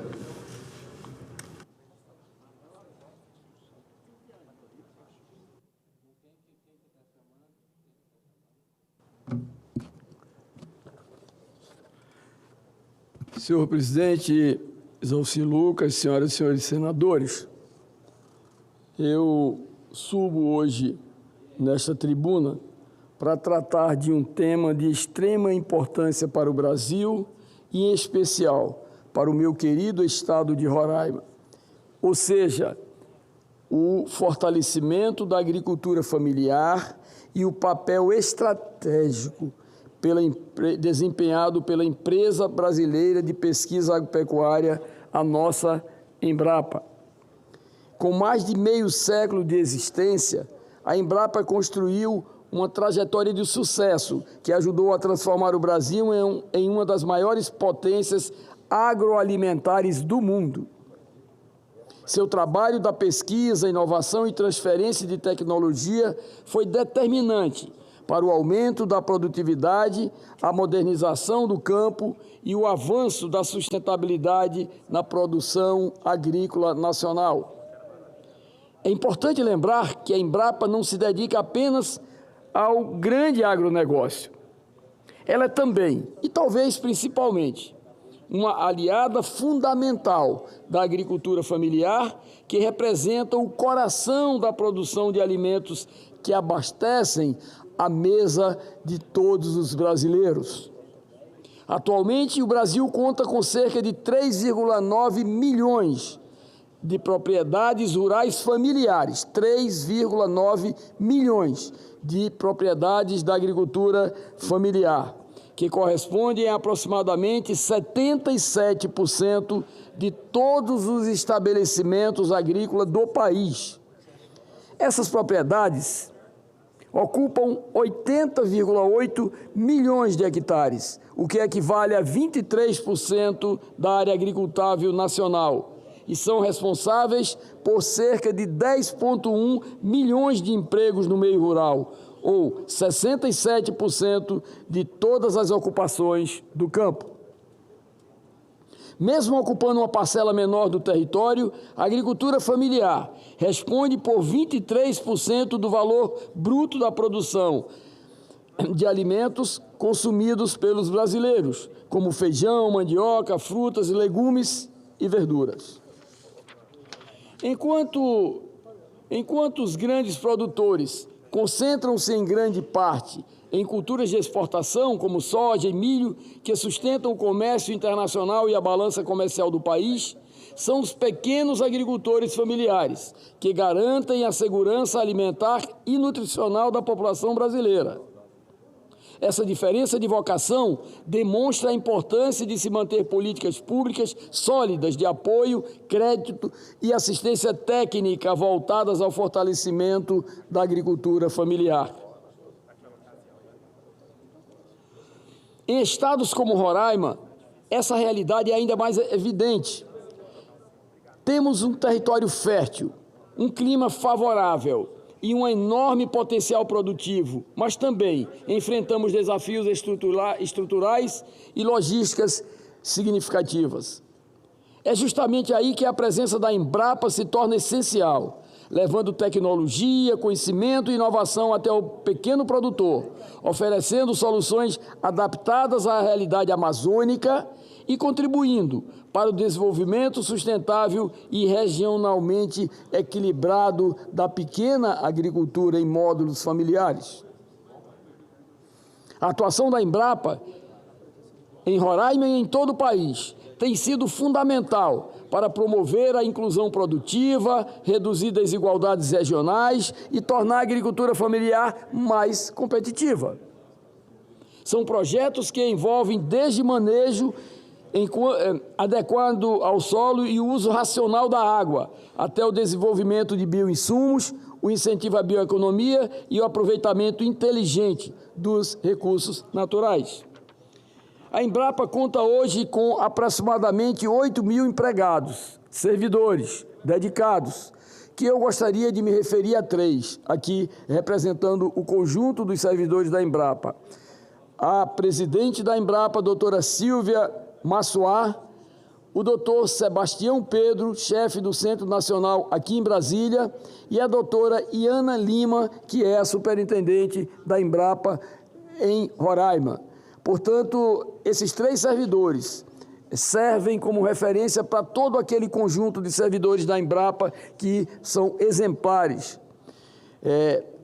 2 mil são pesquisadores altamente qualificados, distribuídos em unidades de pesquisa em praticamente todos os estados brasileiros e em todos os biomas nacionais. Esta estrutura é o que garante a excelência técnica e científica que faz da empresa uma referência internacional.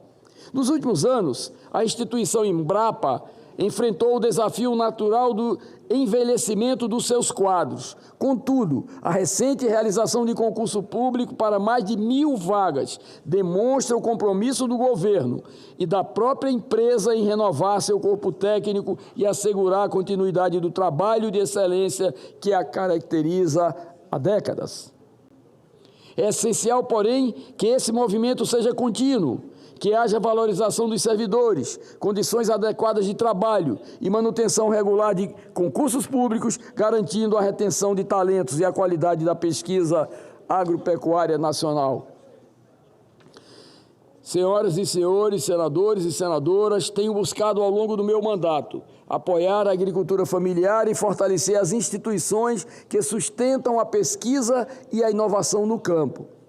Nesse sentido, destinei emendas parlamentares à Embrapa nos anos de 2022, 2024 e 2025, totalizando 1,5 milhão, sendo 500 mil em cada exercício. Em 2024, esse valor integrou o montante de 5,2 milhões em emendas de bancada, reforçando o compromisso coletivo de nossa representação roraimense com o avanço da agricultura sustentável e da pesquisa aplicada à nossa realidade regional. Esses recursos têm como finalidade ampliar a capacidade técnica da Embrapa em Roraima e apoiar ações voltadas ao fortalecimento da agricultura familiar, que é a base produtiva e social do estado de Roraima. A agricultura familiar é, sem dúvida, um dos pilares mais sólidos da nossa economia e da nossa soberania alimentar.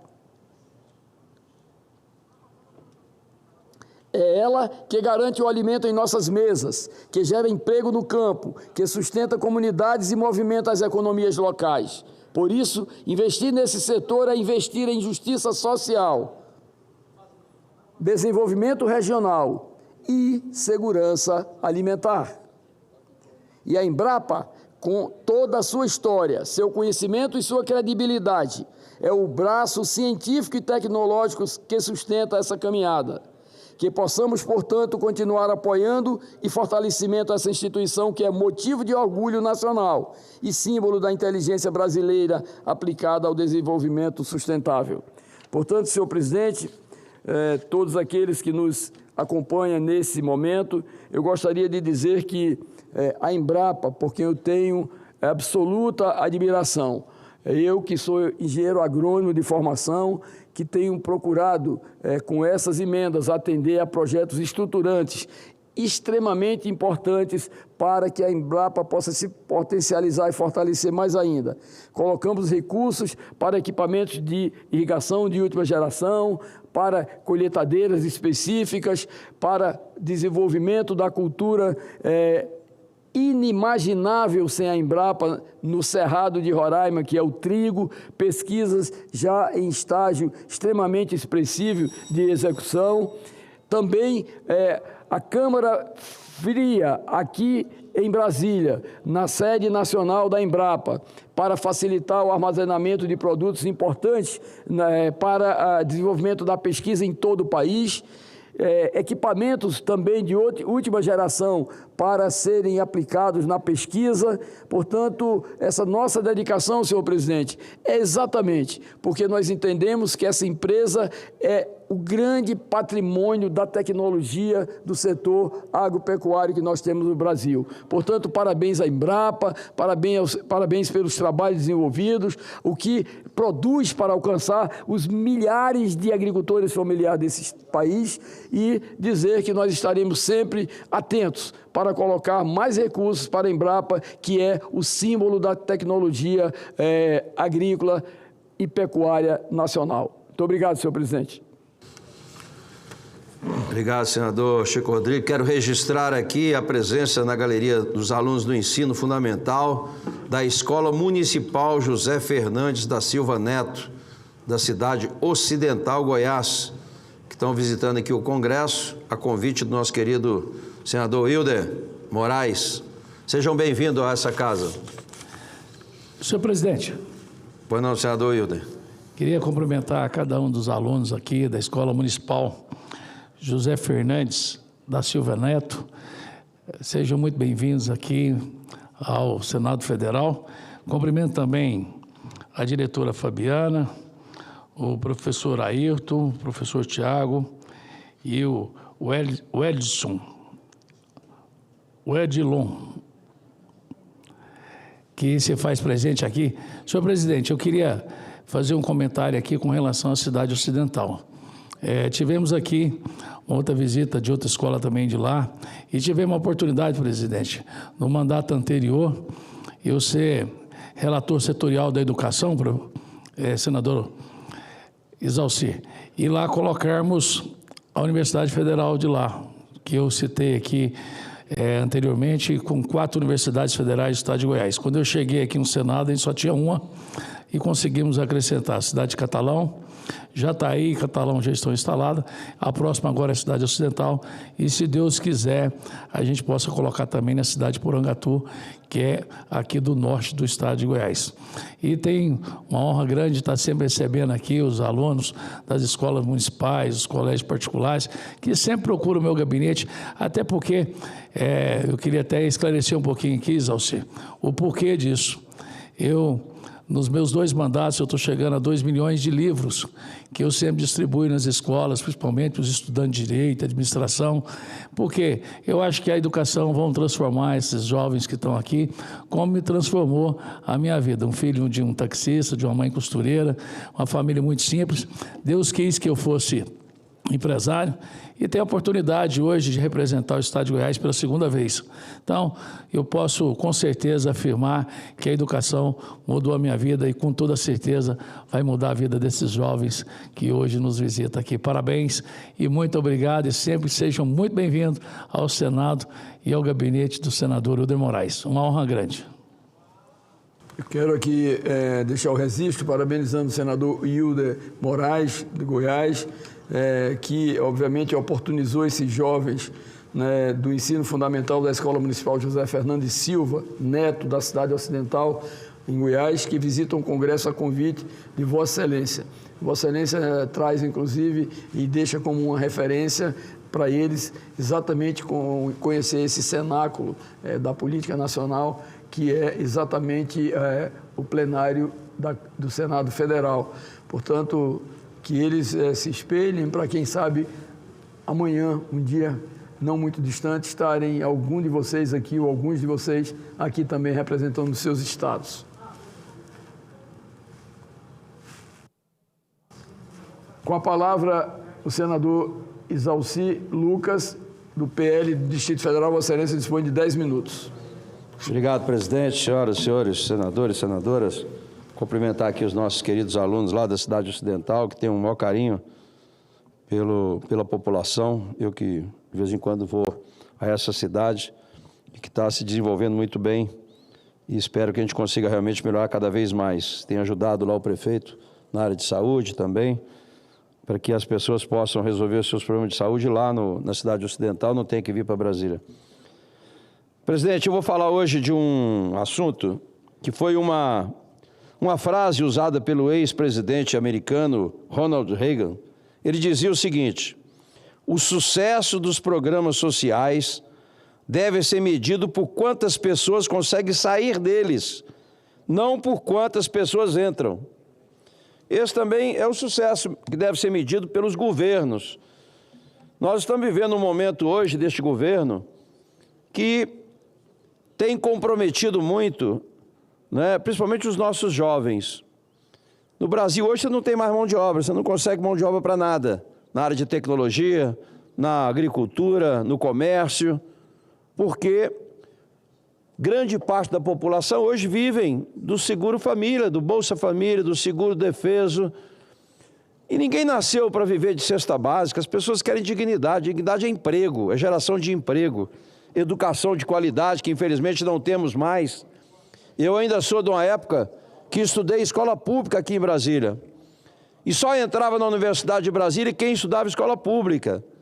E hoje, lamentavelmente, a nossa educação está um caos. Um caos porque não tem infraestrutura, não se valoriza o professor, não tem internet, não tem laboratório de ciência. Os professores são muito mal remunerados e, lamentavelmente, não tem outra forma de você subir na vida. A gente só consegue chegar onde eu cheguei, onde o senador Hilder chegou, através da educação, não tem outra saída. E parece que esses governos são cegos, mudos e surdos, porque cada dia que passa a qualidade vai piorando. Hoje, coitado, os jovens saem do ensino médio hoje, 70% sem saber matemática, 60% sem saber português. Os professores hoje se formam em EAD, não conseguem realmente ter a prática como tinha antigamente no normal, vai direto para uma sala de aula, onde não se respeita mais o professor. E aí querem que esses jovens vençam na vida. É muito difícil. Vão ser exceções, enquanto que antigamente era regra.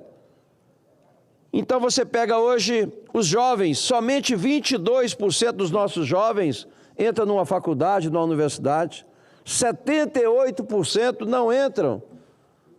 E aí fica a geração nem. Não tem educação profissional. O mundo todo desenvolvido, 60% dos jovens fazem curso técnico. No Brasil, nós não chegamos ainda a 11%. E aí os jovens não têm qualificação profissional, e aí sai da escola, não consegue entrar na universidade, não teve qualificação profissional e fica à mercê.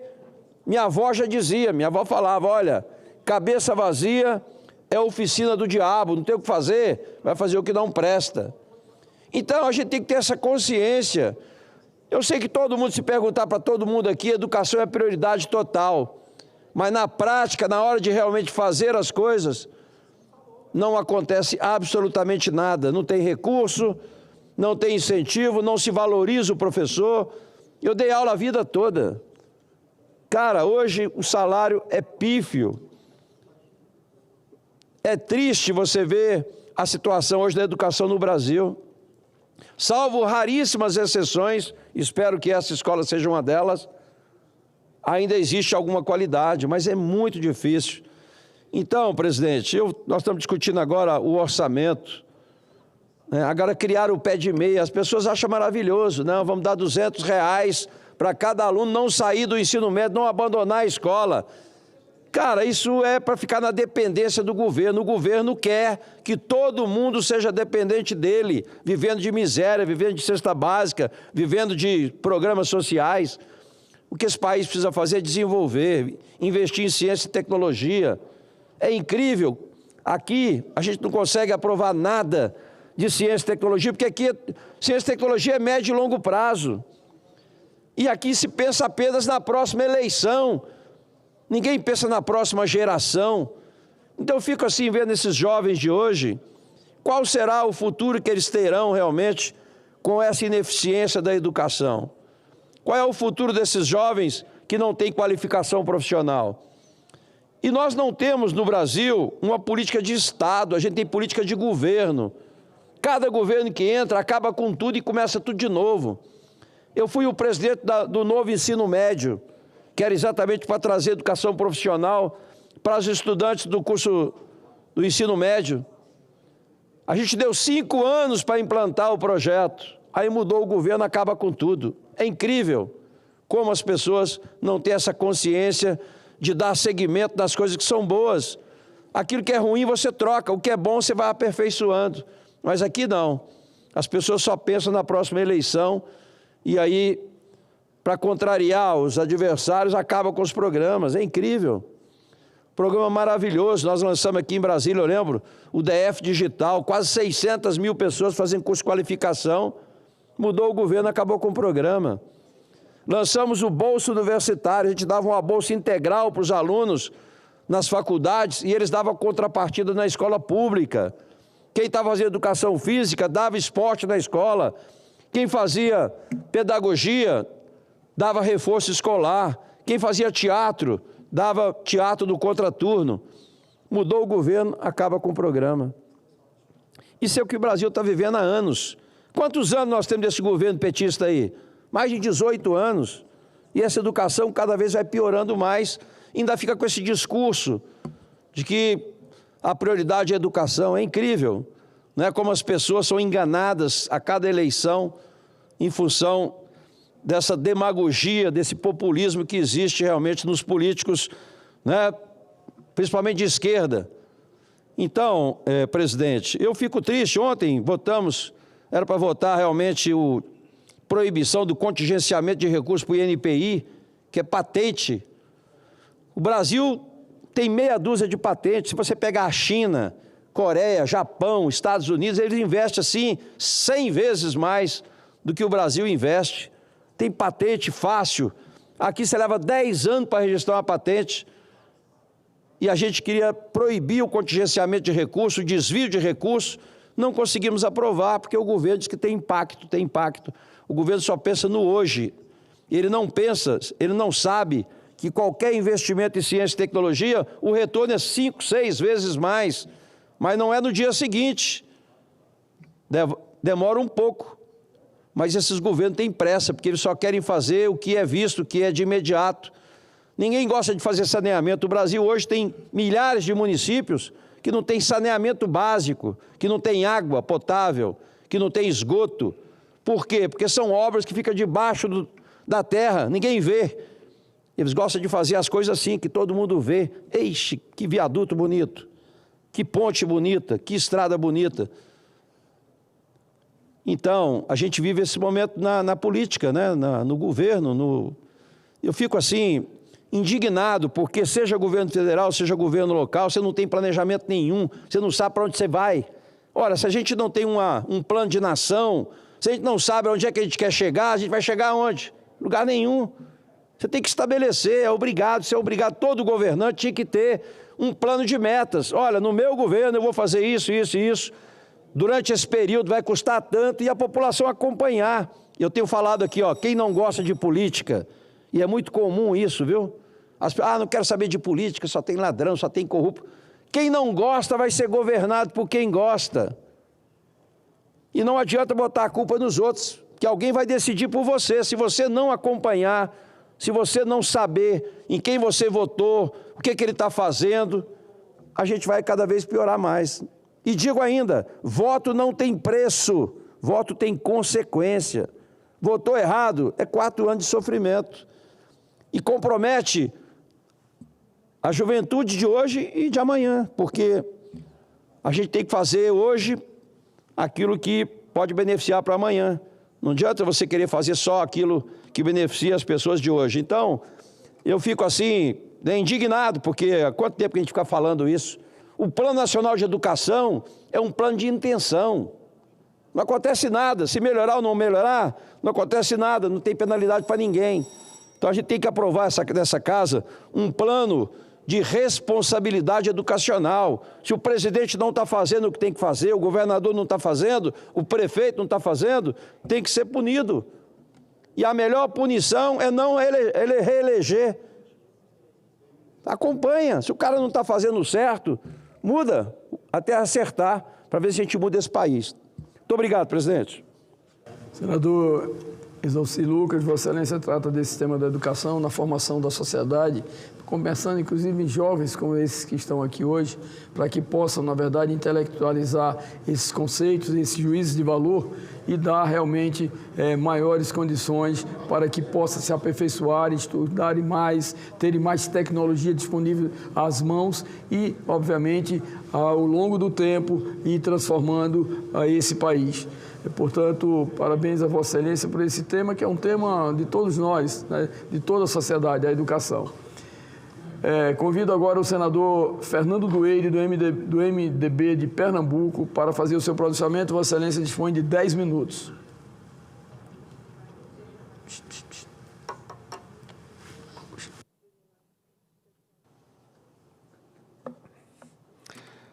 Senhor presidente, senador Chico Alencar, senhoras senadoras, senhores senadores aqui presentes, minhas senhoras, meus senhores, desculpe, Chico Rodrigues,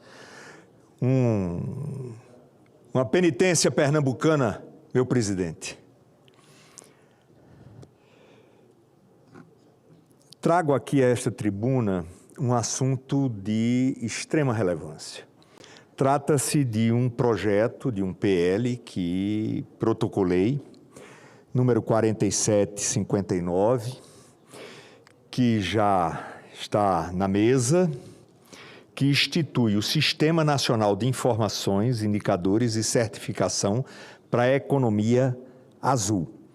Estabelece as contas econômicas do oceano e da zona costeira e cria o selo azul de certificação voluntária e dispõe sobre mecanismos de cooperação federativa para adaptação costeira. Mais do que um simples conjunto de medidas, este projeto traduz uma visão de futuro que reconhece a importância estratégica dos oceanos para o desenvolvimento sustentável do país, sem, contudo, alterar regimes já existentes de outorga, licenciamento, tributação ou pesca. Permitam-me demonstrar por que este projeto não é apenas oportuno, mas ele é urgente. E, principalmente, como ele pode transformar positivamente o papel do Brasil no cenário global da sustentabilidade marinha. O Brasil detém uma das jurisdições oceânicas mais significativas do mundo, com cerca de 5,7 milhões de quilômetros quadrados, sob sua soberania, o que coloca entre os países com a maior Amazônia Azul em extensão. Esse território oceânico sustenta riquezas naturais, petróleo, gás, biodiversidade marinha e abriga ecossistemas costeiros vitais. O uso sustentável dessa vasta área marítima é, portanto, um dos temas centrais para o desenvolvimento estratégico do país. Dados recentes revelam o tamanho do desafio e da oportunidade. Segundo estudos da USP, conduzido pelos professores Eduardo Haddad e Inácio Araújo em 2019, as atividades diretamente ligadas à economia sul responderam por 2,91% do PIB nacional e por cerca de 1,07% dos empregos formais. Quando se incorporam os efeitos indiretos, o impacto atinge 6,39% do PIB e 4,45% do emprego. Ou seja, o mar e as zonas costeiras comunicam-se com toda a economia nacional, influenciando cadeias produtivas em áreas interiores, não só junto ao litoral. Os números reforçam essa centralidade. Estima-se que o oceano contribua com mais de 1,74 trilhão para a economia nacional. Além disso, as rotas marítimas escoam com mais de 95% do comércio exterior brasileiro e mais de 95% do petróleo e 80% do gás natural produzido no Brasil, que tem origem marinha. Tais dados não são abstratos, traduzem-se em infraestrutura, logística, empregos e soberania nacional. Ao estruturar o CIMEA, cria-se uma plataforma nacional de dados abertos e interoperáveis, capaz de reunir e integrar informações cruciais sobre batimetria, qualidade de água, riscos climáticos, atividades portuárias, pesqueiras e diversas outras dinâmicas ligadas ao mar e às zonas costeiras. Esse sistema oferecerá ao poder público e à sociedade instrumentos mais modernos de transparência, planejamento e tomadas de decisão, além de atrair investimentos e fomentar a inovação tecnológica aplicada ao espaço oceânico. Outro eixo fundamental do projeto é a instituição das contas econômicas do oceano e da zona costeira, que permitirão medir de forma padronizada e em conformidade com parâmetros internacionais a real contribuição dos setores ligados ao mar e aos serviços ecossistêmicos. Com esse avanço, o Brasil poderá demonstrar que sua economia costeira não é apenas uma fonte de exploração de recursos, mas um vetor estratégico de geração de riqueza, emprego e inovação em bases sustentáveis. Destaco ainda a criação do Selo Azul, instrumento de certificação voluntária que reconhecerá cadeias produtivas, empreendimentos e serviços que alcancem elevados padrões de responsabilidade ambiental e social. Ao conferir reconhecimento e valor agregado, o Selo Azul abrirá oportunidades de acessos a novos mercados e consolidará a imagem do Brasil como nação comprometida com práticas produtivas modernas e responsáveis, em sintonia com os anseios globais de sustentabilidade. Por fim, o projeto contempla a instituição do ProCosta-N, Programa de Cooperação Federativa destinado a apoiar estados e municípios em ações de adaptação costeira. Trata-se de uma medida essencial diante da crescente vulnerabilidade de nossas regiões litorâneas aos impactos de mudanças climáticas. Ao priorizar soluções baseadas na própria natureza, como a restauração de manguezais, a recuperação de dunas e a implantação de recifes naturais, o ProCosta contribuirá para proteger comunidades, preservar ecossistemas e reduzir custos sociais e econômicos de desastres ambientais. Senhoras e senhores, o projeto de lei 4759 de 2025 reforça a integração entre a União, estados e municípios na gestão de nossas zonas costeiras.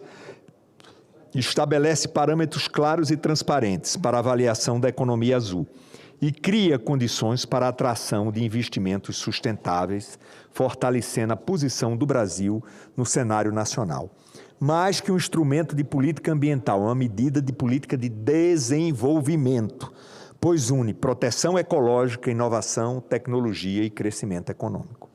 Em um país que conta com mais de 7,5 milhões de quilômetros de litoral, quilômetros quadrados, a aprovação dessa matéria é um passo decisivo para garantir às futuras gerações um patrimônio costeiro e marinho mais protegido, mais valorizado e capaz de contribuir para a prosperidade nacional. Este projeto, presidente Chico Rodrigues, é, portanto, uma convocação à responsabilidade e ao compromisso com o futuro. Meu prezado presidente Isalci Lucas, ao aprovar esta lei, reafirmamos que proteger o litoral e os oceanos não é incompatível com o crescimento.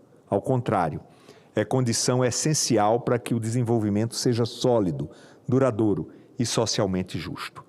À medida que os efeitos das mudanças climáticas se manifestam com mais frequência, tempestades costeiras, elevação do nível de mar, eventos extremos em zonas litorâneas que exigem resiliência e adaptação, o Brasil não pode mais postergar a sua resposta institucional. Assim, conclamo meus nobres pares a unirem-se em torno da aprovação do presente projeto, por compreender que se trata de uma medida de Estado que fortalece a cooperação federativa, moderniza nossa governança ambiental e coloca o Brasil em posição de destaque na construção da economia azul, tão necessária à sustentabilidade no século XXI. Era o que tinha que dizer, senhor presidente Isalci Lucas. Muito obrigado. Parabenizo a iniciativa de Vossa Excelência, senador Fernando, e conte com o nosso apoio integral. Próximo orador inscrito, senador Cleitinho, Republicanos de Minas Gerais.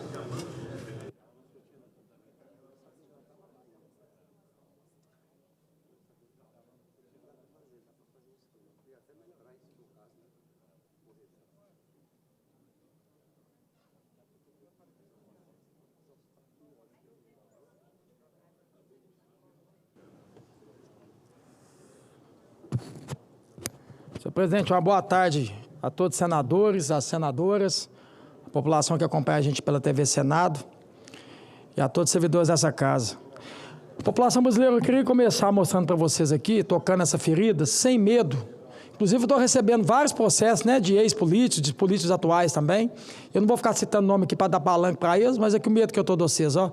Olha o medo, pode meter processo, estou nem aí. Eu vim aqui foi para isso mesmo e vou continuar fazendo isso. Eu até falei na época que eu virei político, né, que antes de ser político eu era cantor, era tão bom cantor que eu virei senador. Mas essa turma lá da minha região, da época lá da minha cidade, da minha região, eles tiraram de mim o que eu mais gostava, que era cantar, porque eu subi em cima do palco e desci o bambu nele, sem dó. E eles tiraram de mim o que eu mais gostava, que era cantar. Aí eu falei na época da campanha, agora eu vou entrar na política e tirar de vocês o que vocês mais gostam, que é roubar. E é isso que eu tô aqui. Às vezes até não consigo, né, fazer o bem toda hora, não, porque a gente mais aqui combate o mal do que faz o bem. Porque o tempo inteiro, inclusive, vai ter proposta aqui para aumentar imposto. Aí a gente tem que combater o mal. Mas eu queria chamar a atenção de toda a população brasileira, porque essa turma aqui, ó, esses companheiros, eu vou chamar de companheiros para ficar legal, né? Não vou chamar do que eu quero chamar, não, vou chamar de companheiros. Justiça condena ex-governadores Sérgio Cabral e Pezão por improbidade e multas ultrapassam 4 bilhões de reais. Eu vou repetir para a população brasileira. As multas ultrapassam 4 bilhões de reais. Eles foram condenados. Por quê? Por corrupção. Aí eu queria chamar a atenção de toda a população brasileira, porque um desses companheiros aqui, o Pezão, ele virou prefeito da cidade. Então parece que o crime nesse país aqui, a corrupção compensa. E o outro aqui, esse outro companheiro, esse cidadão do bem, ele está querendo vir um ano que vem deputado federal. Esse cidadão, Pra vocês terem noção, o Sérgio Cabral, com todo respeito ao ex-governador, essa vossa excelência, ele pegou uma condenação de 400 anos de prisão. Para vocês terem noção, ele teria que ressuscitar no mínimo 3 a 4 vezes para poder pagar essa condenação. Esse cidadão já está livre, ele está fazendo aí turnê para tudo quanto é lugar aí, e dando até dica de filme, e agora está pretendendo vir candidato a deputado federal. Aí vocês estão achando que eu vou vir aqui ficar calado? Mete processo, mete mais. Que eu já até falei que, para mim, a última eleição que eu queria disputar é essa de senador, que eu não queria disputar, que eu ia vir aqui para poder fazer isso mesmo. Entendeu? E eu sei por que vocês estão fazendo isso comigo. Muitos políticos metendo processo em mim. É para ver se me deixa inelegível. Porque hoje, por coincidência, apareceu uma pesquisa lá em Minas Gerais para governador que eu apareço com 40%. Vocês estão com medo, né? Vocês querem me deixar inelegível. Mas continua. Eu posso até não fazer tudo que eu preciso fazer aqui, mas matar vocês de raiva, eu mato vocês de raiva. Porque vocês não têm onde me pegar. Puxa minha capivara aí, desce ela para cima e para baixo. Puxa a capivara, não tem. Aí tem que ficar fazendo mimimi. Tem que ficar igual a imprensa esse dia para trás, que eu não vou citar nome aqui também aqui, publicando trem meu aqui, que eu fiz pré-treino. Ô, gente, é isso que vocês têm para falar de mim. É só isso que vocês têm para falar de mim, né? É igual isso aqui, meter processo em mim aqui por calúnia e difamação, parecendo que eu estou falando mentira. O que eu falei que é mentira desses dois aqui, e o que eu venho falando que é mentira, aí sabe por que eu pego? Eu tento ser o mais justo possível aqui e menos hipócrita. Às vezes eu já fui hipócrita aqui e demagogo, porque todo político é hipócrita e demagogo, mas eu tento ser menos. Aí, sabe por que eu sou a favor da anistia? Porque como é que pode um Brasil desse? Esses caras pegar 400 anos de cadeia, igual esse Sérgio Cabral pegou, agora parece que é uma condenação que tem 4 bilhões de reais, um vira prefeito e o outro quer virar deputado federal. Parece que o crime compensa nesse país aqui, ué. Aí as pessoas que vieram aqui, igual a questão da Débora, que pinchou lá a estátua lá de batom, outros que não fizeram nada, pegando cadeia de 14 anos, gente. Vocês é contra a anistia? Pelo amor de Deus. Pelo amor de Deus. É só pegar o que está acontecendo nesse país, que é a justiça do Brasil, gente. Não tem condição, não. O próprio Barroso, em entrevista, disse que pegaram pesados na pena. Passaram um pouco do limite, que as penas foram altas, que agora estão revendo. Então não tem que ter desometria. Tem que ter mesmo, é a verdade mesmo, é a anistia. É isso que a gente tem que fazer. E antes de falar que eu estou conversando fiado, eu quero mostrar a fala do Barroso aqui para todo mundo, ó. Eu concordo que algumas penas, sobretudo dos executores que não eram mentores, ficaram elevadas. Eu pessoalmente apliquei penas menores e desde o começo me manifestei, antes do julgamento do ex-presidente, mas já tinha me manifestado, que considerava bastante razoável a redução das penas para não deixar acumular golpe de Estado e abolição violenta do Estado de Direito, que eu não acumulei e acho que era a melhor solução e faria com que essas pessoas todas saíssem com 2 anos e pouco, que eu acho que estava de bom tamanho. Mas seja como for, a gente não podia deixar de julgar. E é um julgamento que continua a causar um certo mal-estar no país, porque o ex-presidente perdeu as eleições, mas teve 49% dos votos. Portanto, tinha muito apoio na sociedade e a gente não pode ignorar essas coisas, mas não pode deixar de julgar, evidentemente, o que tem que julgar. Senhor ministro, esse que você está falando aqui é o ex-presidente Bolsonaro, que continua tendo apoio, né, muito pela população brasileira, inclusive o meu, e vocês estão deixando ele preso, né, dentro da casa dele há mais de 2 meses já, mais de 60 dias. Isso porque já aparece pesquisa. Inclusive, eu acho que eu vi até o próprio Flávio Bolsonaro divulgando nas redes sociais dele, se tivesse segundo turno na eleição, o Bolsonaro ganhava do Lula. Então é isso que vocês estão fazendo, essa covardia, essa sacanagem. Enquanto um ex-presidente da República aqui, né, que está há 60 dias preso dentro da casa dele, né, está inelegível porque teve uma reunião com embaixadores, não tem nada de corrupção, é zero corrupção. Eu acabei de mostrar uma matéria para vocês aqui, que Sérgio Cabral e Pezão tem uma condenação agora por questão de corrupção de 4 bilhões de reais. Um já virou prefeito e o outro quer ser candidato a deputado federal. Essa é a justiça do Brasil. Isso é justo? Só mostra a perseguição que está fazendo, não só com o pessoal, né, do dia 8, né, que tiveram aqui, que muitos não fizeram nada. Os que quebraram, paguem por isso. Agora, pessoas que não fizeram nada, inclusive, a gente sempre dá exemplo aqui da Débora, não fez nada, gente. Pegar cadeia aí, condenação de 14 anos, tem essa questão do Bolsonaro também. Deixar ele preso, domiciliar, sabendo o que vocês estão fazendo, violando direitos humanos. Isso é covardia, é sacanagem. Vocês estão falando de um ex-presidente da República, gente, que tem zero. Inclusive a PGR arquivou mais uma aí, questão de corrupção. Zero corrupção. Enquanto tem uns aqui, né, que vira prefeito, que quer ser deputado federal, pega a condenação de 400 anos e está tudo bem. e está tudo bem. Então, eu vou continuar aqui combatendo essas injustiças. Eu tenho obrigação como parlamentar de fazer isso. É minha obrigação fazer isso. Sabe, eu não vou dar as costas para o presidente Bolsonaro, não. Sabe, porque ele me apoiou na minha campanha de 2022, eu subi na garupa da moto com ele foi lá em Minas Gerais me apoiar. Então eu tenho a obrigação, a gratidão de poder sempre defendê-lo aqui, pela essa injustiça que estão fazendo com ele. Isso é covardia que está fazendo com ele. Então espero que aqui, tanto a Câmara, né, e tanto o Senado aqui, possa combater essa injustiça, corrigir esses erros. Não só para o pessoal do dia 8, mas também para o ex-presidente Bolsonaro, que eu acabei de mostrar para vocês aqui, provar que o próprio Barroso disse que as próprias penas foram elevadas. Ele reconheceu isso, que as penas foram elevadas. E agora vocês querem ficar dando pitaca aqui na questão da anistia?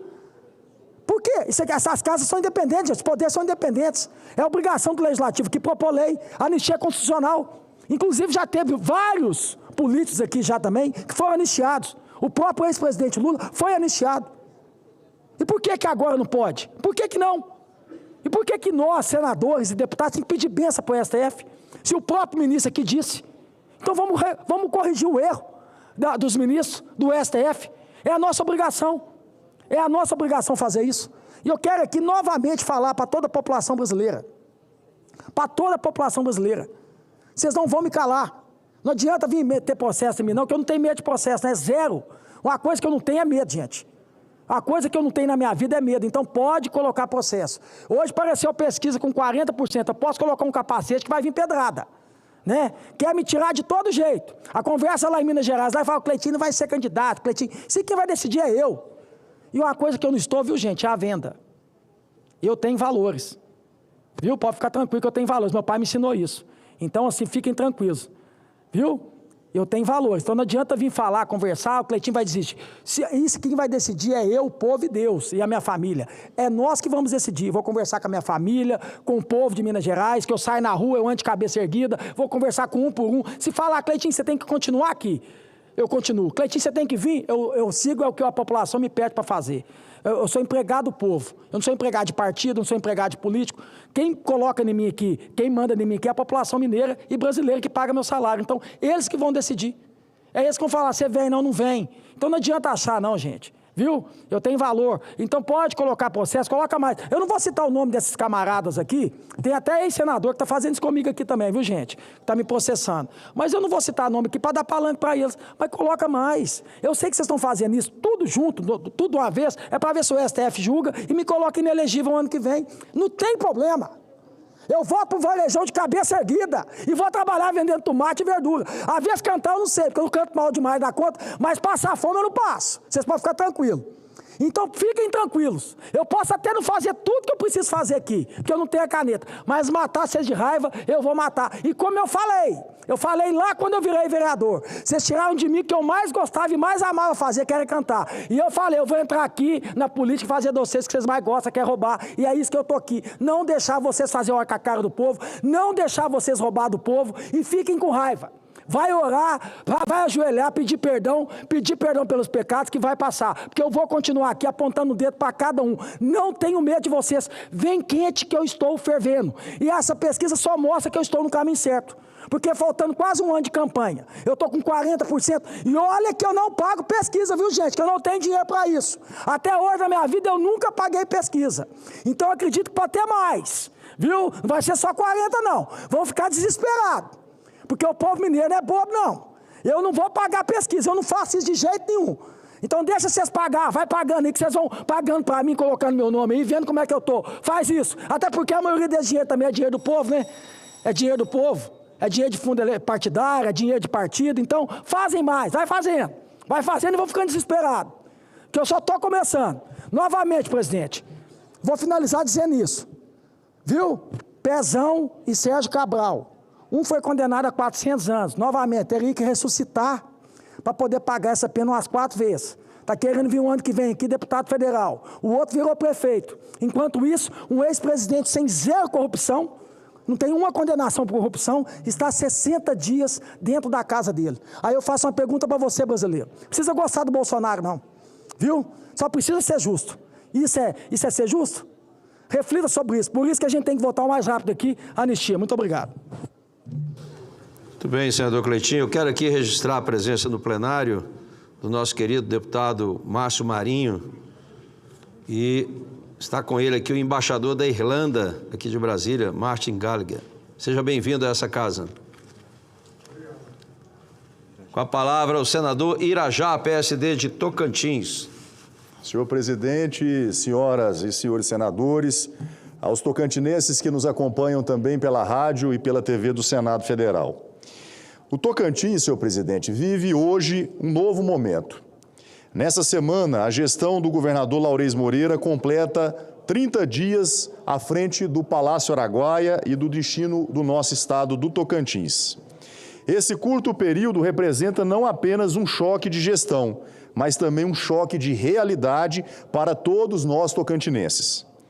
Não podemos esquecer, senhor presidente, que o governo anterior deixou o estado numa imensa e mergulhada crise profunda de corrupção e de irresponsabilidade fiscal, deixando o nosso estado ao verdadeiro Deus dará.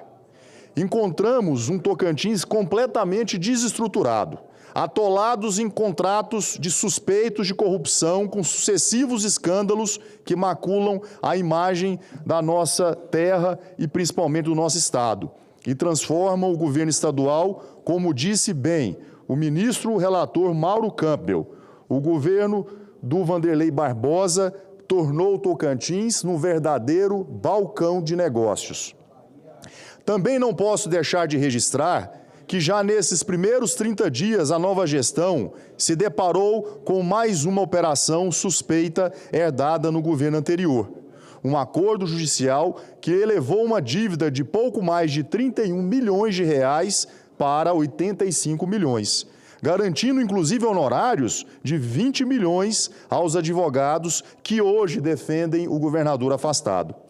É um episódio muito grave, mais um entre tantos, que foram inclusive revelados na última matéria no Fantástico, que expõe sérios questionamentos éticos e reforçam que Vanderlei Barbosa estava atolado até o pescoço em práticas que cheiram à corrupção.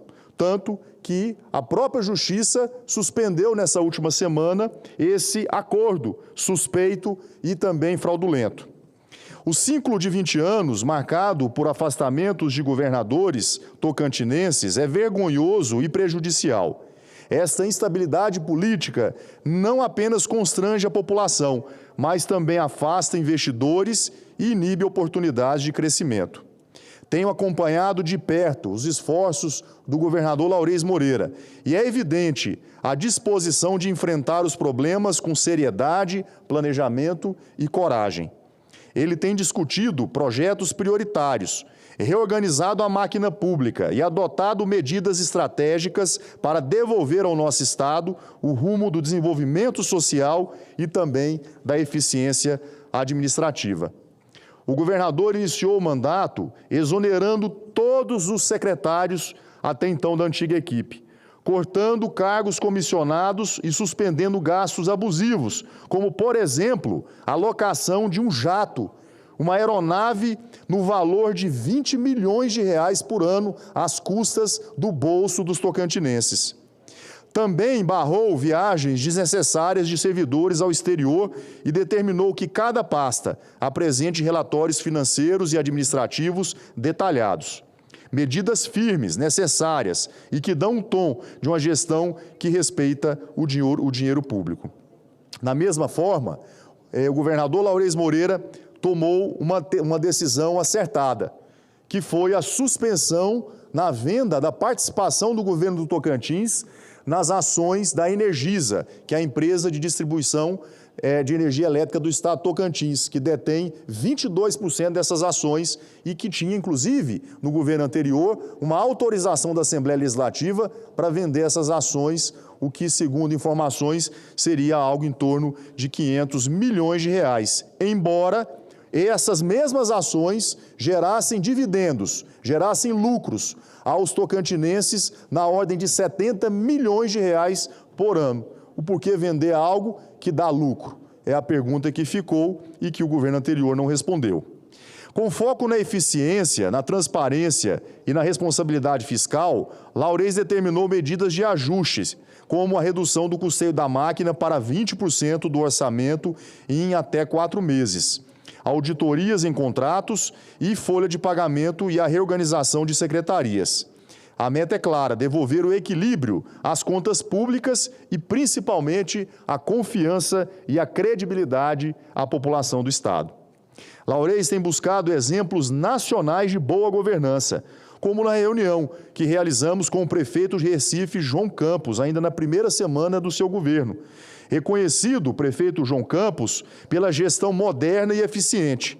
Também ele vem montando uma equipe exemplar, com prefeitos, com ex-prefeitos, ex-gestores experientes, para garantir que contratos sérios sejam cumpridos e que obras em andamento também sejam conclusas. Um exemplo concreto dessa nova postura é a retomada da construção do Hospital Geral de Gurupi, uma obra histórica, aguardada há 12 anos pela população do sul do estado. Eu estive, inclusive, presente com o governador na assinatura da ordem de serviço, que vai garantir a construção do centro cirúrgico, da UTI e de outras melhorias. Quando finalizada essa obra, pelo menos a sua segunda fase, ainda no semestre do ano que vem, o hospital será referência para 18 municípios da região sul do estado, que compreendem inclusive a Ilha do Bananal, atendendo mais de 177 mil pessoas naquela região.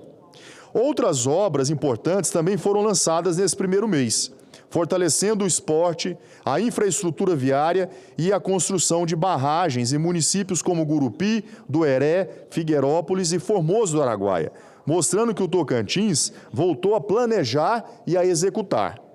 A responsabilidade agora é enorme, mas eu tenho dito e repito, estarei ao lado do governador Laureis, ajudando no que for necessário.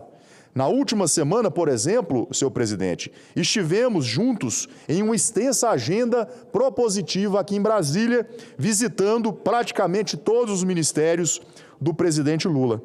Conversamos com praticamente todos os ministros que nos receberam de braços abertos, acolhendo, evidentemente, os convênios e os pleitos do estado do Tocantins.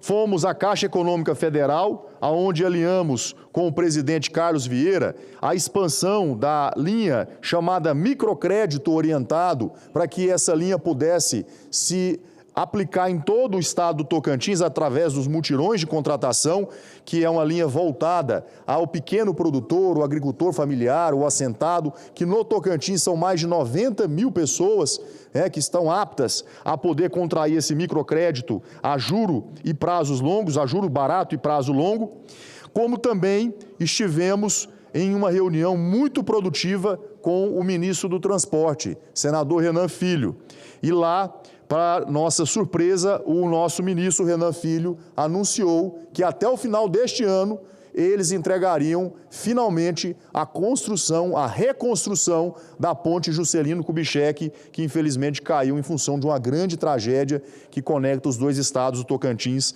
e também do estado do Maranhão. Além também da conclusão da ponte que liga o estado do Tocantins ao estado do Pará, em Xambioá. A continuidade da construção das rodovias federais, rodovias essas estratégicas para o desenvolvimento econômico e social do estado do Tocantins, como a BR-235, que liga a cidade de Pedro Afonso ao escoamento da produção do estado via Nordeste, via estado do Piauí, a retomada da construção da nossa BR-010, que corta o estado do Tocantins de norte a sul, assim também como a conclusão da BR-242, um trecho que conecta a cidade de Taguatinga.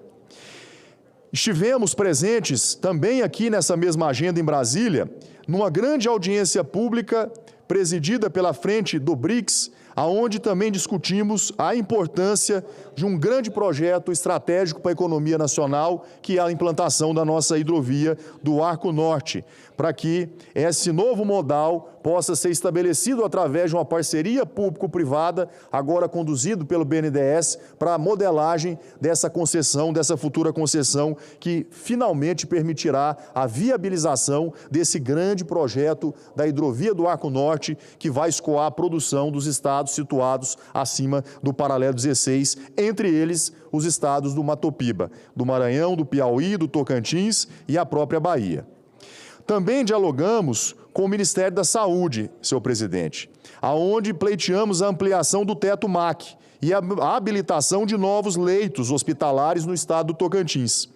Ações concretas, assim como também anunciamos para o final deste ano a inauguração do Hospital do Bico do Papagaio, localizado em Praia Norte, um hospital de especialidades, aonde nós realizaremos as cirurgias eletivas, numa fila interminável, que às vezes levam de 2 a 3 anos para que o cidadão possa finalmente fazer a sua cirurgia de hérnia ou mesmo a sua cirurgia de catarata, vesícula, entre outras demandas que existem e que estão uma demanda reprimida e numa fila interminável. Tivemos um ótimo encontro também com o vice-presidente da República, o nosso vice-presidente Geraldo Alckmin, aonde o nosso governador Laurez Moreira apresentou uma pauta concreta de desenvolvimento e crescimento da agroindústria do Tocantins, que é um setor do qual o Tocantins é vocacionado, além da produção de alimentos, a produção de energia renovável, de um turismo, que é uma indústria ainda adormecida no estado. O governador Laurez tem a determinação e apresentou ao vice-presidente Geraldo Alckmin um plano de trabalho para que nós possamos atrair investimentos para que possam beneficiar a produção dos nossos produtos primários. E é claro que esse caminho da viabilização é a agroindústria. Essas agendas, senhor presidente, mostram que o Tocantins voltou a ter voz, planejamento e também direção. A oportunidade que temos diante de nós é de mostrarmos que é possível fazer mais com menos desperdício, com mais transparência e com respeito ao povo do Estado. É hora de sair da fantasia e encarar o mundo real. E é hora de reconstruir o Tocantins, tornando o Estado justo, próspero e cheio de oportunidades para a sua gente. Esse é o compromisso do PSD no Tocantins, senhor presidente. É com a transparência, com a eficiência, que vamos resgatar a confiança da sociedade e devolver a dignidade ao nosso Estado. Muito obrigado. Obrigado, senador Irajá. Pela ordem. Senador Cleitinho. Rápido. Senhor presidente, é só para poder deixar minha solidariedade aqui a uma blogueira que chama Vi Álvares. Inclusive, ela é contra o meu mandato. Ela é de esquerda e não tem problema nenhum nisso. Ela sempre faz alguns vídeos me criticando e me questionando. E o canal dela que atende humor, então até com deboche. Mas eu luto pela liberdade de todos, inclusive pela liberdade dela, de liberdade de expressão dela. Então, quero aqui deixar minha solidariedade, porque tem um cidadão com o nome de Marivaldo de Souza, que é contra o PT, que é um direito dele também, mas com forma agressiva, com forma difamatória, vem denigrindo a Vi Álvares. Então, eu quero aqui só deixar minha solidariedade, Vi Álvares. Continue fazendo seu trabalho, continue, é um direito seu de liberdade de expressão, não tem problema nenhum de você não gostar da minha pessoa, fazer vídeos, né, me questionando. Eu sempre tenho essa maturidade de entender que o nosso país é um país democrático, só que tem que ter limite. Tem que ter respeito. Então, eu espero que esse cidadão que vem fazendo esses vídeos, né, contra ela, tenha mais respeito por ela, que é uma mulher e merece todo o nosso respeito. Muito obrigado, senhor presidente. Obrigado, senador Cleitinho. Quero registrar a presença aqui no plenário também, né, do símbolo aí do Hospital do Amor de Barretos, um elefante. Sejam bem-vindos aqui ao Senado Federal. Muito bem. A palavra, então, nosso senador Zequinha Marinho. Senador Laércio Oliveira.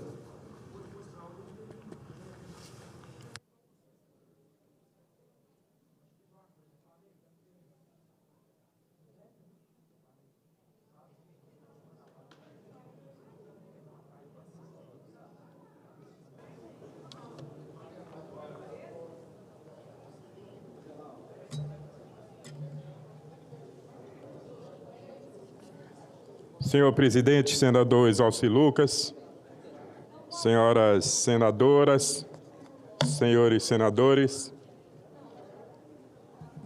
Presidente, eu vou aguardar um pouquinho que encerre essa manifestação aí para eu poder retomar o discurso.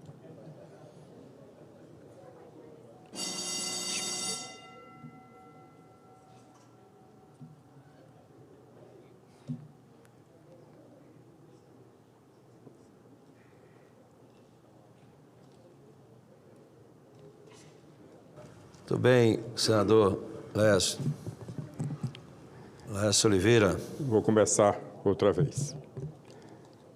Senhor presidente, senador Isalci Lucas, senhoras senadoras, senhores senadores, eu ocupo a tribuna do Senado Federal neste momento para fazer um registro importante em favor do Brasil, mas principalmente em favor do empreendedorismo. Ontem, celebramos uma das datas mais significativas. Gente, eu preciso que vocês façam um pouco de silêncio, que nós temos que orador na tribuna. Pode tirar a foto aí, mas em silêncio, por favor. Com a palavra o senador Laércio Oliveira. Vou começar mais uma vez. Ontem, celebramos uma das datas mais significativas para a economia e para o futuro do Brasil, o Dia Nacional do Empreendedor e o aniversário do Simples Nacional, um dos instrumentos mais importantes já criados para fortalecer as micro e pequenas empresas do nosso país. Falar de empreendedorismo é falar de coragem, é falar de milhões de brasileiros e brasileiras que todos os dias acordam cedo, enfrentam desafios, criam soluções e geram oportunidades. São pessoas que sustentam suas famílias e, ao mesmo tempo, movimentam a economia nacional. As micro e pequenas empresas, somadas aos microempreendedores individuais, representam mais de 99% dos negócios formais do país e são responsáveis por quase 60% dos empregos com carteira assinada. São a base real da economia brasileira. Por isso, o fortalecimento desse segmento é, na verdade, uma política de desenvolvimento nacional. Nos últimos anos, entretanto, o Brasil deixou de atualizar os limites de faturamento que definem quem pode ser enquadrado como micro ou pequena empresa. Desde 2018, senhor presidente, e o senhor, eu quero fazer justiça aqui, abrir um parênteses, senador Isalci Lucas, que preside o Senado Federal nesse momento, o senhor é um dos grandes defensores dessa causa. Mas eu quero registrar que desde 2018, o teto das microempresas permanece congelado e os microempreendedores individuais no valor anual, pasmem os senhores, de R$ 81 mil. Essa defasagem faz com que muitos empreendedores, mesmo crescendo de forma modesta, sejam obrigados a deixar o regime simplificado, perdendo competitividade e, em alguns casos, sendo empurrados novamente para a informalidade. O mesmo acontece com as microempresas com teto defasado. É por isso que, na Comissão de Assuntos Econômicos do Senado, sou relator do projeto de lei complementar número 261 de 2023, de autoria do senador Messias de Jesus. Esse projeto propõe a atualização monetária anual automática dos limites de faturamento para os microempreendedores individuais e para as pequenas empresas, com base no IPCA. E isso significa justiça e previsibilidade. Significa acompanhar a inflação, permitindo que o pequeno empresário cresça sem medo de ser punido por isso. A não atualização dos limites reduz o alcance do Estatuto da Microempresa, que foi criado para incentivar a formalização, a geração de empregos e a inovação. Manter os valores congelados é, na prática, enfraquecer a política que mais democratiza a economia brasileira. O projeto já está na pauta da Comissão de Assuntos Econômicos e vou trabalhar nesse sentido para aprová-lo ainda este ano. Tramitam também outros 2 projetos que relato de extrema relevância.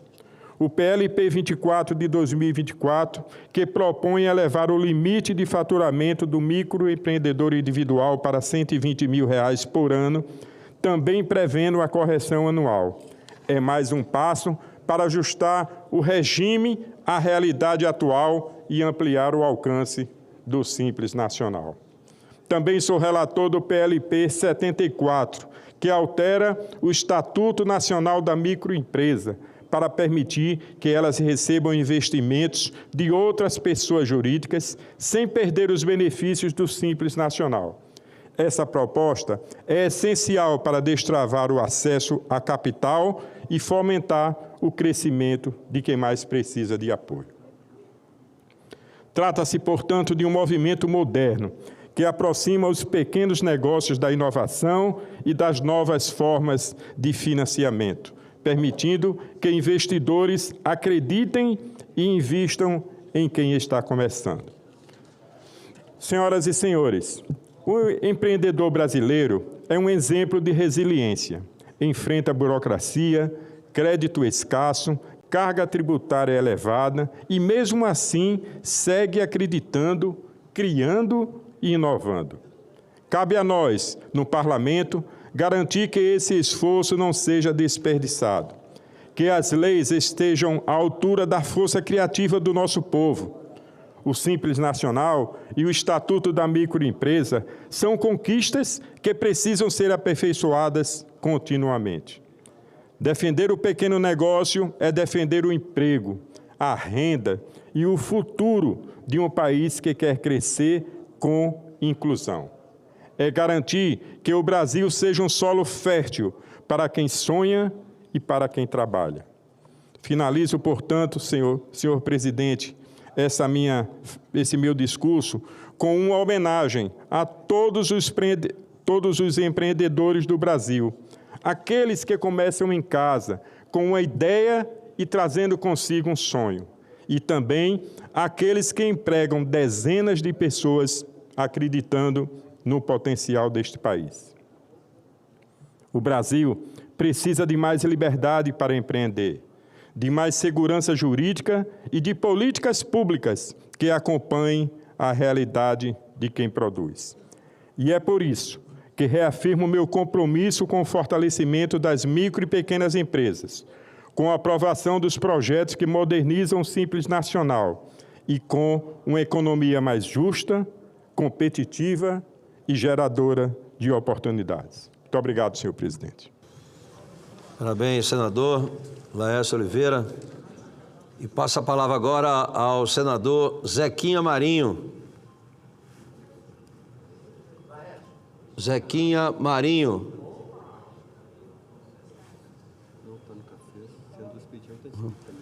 Quem? Senador Amin, Vossa Excelência está inscrito para falar? Senador Nelsinho Trades.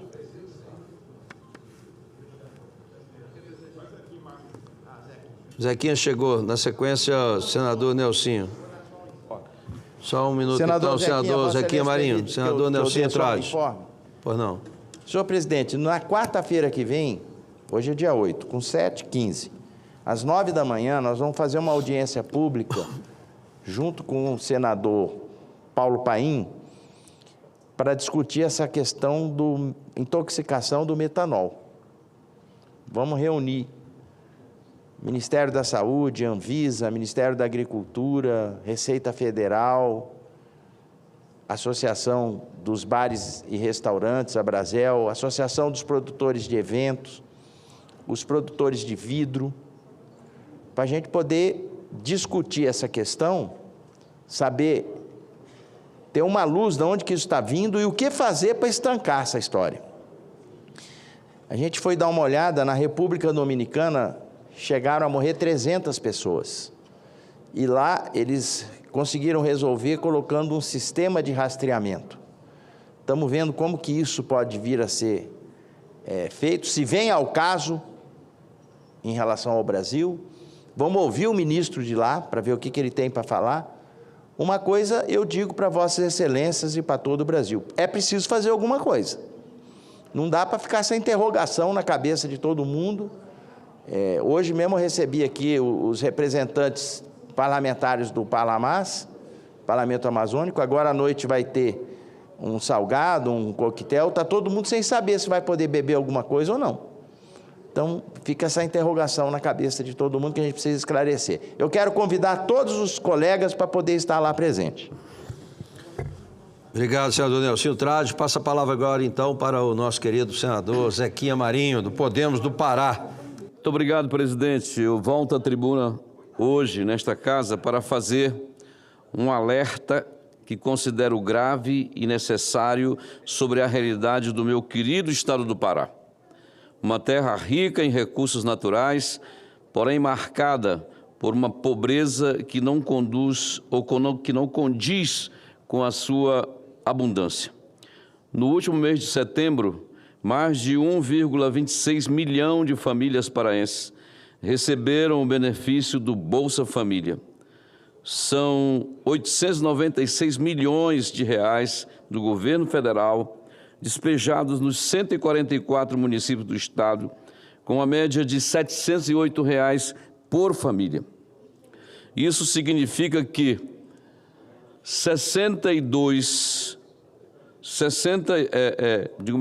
em cada 100 paraenses, 62 vive diretamente do programa assistencial do governo federal, né? Então, para cada 100, 62.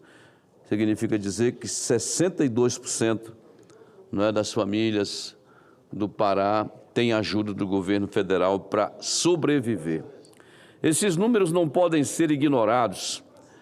Eles revelam uma realidade social dilacerante, onde o número de pessoas dependentes do Bolsa Família supera o total de empregos formais em todo o estado. É como se o Pará tivesse tornado refém de uma política que, embora necessária em momentos de vulnerabilidade, passou a ser usada como ferramenta de controle político e perpetuação da pobreza. O que vemos é uma engrenagem perversa.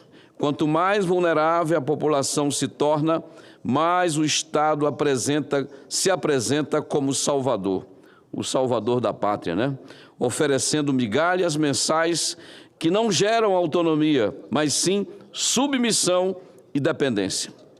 O assistencialismo eleitoral cria uma massa de dependentes e transforma o programa em uma usina de votos, especialmente em regiões pobres e desassistidas, como o meu querido estado do Pará, lamentavelmente. E aqui está a grande contradição. O Pará é um dos estados mais ricos do Brasil. Exportamos bilhões em minérios, gado, grão, madeira e assim vai. Temos uma das maiores biodiversidades do planeta e, no entanto, a maioria de nossa população vive à margem da economia formal, sem acesso a empregos dignos, sem oportunidades reais de crescimento. Senhores, senhoras deputadas, meus queridos telespectadores, a gente não pode aceitar isso. Isso é uma situação inaceitável. Não podemos continuar premiando a vulnerabilidade. O modelo atual estimula comportamentos questionáveis, como o aumento de dependentes para elevar o valor do benefício. Neste mês, por exemplo, quase 600 mil crianças receberão o adicional de R$ 150, consumindo 86 milhões dos cofres públicos.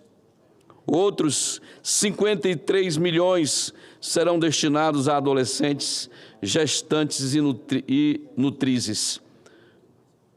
Esse é o resultado. Para muitos, viver do Bolsa Família se torna mais vantajoso do que buscar um emprego, um trabalho digno. É preciso romper com esse ciclo. O povo paraense não quer viver de esmolas, pelo amor de Deus. O povo do Pará quer trabalhar, produzir, crescer, quer oportunidades e oportunidades reais, quer dignidade. É isso que nós precisamos. Por isso, faço aqui um apelo ao governo federal. Invistam no Pará, invistam em educação de qualidade, capacitação profissional, infraestrutura, incentivo à produção local, geração de empregos formais. Transformem a riqueza natural do nosso Estado em renda sustentável para a nossa gente. Não podemos aceitar que um Estado tão rico continue sendo tratado como pobre. O Pará precisa de políticas públicas que libertem, não que aprisionem, que empoderem e não que escravizem. Chega de assistencialismo como estratégia de poder. É hora de sustentabilidade econômica, autonomia e respeito a um povo tão bom e tão querido que é o povo paraense. A gente precisa aqui e acolá fazer uma reflexão como essa, por mais, digamos, que incomoda, por mais que doa, né? Mas é muito importante. Pará, lamentavelmente, está se transformando num estado que a gente não quer. Antigamente, quando se falava em mapa da fome, senador Cleitinho, se falava no Nordeste que não chovia, que tinha dificuldades. O mapa da fome, lamentavelmente, para a sorte do nordestino, saiu de lá e foi para a região norte. E na região norte tem, no estado do Pará, o principal estado onde mais se passa necessidade de alimentos. Tanto naquilo que o governo chama de insegurança alimentar moderada, como na insegurança alimentar grave. Como é que um estado como o meu, de terras boas, férteis, que chove no tempo certo, faz a estiagem no tempo certo, você tem um grande percentual, ou maior percentual de gente nessa situação num estado desse? Significa dizer que o governo estadual não prioriza o desenvolvimento socioeconômico. Exatamente isso. Não tem como se explicar esses números do IBGE, do Banco Mundial, do PNAD e outras instituições que fazem pesquisa e apresentam suas estatísticas. Um apelo aqui é para que a gente acorde enquanto é tempo, antes que a gente possa ver ainda mais, digamos assim, avançando esses números que nos envergonham. A capital do Brasil, simbolicamente, senadores, meu senador Campos, vai mudar para o Pará, para Belém. E ontem eu fiz um pequeno pronunciamento aqui, dizendo que eu gostaria que, mesmo que simbolicamente fosse lá, porque a gente levar isso a sério. Não dá para um estado como aquele, tão bom, está vivendo a situação que está vivendo. Doutor Almir Gabriel, ex-governador do Pará, lá atrás, ele dizia: o Pará é um estado rico de gente pobre. Mas o Pará tinha uma dívida muito pequena, né? Quase que insignificante, mesmo que não se investia tanto em infraestrutura, mas a arrecadação própria financiava o estado. Hoje nossa situação é pior. Nós continuamos mais pobres do que naquele tempo e hoje devendo. Pará, no governo atual, já pegou emprestado mais de 23 bilhões de reais. E a gente não encontra como explicar onde isso está, onde se aplicou isso.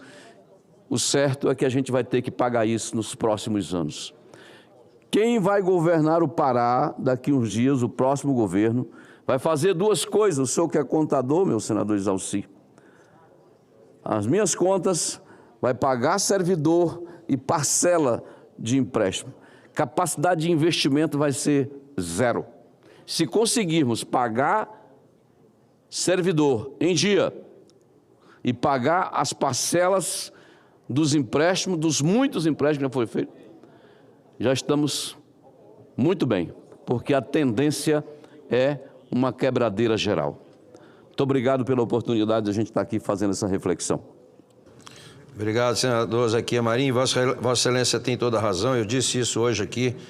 Nós estamos vivendo hoje um momento onde você não encontra nem mais mão de obra, porque todo mundo está no Bolsa Família ou está no Seguro Defeso ou está em algum programa. Eu comentei aqui uma fala do ex-presidente Ronald Reagan, que dizia isso: o sucesso de um governo se mede pela saída e não pela entrada de programas sociais.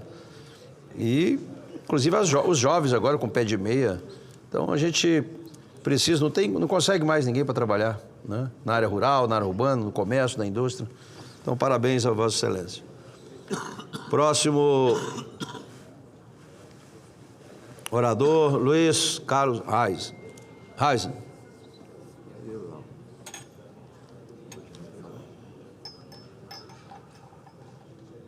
Quem? Jaime vai falar? Não, depois cadê? Vai ter a... Estou esperando.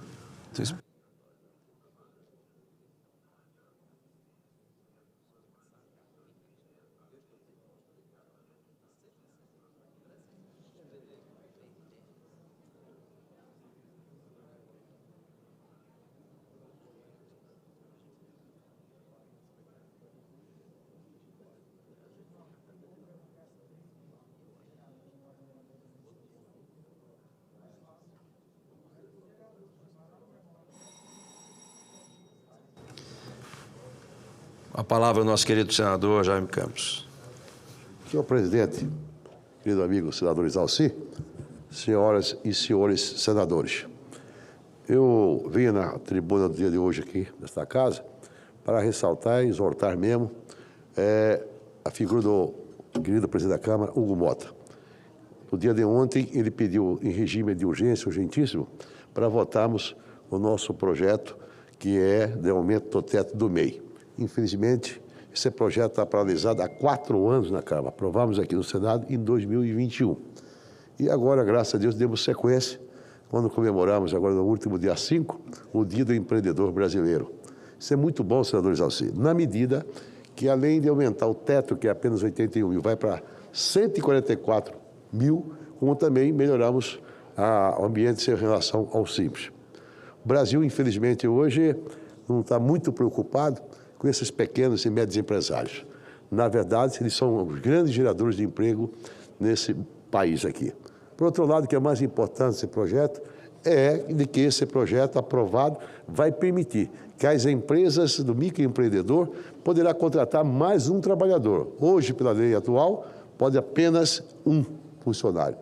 Daí para frente, aprovado, eu tenho certeza que o projeto nosso vai ser aprovado, poderá aumentar esse emprego, com isso teremos pelo menos 11 milhões de novos postos de trabalho.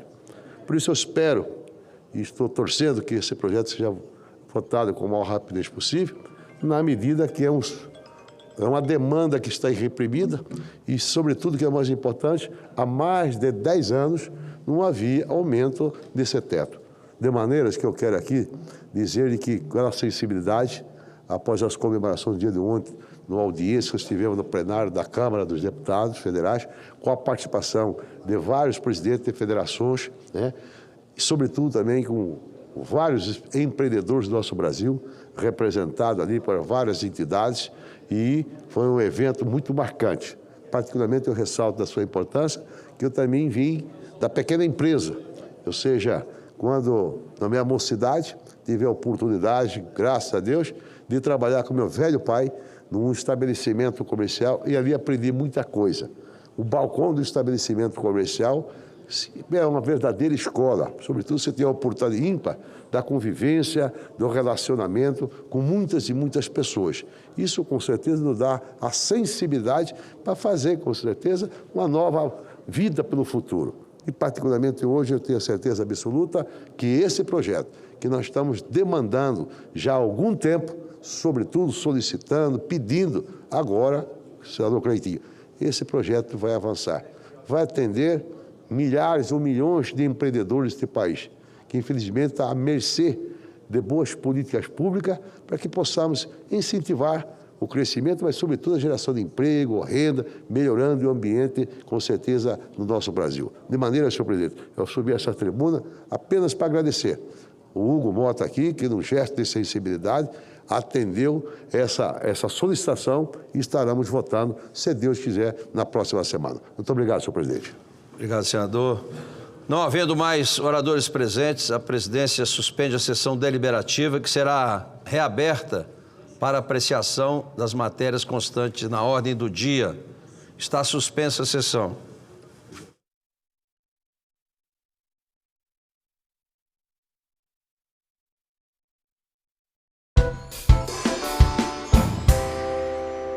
Vamos pegar grandes autoridades que entendam mais do que eu, por exemplo, do que muita gente, e vamos ouvir essas autoridades. Cada um fala 3 minutos, né, as autoridades.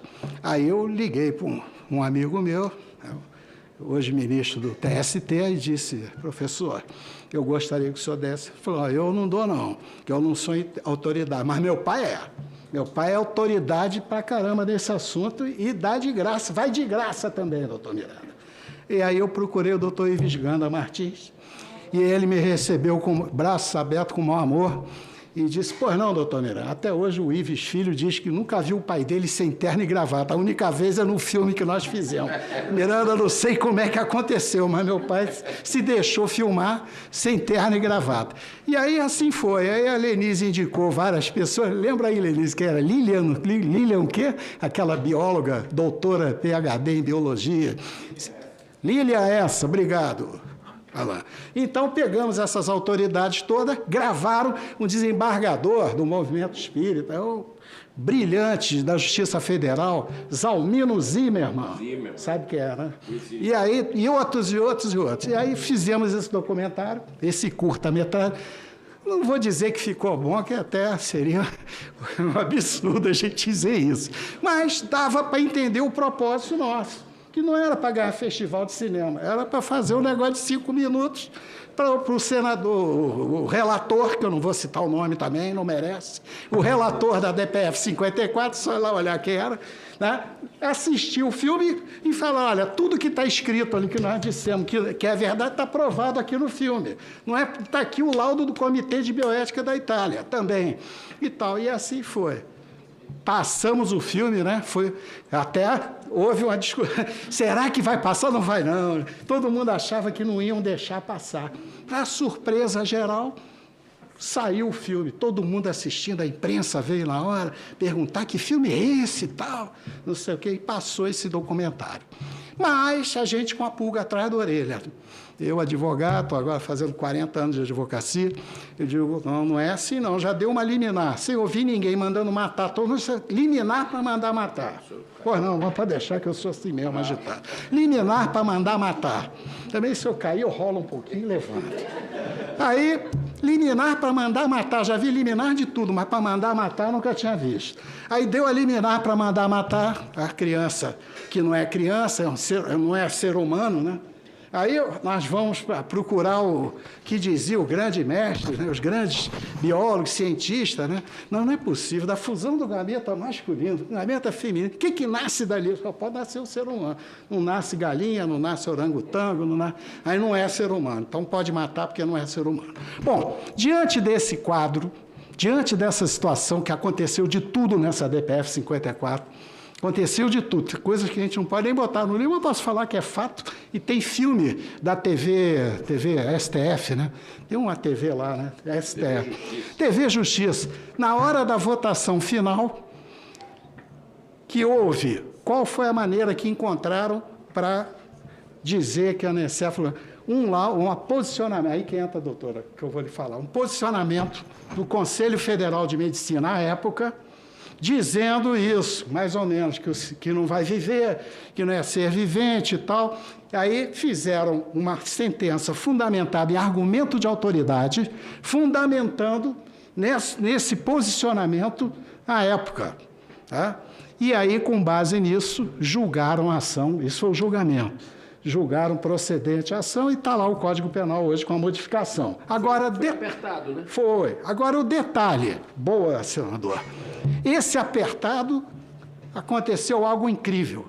O voto do ministro Joaquim Barbosa, na época era ministro, o voto do Joaquim Barbosa, todo mundo, que nós fazíamos uma contabilidade, nossa equipe toda jurídica, quem vai votar em quem? O que você acha que vai ser? O fulano? Não, vai ser fulano. A gente anotava no caderninho. E aí eu fui falar com um por um. Todos nós, né, que estavam lá no grupo de trabalho, fomos falar. E aí o senador, o ministro Joaquim Barbosa, me deu a entender que votaria a favor do aborto. Eu entendi isso na minha leitura, na discussão lá. E falei para todo mundo, falei para todo mundo, meu sentimento é que... É isso, Miranda? Eu acho que é isso. Quando chegou a hora H, houve uma briga. Lembra, Paulo Fernando? Paulo Fernando estava lá. Houve um quebra-pau entre o ministro relator, volta a não citar o nome, ministro relator e o ministro Joaquim Barbosa. Desentendimento que quase gerou as vias de fato. O que eu estou falando está filmado. Aí, para não dizer que eu estou inventando. E aí o negócio, com Vossa Excelência, eu resolvo no braço. Quando chegou esse negócio, aí um ministro, né, um ministro muito ponderado, professor, chamado Eros Grau, se manifestou e disse: senhores ministros, estamos no julgamento da mais alta corte do país. Vamos encerrar essa briga e vamos agora dizer como vota o senhor ministro. Queremos saber o resultado do julgamento. Como vota Vossa Excelência? Aí na hora, como vota, que é assim que funciona. Como vota a senhora? Como vota o senhor? Aí o Joaquim Barbosa, até hoje não se sabe se ele se confundiu, votou a favor da vida contra o aborto. E assim foi, por isso que esse apertado, ganhamos um voto que... Aí o pessoal ainda brincou, está por fora, hein, doutor Miranda? Avaliou mal, eu digo, está certo, avaliei, ainda bem que eu avaliei mal.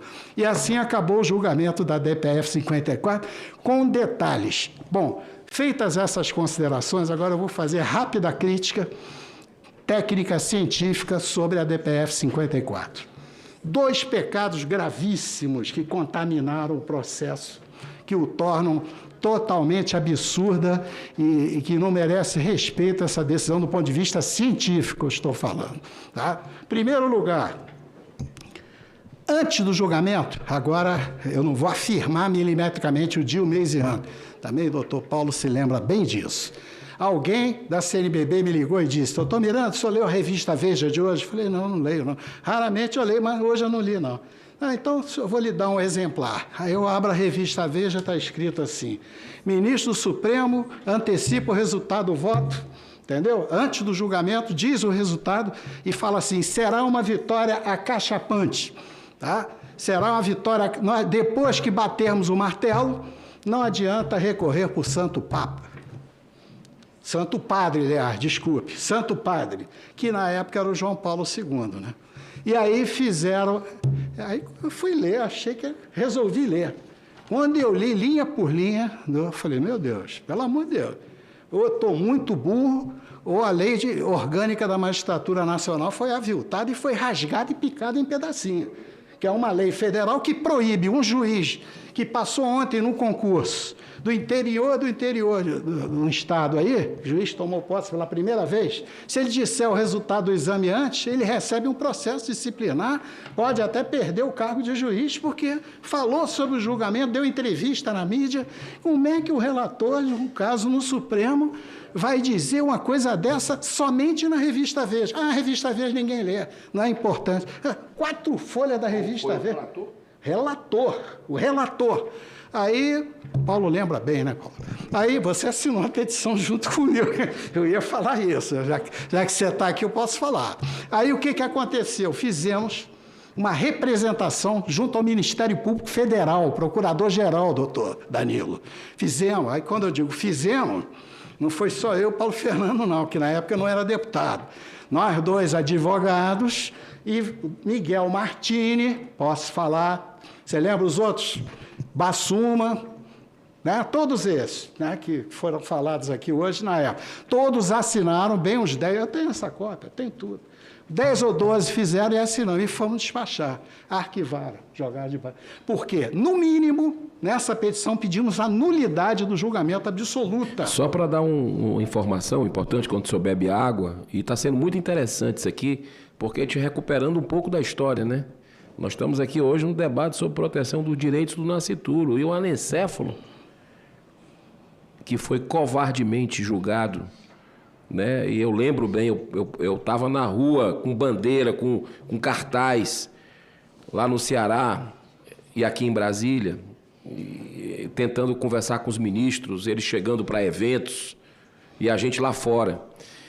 Mas eu tenho que dar nome aqui, porque as pessoas ficam preocupadas. Eu entendo o senhor por uma questão de liturgia aqui, não querer passar, mas o relator é o ministro Marco Aurélio Mello, o relator dessa DPF 54. Eu, inclusive, tenho um pedido de impeachment dele por outro assunto, por ter liberado um traficante de droga que até hoje não foi preso, né?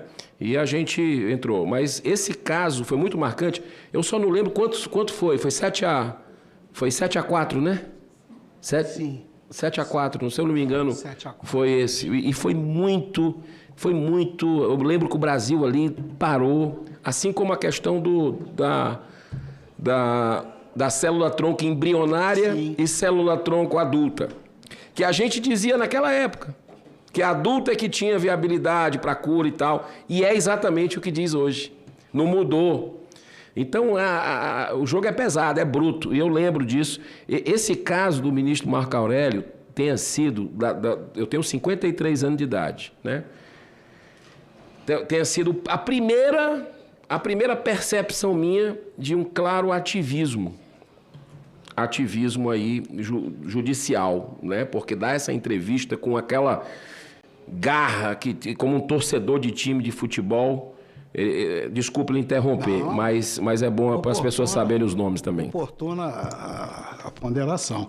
Bom, finalizando então, primeiro eu falei de dois pecados graves, né? Só falei de um até agora, que foi justamente a ofensa à lei federal, a LOMAN, Lei Orgânica da Magistratura Nacional. Foi aviltada essa lei com uma entrevista pública antes do julgamento, dizendo qual seria o resultado do julgamento, e ainda menosgabando a pessoa do Santo Padre, o Papa João Paulo II, que é um desrespeito a uma entidade que foi convidada a participar com nome escuro do julgamento. No mínimo, é um desrespeito e outra ofensa à Lei Orgânica da Magistratura Nacional, desrespeitar a parte sem menor sentido.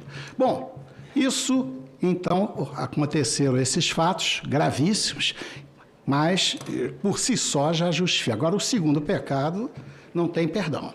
O segundo pecado é um pecado gravíssimo, que é um pecado que nem o Papa pode absolver o erro científico de fundamentação da sentença. Bom, todos sabem, né, que a Constituição ela surge através do poder constituinte originário. O poder constituinte originário são aqueles deputados eleitos que votaram a Constituição, que formaram. É a gênese. Vamos falar agora de nascimento da Constituição, genética constitucional, tá? Constituição nasceu através do poder constituinte originário. Os senhores deputados discutiram muito tempo, cada artigo era debatido. Para sair um artigo era uma luta. Quando chegaram no artigo 5º, tá? Eu sei dessa história doutrinariamente, que estudei, vou citar a fonte científica do que eu estou falando, e sei dessa história conversando. Conversei com o doutor Ives é advogado atuante na Assembleia Nacional Constituinte, me contou, falei, é verdade. E outros deputados, uns até já morreram, aqui de Brasília, que uma vez eu fui dar uma palestra na Câmara e um deles falou, não precisa o senhor ficar citando autor, não. Eu estava lá, é verdade. Opa, muito obrigado. Quando acabou, fui lá conversar com ele. Era um deputado que foi secretário de saúde. Me ajuda aí se alguém... Obrigado, Paulo. Jofran Frejá. E nem sabia que ele era deputado constituinte. Ele me declarou isso. Aí o senhor está citando autor? Eu estava lá. Eu falei, muito obrigado, porque o senhor está validando o que eu li no livro. Eu só sabia pelo livro. Muito obrigado. Agradecer a ele. Bom, então, isso é gravíssimo, é um pecado mortal. O que acontece? O que dizia o poder constituinte? O que discutiam? Esses são os bastidores da Constituinte. Olha só, hein? Os detalhezinhos. Na Constituição, tá? Um grupo, tá? Queria aprovar o seguinte texto, artigo 5º da Constituição: é garantido o direito à existência digna. Esse era o texto que ia ser aprovado por aquele grupo. E outros grupos discutiam. Finalmente, alguém chegou, não, é garantida a inviolabilidade do direito à vida, que é o atual artigo 5º. Tá? Não, é garantido, senão vamos usar critérios subjetivos de avaliação, quem é digno e quem não é. A anencefalo é digno? Não, não é. Eu acho que não é, ela acha que é. Né? O outro que tem síndrome de Down, é digno de viver? Não, acho que não é não. Ele não é bonito, eu sou mais bonito, então não pode. Então esses critérios, depois de ampla discussão, onde foi falado isso, nesses debates, nessa discussão intensa, finalmente votaram no artigo 5º, que é o atual da inviolabilidade ao direito à vida. Ora, ofenderam o poder constituinte originário. Por quê? Essa discussão e essa aprovação dessa norma, diante dessa discussão na origem do poder constituinte, no poder constituinte originário, foi viciada a vontade do legislador constituinte, que queria uma coisa e acabou sendo outra. Ora, se o STF é o guardião da Constituição, das leis constitucionais, e tem que interpretar a norma constitucional, vai buscar a genética constitucional, vai buscar uma hermenêutica mais profunda desde a origem. Quem fala isso é o Zé Afonso da Silva, que é um dos maiores constitucionalistas do Brasil, todo concurso para juiz, o livro dele é citado para estudar, né? A defensor também, né? Você também estudou Zé Afonso, né? Para passar para defensor, né? Não é? Aí ele diz aqui, ó, até você marquei em algum lugar aqui, ó, ele diz, tá aqui, ó, Zé Afonso da Silva trabalhou diretamente na Constituição. Tentou-se incluir na Constituição o direito a uma existência digna. Esse conceito de existência digna, consubstancia aspectos generosos de natureza material e moral, serviria para fundamentar desligamentos de equipamentos médico-hospitalares. Olha aí, eutanásia também servia também, não era só para aborto, não. Uma tacada só já fazia um monte de maldade, né? Nos casos em que o paciente estivesse vivendo artificialmente a prática da eutanásia, mas trazia implícito algum risco, como, por exemplo, de autorizar a eliminação de um portador de deficiência, olha aí o anencefalo, né? De tal monta que se viesse a concluir que não teria uma existência humana digna. Por esses riscos, talvez tenha sido mesmo melhor não acolher esse conceito do Zé Afonso da ciência da existência no livro dele, Direito Constitucional Positivo. A nota de rodapé, né? Eu gosto de ler nota de rodapé porque sempre aparece alguma coisa interessante. Bom, então, é uma decisão contaminada, totalmente contaminada. A da lei orgânica está flagrante. Qualquer um é só ler a lei orgânica da magistratura. E como é que prevalece isso? Tem remédio para isso? Vou deixar no final da minha fala, senador. Remédio para isso, que está em vigor lá o Código, a novidade do Código Penal, né? Que é a sentença da DPF 54, autorizando, né, o aborto dos anencéfalos. Bom, terminando a DPF 54, já que eu estou aqui hoje para falar sobre a DPF, né, vamos para a 5581, tá? Da microcefalia, né? Vamos para outra excrescência jurídica. A petição inicial buscando a prestação de uma tutela judicial totalmente descabida. Essa não precisa nem me aprofundar muito, que além de todos os temas que nós já discutimos, né, foi julgada, essa foi a única vitória que nós tivemos até agora, que foi julgada improcedente, mas sem entrar no mérito, sem grandes, né, debates jurídicos, acharam uma maneira de encerrar e varrer lá debaixo do tapete de tão, com todo respeito, tão mal feita que estava aquela peça inicial, que não tinha fundamentação nenhuma. Então, foi por água abaixo a da microcefalia, a 5581. E hoje vivemos, tá, o grande problema que nós temos dois, né, problemas, né, no Judiciário, no Supremo, né? Temos essa questão da 442, que é o aborto, que também é um absurdo jurídico, uma ofensa total à tripartição dos poderes. Por quê? Porque foi citado aqui pelo senador Girão, aqui, ó, anotei aqui a citação dele, PL 1135, né? A 12ª semana.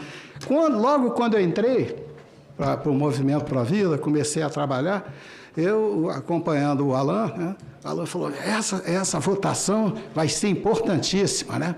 Era importantíssima porque era a deputada Jandira Fegali, me corrija. Era isso, né? É importantíssima porque se aprovar, está aprovado o aborto no Brasil. Eu falei, tem certeza? Lá tem, vai ser, o aborto vai ser aprovado. Aí eu rezava de noite, o que eu podia fazer a não ser rezar, né? Rezava, mas Deus... Isso é um combate espiritual e jurídico. Em todas as fés, é um combate espiritual. É impressionante esse assunto.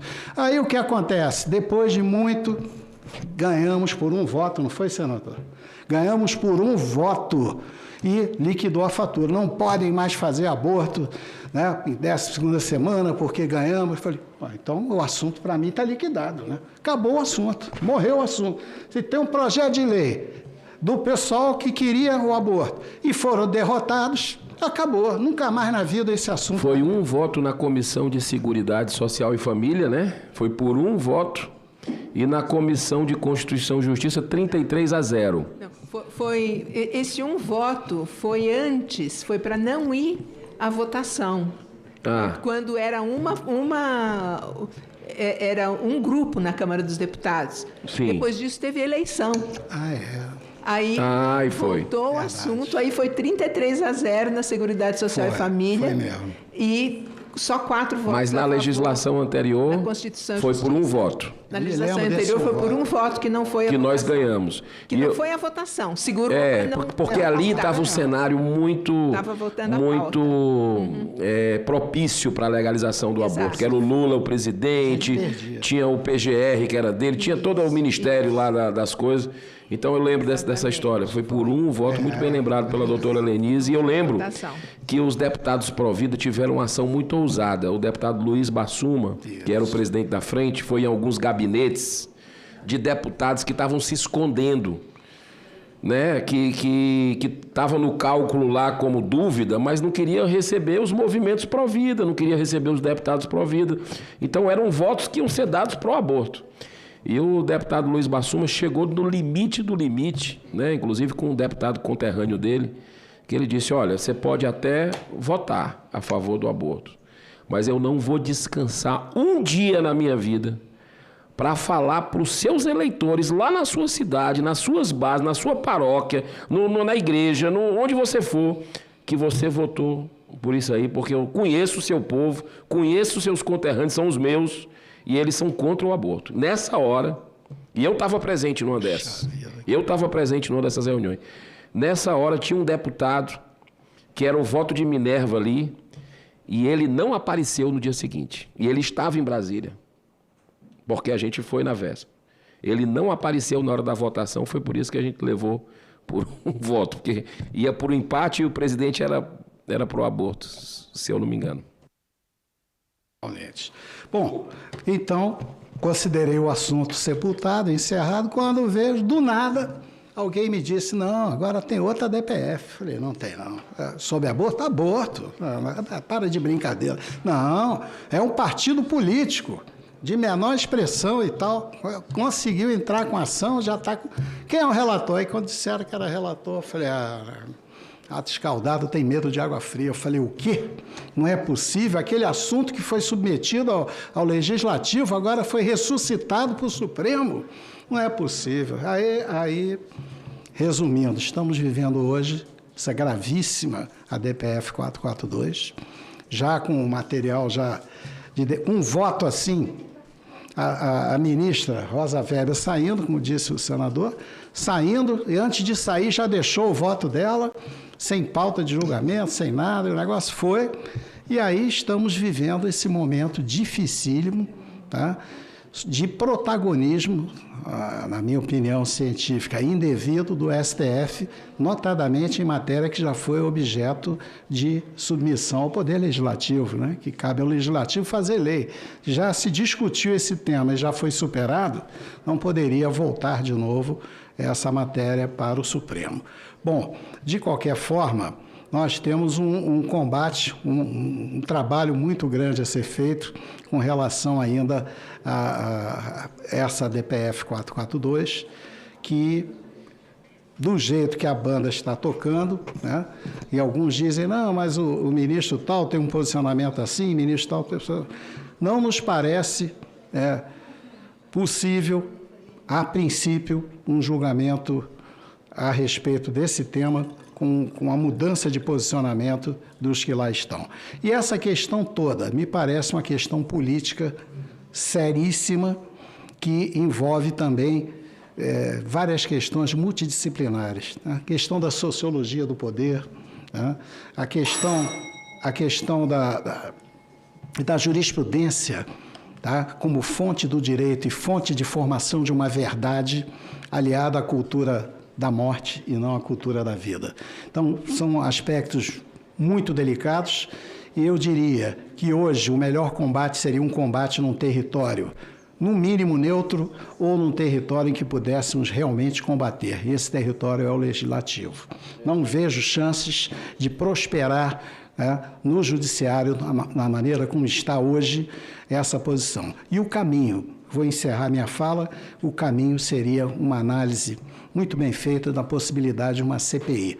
CPI essa que avançasse desde as origens de a quem interessa patrocinar o aborto no Brasil, os grupos multinacionais, a multinacional da morte, quem recebeu o dinheiro, quais as ONGs, quais as entidades que são pagas para patrocinar o aborto no Brasil, a quem interessa, quanto custa o honorário de um advogado de alto nível para entrar com uma DPF dessa, quem pagou os honorários e alguma coisa nesse sentido. Fazer buscar de alguma forma a verdade e a verdade possa aflorar e, se for possível, a verdade anular toda essa trama, digamos assim. Muito bem, doutor José Miranda de Siqueira, advogado ultra atuante nas ADPFs dentro do Supremo Tribunal Federal sobre essa causa, que é a causa das causas. Ele que é professor de Direito, mestre em Direito pela Universidade Católica de Brasília. Enquanto ele falava da CPI, que é algo extremamente importante que se saiba, eu já pedi alguns requerimentos aqui de informações.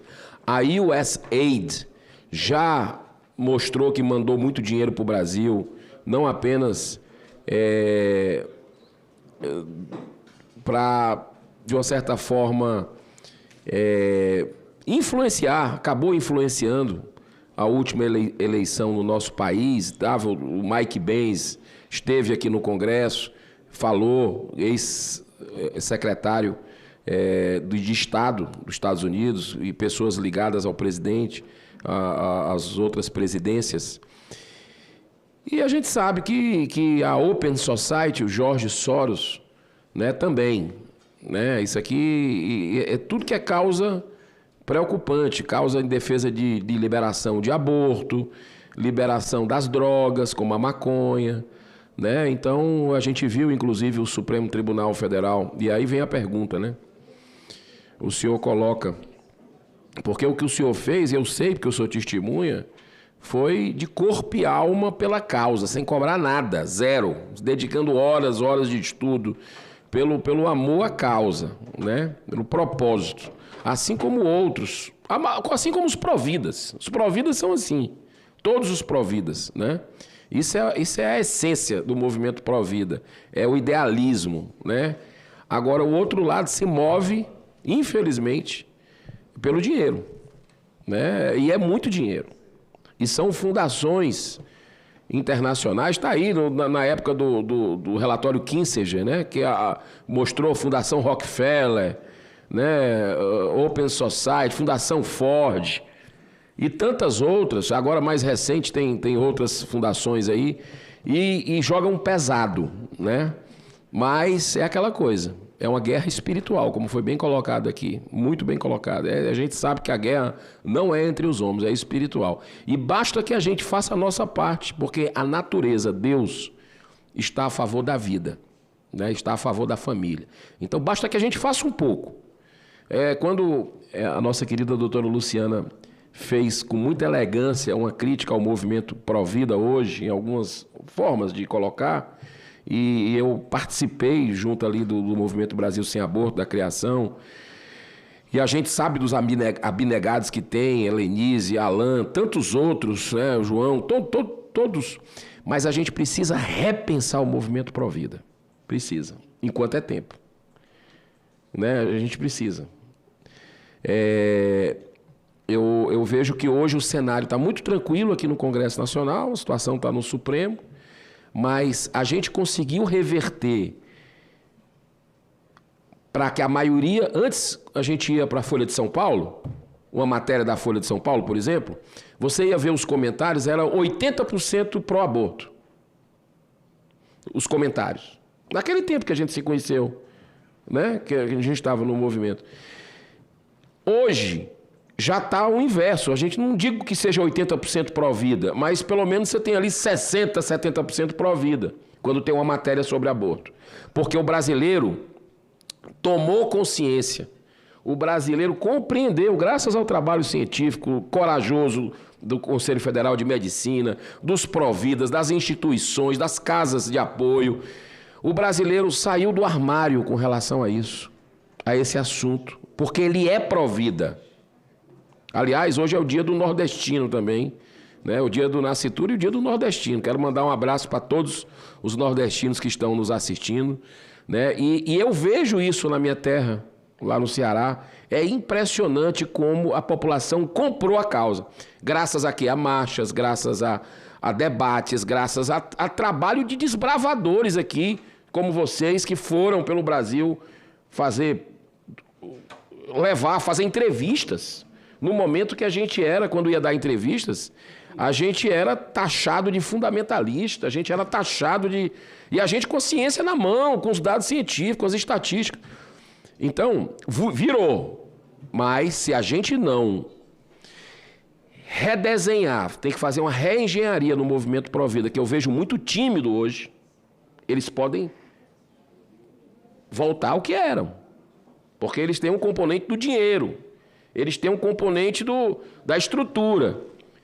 Então a gente precisa captar, seja nas igrejas, seja, sabe, a gente precisa fazer mais marchas, com mais força, sabe, mais seminários, mais palestras, mais comunicação, porque é uma causa, é uma chama que a gente não pode deixar para fazer isso na hora que tiver um projeto para legalizar aborto de novo, que foi ali que a gente se juntou.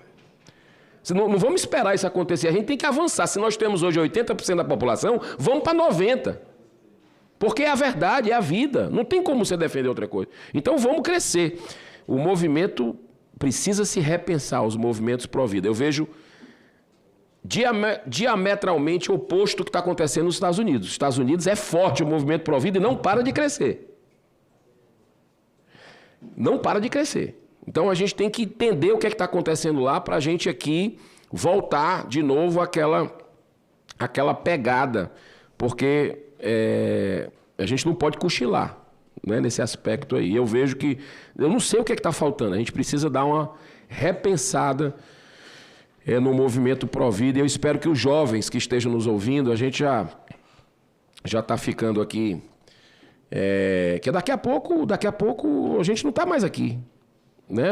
Eu, Damares, o Magno... Né? E a gente precisa fazer formação, a vida depende do seu voto, aquelas campanhas que a gente fazia, trazer pró-vidas aqui para... A gente precisa, né?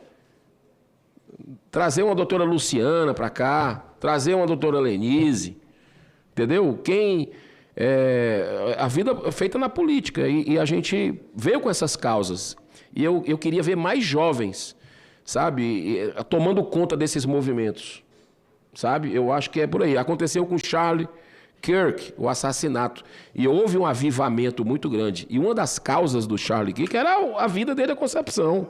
Ele sempre deixou muito claro isso. Ele ia para as portas das universidades com muito amor, com muito respeito, dialogar e defender seu ponto de vista. E ali ele foi convencendo, porque a verdade, né, as estatísticas mostram, enfim... a ciência. Então, a gente precisa resgatar esse espírito do Charlie Kirk aqui no Brasil, de alguma forma, com jovens, com tudo, para a gente voltar com essa pauta sempre com força, para a gente não perder terreno, né? Então, para encerrar, daqui a pouco eu quero ouvir a doutora Lenise, se puder, doutor Paulo Fernando, quem mais quiser dar uma palhinha aqui, doutor Danilo. Pois é, vai... Ana, eu sei. Eu te agradeço. Eu acho que você teve paciência demais. Eu lhe peço desculpa. Tá bom. Muito obrigado. Doutora Ana Jovina Barreto Bispo, ela tem compromisso e muito obrigado desde o começo da sessão conosco. Deus abençoe. Um abraço no doutor Irã Galo, tá?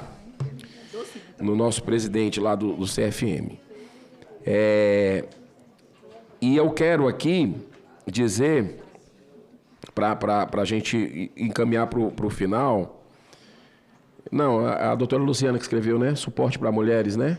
Também é importante. Mais entidades dando suporte, né? Isso é fundamental, né? A gente tem vários trabalhos, mas precisa ampliar políticas públicas nesse sentido. Essas ideias de projeto de lei que a senhora deu aqui, que você deu, Luciana, a Alexa, que trabalha conosco, o Alan também, que está nos ajudando, várias ideias de projeto de lei, eles já anotaram ali para a gente ver. O que a gente puder fazer aqui, tem 1 ano e meio de mandato ainda, menos. Nós estamos aqui, nós estamos nessa causa, por essa causa, né? Mas vamos nos encaminhar aqui para o final. Eu gostaria muito de ouvir a doutora Andréa Rolfman Formiga, ela que é presidente do Instituto Isabel, advogada, profissional de relações governamentais e políticas públicas há 25 anos, especialista em direito processual civil, né, e relações governamentais estratégicas e políticas públicas. A última vez que eu tive a oportunidade de ver a apresentação dela foi naquele Congresso Provida, né, que teve em São Paulo, né? E eu participei lá. E muito obrigado pela sua presença, doutora Andréa. A senhora tem 10 minutos com a tolerância, que eu sei que você... Não sei se você vai apresentar aqueles projetos. É importante aquilo, se tiver tempo, se tiver condição também dentro da apresentação, porque ela faz um apanhado aqui dos projetos que estão na casa em defesa do nascituro, que estão pendentes, o que é que precisa. Porque é aquela coisa, o movimento Provida, que Deus quiser, nós vamos reavivar, né? Ele pode empurrar para que isso aconteça. Eu acho que está faltando, e eu até sinto isso, né? Eu disse, eu vim do movimento Provida, e eu sinto que falta talvez mais pessoas ajudando, mais engajado, para quê? Para cobrar nós parlamentares, para nos cobrar desses projetos que estão pendentes, porque é tanta coisa que acontece ao mesmo tempo aqui, o Brasil está de cabeça para baixo, né? Com tanta coisa acontecendo, no mundo todo, né? E a gente fica numa pauta, vai na outra, e essa pauta que é a causa das causas, eu sinto que a gente pode mais, né? Às vezes está faltando aquela pressão que a gente dava, uma pressão que nós, enquanto movimento, dávamos nos parlamentares. Eu sinto que está faltando aqui para a gente receber e junto com a sociedade participar mais para que as coisas aconteçam enquanto é tempo, né? Então, olha aí, chegando aqui, ó, falei seu nome aqui, eu acho que algumas vezes, viu? Nosso querido senador Magno Malta, que é a grande referência desse movimento pró-vida brasileiro. Eu acho que o aborto não foi legalizado hoje no país. Se tem um dos nomes que a gente pode citar, com quantos mandatos você tem aqui federais? 3. Federais, 4. Porque eu fui deputado federal um mandato. Ele foi deputado federal um mandato e 3 senadores. Então, se tem um cara que é dedicado a essa causa, e o Brasil não legalizou o aborto, e o mundo hoje está revertendo, que o Brasil estava certo, mas quem segurou a peteca aqui como um dos líderes foi o senador Magno Malta, e eu tenho muita honra e alegria de estar recebendo, e de passar a presidência para Vossa Excelência agora, para que o senhor dê a palavra para a última palestrante, que é a doutora Andréa Rolfman Formiga, que tem uma história bonita pró-vida e que vai fazer uma apresentação para a gente.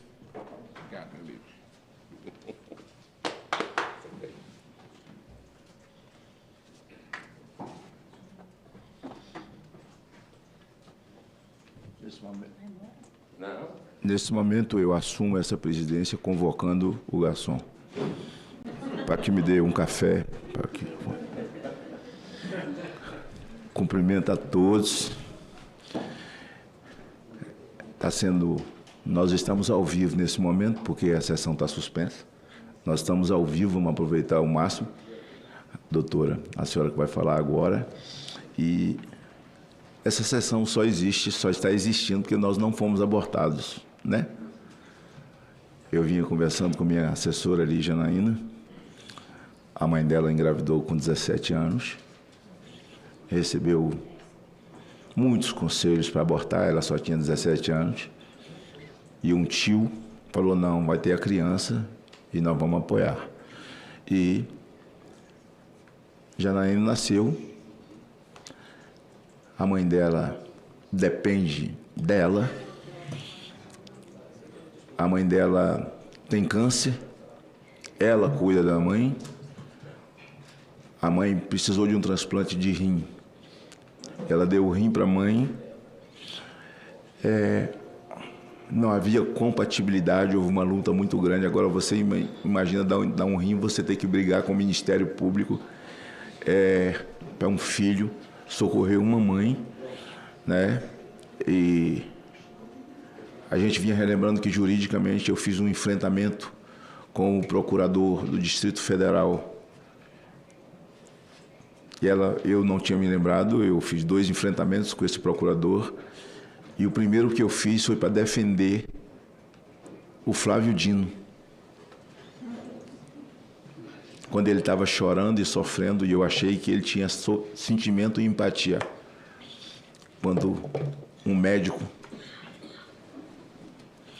deu de ombro e o filho dele morreu por descaso médico. E eles entraram com um processo na justiça e eu o conheci.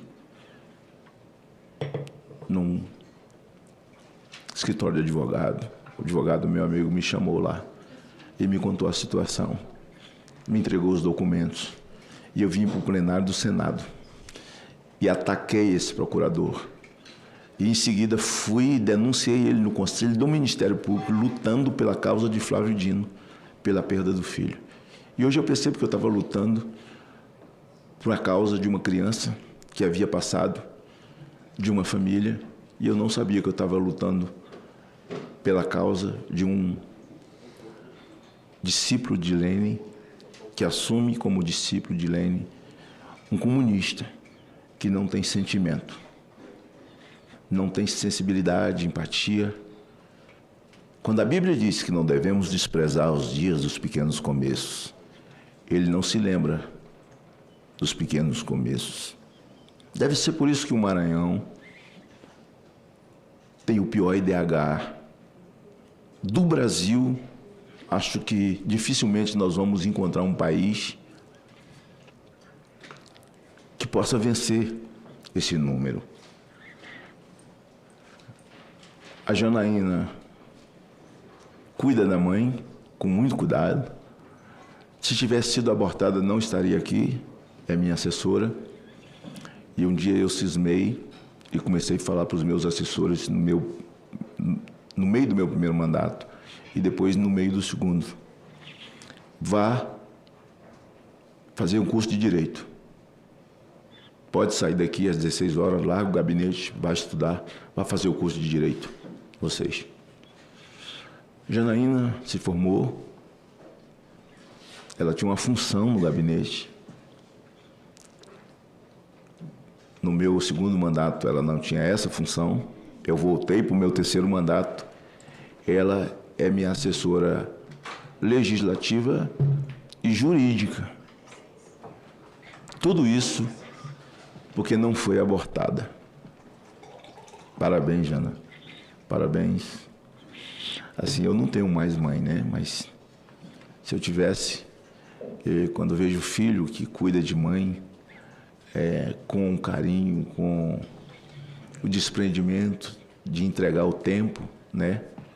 E um empreendimento muito grande que a mãe dela fez, com 17 anos de idade. Então a gente tem que continuar a nossa luta. Senador Girão, quando você se refere a mim, mas eu posso me referir a Vossa Excelência também. Vossa Excelência é um dos providas mais ferrenhos que eu já conheci na minha vida.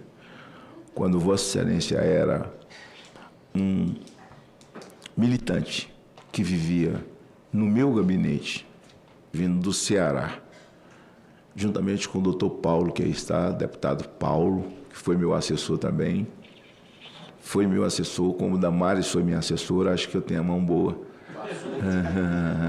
Bassuma foi meu assessor, mão provida. Obrigado, viu? Acho que é legal isso aí. entendeu? Acho que eu vou até criar uma medalha, Girão, mão provida, para a gente dar para as pessoas que são, né? Bolsonaro fez uma imbrochável, né? Imorrível. Nós vamos fazer a mão provida, né? A mão que estende, né? Isso é muito, muito, muito bacana. E eu disse ao senador Girão, aquele militante, doutora, você precisa se candidatar, se filiar a um partido e ser candidato a senador. Ele disse, não tem a menor condição.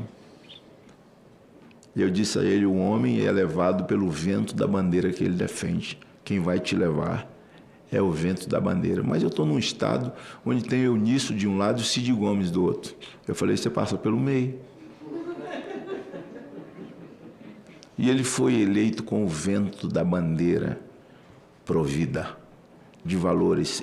E esse vai continuar. 2026, a pauta será essa.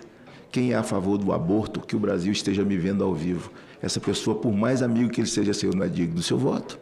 Nós não temos que trazer para o Senado, que é mais importante constitucionalmente, é quem pode dar freio ao Supremo, você votar em alguém que é a favor do aborto. Quem é a favor do aborto, quem é a favor dessa cultura da morte, ele é a favor de tudo que é ruim. Quem é a favor de aborto não crê em Deus. É uma questão, os ataques aos providas é pela nossa fé, não é por partido ou cor partidária, ou quem é de direita ou quem é de esquerda. Não crê em Deus, é pela nossa fé que somos atacados. Então, eu gostaria que vocês orassem muito pelo senador Girão, porque ele não quer voltar para o Senado, numa hora que o Brasil mais precisa dele. Vou falar logo publicamente aqui, para todo mundo ficar sabendo, para Deus mexer com o coração dele. Ele quer ser governador. E acho que, se for a vontade de Deus, né? Se dependesse da minha vontade, Deus dissesse a mim, ó, eu estou te dando a ordem para você passar a ordem para ele. Aí eu falava com o Girão, não, você vai ter que continuar senador, porque é a hora que o Brasil mais precisa de um Senado forte, né? Mas é Deus quem define as coisas. A eleição dele foi coisa de Deus, assim, do ponto de vista humano, não dá para você fazer nenhum tipo de cálculo, nenhum tipo de pensamento, né? Só mais um azarão. E é muito bom quando a gente se sente azarão e as pessoas falam para a gente, você não tem chance. Isso tem que alimentar, as pessoas têm que aprender. Porque quando alguém diz a mim que eu não tenho chance, eu acredito.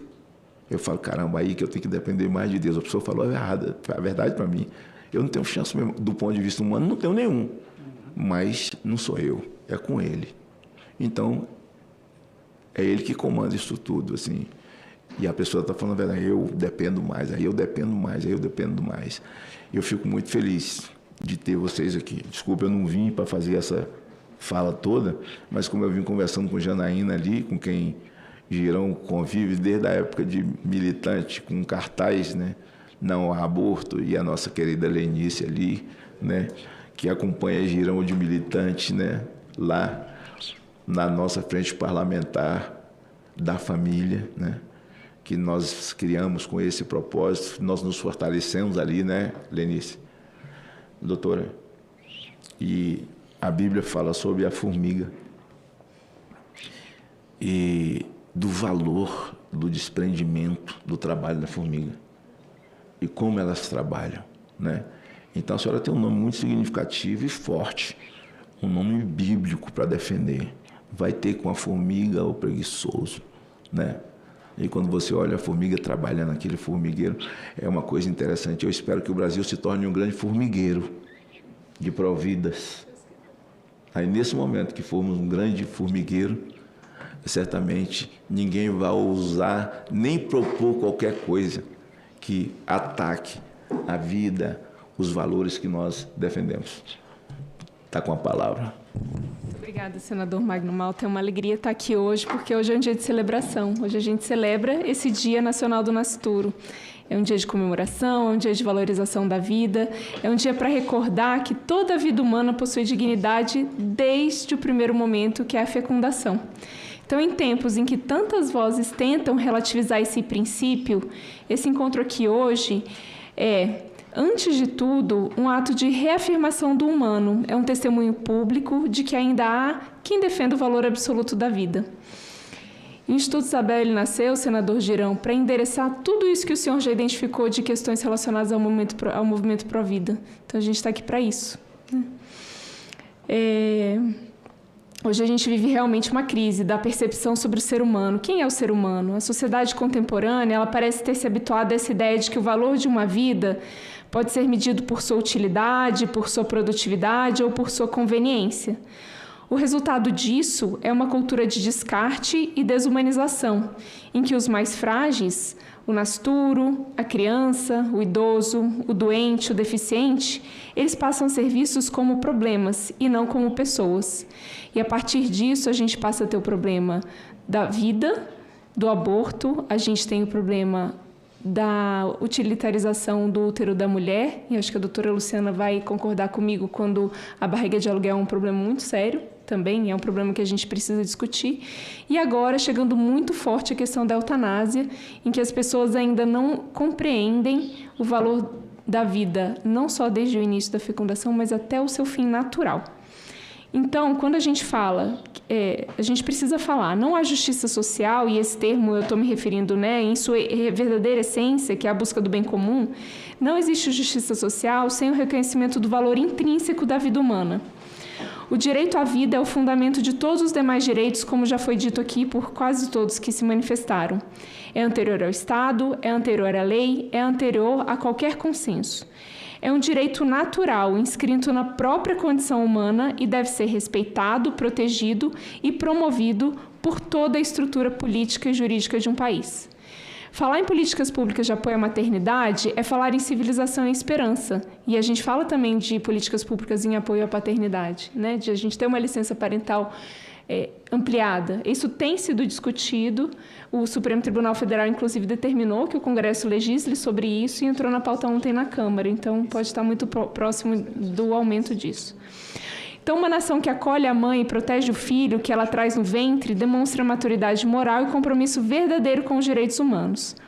Essas políticas não se reduzem à assistência material. Elas devem promover uma cultura de cuidado e acolhimento que envolva a saúde integral da gestante, o apoio psicológico, o suporte social, a formação profissional e o reconhecimento social da maternidade como um verdadeiro bem público. A maternidade não é um obstáculo à autonomia feminina. É uma das expressões mais plenas da liberdade e da força criadora da mulher. Amparar uma gestante em uma situação de vulnerabilidade é impedir que a falta de recursos converta em tragédia e que o abandono se torne uma justificativa para a morte. O papel da sociedade civil, o Instituto Isabel se coloca nesse contexto, porque ele nasceu da sociedade civil, ele é essencial e ele é insubstituível. Nenhum Estado, por mais estruturado que seja, é capaz de garantir sozinho o amparo à vida. É a sociedade civil que mobiliza, que denuncia, que acolhe, que propõe e que acompanha. O trabalho das organizações que atuam pela vida é uma forma concreta de cidadania ativa. E eu estou falando desde a casa que acolhe até o Instituto Isabel, que atua aqui na ponta das políticas públicas. Elas traduzem em ações práticas aquilo que o Estado muitas vezes não consegue realizar, seja por omissão, seja por falta de estrutura. Então, destacando o próprio trabalho do Instituto Isabel, do qual atualmente presido, ele existe para ser o escudo da vida, o escudo da família e o escudo da liberdade. Nós fazemos um trabalho que pais, mães, cidadãos sempre quiseram que existisse, que é defender juridicamente, politicamente e publicamente o valor da vida humana.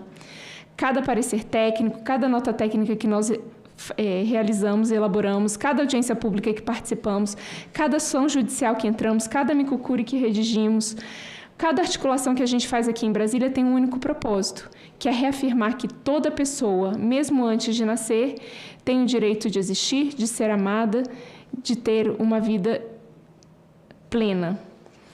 Mas é preciso reconhecer que a luta pela vida não se trava apenas na sociedade, ela se trava também nesse campo legislativo e jurídico onde atuamos. Então, eu queria hoje aproveitar esse momento para fazer um apelo direto ao Senado Federal, a essa casa, acerca do novo Código Civil, que é o projeto de lei número 4 de 2025, que está atualmente em debate e não confere o devido valor à vida humana. Há dispositivos que preocupam profundamente, como o artigo 11, que relativiza a inviolabilidade da vida, abrindo brechas conceituais incompatíveis com o princípio da dignidade humana. Da mesma forma, e exemplificando rapidamente, apenas 2 exemplos do extenso código com quase 2.000 artigos em que há vários problemas, o artigo 1566 do projeto coloca a proteção das crianças e dos animais no mesmo dispositivo. Isso expressa uma grave confusão antropológica.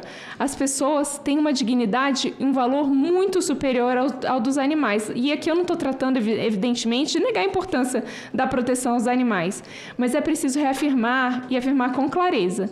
A vida humana possui uma dignidade singular, incomparável e inalienável. Não pode ser equiparada a nenhuma outra forma de vida sem que se destrua a base moral do nosso ordenamento jurídico. A gente pede também que o senador Davi Alcolumbre, presidente dessa casa, ele despache o PL 1301 de 2025, de autoria do senador Girão, que endereça especialmente, e não só, procedimentos que possam ser realizados abortivos, especialmente em gravidezes mais avançadas, como é o caso da cistolia fetal. Esse projeto foi apresentado em março ou abril desse ano, até hoje não recebeu um despacho inicial para ser encaminhado para as comissões. Então, a gente pede aqui ao presidente da casa que faça isso imediatamente. Além disso, a gente gostaria de citar, eu não trouxe esse quadro que o senador Girão havia comentado, que eu tive a oportunidade de apresentar em São Paulo, mas a gente tem acompanhado todos os projetos que envolvem a vida, a família, a liberdade de expressão e a liberdade religiosa, que são as nossas causas que a gente defende, para garantir que a lei natural, essa impressa, intrínseca ao ser humano, ela não se afaste da lei que é positivada no final, né? Então, a gente pede que o projeto de lei do Dia do Nascituro seja aprovado, já aprovado aqui no Senado, basta aprovar na Câmara, um projeto positivo. O projeto de lei que trata do Estatuto do Nascituro. O projeto de lei 1096, que está na Câmara, de autoria da deputada Clarissa Tércio, que é a copia e cola da resolução do CFM, que determina a proibição da cistolia fetal. O PL 1904, com alguns ajustes de redação também, que endereçam esse assunto. A PEC da vida, para deixar uma coisa que é óbvia, que ficou clara na Constituinte, quando o Dr. Miranda falou, que a vida ela é protegida desde a sua fecundação, desde a sua concepção, e não somente depois.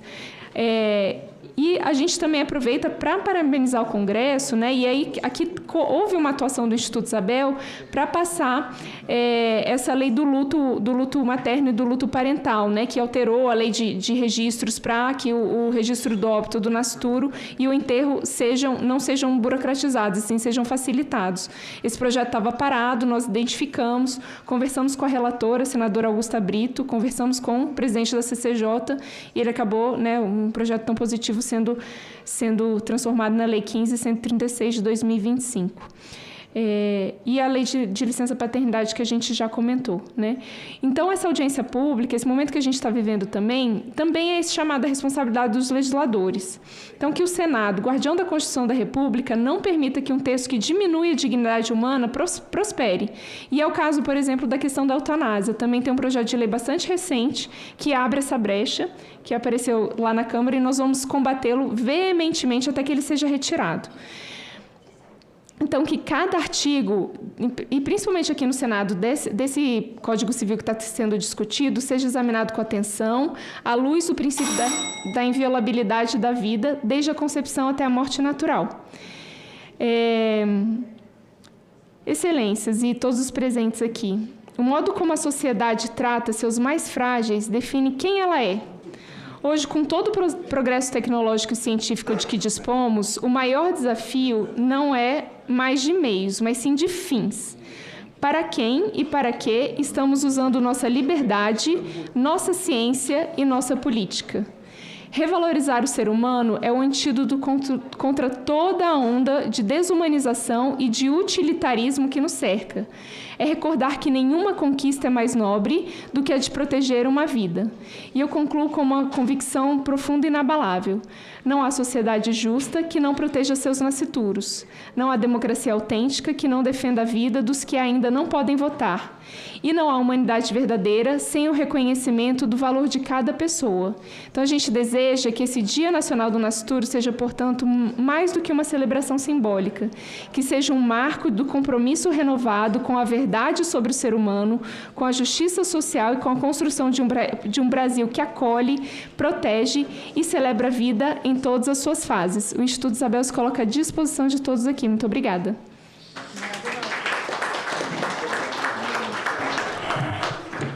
Agradeço, doutora, e fico muito feliz. Esse PL 4281 do senador Girão, aprovado aqui na Comissão de Direitos Humanos, a CDH.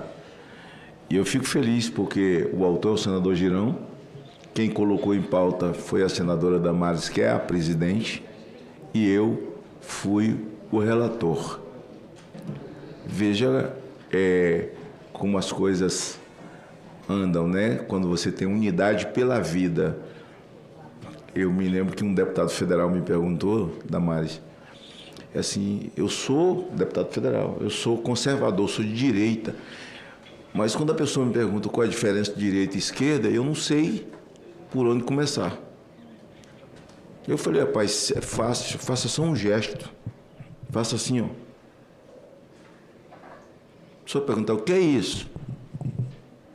Você fala, é o útero, eu sou de direita, porque eu nasci e sou a favor de que as outras nascem. A partir daqui, todas as outras pautas que versam sobre a vida, você faz parte dela.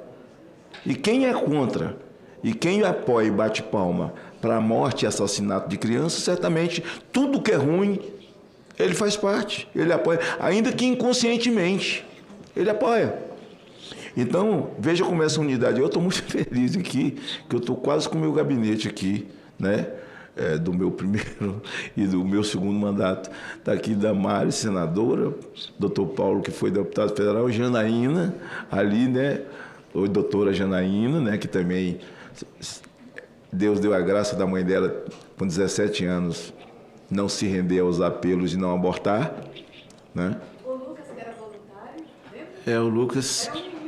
Era mesmo, pai. Lucas ficava lá fazendo as coisas na frente parlamentar da família, ali, sob o comando de Damares. Eles todos eram sob o comando de Damares. Paulo, Girão, né, que era militante também, o Bassuma. Olha como nós estamos unidos, como a vida une, né? Como a vida une.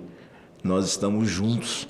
E aí, aproveitando que os dois têm mandato, Damares é senadora da República, eu quero dizer às pessoas que estão nos ouvindo que nós estamos ao vivo. Em 26, você não pode votar em ninguém que apoie o aborto. Pronto, é simples. Em quem eu vou votar? Você vai votar. A eleição é majoritária. É Senado. É Câmara Federal. Você não pode votar em quem apoia o aborto ou com quem tem ligação ou com quem apoia. Quem luta, apoia e crê ideologicamente. Eu estou falando aqui para pastores, eu estou ao vivo. Estou falando para padres, eu estou ao vivo. Para quem tem rebanho, é preciso orientar o povo. Porque nós oramos, nós ungimos bandeira, nós pedimos a Deus para mudar o Brasil precisa mudar, esse Senado não faz nada. É verdade. Mas ninguém caiu do céu aqui para ser senador. Alguém foi lá, saiu de casa e votou neles. Agora chegou a hora de você entender. Quem é a favor do aborto, a favor da cultura da morte,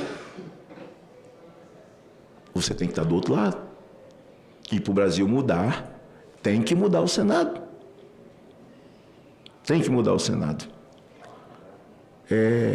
Eu sei que as feministas, os esquerdistas, quando tinha audiência na CDH, eles tinham muita raiva de Damares. Porque ela ficava ali do meu lado, né? E me passando as coisas, e eu falei para Damares assim um dia, Damares, você vai ser candidata. Ela, mas chefe, não sei, eu falei, vai ser. Aqui no Distrito Federal, olha só, peguei pelo braço, levei no PL e apresentei para o Valdemar. E falei, ela é provida militante, é minha assessora. Ela vai se eleger deputada federal aqui. Ele, mas será que ela vai ganhar? Mas vai por mim. E eu estou do lado, eu sou o cabo eleitoral. Ela vai ser carregada pelo vento da bandeira que defende. É assim. Levei, ela filiou, depois foi me enrolando, até passou o prazo e ela não foi candidata. Deus tem seus propósitos, maiores do que os nossos, ela continuou ali. E foi senadora exatamente no Distrito Federal. Ela podia ter sido lá no Pará, ela podia ter sido no Amapá, viu? Porque teve que tirar, era -1, entendeu? Putz, entendeu? Era -1, né? Mas está aqui como senadora. Olha aí. Aí o trio... Olha o trio aí de militância. E Damares ficava... É muita história que o Brasil tem que ouvir, Brasil que ama a vida. Ela ficava me enchendo, me telefonando, porque tem, ele vem do Ceará, ele fica aqui porque você passa aqui e não vê, porque a gente tinha separação no nosso gabinete, uma parte era da frente da família. E eu quase não via, mas receba ele aí, receba ele. É um empresário, é um homem que ama a vida. Eu falei, tá bom, eu estava lá no meu estado. Manda ele vir que eu recebi ele no escritório. Aí fico no escritório, chega Girão, veio do Ceará para falar comigo. Porque era a luta da maconha, era a última audiência pública comandada por Cristóvão, e eles iam aprovar a legalização da maconha no Brasil. Usando as comorbidades, mentindo que havia necessidade, porque o Brasil tinha quase 1 milhão de gente que precisava do cannabis. Eu recebo ele leva para mim um pacote de castanha e uma camisa do Fortaleza. Eu falei, lá no seu estado eu torço para o Ceará. Falei para ele. Eu vou ficar com a castanha e vou receber a camisa. Hoje eu tenho muita simpatia pelo Fortaleza por causa dele, né? E aí ele disse, senador, é a última sessão segunda-feira. E segunda-feira, como não tem ninguém aqui, era uma época de um processo eleitoral, Cristóvão, não tenho dificuldade nenhuma de falar o nome, que era o relator, isso aqui ficava cheio de maconheiro, e eles participavam disso aqui, assim, na marra, com os cartazes de cartolina aqui, e nessa sala, sendo ironizados, debochados. Um recebeu voz de prisão aqui, Cristóvão não deixou prender. E eu, senador, só o senhor mesmo, falei, mas eu sozinho vou fazer o quê? Não, mas a sua presença me convenceu. Eu vim numa segunda-feira aqui, era processo eleitoral, saí domingo à noite, dormi aqui e cheguei aqui. E eles, vamos começar. Eu falei, não, Damares, presta atenção aí, depois que começar, aí nós chegamos lá. Começou, seja bem-vindo, pastor Dinho, que é vereador lá na Serra, o Cassoto também, que é membro do nosso partido, todo mundo é pró-vida aqui, viu? E guerreia. Aí eu entrei por essa porta aqui, eu e Damares, porque Girão já estava aqui com bastão com os cartazes. E cheio de maconheiro aqui, cheio de deputados que vieram da Câmara para defender essa pauta miserável, e eu me sentei aí onde você está. E me dirigi ao senador Cristóvão, ele passou a palavra para mim, o senador era só eu e ele que estava aqui, mais ninguém.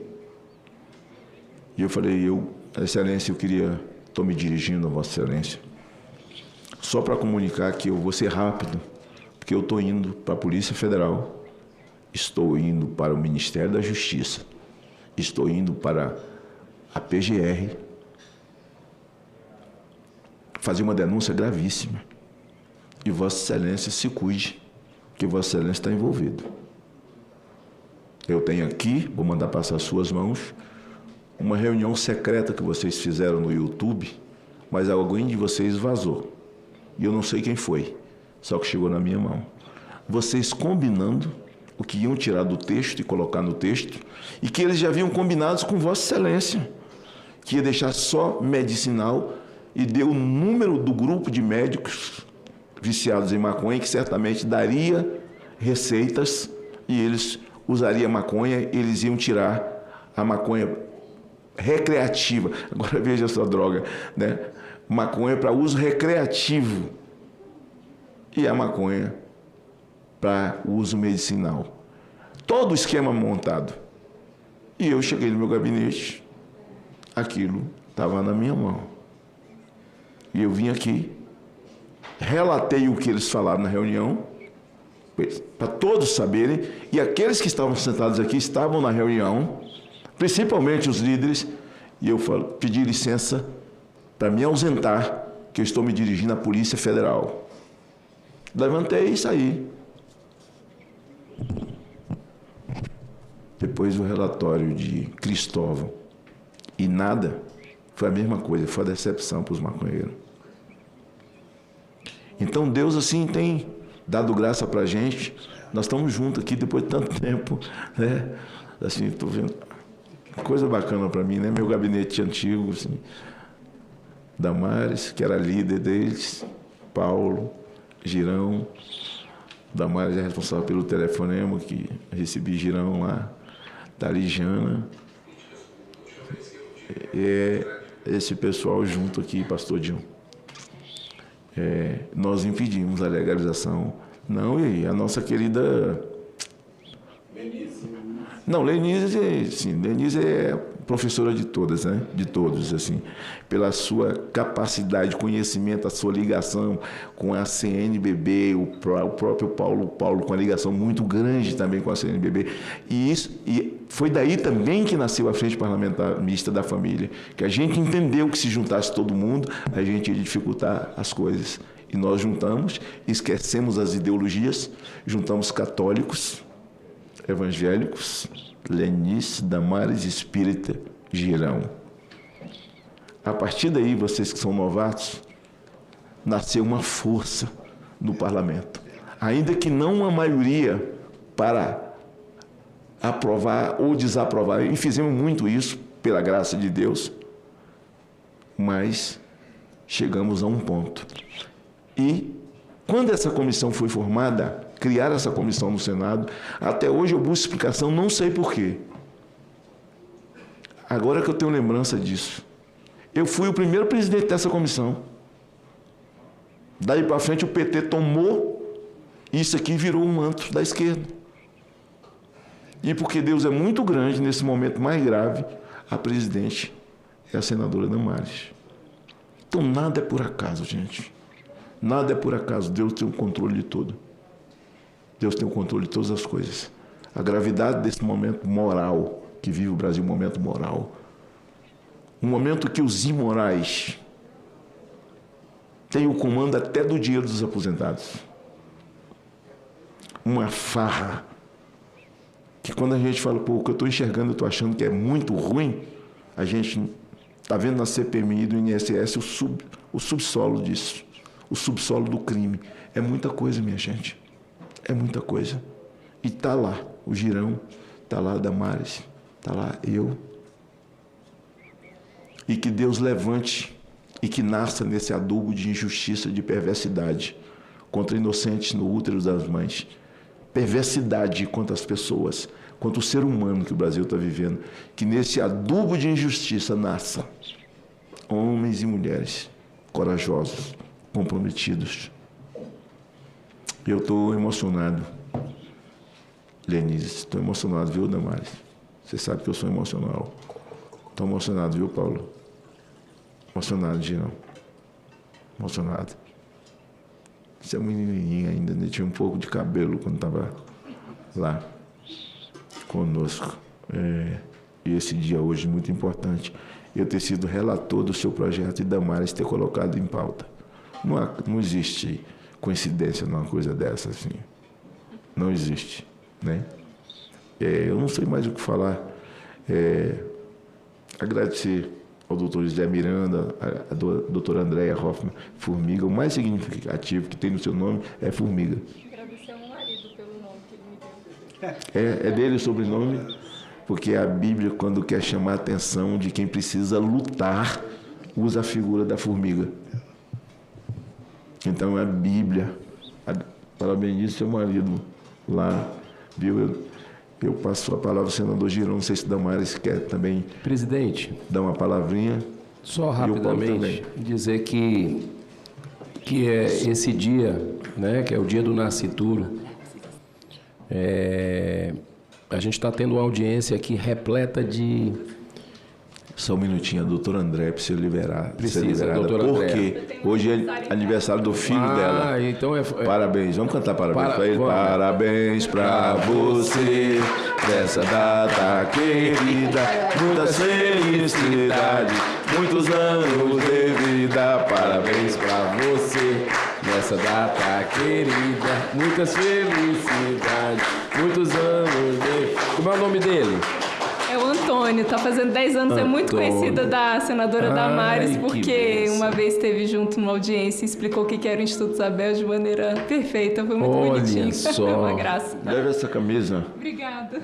De presente, é a mesma camisa que eu estou vestido aqui, e eu tenho 10 camisas aqui, eu sei que uma é sua, outra é sua, a outra é do Girão, da Damares, do Paulo. Eu tô me sentindo no meu primeiro e no meu segundo mandato aqui, né? Com a assessoria toda aqui em volta, né? Não, Girão, eu tomei sem condição, vai, fala. Não, é só para dizer que nós temos um compromisso, senador Magno, com a fala da doutora Lenise, né? E o doutor Paulo Fernando. Eu não sei quem mais gostaria de se manifestar, os palestrantes já falaram. Tem só as perguntas aí, né? Já está com o presidente, né? Tem as perguntas dos nossos internautas que estão acompanhando essa sessão, que eu diria histórica, eu diria muito emblemática, né? Pelas pessoas que aqui estão, pelo momento que a gente vive, né? No país. Então, eu quero parabenizar a secretaria aqui da Comissão de Direitos Humanos, muito atenciosa, sempre, né? E toda a audiência nossa nesse momento, muito obrigado pelo presente aqui. Deixa eu mostrar aqui olha que coisa bonita, rapaz, que camisa linda, hein? Muito bem feito, ó. Se você tem o desejo de assassinar, pense um pouco. Tem alguém querendo adotar? Tem alguém querendo adotar, que é um ato, né, de amor sublime, a adoção, né? Então, presidente, aí tem o doutor Paulo e a doutora Lenise que estavam inscritos aí para falar, não sei quem mais gostaria, é uma audiência pública e a gente está à disposição. Doutora Lenise, Jana, leve a camisa da doutora Lenise. Muito obrigada. Minha professora aí. Uma grande causa. Então, bem, tantas coisas já foram faladas aqui hoje que fica até difícil, mas começo agradecendo aqui a oportunidade e com tantas lembranças de acontecimentos aqui desse congresso, como hoje têm sido colocados, eu queria lembrar mais uma coisa que ninguém comentou e que eu acho que é muito a propósito, que foi todo o debate do Código Penal. Eu lembro, o senador estava muito envolvido com isso, o senador Magno Malta, e Damares, que ia para cima e para baixo, muitas vezes nós viajamos juntas, né, Damares, para fazer em vários lugares audiências públicas de um Código Penal, eu diria, concebido in vitro, né, porque não tinha sido de debate aqui nesse Congresso Nacional, mas vinha lá de uma equipe de juristas, né, de grandes ali, uma coisa totalmente fora de propósito. E agora a gente tem um Código Civil concebido do mesmo jeito, que se pretende que tramite nessa casa, um Código Civil que não foi fruto do debate público e que eu soube que estão querendo passar aí meio à pressa. Esse está bem pior do que o outro. Totalmente despropositado. Né? Então, eu acho que é um grande tema para se pensar aqui nesse momento, porque, de fato, vai distorcer tanto a luta da defesa da vida, como tantos outros pontos da família, etc., de uma forma que falar, né, como assim que, de repente, muda completamente o Código Civil para uma coisa que nasceu da cabeça de alguém, né? Então, acho que o nosso Congresso tem que estar muito atento a essa questão, né? E, efetivamente, não permitir que tramite de uma forma atropelada e, inclusive, acho que não tem nem necessidade de mudar assim completamente o Código Civil, é de 2002 o que a gente tem, né? Então, me parece totalmente relacionado, vamos dizer assim, né? A história do Código Penal e toda a luta que nós tivemos naquele momento e agora uma coisa parecida querendo acontecer com o Código Civil. O penal, felizmente, foi para a gaveta, né? Nunca mais, depois daquela... O penal, se você desse um tapa num cachorro, você pegasse 7 anos de cadeia.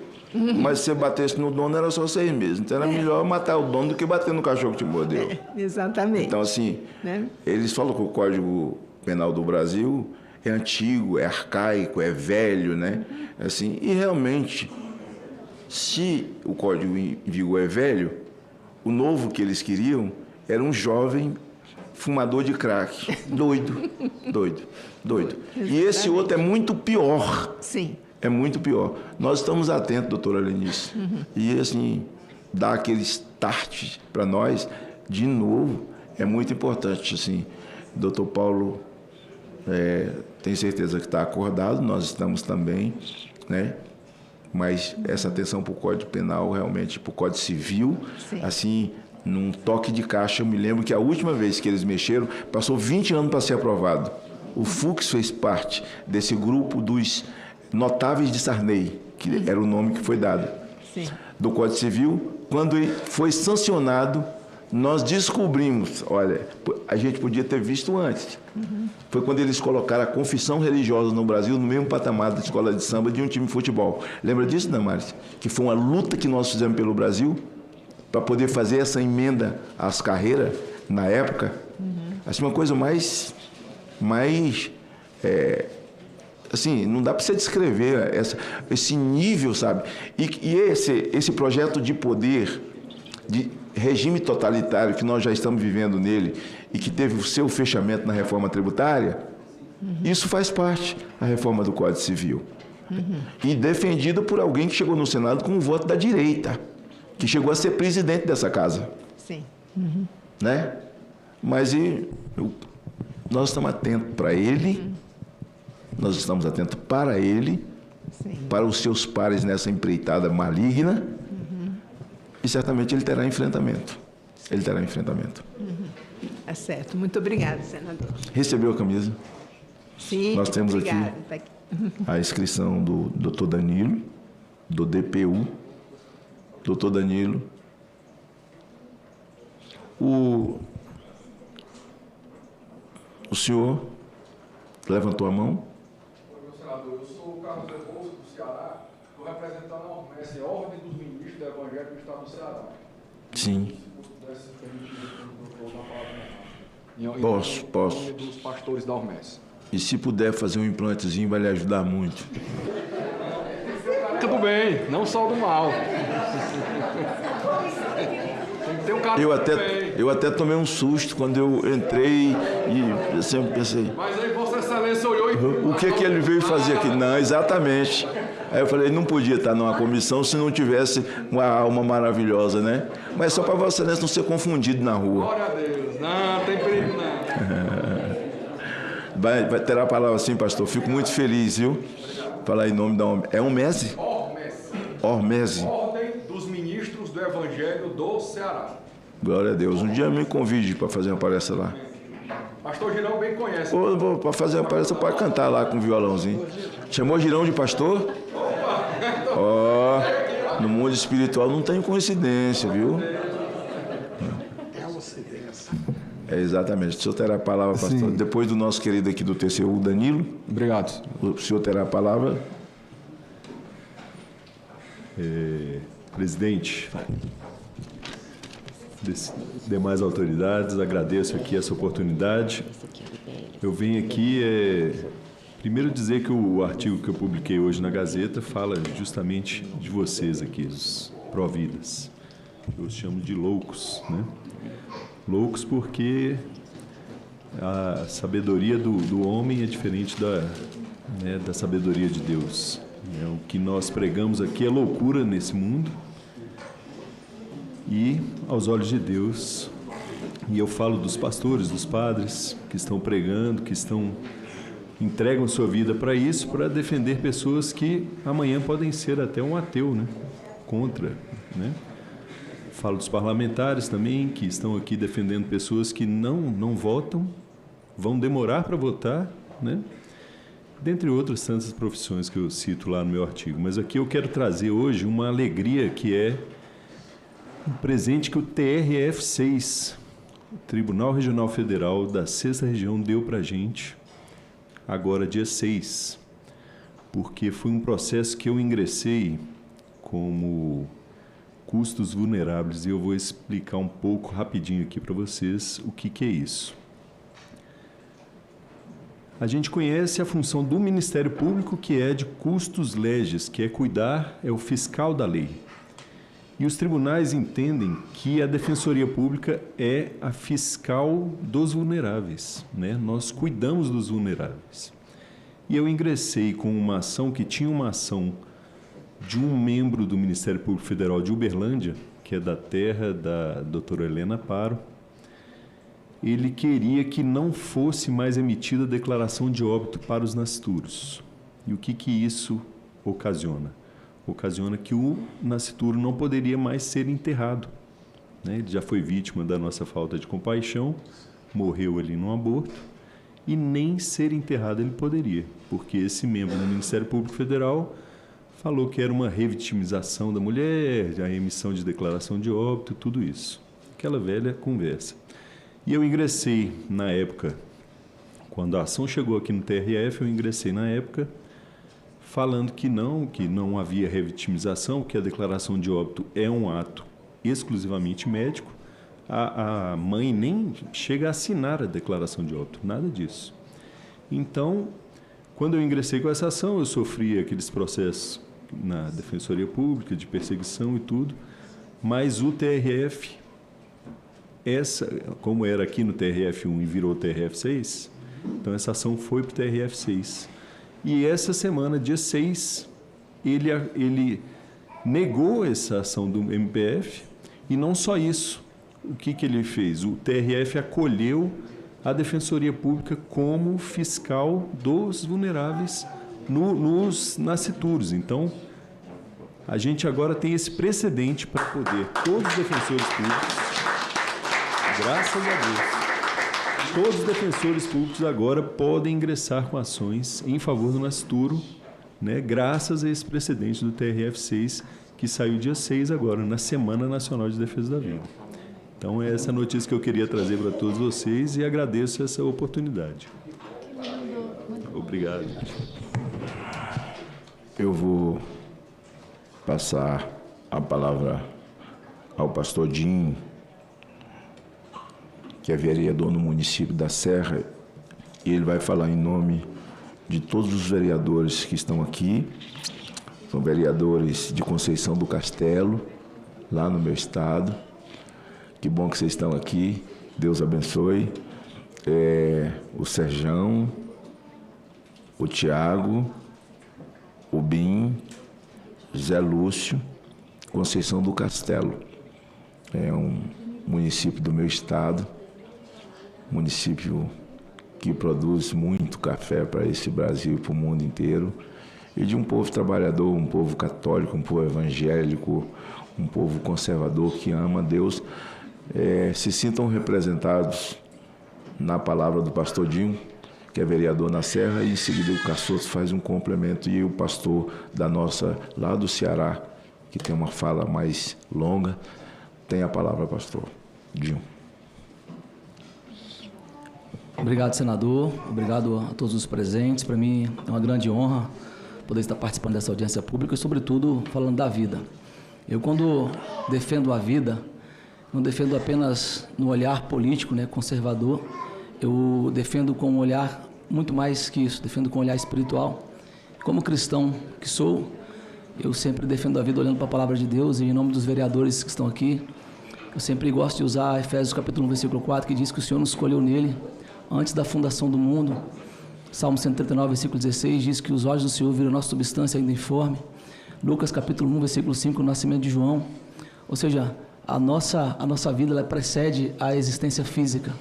Nós somos seres espirituais e quando interrompemos a vida, nós não interrompemos uma vida física, não interrompemos apenas um aglomerado de células, nós interrompemos um propósito.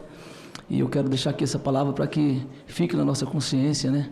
Quando nós violamos o direito da vida, nós não violamos apenas um direito constitucional, nós violamos a palavra de Deus. Costumo dizer também, senador, que o homem não nasce após os 9 meses, né? O homem já nasce no coração de Deus e nós, como cristãos que somos, precisamos respeitar não apenas o direito da vida física, mas principalmente a palavra de Deus que diz que a nossa vida humana ela tem um antecedente que é uma vida espiritual. Muito obrigado, que Deus abençoe a todos vocês. Cassoto é pastor também. Gostaria de cumprimentar a todos. Eu sou o pastor Diego Cassoto, lá do estado do Espírito Santo. Tenho a alegria de presidir a Liga de Pastores Conservadores do estado do Espírito Santo. E é uma honra muito grande estar aqui, vendo e convivendo com pessoas que nós admiramos tanto. Essa comissão e essa audiência tão importante, tão relevante, em nível municipal e estadual. Nós temos travado algumas lutas, temos visto iniciativas em âmbito municipal que vão contra tudo aquilo que é defendido aqui. Eu sou de uma geração de ministros do Evangelho que cresceu vendo a luta de homens como o senador Magno Malta. E diante destes ataques e destas ameaças, nós vimos com prontidão o senador defendendo a bandeira pró-vida, e eu gostaria aqui de externar o nosso agradecimento e a nossa gratidão a tudo que tem sido feito. Nós estamos atentos e estamos muito felizes de aqui estar, mas eu gostaria de dizer que a nossa luta ainda é muito longa e muito grande e nós permaneceremos atentos a tudo isso. Que Deus abençoe a todos e uma ótima noite. Obrigado pela palavra. Passa a palavra ao pastor Carlos Rebouças, Ordem dos Ministros Evangélicos do Ceará, a terra da luz.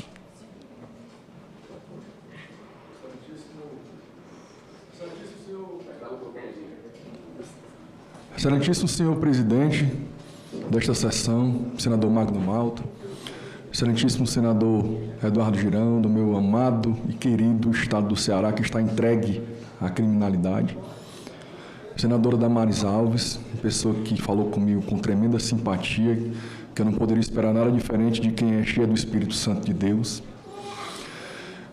O debate dessa sessão me deixou maravilhado. Quem é o dono da vida? Quem é o autor da vida? A palavra me diz lá em Gênesis que no 5º dia Deus criou as aves, as criaturas das águas, e no 6º dia Ele criou todos os animais segundo a sua espécie e criou a sua obra-prima, o homem. E de toda a criação, apenas o homem, Gênesis volta a falar, dizendo que após Deus formar o homem do pó da terra, Ele deu um sopro em suas narinas, o fôlego de vida, e o homem passou a ser alma vivente. Quem é o dono dessa alma, se não Deus, que deu o sopro na narina, e o homem passou a ser alma vivente? E senador, irmão em Cristo Jesus, Magno Malta, me vem à memória agora que Deus teve uma conversa muito particular comigo durante 45 dias. No dia 21 de fevereiro de 2021, eu fui internado com Covid, lá no Hospital Otoclínica de Antônio Salles, ali de Fortaleza, senador Girão. Eu fui entubado 3 vezes. Nessas 3 intubações, na primeira eu peguei 2 bactérias fortíssimas, e essas bactérias literalmente me mataram. Está entubado, acordado, porque depois da primeira intubação você volta, você está com aquele tubo ali na boca acordado durante 2 dias. Não dá aqui para narrar tudo o que aconteceu comigo, mas você passa a dar valor a um gole d'água. porque você não podia tomar água. A boca toda cortada, a língua dilacerada, aquele tubo enfiado até o meu pulmão. E ali, quando eu pude tomar o primeiro gole d'água, eu dei glórias a Deus por um gole d'água. Nós passamos a dar valor às coisas simples da vida, porque a vida dada por Deus é tão maravilhosa que até um gole d'água, se você não parar para pensar como é maravilhosa a vida, você não consegue entender como aquilo é delicioso. Mas depois disso, as bactérias literalmente me mataram. Eu tive uma parada de 2 horas. Não sou eu, não vi. As pessoas às vezes me dizem assim, meu médico, doutor Raimundo Nonato, cardiologista lá de Fortaleza, rapaz, você foi um guerreiro. Eu digo, doutor, eu estava em coma e depois eu estava morto. Como é que um morto guerreia? Quem guerreou por mim foi o Senhor dos Exércitos. Quem guerreou por mim foi Jesus Cristo. No momento em que eu estava voltando da terceira intubação, e estava traqueostomizado, eu nunca tinha sido traqueostomizado, eu não sabia como era aquilo, eu acordei, quando eu acordei, eu estou aqui. Uma pessoa entrou correndo no quarto, um médico, Dr. Jason. Quem conhece a Autoclínica Sul, ali perto da Oliveira Paiva, ele é um chefe da clínica lá.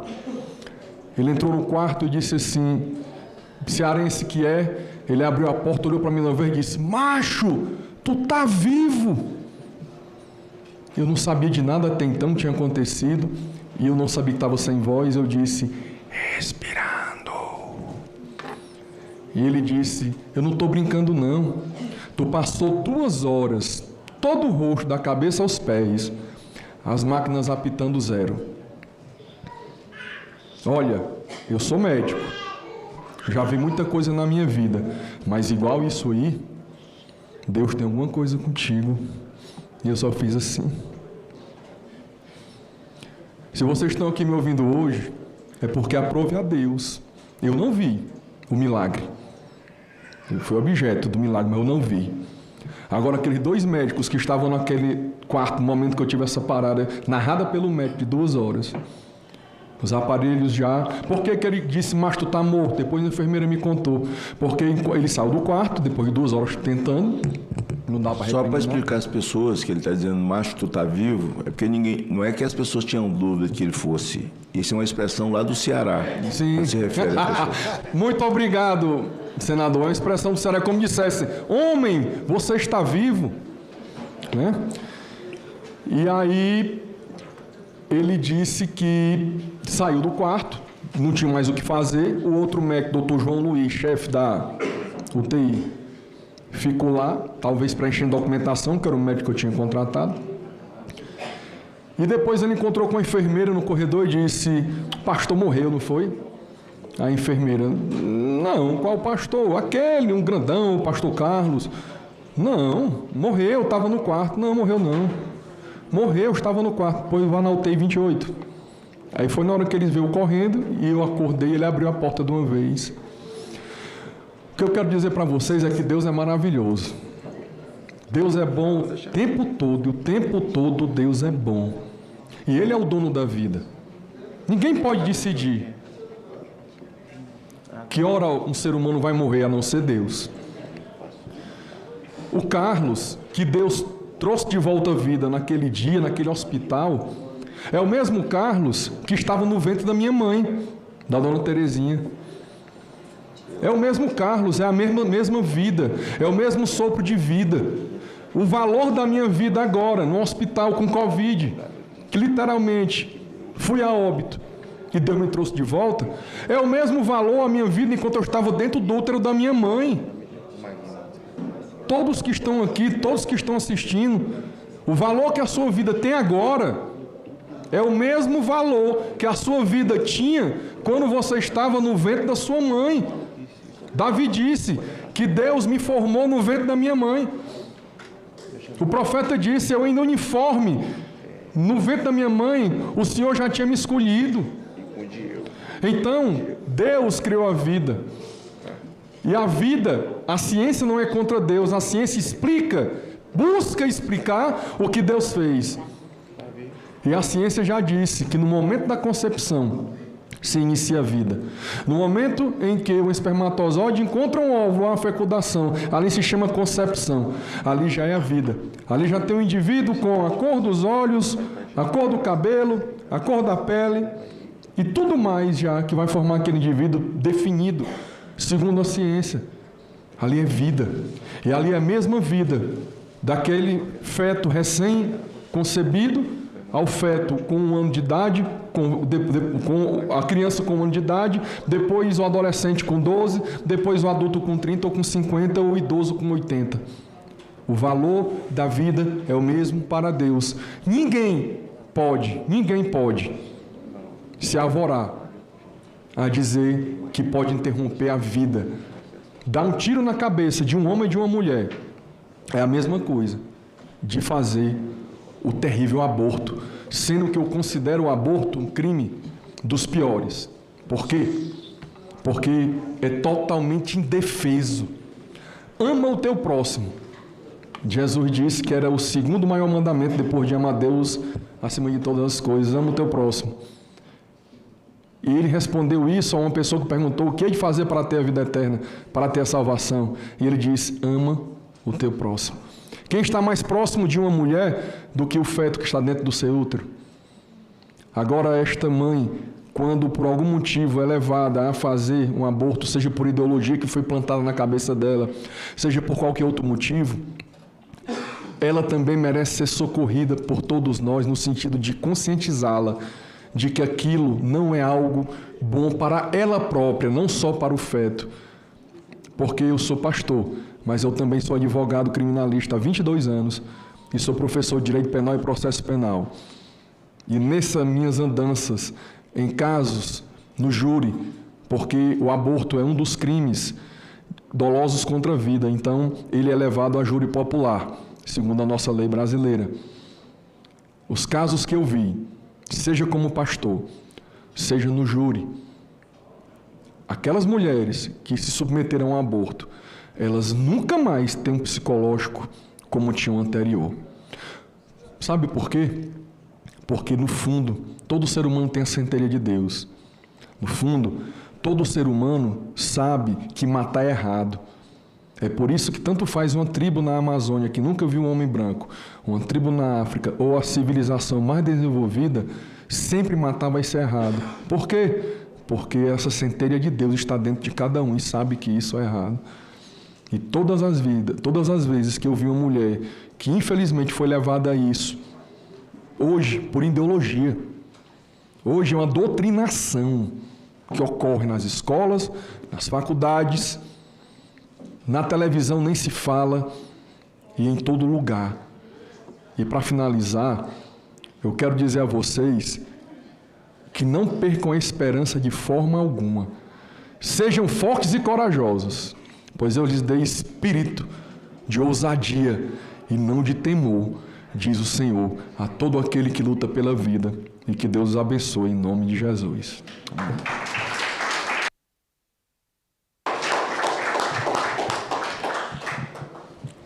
Eu estava falando com o doutor aqui, José Miranda, compartilhando com ele, senador Girão, que eu não sei se com o católico praticante é assim, doutor Paulo, com os espíritas, mas evangélico, se você der a palavra a ele, é um problema. Assim, você tomar, é um trem difícil. E eu sei da minha própria experiência, né? Quando o cara fala para mim 3 minutos só, eu falo, meu Deus do céu, assim, 3 minutos a gente está começando, né, pastor? Está começando, né? E aqui é 3 minutos, 5 minutos, 10 minutos, né? E normalmente eu finjo que não escuto a campainha, né? Assim, eu finjo que não ouvi e vou, né? Quando o cara não vence a campainha, o presidente fala assim, Excelência, tem outros oradores, para encerrar, senhor presidente. Esse para encerrar é que é o começo. Mas, pastor, muito obrigado pela palavra. Tenho fundamentos jurídicos na esfera humana, né? O pastor Dinho já havia falado que nós somos concebidos, antes de ser um monte de célula, nós já fomos concebidos, né?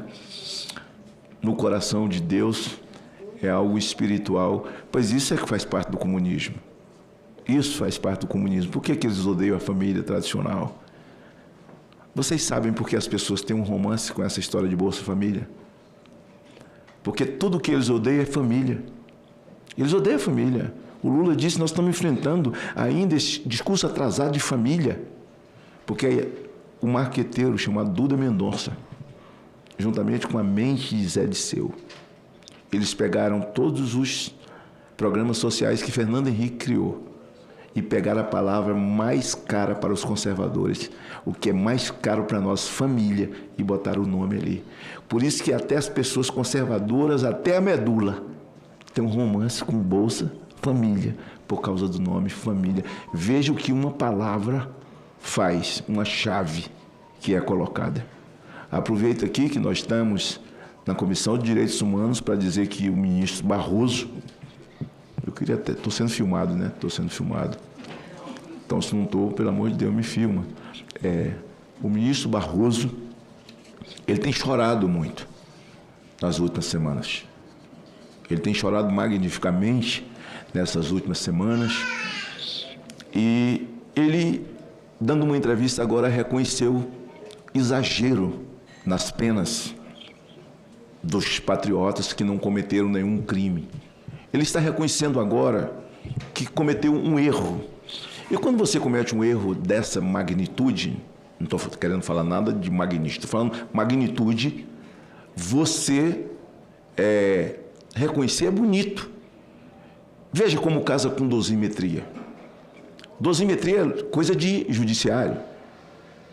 Quando ele reconhece que houve exagero e que as penas devem ser reduzidas, e normalmente é assim quando tem dosimetria, um debate que está condenando alguém que cometeu um crime de alta periculosidade, e um ministro pede vistas, é para que ele se posicione para rever a dosimetria que os outros já votaram, ou dá um voto contrário, ou propõe uma redução. Mas no judiciário, quando o ex-presidente da casa, que está propenso a deixar a casa, ir embora porque está muito emocionado, não é? Que chorou quando um venezuelano o abraçou, agradecendo, muito obrigado, né, por nos receber. Ele disse, o Brasil acolhe a todos. Ele se sentiu emocionado com aquilo que o venezuelano está fugindo de uma crise humanitária na Venezuela. Não, ministro Barroso, ele está fugindo da ditadura. Da ditadura. Então o senhor acha que as penas, ele disse, né, Girão, que foram excessivas e que pode, né, doutor Paulo? Né, doutor pastor? Ali. Então o senhor propõe, eu estou aqui ao vivo para o Brasil, propõe então o senhor aos seus pares a não reduzir, a destruir a dosimetria. Porque, não sei quem disse isso, mas eu imagino que foi minha mãe, que só os tolos não mudam. Presidente Barroso, ex-presidente da Corte, ministro Barroso, você tem uma oportunidade de se redimir diante de Deus. Eu espero que o seu retiro espiritual, sem qualquer tipo de ironia, você tenha sentido o fardo de cometer essa injustiça contra inocentes. E que tenha voltado do seu retiro, não sei se já fez, se já foi, já voltou, e acho que já deve ter voltado, porque voltou falando isso. E aí eu me dirijo ao presidente da Corte agora, que é o Fachin, também seu colega nas altas dosimetrias e responsável pela soltura do Lula. Proponha, Barroso, em que a pacificação do Brasil passa pelo reconhecimento. Vocês um dia fizeram discursos criando a segunda instância, com a veemência de que o Brasil mudaria e combateria a corrupção. Corretíssimo! 2 anos depois, os senhores se autodesmentem. E não se sabe por quê. Vocês fizeram um discurso contra os discursos de vossas excelências e acabaram com a segunda instância para tirar um condenado da cadeia e colocar na presidente da República. A sua fala é a confissão, ainda que no arrependimento, cometeu um crime contra inocentes. Mas eu vou recorrer a quem para denunciar o senhor? Eu tenho que falar com Deus para falar seu coração. Seu retiro parece que ele fez bem. Então proponho o fim da dosimetria. E aqueles que quebraram um vidro ou uma cadeira e vocês acham que foi um crime de vandalismo, mande eles para a primeira instância, que é o lugar. Vocês estarão respeitando o juízo natural, voltando tudo ao normal, respeitando a segunda instância, a terceira instância, que desapareceu. Com essa sua fala, ministro Barroso, se não houver uma tomada de posição no pleno, por Vossa Excelência, que nós não temos a quem recorrer, eu conclamo os senhores senadores, senador Girão, que foi com quem eu tive a oportunidade de ir pela primeira vez. Tudo começou nessa nossa ida ao gabinete do deputado americano Chris Smith, um provida de direita. Nós não tínhamos audiência marcada, ele não ia nos receber, ele estava com outras pessoas, com outras agendas. Nós sentamos na porta dele, sentados literalmente, com frio, com fome, e o Paulo Figueiredo que está nos Estados Unidos, fazendo uma luta, que Deus lhe proteja, Paulo, juntamente com o Eduardo. O Paulo Figueiredo estava lá, comigo e com o Jurão. Foi comprar um lanche, tem até uma foto a gente sentado na porta comendo, sentado no chão, pastor Dinho, para que ele se comovesse e nos recebesse. E o Chris Smith nos recebeu.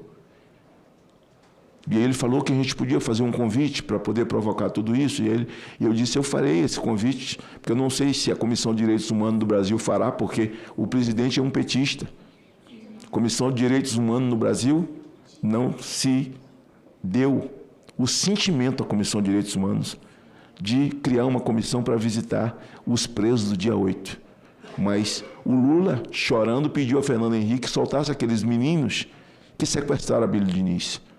E hoje nós temos conhecimento que já era parte do Foro de São Paulo, o sequestro de Abílio Diniz, para ficar com o dinheiro, para que eles pudessem financiar as eleições no momento seguinte. E eles sequestraram Abílio Diniz, um brasileiro trabalhador que gera emprego, de forma deliberada. Eles vieram para isso. O crime organizado e a esquerda do Chile mandou esses dois para cá.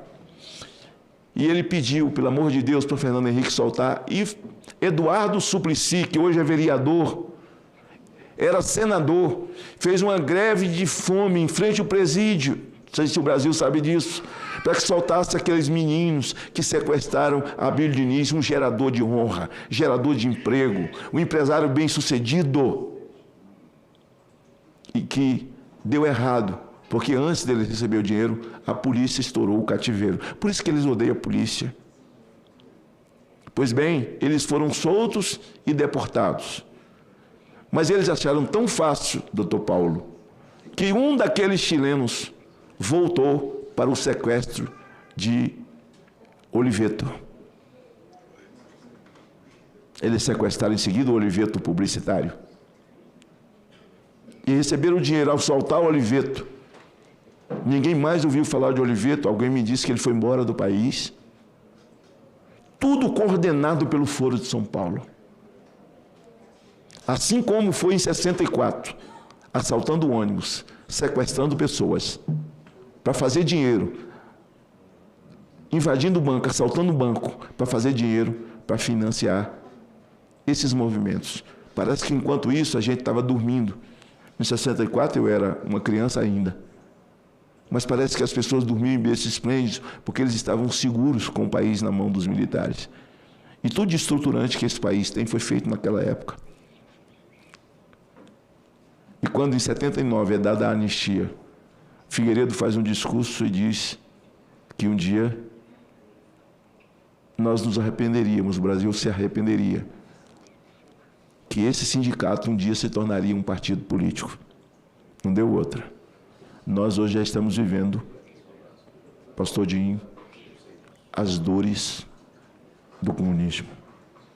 Então eu proponho ao ministro Barroso que, ao tocar nesse exagero, na sua dosimetria, se nós não queremos nós queremos realmente anistia até para Vossa Excelência, ministro Barroso, porque vocês vão precisar de anistia. Porque a roda gira, a vida é cíclica.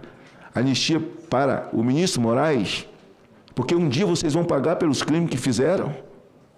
A roda gira. E a roda é magnífica. Quem criou a roda, criou de uma forma magnífica. A roda. A sua atitude será magnificamente magnífica. Quem sabe, o senhor passa a ser um herói, não um magnífico, mas alguém que prestou um bom serviço. Porque ter o título de herói de alguém que um dia foi Saulo, que perseguiu e matou, e no arrependimento tornou-se Saulo, quem sabe o senhor mude de nome, seja só um herói e nunca um magnífico, porque o caminho que está traçado para o senhor para que o senhor se torne magnificamente um magnífico. Você e a sua família, você e a sua prole, e você já está sentindo as dores disso. 2 filhos, empresas nos Estados Unidos, ainda não foi magnífico, foi só os vistos que perderam, e os bens que foram já capturados. Uma mansão comprada por 22 milhões de dólares à vista. Eu acho que o melhor dos advogados americanos não reuniria esse valor para comprar algo à vista nos Estados Unidos. Eu estou lhe dando um conselho. Ainda há tempo, ainda é hora. Vou citar a Bíblia. Eis sobre modo o tempo oportuno. Eis o dia aceitável do Senhor. Para Deus não existe amanhã, ministro Barroso. Para Deus é hoje ou nunca.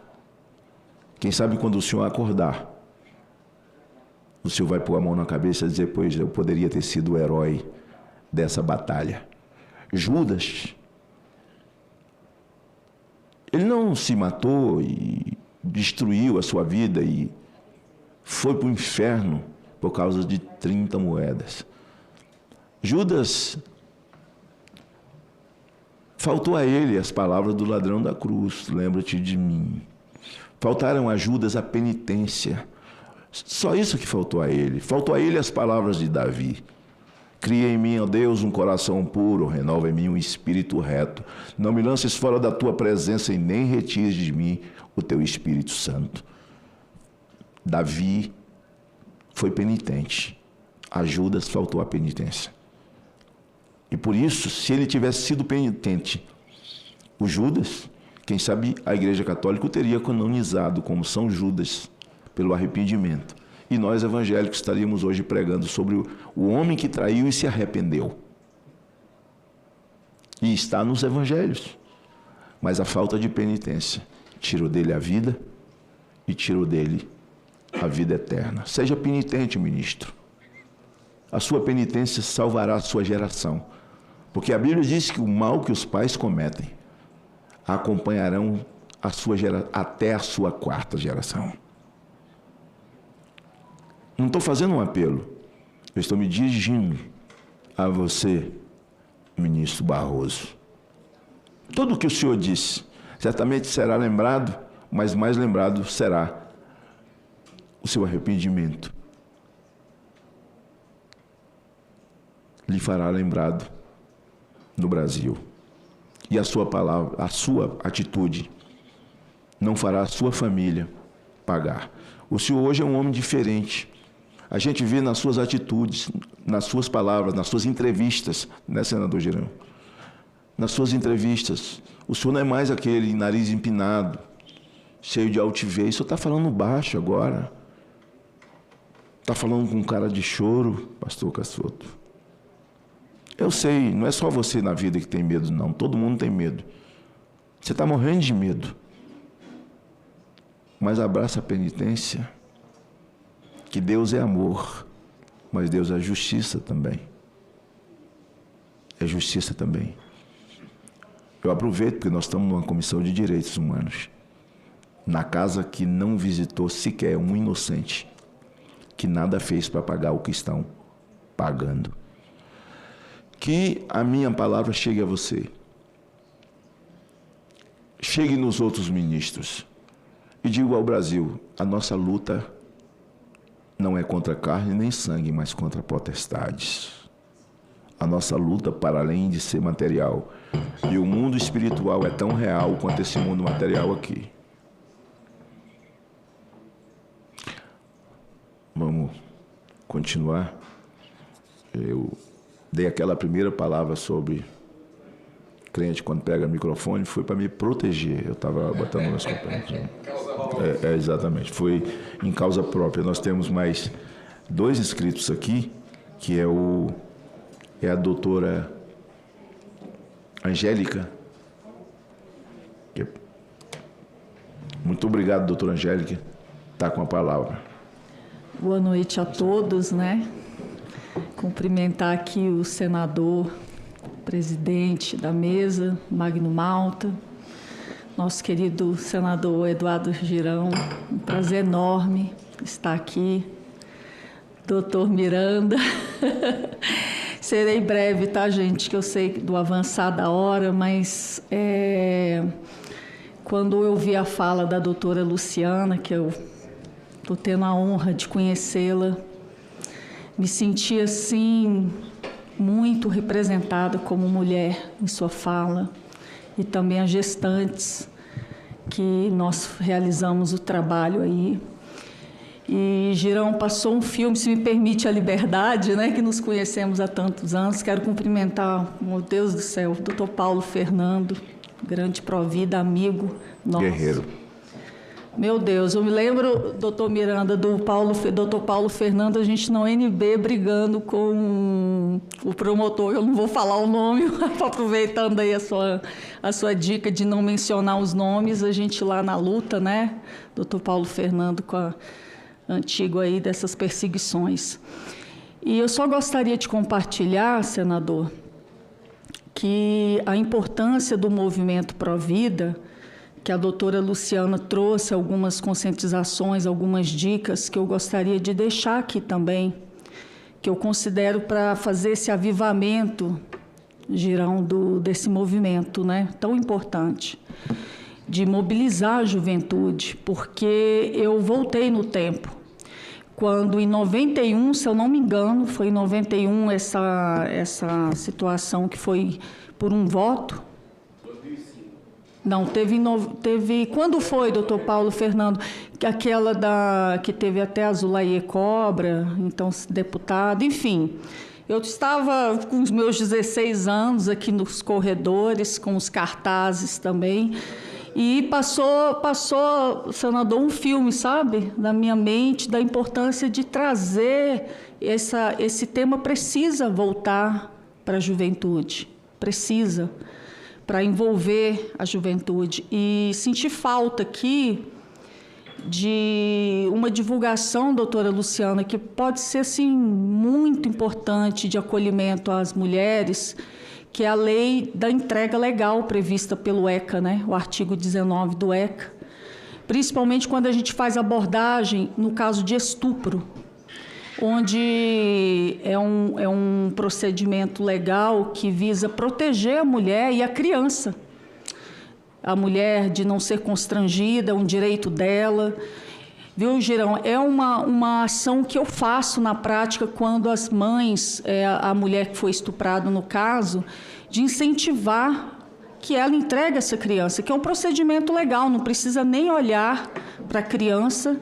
Já vi até cartazes de hospitais públicos onde divulga essa ação, né? E sinto também a necessidade, senador Girão, da divulgação das casas de apoio, até para que a doutora Luciana possa aí também divulgá-las, porque, graças a Deus, essas casas existem. Aqui em Brasília, doutora Luciana, eu conheço e trabalho em uma delas, que é o Lar Maria de Nazaré, onde já nasceram mais de 1.000 crianças, aproximadamente, né? É uma casa de acolhimento. E, para encerrar a minha fala aqui, eu gostaria de agradecer aos homens aqui presentes e afirmar que vocês têm um lugar de fala, sim, na questão do aborto. Não caiam nessa ideia equivocada, essa ideia divulgada pelo movimento feminista, que eu creio que exista, sim, como a doutora Luciana falou, mulheres que estejam nesses movimentos equivocadas, machucadas, muitas violentadas, abandonadas e que realizaram um aborto, porque nesses 30 anos de experiência na campanha em defesa da vida, eu afirmo que a mulher, quando ela recorre ao aborto, ela geralmente, ou foi incentivada por um homem, abandonada por um homem, esquecida por um homem. Se ela tiver o mínimo apoio ali, dificilmente, a senhora pode dizer, pela experiência aí na área médica, se eu estou exagerando. Então, agradecer a vocês, homens aqui, defensores da vida. Conversem, como a doutora Luciana falou, com seus amigos, familiares, os filhos, quem aqui tem os filhos, homens, para defender a mulher e apoiá-la. É a maior defesa da vida, né, doutor José Miranda? Nós, mulheres, quando sentimos esse apoio, não vai ter o aborto.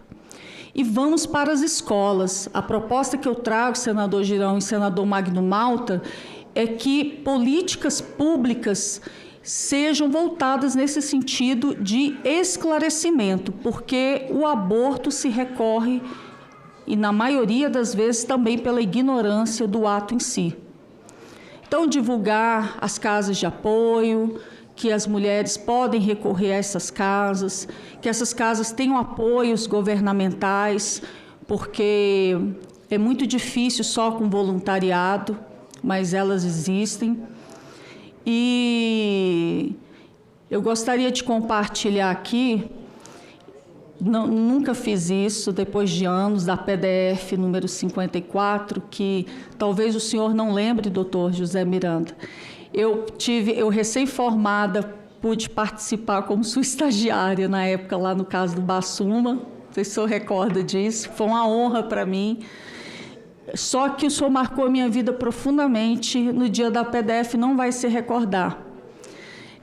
Hoje eu estaria presa, porque quando terminou a votação eu estava muito... Não sei se é porque eu estava também amamentando, estava com aqueles hormônios à flor da pele, e eu gritei lá no Senado. Eu chamei os ministros de toga suja, no STF, na PDF. Chamei os ministros de que eu não os respeitava por as togas sujas de sangue, né? Até saiu na imprensa na época. Saí dali com medo da minha OAB ser cassada, né, doutor Paulo Fernando? Falei, meu Deus, perdi. Conversei com o ministro Marco Aurélio. Paulo Fernando cassou a OAB de Zé de Seu. Isso aí foi uma vitória muito grande. Então, eu só gostaria de compartilhar que quando eu estava assim tremendo, que aí eu passo adrenalina, eu falei, vou perder meu OAB, caramba. O senhor me abordou e falou assim, doutora, Deus viu que a senhora gritou.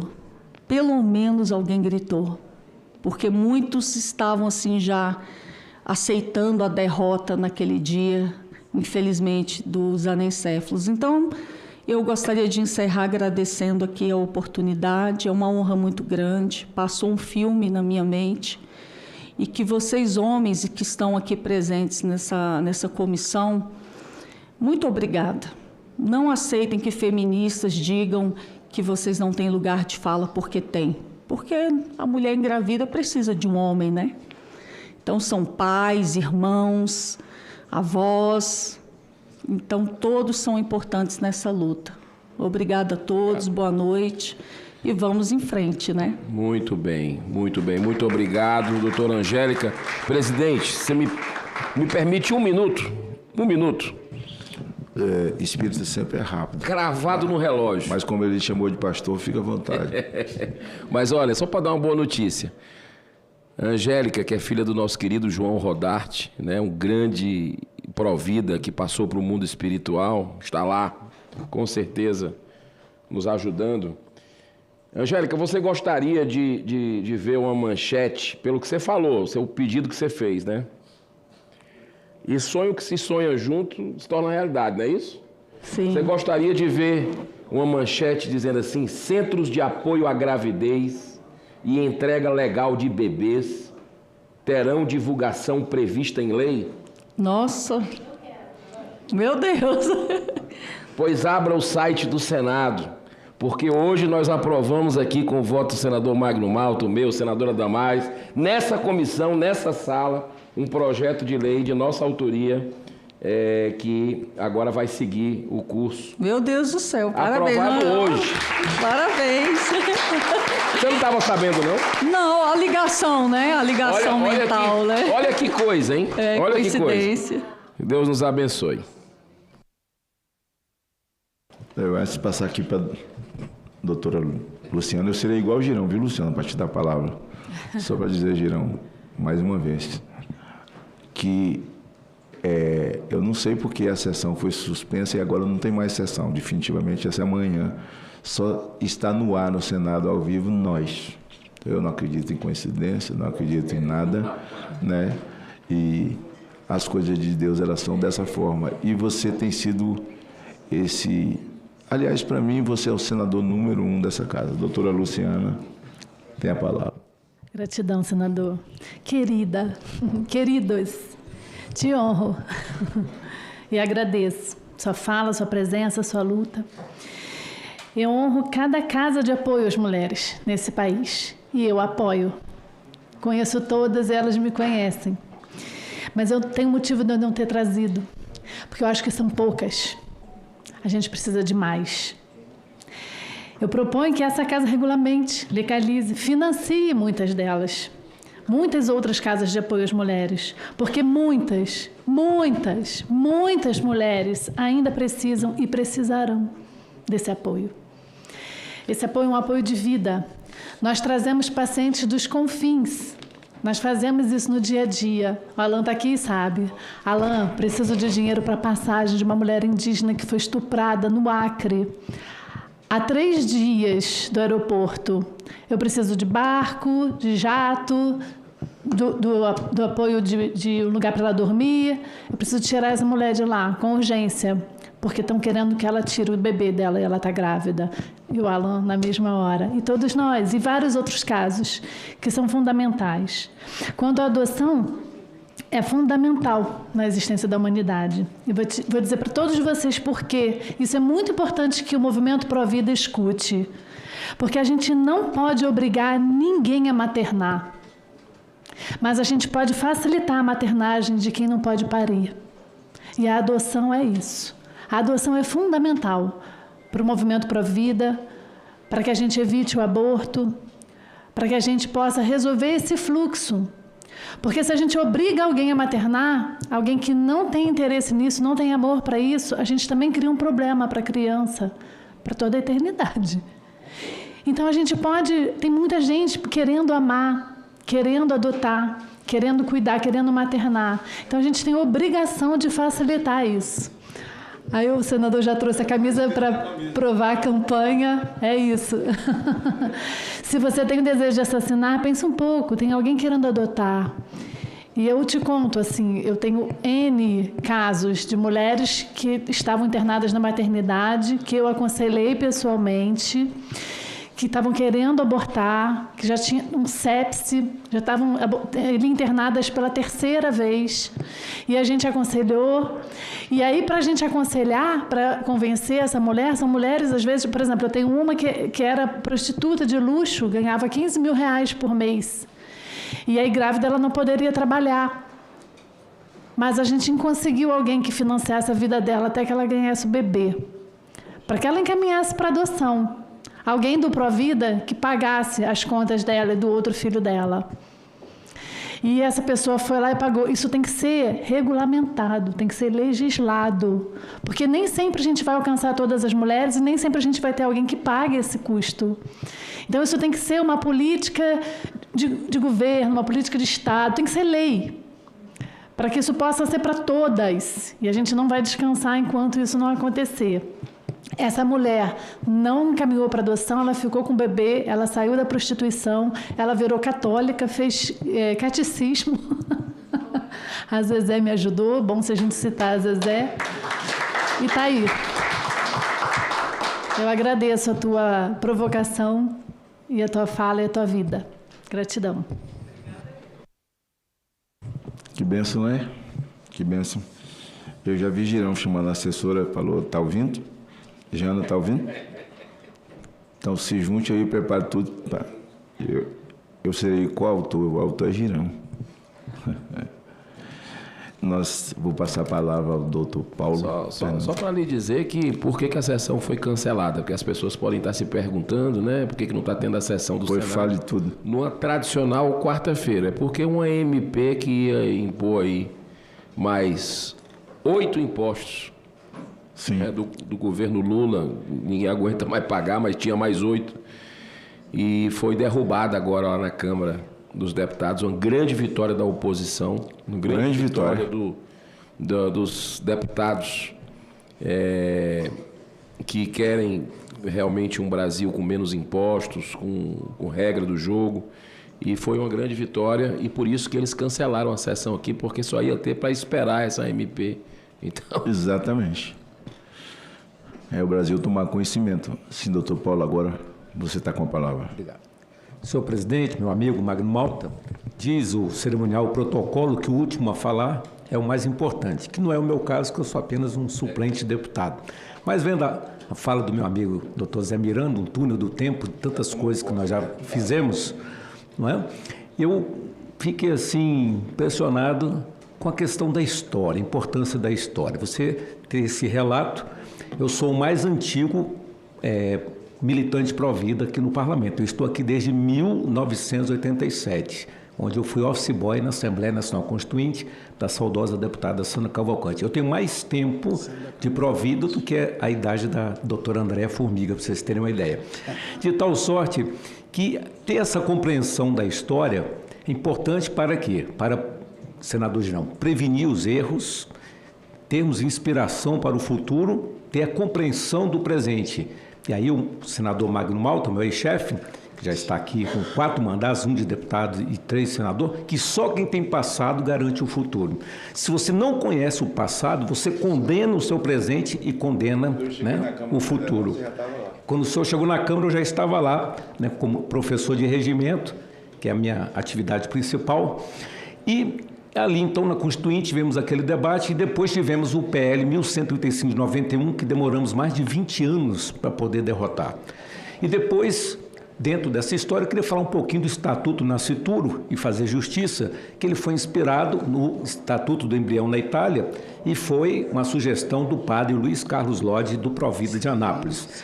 E ali, então, eu trabalhava com o deputado Elimar Máximo Damasceno, do Prona, né, médico, meu amigo, meu compadre, e ele, juntamente com o deputado Osmânio Pereira, que era da Renovação Carismática Católica, apresentou o primeiro texto do Estatuto Nascituro, que foi o PL 1154-2003. Como eles não foram reeleitos, na legislatura seguinte, o deputado Bassuma e o saudoso Miguel Martins, de quem eu fui assessor, apresentou o PL 478, que está tramitando até hoje. Com o passar do tempo, foram apensados outros projetos do Estatuto Nascituro. O mais recente, o deputado médico Alan Garcês, do Maranhão, tem um projeto da deputada Cristo Nieto, um projeto que eu redigi junto com a senadora Damares, que éramos assessores do deputado Henrique Afonso, que é o 1763, e depois um projeto 2495 de 2023 do deputado Alberto Mourão. Mas em relação ao dia do nascituro, olha que coisa interessante, senador Girão. Quando a Damares era ministra, eu era assessor especial, e a Ângela Gandra, nossa secretária nacional da família, nós pudemos redigir um projeto que criava o Dia Nacional do Nascituro e de conscientização sobre os riscos do aborto. E o autor desse projeto é o então presidente Jair Bolsonaro, que está tramitando o projeto 2611. Então, o projeto do senhor, 4281, ao chegar na Câmara, ele foi apensado ao projeto do presidente Bolsonaro, que nós... eu sou professor de regimento, então estou dando aqui a dica, né? E o projeto está apensado e a relatora é a deputada Sâmia Bonfim, do PSOL. Deputada essa que já foi relatora de um outro projeto, que é o 5617, de autoria do deputado pastor Marcos Feliciano, que cria o Dia Nacional de Conscientização Anti-Aborto. E qual foi o parecer da deputada? Contrário. Ela também foi relatora do projeto 4642-2016, deputado Flavinho, católico, não é? E a deputada Sâmia Bonfim também deu um parecer contrário a esses dois projetos. Então a gente tem que ficar bastante atento a tudo isso. Vi passar aqui o deputado Eros Biondini, de quem eu também fui assessor.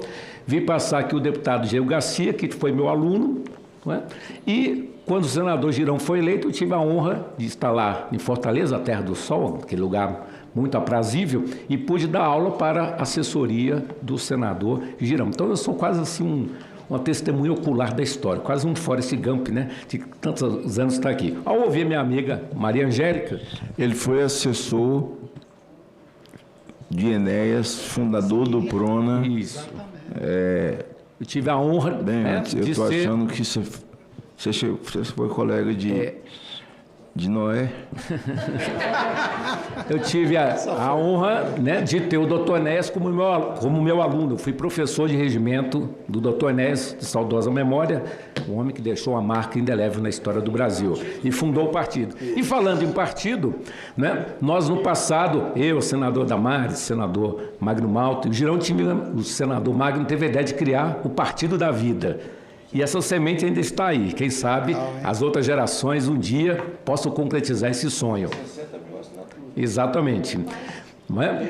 Partido de Valorização da Vida. Exatamente. E então, dentro desse contexto, né, atualmente eu sou o presidente da Associação Nacional Pro Vida e Pro Família, das entidades Pro Vida mais antigas do Brasil, quase 40 anos, não é? E que pude suceder o doutor Humberto Léo Vieira, que era assessor desta casa, né, funcionário aqui do Senado. Então, eu fico muito alegre, muito satisfeito que Deus tenha nos dado saúde, discernimento, né, e poder ser testemunho ocular da história mesmo, que a gente precisa escrever, inclusive, doutor Miranda, conto com a sua ajuda, né, a história do movimento Pró-Vida do Brasil, em que teremos ali algumas linhas, né, relacionadas a todo esse trabalho. Então, Magno significa aquele que tem grande relevância. Então, você veja a relevância, né, do senador Magno Malta, que pôde nos ajudar, nos inspirar para que o senador Girão fosse senador, a Damares fosse senadora e eu, então, deputado. Então, o senhor realmente é um semeador de muitos talentos, né? Então, que Deus possa abençoar, não é, a sua vida, o seu projeto, e dizer que Deus não nos pede a vitória, que a vitória já é nossa em Jesus. E que se hoje estamos aqui defendendo o nascituro, é porque eles não sabem porque morrem, mas nós sabemos porque o defendemos. Muito obrigado. Muito bem. Ô Paulo, Paulo é uma lenda aqui no Congresso Nacional. Eu só não convivi com ele, ele já assessorava a Frente Parlamentar Evangélica, que era pequena, mas já existia, e ele, que é católico praticante, é um católico de verdade e que tem um relacionamento muito curto com os departamentos Alenise, são ligados à CNBB, a CNBB Pró-Vida, a CNBB que é defensora de valores e princípios, porque tem um pedacinho lá que Deus vai cuidar deles. Só dizer que o senador Girão espírita, eu católico, o senador Damares evangélico, eu sou evangélico, né? O senador Girão, torcedor do Fortaleza, Damares corintiana, eu botafoguense, né? E o senador Magno Malta, né? Flamenguense, que está na liderança. Então ele, né, continua nos liderando aí. Eu agradeço muito a amizade, né, do senador Magno Malta, que sempre é uma inspiração. Muito obrigado pela sua amizade. Eu só não convivi com ele na Câmara, porque com 4 meses de deputado federal, eu me tornei presidente da CPI do narcotráfico. E foi uma CPI muito grande, muito forte no Brasil. Eu convivi pouco até com os deputados. Ela durou mais de 3 anos. Então, assim, de muita atividade. Assim, ela tinha oitiva todo dia, a CPI do narcotráfico era todo dia. Eu não participei de nenhuma comissão, porque não tinha como, assim. O depoimento mais rápido que nós tivemos durou 10 horas. Então, viajou o Brasil inteiro e tal. Mas eu não convivi com o Paulo, mas eu sabia que ele assessorava a Frente Parlamentar Evangélica nessas causas de costume e de vida. Você é uma pessoa que merece muito, Paulo, o nosso respeito. Eu havia aqui, nessa lista aqui, eu achei que todo mundo tinha falado, mas pularam aqui. E para fazer justiça e pedir desculpa à doutora Letícia dos Anjos, que é lá de Palhoça, Santa Catarina. A senhora tem a palavra, doutora. Obrigada, boa noite a todos. Cumprimento a todos na pessoa do presidente, nosso senador Magno Malta. Quero parabenizar a mãe da Janaína pela escolha que ela fez, porque eu também fui mãe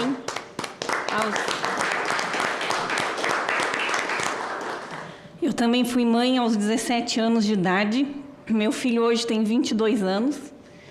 E como a mãe dela, eu também fui aconselhada, não por um parente, mas pela própria médica da unidade de saúde, que iniciou meu pré-natal, a realizar um aborto devido à minha idade. Mas, graças a Deus, eu tive o meu namorado, que até hoje está ali me acompanhando, e nós tivemos o nosso filho. E hoje nós estamos aqui para tratar desse assunto que é o mais fundamental de todos, que é o direito à vida. Nós falamos das crianças que ainda não nasceram, os mais indefesos entre nós, que dependem da nossa coragem e responsabilidade para viver. A ciência é clara, a vida humana começa na concepção.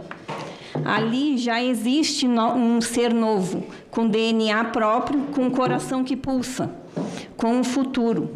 Negar isso é negar a própria base dos direitos humanos. Se toda a vida tem dignidade, então essa dignidade começa no ventre. Não há coerência em defender a infância e, ao mesmo tempo, fechar os olhos para a vida que está começando. O aborto não é um avanço social. É uma tragédia silenciosa que atinge tanto a mãe quanto o filho. O que o Brasil precisa não é de políticas que eliminem vidas, mas de políticas que acolham mães e protejam crianças.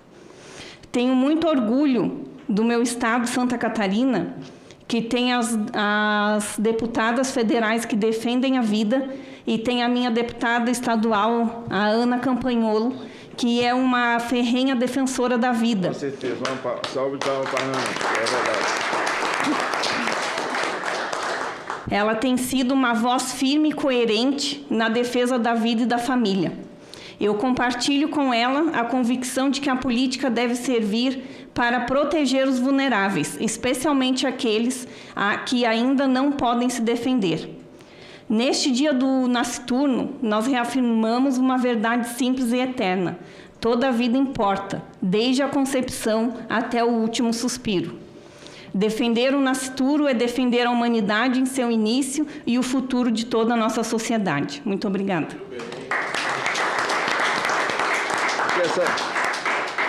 Essa camisa aqui é a sua. Ai, muito obrigada. Você pode vir aqui? Vem cá.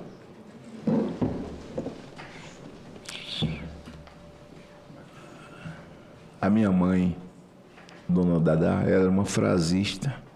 Minha mãe era uma frasista, era uma mulher empírica. Parabéns. Obrigada. Parabéns ali para seu esposo. Obrigada. Que Deus abençoe. Amém. Obrigado pela luta. Continue nessa luta para a gente dando voz aí para todo o nosso Brasil. Amém. Amém. E eu também gosto, né? Assim, vem, né? Na cabeça, assim. E eu nunca... Muita gente me dá conselho de que... Por que você não registra essa frase? Por que você não registra o que você falou e tal? É porque é muito instintivo o que eu falo, então você não tem como, assim... Mas tem duas frases que eu uso que eu te fiz questão de registrar para ficar para a eternidade que eu falei essa frase. A adoção é a única chance que um homem tem de dar à luz. E a segunda frase é: as pessoas que adotaram são justamente aquelas que descobriram que o coração tem útero.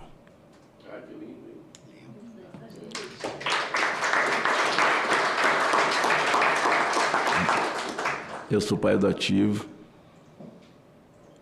2 crianças, uma menina, um menino, menina especial, com síndrome de Down, um anjo, né? Poucas são as pessoas que têm esse privilégio, né? De ter um anjo dentro de casa. Esses, de fato, eles são especiais porque são especiais, né? E eu tive esse privilégio, tenho esse privilégio, graças a Deus. Quero parabenizar a doutora Luciana pela sua fala, pela sua proposição. Eu não estava aqui quando falou, mas, graças a Deus, voltou a falar, né? E propondo algo muito importante. Pode ter certeza que nós já encampamos, o senador Girão já encampou, eu já percebi o movimento dele. Quando a senhora começou a falar, assim, ele recostou a cadeira para olhar pelas costas do Paulo, para ver a assessora, e falou: ouviu isso aí? E ele estava falando com as duas, sentadas ali, Jana e a assessora. E certamente a gente vai levar em frente.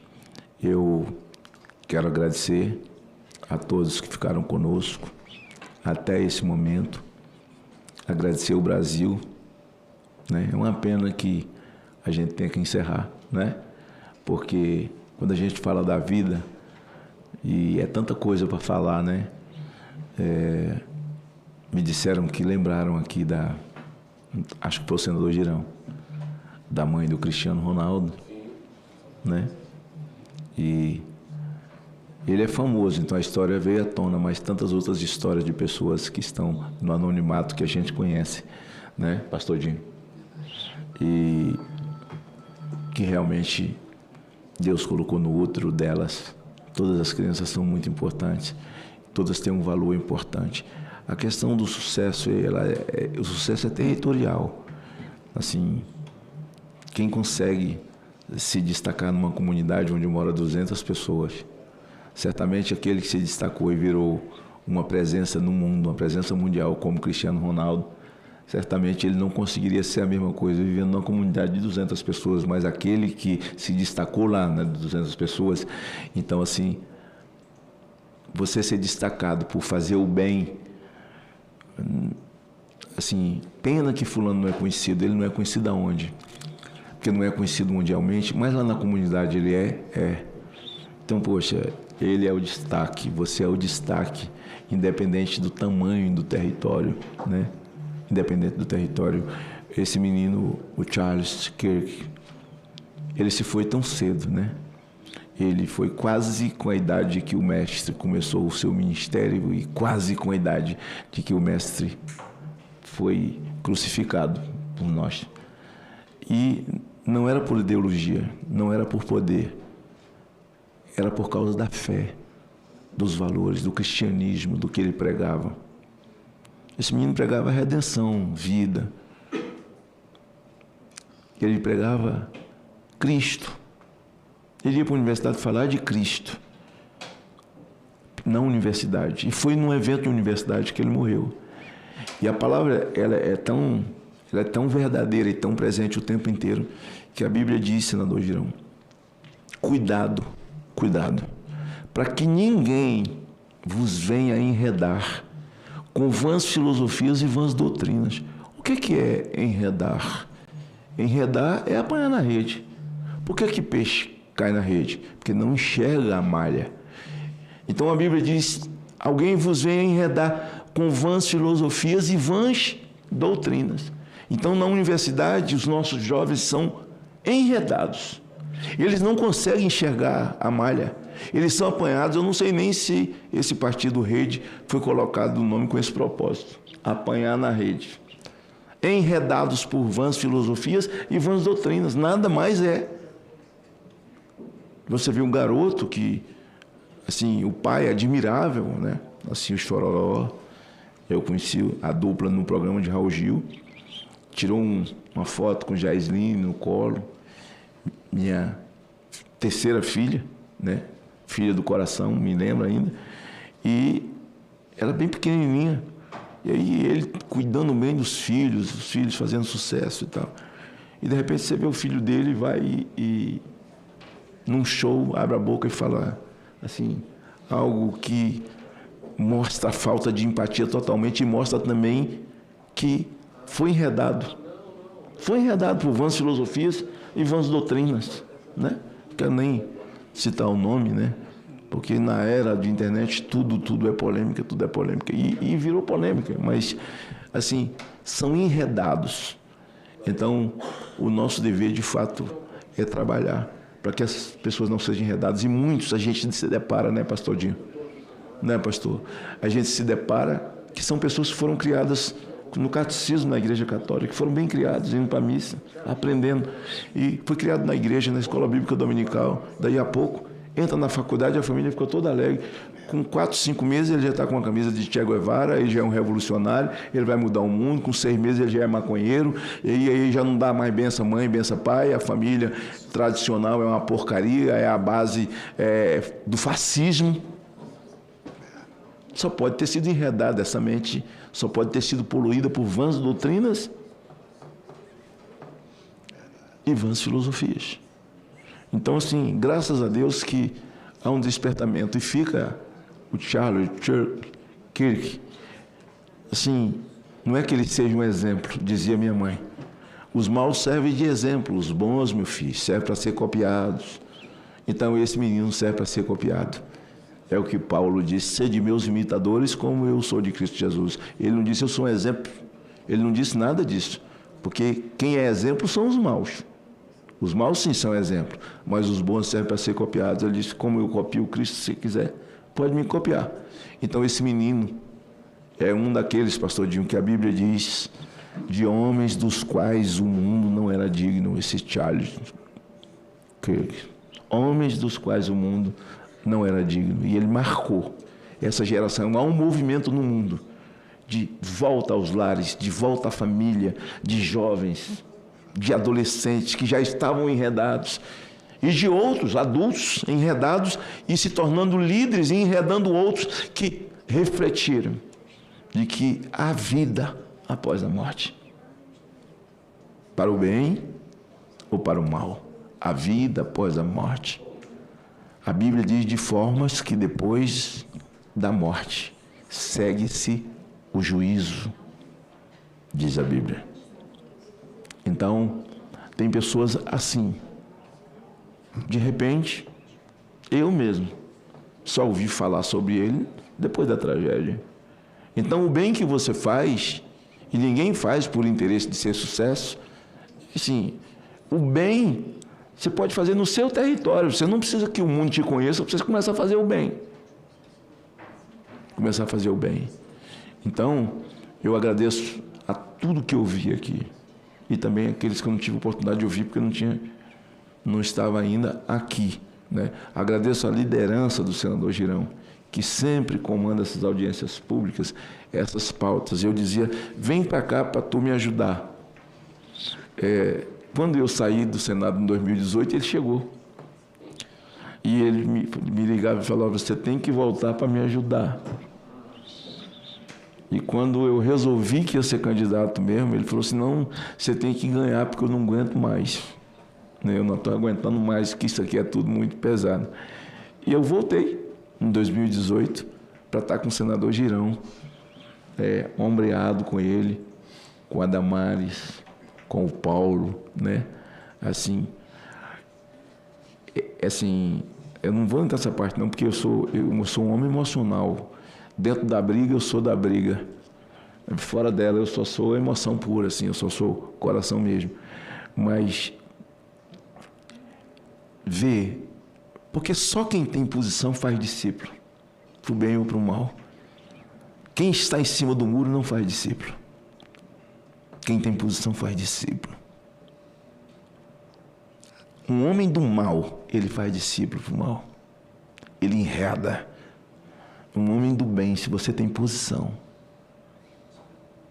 você faz discípulos. Você faz discípulo. Então, é marcante para a minha vida esse momento, aqui, nessa comissão, e de ter ouvido tanta coisa importante, né? Alimenta a gente, fortalece a gente. Presidente. Saindo daqui eu vou orar, vou para frente do condomínio desse inocente que hoje é vítima do mal, da perversidade que hoje impera no país, o presidente Jair Bolsonaro, como eu tenho feito todos os dias.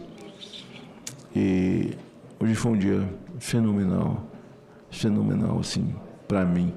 Me alimenta, fica absolutamente maior do que as dores que eu sinto. Antes do senhor encerrar, e tinha que ser o senhor mesmo, né, a fazer esse fechamento. Eu não esperava que essa audiência, sinceramente, eu já comandei a audiência aqui, que foi 14 horas, coisas assim de... Eu não esperava que fosse render tanto. Sempre eu falei, até não foi... Eu disse, olha, deve começar umas 2h30, terminar às 5 horas. Eu quero pedir desculpa à equipe que é atenciosa da secretaria aqui, da Comissão de Direitos Humanos, que fez mais um grande trabalho, né? E